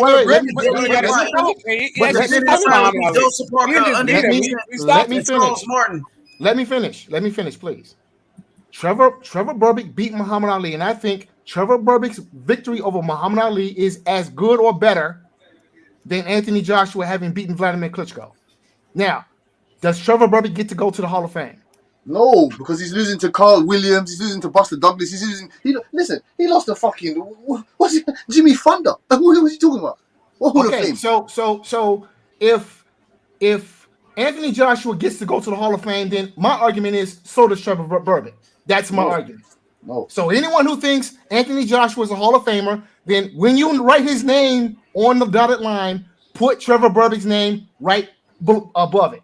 That's what you do. So basically, if you're arguing that Anthony Joshua should be in the Hall of Fame, but Joshua did more. Joshua did more besides a fight with Vladimir Klitschko. He knocked out Dylan White. He beat an undefeated champion, Joseph Parker.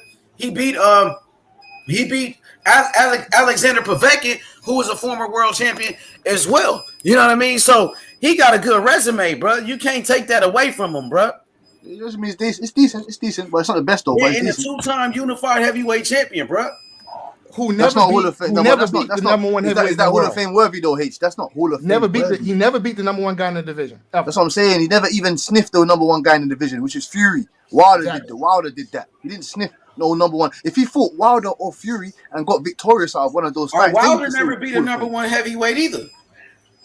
Yeah, well, maybe. Well, I don't know if King Kong Ortiz was not ranked number one, but he was never the number one heavyweight. You do know neither Vlad nor Vitaly beat the number one heavyweight. Neither one of the Klitschko brothers beat the number one heavyweight. Thank you, Smoke. Hey, look, who's got the better resume, Mike Tyson or Deontay Wilder? Mike Tyson. What kind of question is that? Tyson, easily. Yeah, Come on, Phantom. Well, the reason why I asked that question, and Deontay Wilder's my boy, but it seemed like Deontay Wilder and Mike Tyson got like a little feud going on, and Deontay Wilder was saying, has been saying that Mike Tyson, which rightfully so, has folded in all of his biggest fights, and this is prior to Deontay Wilder's Tyson. That's a lie. That's a lie. But go ahead. Go ahead on the mic. Sorry. Go ahead. And this is prior to Deontay Wilder's trilogy with Tyson Fury. So Mike Tyson never cleared out his division. He wasn't able to. He got his ass fucking whooped. So he never cleared out a division. I'm sorry. This is not about what you just said, Mr. Bailey. And good to see you. It's been a minute. Good to see you again. But yeah, somebody in the chat was talking about how. Anyway, I was responding to somebody in the chat. That's it. Go ahead. Yeah. So Tyson folding in his toughest fights. That's incorrect. That's not Tyson true. didn't. I would argue that Tyson didn't fold in his toughest fights. Tyson knocked out Michael Spinks, which actually was his biggest fight at that time. I would think that Mike Tyson's toughest fight during his prime was the Ruddock fights. Ruddock was no joke. The Tony Tucker fight. There's multiple. There's multiple. Tony Tucker was undefeated champion, bro. Yeah. So at the time Tyson fought Razor Ruddock. Razor Ruddock was knocking dudes out. He knocked out Michael Dokes for like 10 fucking minutes. Like seriously, Michael Dokes was unconscious for 10 minutes. Yeah, but and this is the guy Mike Tyson fought. And at that time in his career, Razor Ruddock was no fucking joke at all. Yeah, but in fact, when Razor Ruddock fought Lennox Lewis, Ruddock was the favorite. And everyone thought Ruddock was going to knock Lewis out. But Tyrell Biggs was an undefeated gold medalist. Yeah, Tyrell Biggs knocked him out. Tyrell Biggs was a great boxer. He destroyed Frank Bruno a couple times. Frank Bruno got destroyed a couple times. You get me? Yeah. So this notion, he destroyed Bota destroyed him. Yeah. So this notion that Tyson folded in his toughest fights, that's not true. The post prime Mike Tyson folded. Yeah, that's true. How do we prime Mike Tyson? He never folded in any of his tough fights. No, sir. How do we constitute what is the prime Mike Tyson is the question. The prime Mike Tyson is from 1985 to 1988 to me. Who says that though? Who says that though? That's where his credible victories are from. Basically, Tyson's prime. That's when he was tearing shit down. That's when he was tearing shit down. Tyson's prime ended when he left Kevin Rooney. That was the end of his prime. Because you can look. All you have to do, I'm about to explain if you listen. I'm about to explain. All you have to do is listen. According to his I'm resume. about to explain if you would just give me a second to explain, please. That's according to you. Okay, well, according to me. Now, may I explain? May I have the floor, please? Thank you. So, like I was saying, if you look at Mike Tyson and his progression after he left Kevin Rooney, you will see that there was a decline in his abilities, which culminated in the loss to Buster Douglas. But Tyson's prime ended the night his last fight under Kevin Rooney was the Spinks fight, and after that it was a slow and steady depression for Mike Tyson. That's when his prime ended, according to me. And there are a lot of people who actually agree with that theory. Yeah, Tyson was never the same, man. Right, but Tyson in his prime under Kevin Rooney was unfuckwittable. Trust. Unfuckwittable. He's the only man to hold a knockout victory over Larry Holmes. Nobody. When Larry Holmes was in his 40s, he fought fucking Evander Holyfield, prime Evander Holyfield, went the distance. He fought prime who's the guy that knocked out Lennox Lewis in 2 rounds? What's his name? Ratman. Who's Ratman? No. Oliver McCall. He fought prime Oliver McCall, the Atomic Bull. Larry Holmes in his 40s went the distance. The only man in history to hold a knockout victory over Larry Holmes is Mike fucking Tyson in his prime. When he was in his prime, he was unfuckwittable. Yeah, only the best of the best would have had a fucking slow that Larry Holmes fight. Knocked him out in the 4th round for all the belts. Hey, well, look, fight. I can't say your name because H has fight doctor. Hey, look, no disrespect to you. I'm just my thing is that I'm not on something like that big. I'm not gonna go on one person's opinion on something like that. You got to do like a majority poll or something like that. You know what I'm saying? It's like I wouldn't care if it's Larry Merchant. I take his opinion with a grain of salt, but I wouldn't care who it is. That has to be like a majority decision in the fight world, you know what I'm saying, or whatever, or something like that. I can't take one person's opinion on anything because all this stuff is subjective. Right. Well, yeah, it's completely subjective. And here's what I would suggest. I would suggest that you go and do some research and see what the people who were around during that time who got to witness Mike Tyson's depression. Okay. I watched all his fights. Okay, but what I'm saying is the people who were around to watch and who know something about boxing, who were able to witness Mike Tyson's rise and fall and see what they have to say, right? People in the know. Like I give you an example. Teddy Atlas. Okay, get his thoughts on when Mike Tyson's prime ended, and I'm sure he'll probably tell you something similar to what I just told you. And guess what? Teddy Atlas is his former trainer, so he knows what he's talking about. Let me ask you a question. How old are you? I'm 50. Okay. So like the night Mike Tyson knocked out the night Mike Tyson knocked out Michael Spinks, I watched that fight live on HBO. Yeah, so did I. Okay, so I was around to see all this shit. Yeah, I'm 47. Right. So I was around to see all this shit. Right? I cried myself to sleep the night he got knocked out. Yeah. I saw everything. I remember hearing my parents complain about the $30 pay-per-views and only seeing a 30-second fight. I remember when Mike Tyson was a pay-per-view king, and all you know what I'm saying with Don King. 29 seconds to be exact. Yeah, all that. I'm joking. I remember all of that. So when a lot of I 90 seconds. I'm pretty sure it's 90 seconds if my memory serves, and that goes all the way back. We're going back 30 fucking years. Fight was 90 seconds. Yeah, a lot of folks were pissed because that was 90 seconds. Yeah, right, bro. Like I remembered from that night. I've never fucking forgotten 90 seconds from the time that fucking happened. Yeah, and that's that's the glory of boxing. But go ahead. Sorry, I didn't mean to cut you ever. Go ahead. I remember all that. I remember Don King and Mike Tyson being the pioneers of pay-per-view. I remember and closed circuit TV where you can go to the arena and watch it on closed circuit and pay a fee or whatever. I remember all of that crap. Here on the Eastern Shore of Maryland, we go to the Civic Center and watch it on closed circuit. Or you pay $30 and watch it on cable at home. And everybody was mad because the fight didn't last long enough. There was no undercard. Don King didn't, Don King didn't, he didn't have it all together. Like, you know what I'm saying? You go straight to the main event. I remember all that. And I was nothing but a mere child at the time. So, yeah. So when I hear these young kids be talking and you're just saying a bunch of crap. I'm like, you have no damn clue. Undercard. We didn't get an undercard at the time. You paid for the main event up front.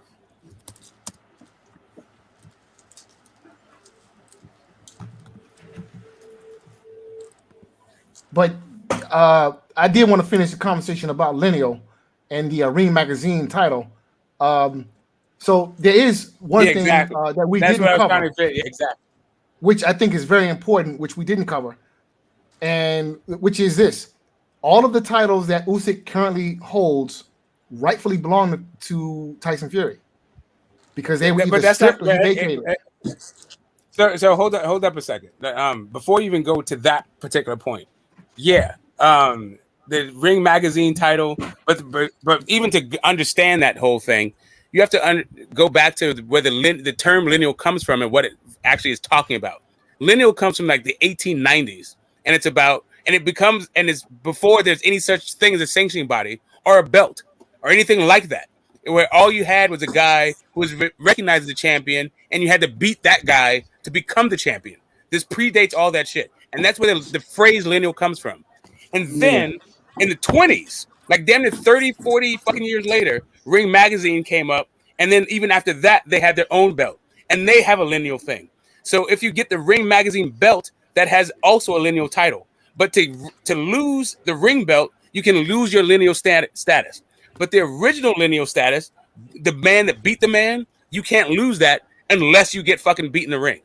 So the idea that Tyson Fury is no longer lineal because he gave up the Ring Magazine belt is some dumb shit. They don't have nothing to do with lineal. He's still the lineal champion. Usyk needs to defeat him. No, what's closer to the point is Tyson Fury was never lineal. All he ever was ring. The lineal title died when Lennox Lewis retired. Exactly. And until there's a new undisputed, there is no lineal champion. There is no lineal champion. I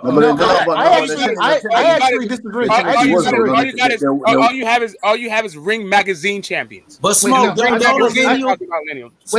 lineal come back if they have an undisputed champion? Yeah, that's what I'm saying. That's what I'm saying. That's what I'm saying. No. For the original, hold up a second. For the original, it doesn't start a new lineal isn't started until unless you beat the old lineal or there's a new undisputed. There is no lineal. No, champion.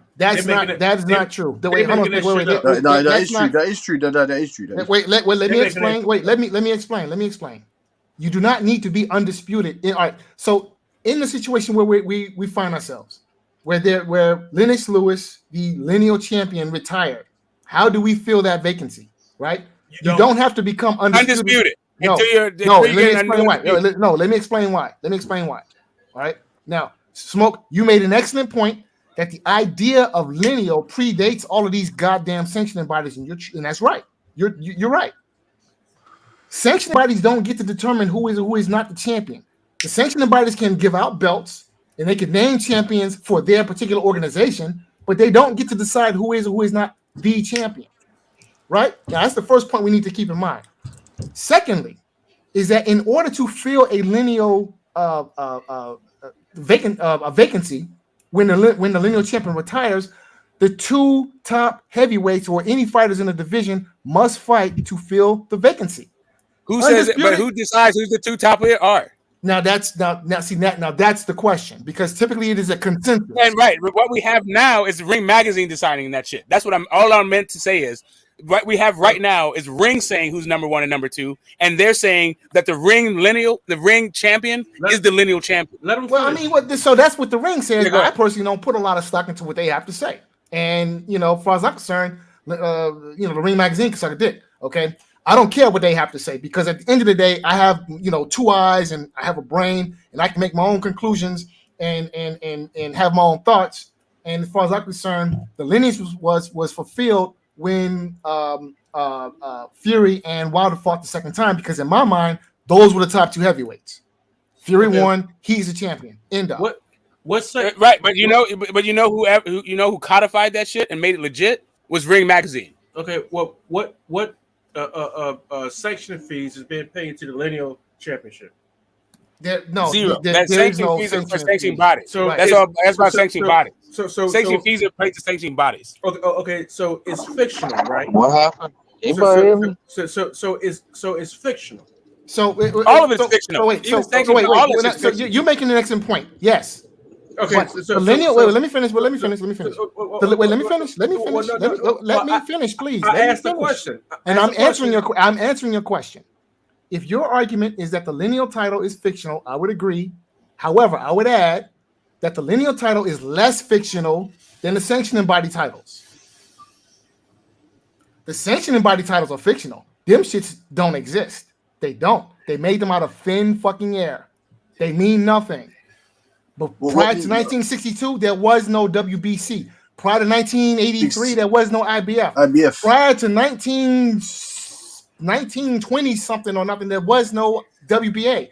They just made these titles out of thin air. But It's there called is the no NA. belt. No. It's called the NABA. Obviously, it's called but there is no belt that goes along with the lineal title. Belts are good for holding up your pants. No. What I'm saying is there is no physical belt. It's just a word. A title is not. You have to understand this. So what I want you to do is I want you to disconnect the idea of a title from a title belt. No. Wait, let me finish. Let me finish. I hear you, but I just want you to just understand what I'm trying to communicate to you. A title is something that you wear, but not something that is tangible. Okay? A belt is good to hold up your pants. I don't need a title belt in order to be a champion. The only thing I need to do in order to be a champion is to beat a champion. In order to be the man, I have to beat the man. Once I beat the man, I am now the king. I don't need a crown to be a king. All I need to do is knock over the previous king. Now I'm king. Crowns do not make kings. Belts do not make fucking champions. They don't. Organizations don't make champions. I don't give a fuck what the WBC says. We know that. We know that. So having a title belt means nothing. Having a title, a real title that actually exists, that actually has heritage and history, that means something. Prior to 1962, prior to 1983, prior to 1920, whenever the fuck the WBA was invented. Okay? That's what has meaning. Okay? These goddamn title belts, the green belt and the red and all that shit, they don't mean anything. They symbolize nothing. Okay. What I was trying to say. Okay. The lineal belt. All right. That in the heavyweight division, that lineal belt was that stuff died when Lennox Lewis retired. When Lennox Lewis didn't want to fight the older Klitschko brother after that first fight and going into the rematch, and the brother didn't want to go through another war with that Ukrainian. He decided he wanted to retire, and so that whole lineal stuff that died right then and there. Even Michael Buffer had came out and said that whole lineal stuff right there. There's the more lineal nothing when it comes to the heavyweight division, right? There that stuff doesn't transfer if you don't beat the champion. Even Michael Buffer said that. All right, there is no belt. There's nothing physical that you can put together with the lineal title. It is nothing but something that's word of mouth, which means that it means nothing. There's nothing. There's nothing. Okay, so let me ask you a question. If you had a physical belt, would it mean something then? Can I finish, man? Y'all do a lot of talking. Go ahead, finish, please. It's all good, Bailey. It's all good. But everybody's gonna get interrupted, by the way. So you're gonna have to just suck it up and deal with it, bro. Everyone's gonna get interrupted. But go ahead. But you don't get interrupted. I do all the time. Well, it's like one of my favorite things. Can I finish? I can go ahead. Copyright. Can I finish and get some money? Maybe. But I'm not trying to cut your wisdom short. Go ahead. I'm just telling you, this is the platform. People won't get interrupted. I know. I've been a part of this platform for a good while. But I know. Man. You and I have popped it up on several platforms. I'm just telling you. Like, it's gonna happen. It's all good. but give me the courtesy I give you. Yes, sir, brother. Please continue. All right, so there's nothing a part of this title other than word of mouth. You know what I'm saying? And as far as these other titles, like there's like an awakening that's going on with with these titles. That there's nothing with these titles other than sucking the blood out of your pocket.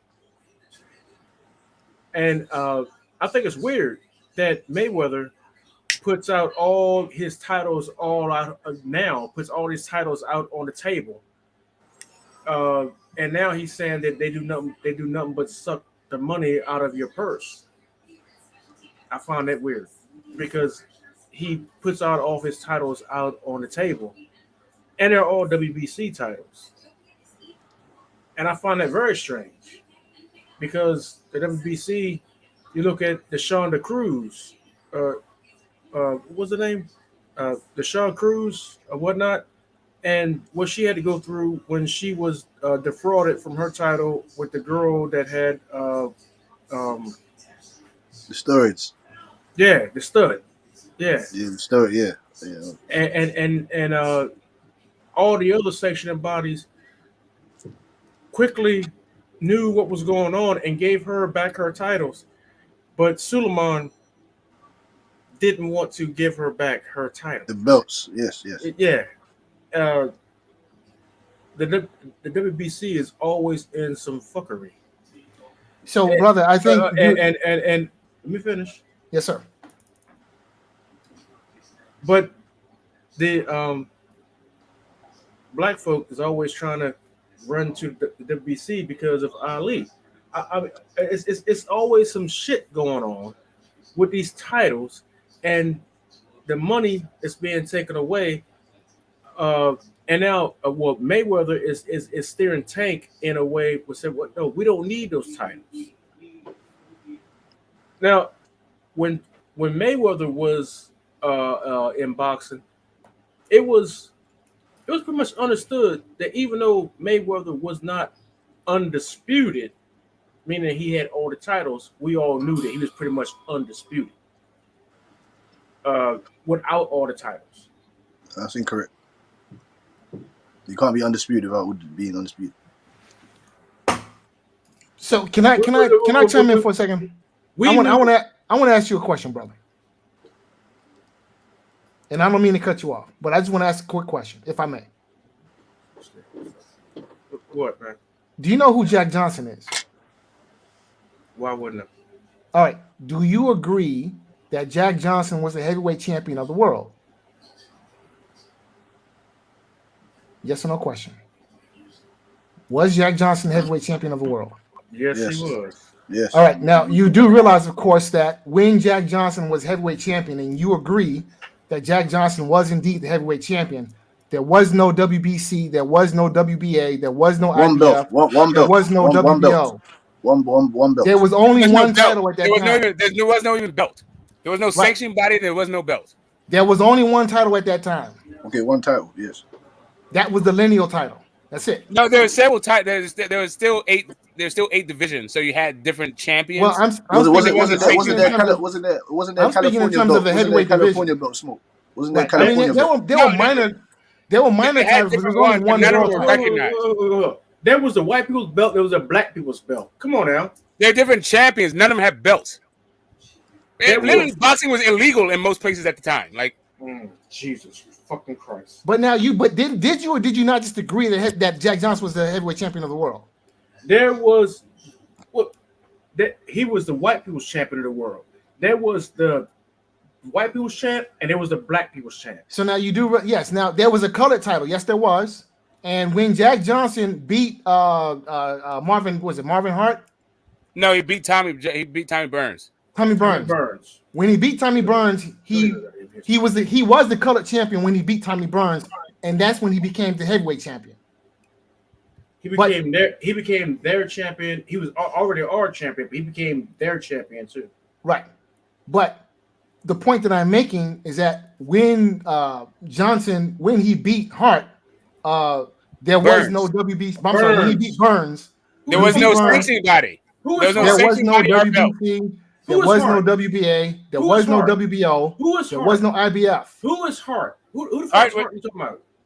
But then what about Henry Armstrong's belt though? What Henry Armstrong's belt? Man? No, it's still not even then. Well, so Henry, that's what I'm saying. Smoke. It's smoke. No, I just want to ask you something, Smoke. I just want to ask you something. Obviously, then you can continue. Sorry. Didn't Henry Armstrong have a state California title belt? Yeah, he had a NISAC belt. He had an Oakland, but anyway, like what I'm saying is there was no recognized sanctioning body. You had these different organizations that had belts, but none of them were recognize each other and all that shit. The first sanctioning body was the WBA, and it was a conglomeration of a bunch of different local like athletic fucking clubs and all like kind of different bodies. Like they consolidated them into one entity. That was the WBA.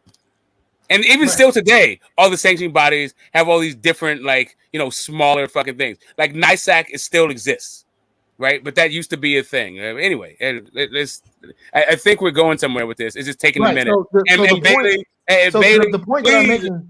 Hey, OG, I'm older than you. Don't lose your patience, bro. Come on, Bailey. Come on, bro. Man, it's like talking some dumb shit, man. Like, no, we're trying to get everybody on the same page. The point that I'm trying to make on the same page. That's it. Right. So the point that I'm trying to make, and I think that you would have to agree, if you indeed agree that Jack Johnson was the heavyweight champion of the world, is that you don't need to be quote unquote undisputed in order to become the lineal championship. The lineal title has nothing to do with the WBC, the WBA, IBF, and WBO. Nothing to do with them shits at all. Now, can you be lineal and undisputed? Yes. But do you have to be undisputed to be lineal? No, you don't. And I can give a modern day example of that. Okay, Michael Spence. Never had to be. What does that have to do with the price of tea? No, we all agree. We all agree. You don't have to get an example. We all agree. You can be lineal without being undisputed. As a matter of fact, we've had it twice, and that we understand. Like when Muhammad Ali fought Joe Frazier. That was actually billed. What are you fucking talking about? Jesus fucking Christ. Now you don't want people to interrupt you, but now you're interrupting. Just listen. Just listen for 1 second. We're going. No, not you. No, we're talking about. I know. I understand. Right, I understand. But just bear with us. I know that this is kind of irritating if you already know, but a lot of people don't know. So for people that don't know, we're trying to get all on the same page. When Muhammad Ali fought Joe Frazier for the first time, it was actually marketed as the lineal versus the undisputed. Because at that point, by the time Joe Frazier became a champion, you had multiple sanctioning bodies, the WBA and the WBC. So Joe Frazier was the undisputed champion, but Muhammad Ali was a lineal champion. So that was the first time that happened. But the Michael Spinks fight and Mike Tyson fight, that was also a fight between the lineal champion, Michael Spinks, and the undisputed champion, Mike Tyson. Because Michael Spinks got the lineal champion off of goddamn Larry Holmes. Go ahead. Right. So this idea that you have to be lineal, you have to be undisputed, whatever that's supposed to mean. And mind you, the definition of undisputed has changed over the years. Because it used to be undisputed meant you only had to have 2 belts. Then it morphed into undisputed having 3 belts, having to have 3 belts. And now currently it has morphed into undisputed, meaning you have to have 4 belts. And Kush, hold up 1 second, bro. I think you're mixing up 2 different ideas. You're talking about whether or not you need to be undisputed to be lineal, but that's not what we're saying. We're talking about what happens when a lineal. We're talking about what happens when a lineal retires. That's not even true. When a lineal retires and he is unbeaten, how do you establish a new lineal, a new line? And the way that you establish a new line is through becoming undisputed. The way that's how you establish a new line with the guys once the lineal becomes retired, right? Well, no, I disagree. I disagree with that wholeheartedly. Now, they call it historically. They call it Tyson Fury lineal, and he only has 1 belt. So yeah, belts are only good for holding up your pants. No, so that's not true. Yeah, and, it is. And how none of these belts are good for holding up your pants. I don't know what fucking pants you got that these belts would hold them up. And look, but like you're tripping with this fucking thing you keep reiterating. And look, check this out. How did he get lineal and he never fought Lennox Lewis? How did he? So How did he get lineal? so here's what And happened. he So and he and he never I'm beat about Lennox to explain Lewis. to you. I'm about to explain to you. You This can't is how. explain that. All right, No, he fought Shigaya for the fucking Ring Magazine title. That's how. It doesn't take explanation. It's So- very fast. It's because well- the lineal, because they fought for the lineal. They fought for the Ring Magazine title. That's how. It was Shigaya No. versus fucking Vlad for the Ring Magazine okay, title. so historically, the way you feel a lineage, the way you feel a lineal title when a lineal champion retires is that the two best guys in the division have to fight.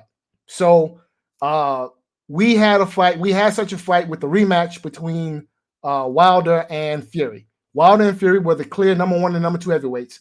Fury According won. to whom? That what consensus? No, not according to Ring Magazine. No, consensus. Ring Magazine is the one who made that determination. Well, all right, so get this smoke. Let me ask you this question. Get this smoke. Even Let me ask. Wilder said he don't want that lineal bullshit. So get this smoke. Let me ask you this question. Was there anyone, any credible rankings organization or ranking body, or just anyone credible who did not have Fury and Wilder number 1 and number 2 in the division? Yes. Okay. Then if that's your argument, I'm not going to argue against you. And if your argument is that Wilder Fury the rematch didn't fill the lineal vacancy, then I'm not going to argue. No, because according to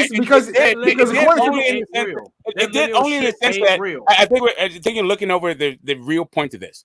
The idea of lineal predates fucking Ring Magazine. Ring Magazine co-opted this fucking thing for their own title. So when we talk about lineal today, you have two different ideas. You have either the Ring Magazine or the original idea of the man beating the man. The original idea of the man beating the man predates all this goddamn shit. Hey, hold up, Mr. Bailey, 1 second. The original idea predates Ring Magazine, predates sanctioning bodies, predates belts, all of this shit. Lineal is the man beating the man. That's what lineal is. But Ring Magazine co-opted that title for their own belt. But Ring Magazine belt has they have rules to it. So you can lose the ring, like while the lineal, you have to beat the man. The only way you could lose that fucking title is in the ring. The ring belt, you can lose that shit if you fail a drug test, if you don't fight often enough, or if you vacate that shit. So the ideas of lineal, even though they have the same words, they refer to totally different things. Yeah. Facts. Doesn't De La Hoya own Ring Magazine? And that's part of the problem. And that's the reason why it shouldn't be taken seriously, because Ring Magazine is owned by a fucking crackhead. So yes. Okay, so De La Hoya owns Ring Magazine, so he owns who has a lineal. Man, what he owns is what he's exploiting is fans' ignorance, because fans don't understand things that's going on with lineal. One of the things going on with lineal is the man that beat the man. The other thing that's going on with lineal is the Ring Magazine belt. They're selling you the Ring Magazine belt as the original concept for lineal, which it is not. Okay. So my point is the whole concept of lineal is owned by boxing, not independent individuals. It's owned by a fighter. It's owned by a boxing promoter. It's owned by the whole fucking thing is a goddamn joke. The whole lineal thing should not exist, and it shouldn't be a conversation. And just like what's the dude? What's his name? The boxing announcer.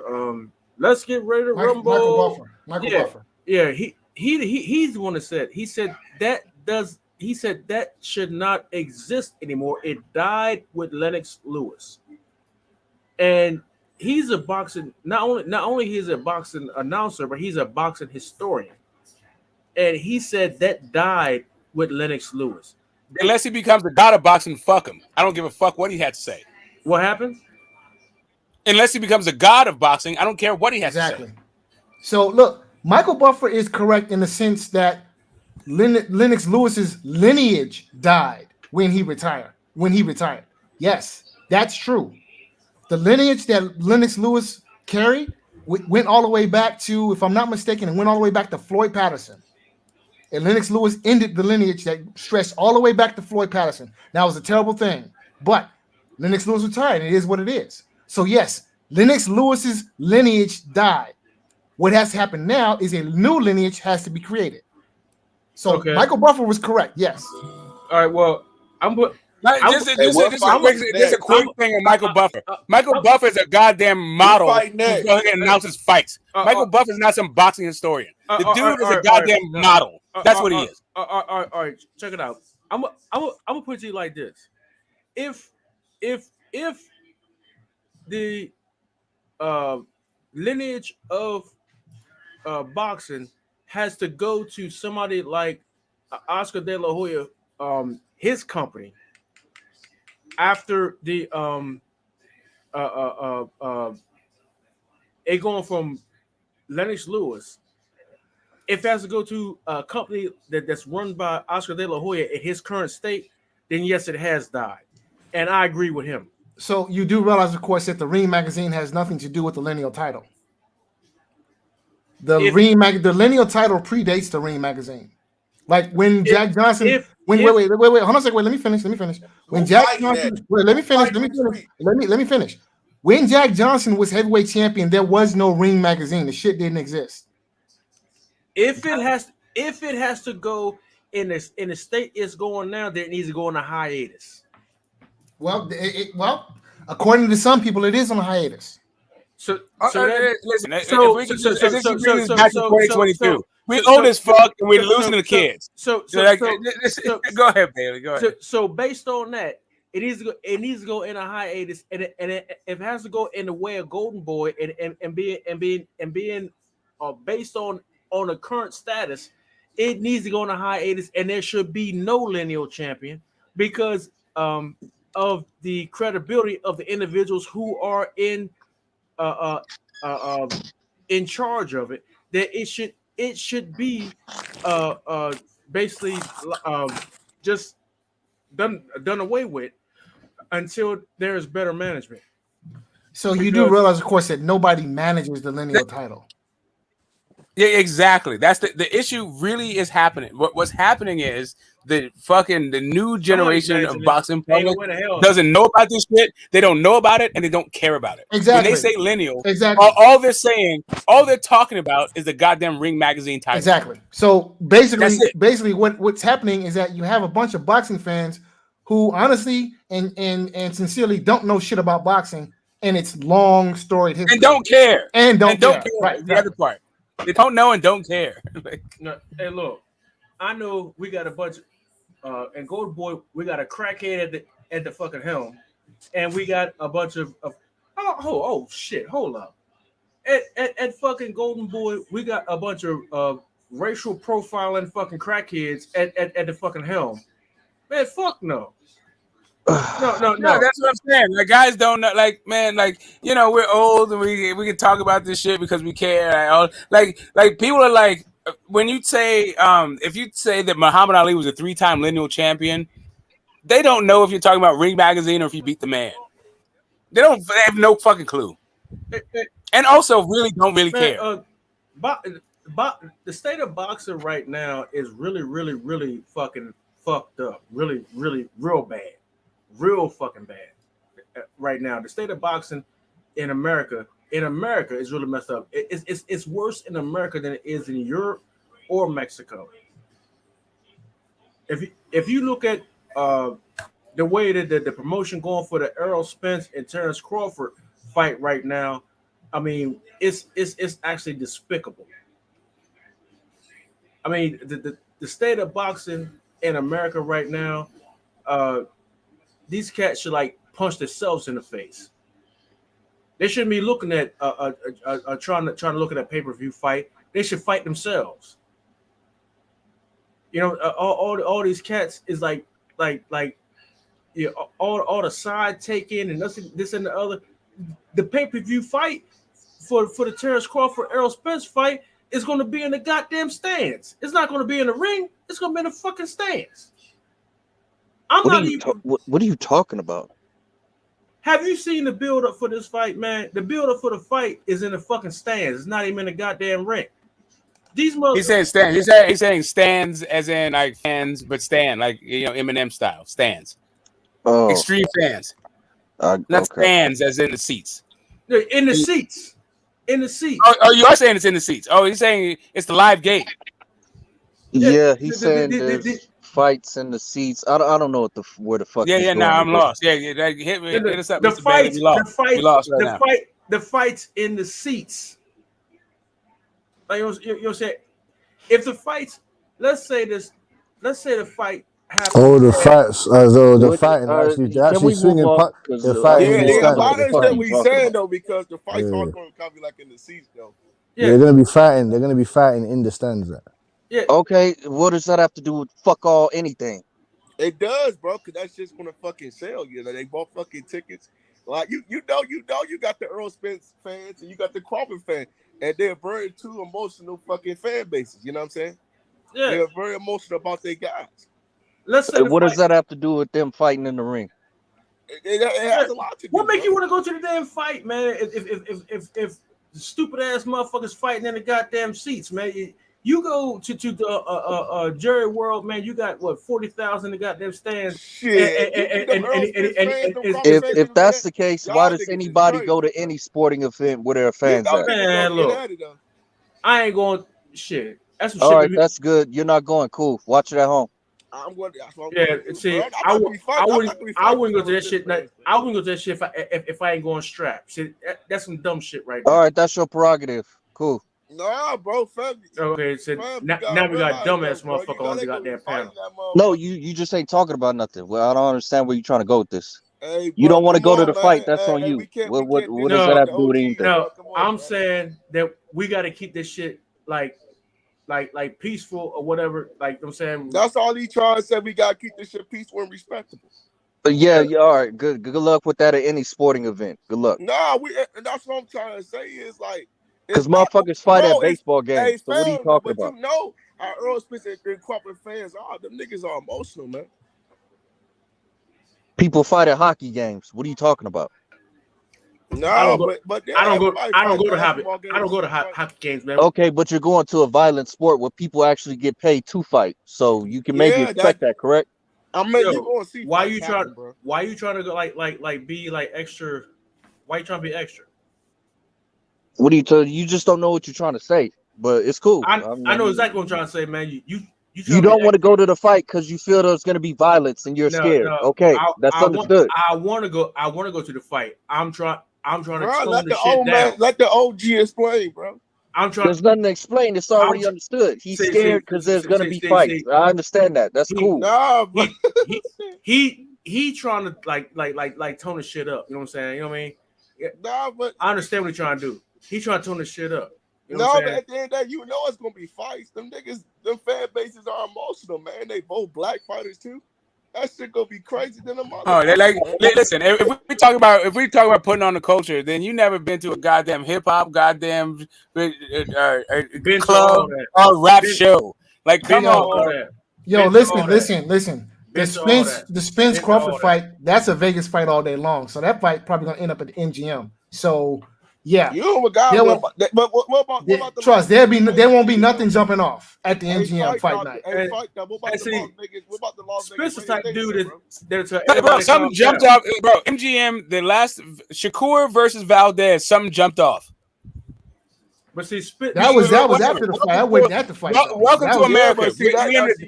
Just straight the fuck up. We live in a dangerous country. Like there was a goddamn mass shooting in Vegas. And alcohol. Look at the Tankaroli. Look at the Tankaroli fight. Look at the Tankaroli fight. So those guns. I'm talking about Sefer Safiri and goddamn. Listen, Sefer Safiri and Tyson Fury had fights in the stands. But guys fighting in the goddamn stands. That's what happened. Hooliganism was a goddamn thing all throughout goddamn the entire country of England. Guys fight at sports events. That's it. Hey, get the smoke though. Let me say one thing though. Butcher's right, because it was a shooting turns. You gotta remember, bro. It wasn't shooting at that damn Rolly and Tank fight. Them niggas was shooting that motherfucker. What the fuck? You remember that shit, Butch, when they was interviewing T.O. Run out of that shit. Run out of there, bro. They had the whole. Listen, everybody hit their soprano. Everybody's on opera mode once the shit goes down. But you can't really like talk about the event, like whether or not, like you can't say whether or not you're gonna go to an event because of that thing. but that thing happens all over the world. It's not unique to boxing. It's not unique to fighters. It's not a cultural thing. It is, unless the culture you're talking about is a bunch of drunk ass fucking dudes of a certain age that are gonna fucking fight. That's gonna happen. Most definitely though, but that nigga's crazy though, bro. That shit crazy though. I ain't gonna hold you, but yeah, bro. That I just want to see that Earl Spence and Crawford, cause we know that shit gonna be emotional as a motherfucker. If any nigga lose that fight, bro, niggas might go and come back to YouTube after that shit though. Cause them niggas, hey, they put a lot of emotions in this shit. Yeah, Niggas put they whole I can already tell if Crawford lose, he gonna break a lot of hearts. them nigga Crawford lose. Nah, man. Errol Spence loses. Errol Spence loses. Them guys gonna crawl back in their cave, boy. When they see them. Hey, bro. If Spence lose, he gonna break a lot of hearts, though. Oh my god! If that nigga Spence lose, hey, look, it's man. over. It's over. The fight just I'm needed in to the be middle. over With them with. chicken and We need horses, to move on. with them horses and roosters and chickens that he's got there, oh, they ain't gonna be fed for a couple of weeks, boy. nah, them niggas gonna be emotional, bro. Hey, look, I'm in the middle. I'm in the middle, man. I ain't picking sides. I'm in the middle. Dallas, though, bro. If I'm that in the shit middle. I happens ain't in picking Dallas, sides. though, that nigga might can't. He probably can't even come back to his hometown, bro. If that shit happens in Dallas, that nigga probably can't even come back there, man.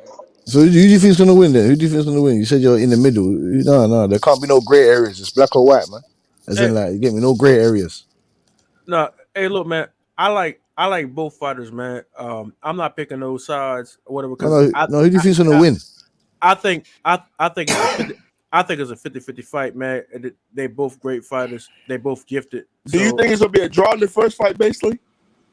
Or do you think someone's going to win? Who do you think is going to win? You think? I think somebody. Man, all that No. hype for a fucking draw. Hell no. I don't think this. I don't think this fight. I don't think this fight going the distance personally.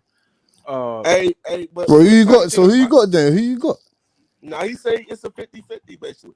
But what time do you think this fight gonna happen around? Because I don't think it's gonna happen. 50-50, but Crawford's the dog in the fight. 50-50, but No, Crawford's the dog in the fight. Well, see, I interviewed Bomac, and Bomac said that they guaranteeing a knockout. And I talked to Derek James, and Derek James said that Terrence Dogg is going to be his downfall. So I don't know. So what time do you think the fight's gonna happen around? You think it'll be 2022 or 2023? November. I don't know, man. I don't know. That's the fucking problem. I don't know, but really gonna happen. I don't know because the negotiations right now is like it's crazy because right now everybody going radio silent. I can't get Bomac to tell me nothing because they're in the negotiations. All that stuff that Bob Arum was saying about he could have bought a house and all that kind of shit or whatever because Bomac tore his ass up in the negotiations for that second for that second contract negotiation. Yeah. But Bomac tore his ass up. So he was Terrence was getting like every fight for a premium. Like so he was fighting bums, you know what I'm saying, for big money. Come on. We can't say a nigga was fighting bums now, bro. And the PBC's been doing that too. We can't say a nigga was fighting bums now. Well, check this out. You go back and look at my interview with Bomac, and Bomac actually straight up said that EJ was fighting better competition. Because he was with the PBC and the PBC got the welterweight. What better competition though? What the fuck? What better competition? They fought the same fucking fight. I understand what he said though, in the sense because the PBC. Hold up, bro, because the PBC had the best welterweights at the time. It was way more easy for Earl to get them motherfucking fights. Fuck that, man. Okay. Well, hold up. He's Crawford killing these dudes, man. He ain't going 12 rounds. He ain't going 12 rounds. He's killing these dudes. Hold up. Let me explain.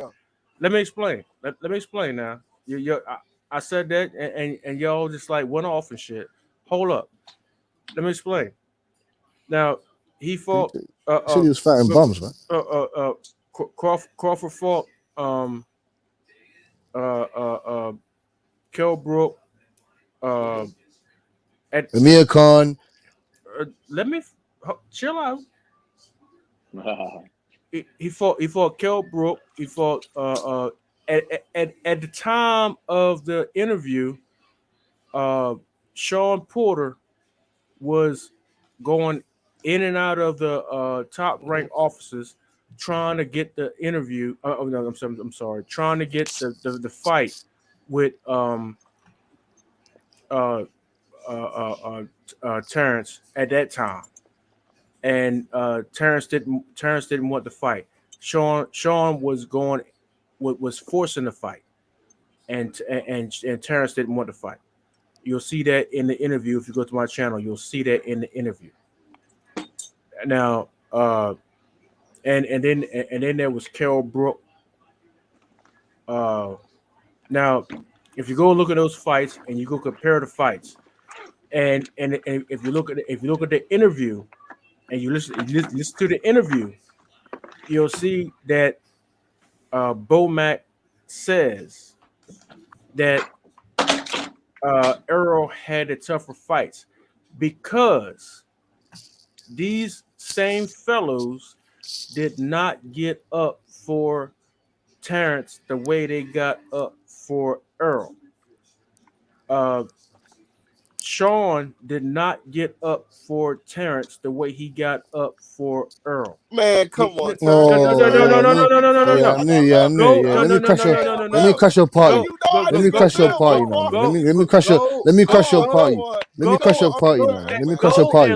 So Errol Spence is fighting Kell Brook with a broken ass, a broken face against Golovkin. What are you talking about? Oh my god, I'm a fan of the sport, man. Fan of the sport. You want to take off credit? You want to take off credit of Terence Bud Crawford's victories? No, I'm not having.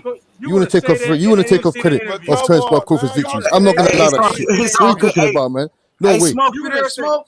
What are you talking about, man? Smoke, Errol Spence came and fought Kell Brook off a broken eye socket against Golovkin, man. He fought little Mikey Garcia. What are you talking about, man? He fought little Mikey Garcia his first fight, 147, man. What are you talking about, man? Mikey Garcia come from 135, man. And then what? You fight Ugas. Ugas had 4 losses. Ugas had 4 losses already. What are you talking about, man? What are you talking about? Errol Spence ain't. When's the last time Errol Spence fought undisputed files? When's the last time he fought undefeated files? What are you talking about, man? Terence Crawford taking out undefeated fighters, man. What are you talking about? Ain't even seen the goddamn interview and went off like a bunch of fanboy fucking bullshit. What are you talking about, fanboy? You're not making sense. You're not making sense. You ain't seen the goddamn interview. You ain't even making sense. You ain't even making sense. I'm telling you what Bomac said out of his fucking own mouth off a fucking interview that I conducted. You didn't see the goddamn interview, and you fucking running your goddamn mouth off the goddamn. All I care about is when you said that. Sean Porter didn't get up for this the way you got up for. What are you talking about? What are you talking about? So Sean Porter's words. So Sean Porter's words don't matter after that. So Sean Porter's words don't matter after that. Yeah, look, that sounds like some bullshit. That Sean Porter didn't get up for. It's some bullshit. But listen, look, at the end of the day, Terence Crawford stopped Sean Porter. Errol Spence did. Okay, I'm not spewing your crap. Let the OG cook, bro. Let the OG cook, man. Let the OG ride, bro. Oh, YB. What? YB? YB? You're advocating for this crap. YB, you're advocating for this crap. YB, you're advocating for this crap. I want to get with the OG interview, man. Can we ask him some questions about the interview? Come on, what the hell? He said Sean Porter didn't get up for the way he fought Errol Spence. That's some crap. Hey, Terrence, is that what Bomac said? Terrence fighting bumps. He said Terrence Crawford fighting bumps. Yeah, you said Terrence fighting bumps, bro. What's up with that? What's up with that, man? Nah, Bomac lied like his fat ass lied like a motherfucker, man. Damn, so Bomac lied on Terrence? Damn, man. I swear to God, time. He know he lied. First of all, he the one signed them motherfuckers up, though. He the one got them fucking fights with Crawford, though. Because he was I just want manager, this fight to be done and over with, man. The welterweight picture needs to advance, man. This has gone along too enough. These dudes. Damn, bro. Salute YB. What's up to my boy Lonzo? What's up, Terrence? Terrence Crawford ain't doing this. Salute YB. And these motherfuckers lose their goddamn mind, man. You know, all you gotta do is these motherfuckers. Yo, hey, all you gotta do. Look. Motherfucking Terrence Crawford dick on the goddamn sell that shit on fucking Rite Aid. These motherfuckers buy that shit. Bro. Well, you're in the middle anyway, man. There is no middle fence here. There is no middle. There is no We middle all ground. know Keith You Thurman either is with the number Spence one or you with Bob welterweight. Crawford. You Spence with and Spence or Crawford G, is what's Crawford. up with Dustin that That's though? not Johnson. How winning. Terrence Crawford was fighting bums, bro? See me, look, I got Spence winning the fight, but Name I one never bum. He say couldn't name Crawford one was Hold bum, up, fighting bro. YB. bums. Let me explain. Let my nigga YB He go. couldn't name one bum, YB. He couldn't name one bum. Hold on, Cash. Let me get it out though, cause I Go just ahead, want to ask go ahead, OG go ahead. Terrence, cause I came in here cause I didn't hear the whole thing, but I ain't hear the word bums. You said bums, and then so I didn't say what did bum. you? I didn't say bums neither. I didn't say bums. What? What? I would fuck they got What? bums at neither. I didn't What are say you talking bums. about? Yes, you did. You said Terrence Crawford was You fighting said bums. Terrence was you said Bomac negotiated a premium for Terrence Crawford fighting bums. Who said that? I said that. Damn. Yeah. Oh my God! No, All right, what do you got? all right. No. Look, Oh, I tell you what. Hey, H Money. Hey, H, where you at? Yo, what's up, T? Hey, go to my page and put up that interview with Bomac. But it ain't gonna play. You can screen share it on your joint if you can. You can Can I? screen share. We can play it from your computer. Oh, can I? I'm gonna try it. Hold up. What's up, y'all? Yo, what up, my guy? What's good? What's going What's on? the Ain't nothing haps? much. What's the What's up What's with haps? it? going on? salute, What's going on? Y'all all right? Salute, Right. Yeah, salute, what's fam. good? What's up with you, LH? But yeah, Oh bro. man, So ain't that's no- what I'm asking, man. Other than that, like Terrence. So are you favoring Errol Spence to win the fight? man. I have no idea who's gonna win. To be honest, Okay. I Okay. I Salute. I Salute. I, Salute. I have no winner. But he thinks Uh, there's going to be a knockout. But he thinks someone's going to get stopped though. He I thinks mean, someone's going to get knocked out. I it's think gonna be a somebody gonna. stoppage. I can Yeah, see that shit. I can see a stoppage. I think it's gonna be stoppage, but I have no idea who's gonna win. Okay. Tell Spence and Crawford to stop ducking Keith one time, Thurman. Oh shit! Man, get the Who fuck came out of on here, here with man. that shit, man? Hey, Keith Man, Thurman, fuck out of here, man. Keith Thurman said he'll go to Fuck out of here Dallas. with Keith, man. Keith Thurman said he'll go to Dallas and fight him. Keith Thurman said he wants to have a Spence, Ugas, or Crawford next, man. That's what he said. He didn't say no Lara. He didn't say no what's his man's name? Danny Garcia. Now forget all those guys. It's Spence, Crawford, or Ugas next. But Man, bro. like I told you, we're gonna see Spence and Keith in November. That's the fact that we're gonna get. Why? Why? Because what happened? Because somebody Al didn't Heyman, think. Al Heyman, Al Heyman don't want the fight, man. Al Heyman don't want the fight. He doesn't want to put his golden Shit. boy. Here you go, Al Heyman bro. don't want to Here put you his go with golden the boy. cat. Al Heyman don't want to put his golden boy in that ring with Bud Here Crawford you go with because the you cat, know bro. he'll destroy the whole company. Bud Crawford gonna destroy the Oh whole my company. god, bro. Are you Bud Crawford serious? gonna destroy the whole company. Of Hey, course, I'm that serious. could go either way. Yeah, I don't know about that, Cassidy. Sound like they want the fight and they trying to make the fight happen. I don't know Yeah. about that one, Cassidy. Al Heyman don't want that fight, man. I'm telling you, Nah, man. I think they do want that fight actually. I call him. Actually, I can actually see that. I could actually believe that Al Heyman doesn't want to make Crawford Spence. For Nope. real? Nope. Yeah, because Crawford is going to end Spence. Didn't you Crawford hear? is going to stop Spence. Didn't you hear what Leonard Ellerby said? He said, "Why And, would a promoter put their best prize asset in a fight where they got all everything to gain? No, sorry, everything to lose and You know nothing to why? To gain." make him a star, because if he beat Terrence Crawford, he become the new face of boxing. He become the man. I can't Al say Heyman, that though because they was Al gonna Heyman's come put from this. Spence. They was gonna put Spence in there with Canelo at 160. Okay, but look, you No, have there to. wasn't. No, there But wasn't. listen, No, there wasn't. listen. That was an No, offer. there Matching wasn't. up Wasn't that an Spence. offer? Canelo But Alvarez wait was a not minute, hold going on. to 160. Matching up Spence with Crawford. I'm sorry, matching up Spence with Alvarez makes sense financially because that is a huge money fight. Canelo Yeah, Alvarez was never going back down. Canelo that Alvarez was was on never paper going back down before to 160. Crawford. Canelo Right. Alvarez was never going back down to 160, so that was But never ever going to be in the Spence prize list. Crawford is not a huge money It fight. was a catch weight at 162, to be honest. And then that was for 45 million. And then the fight with either Charlo or Benavidez at 68 for 55 million. And Canelo said no. That's why he took the B-ball and triple G deal. Yeah, Spence is lucky he took that deal because Spence. Well, Spence, yeah, he wants to get his ass Wow, that's beat the out of him. biggest fight for his career. Why he wants those type of fights? Yeah, take it and get beat the Canelo shit out of said him. no. That's not his fault. Then that's not Spence's fault.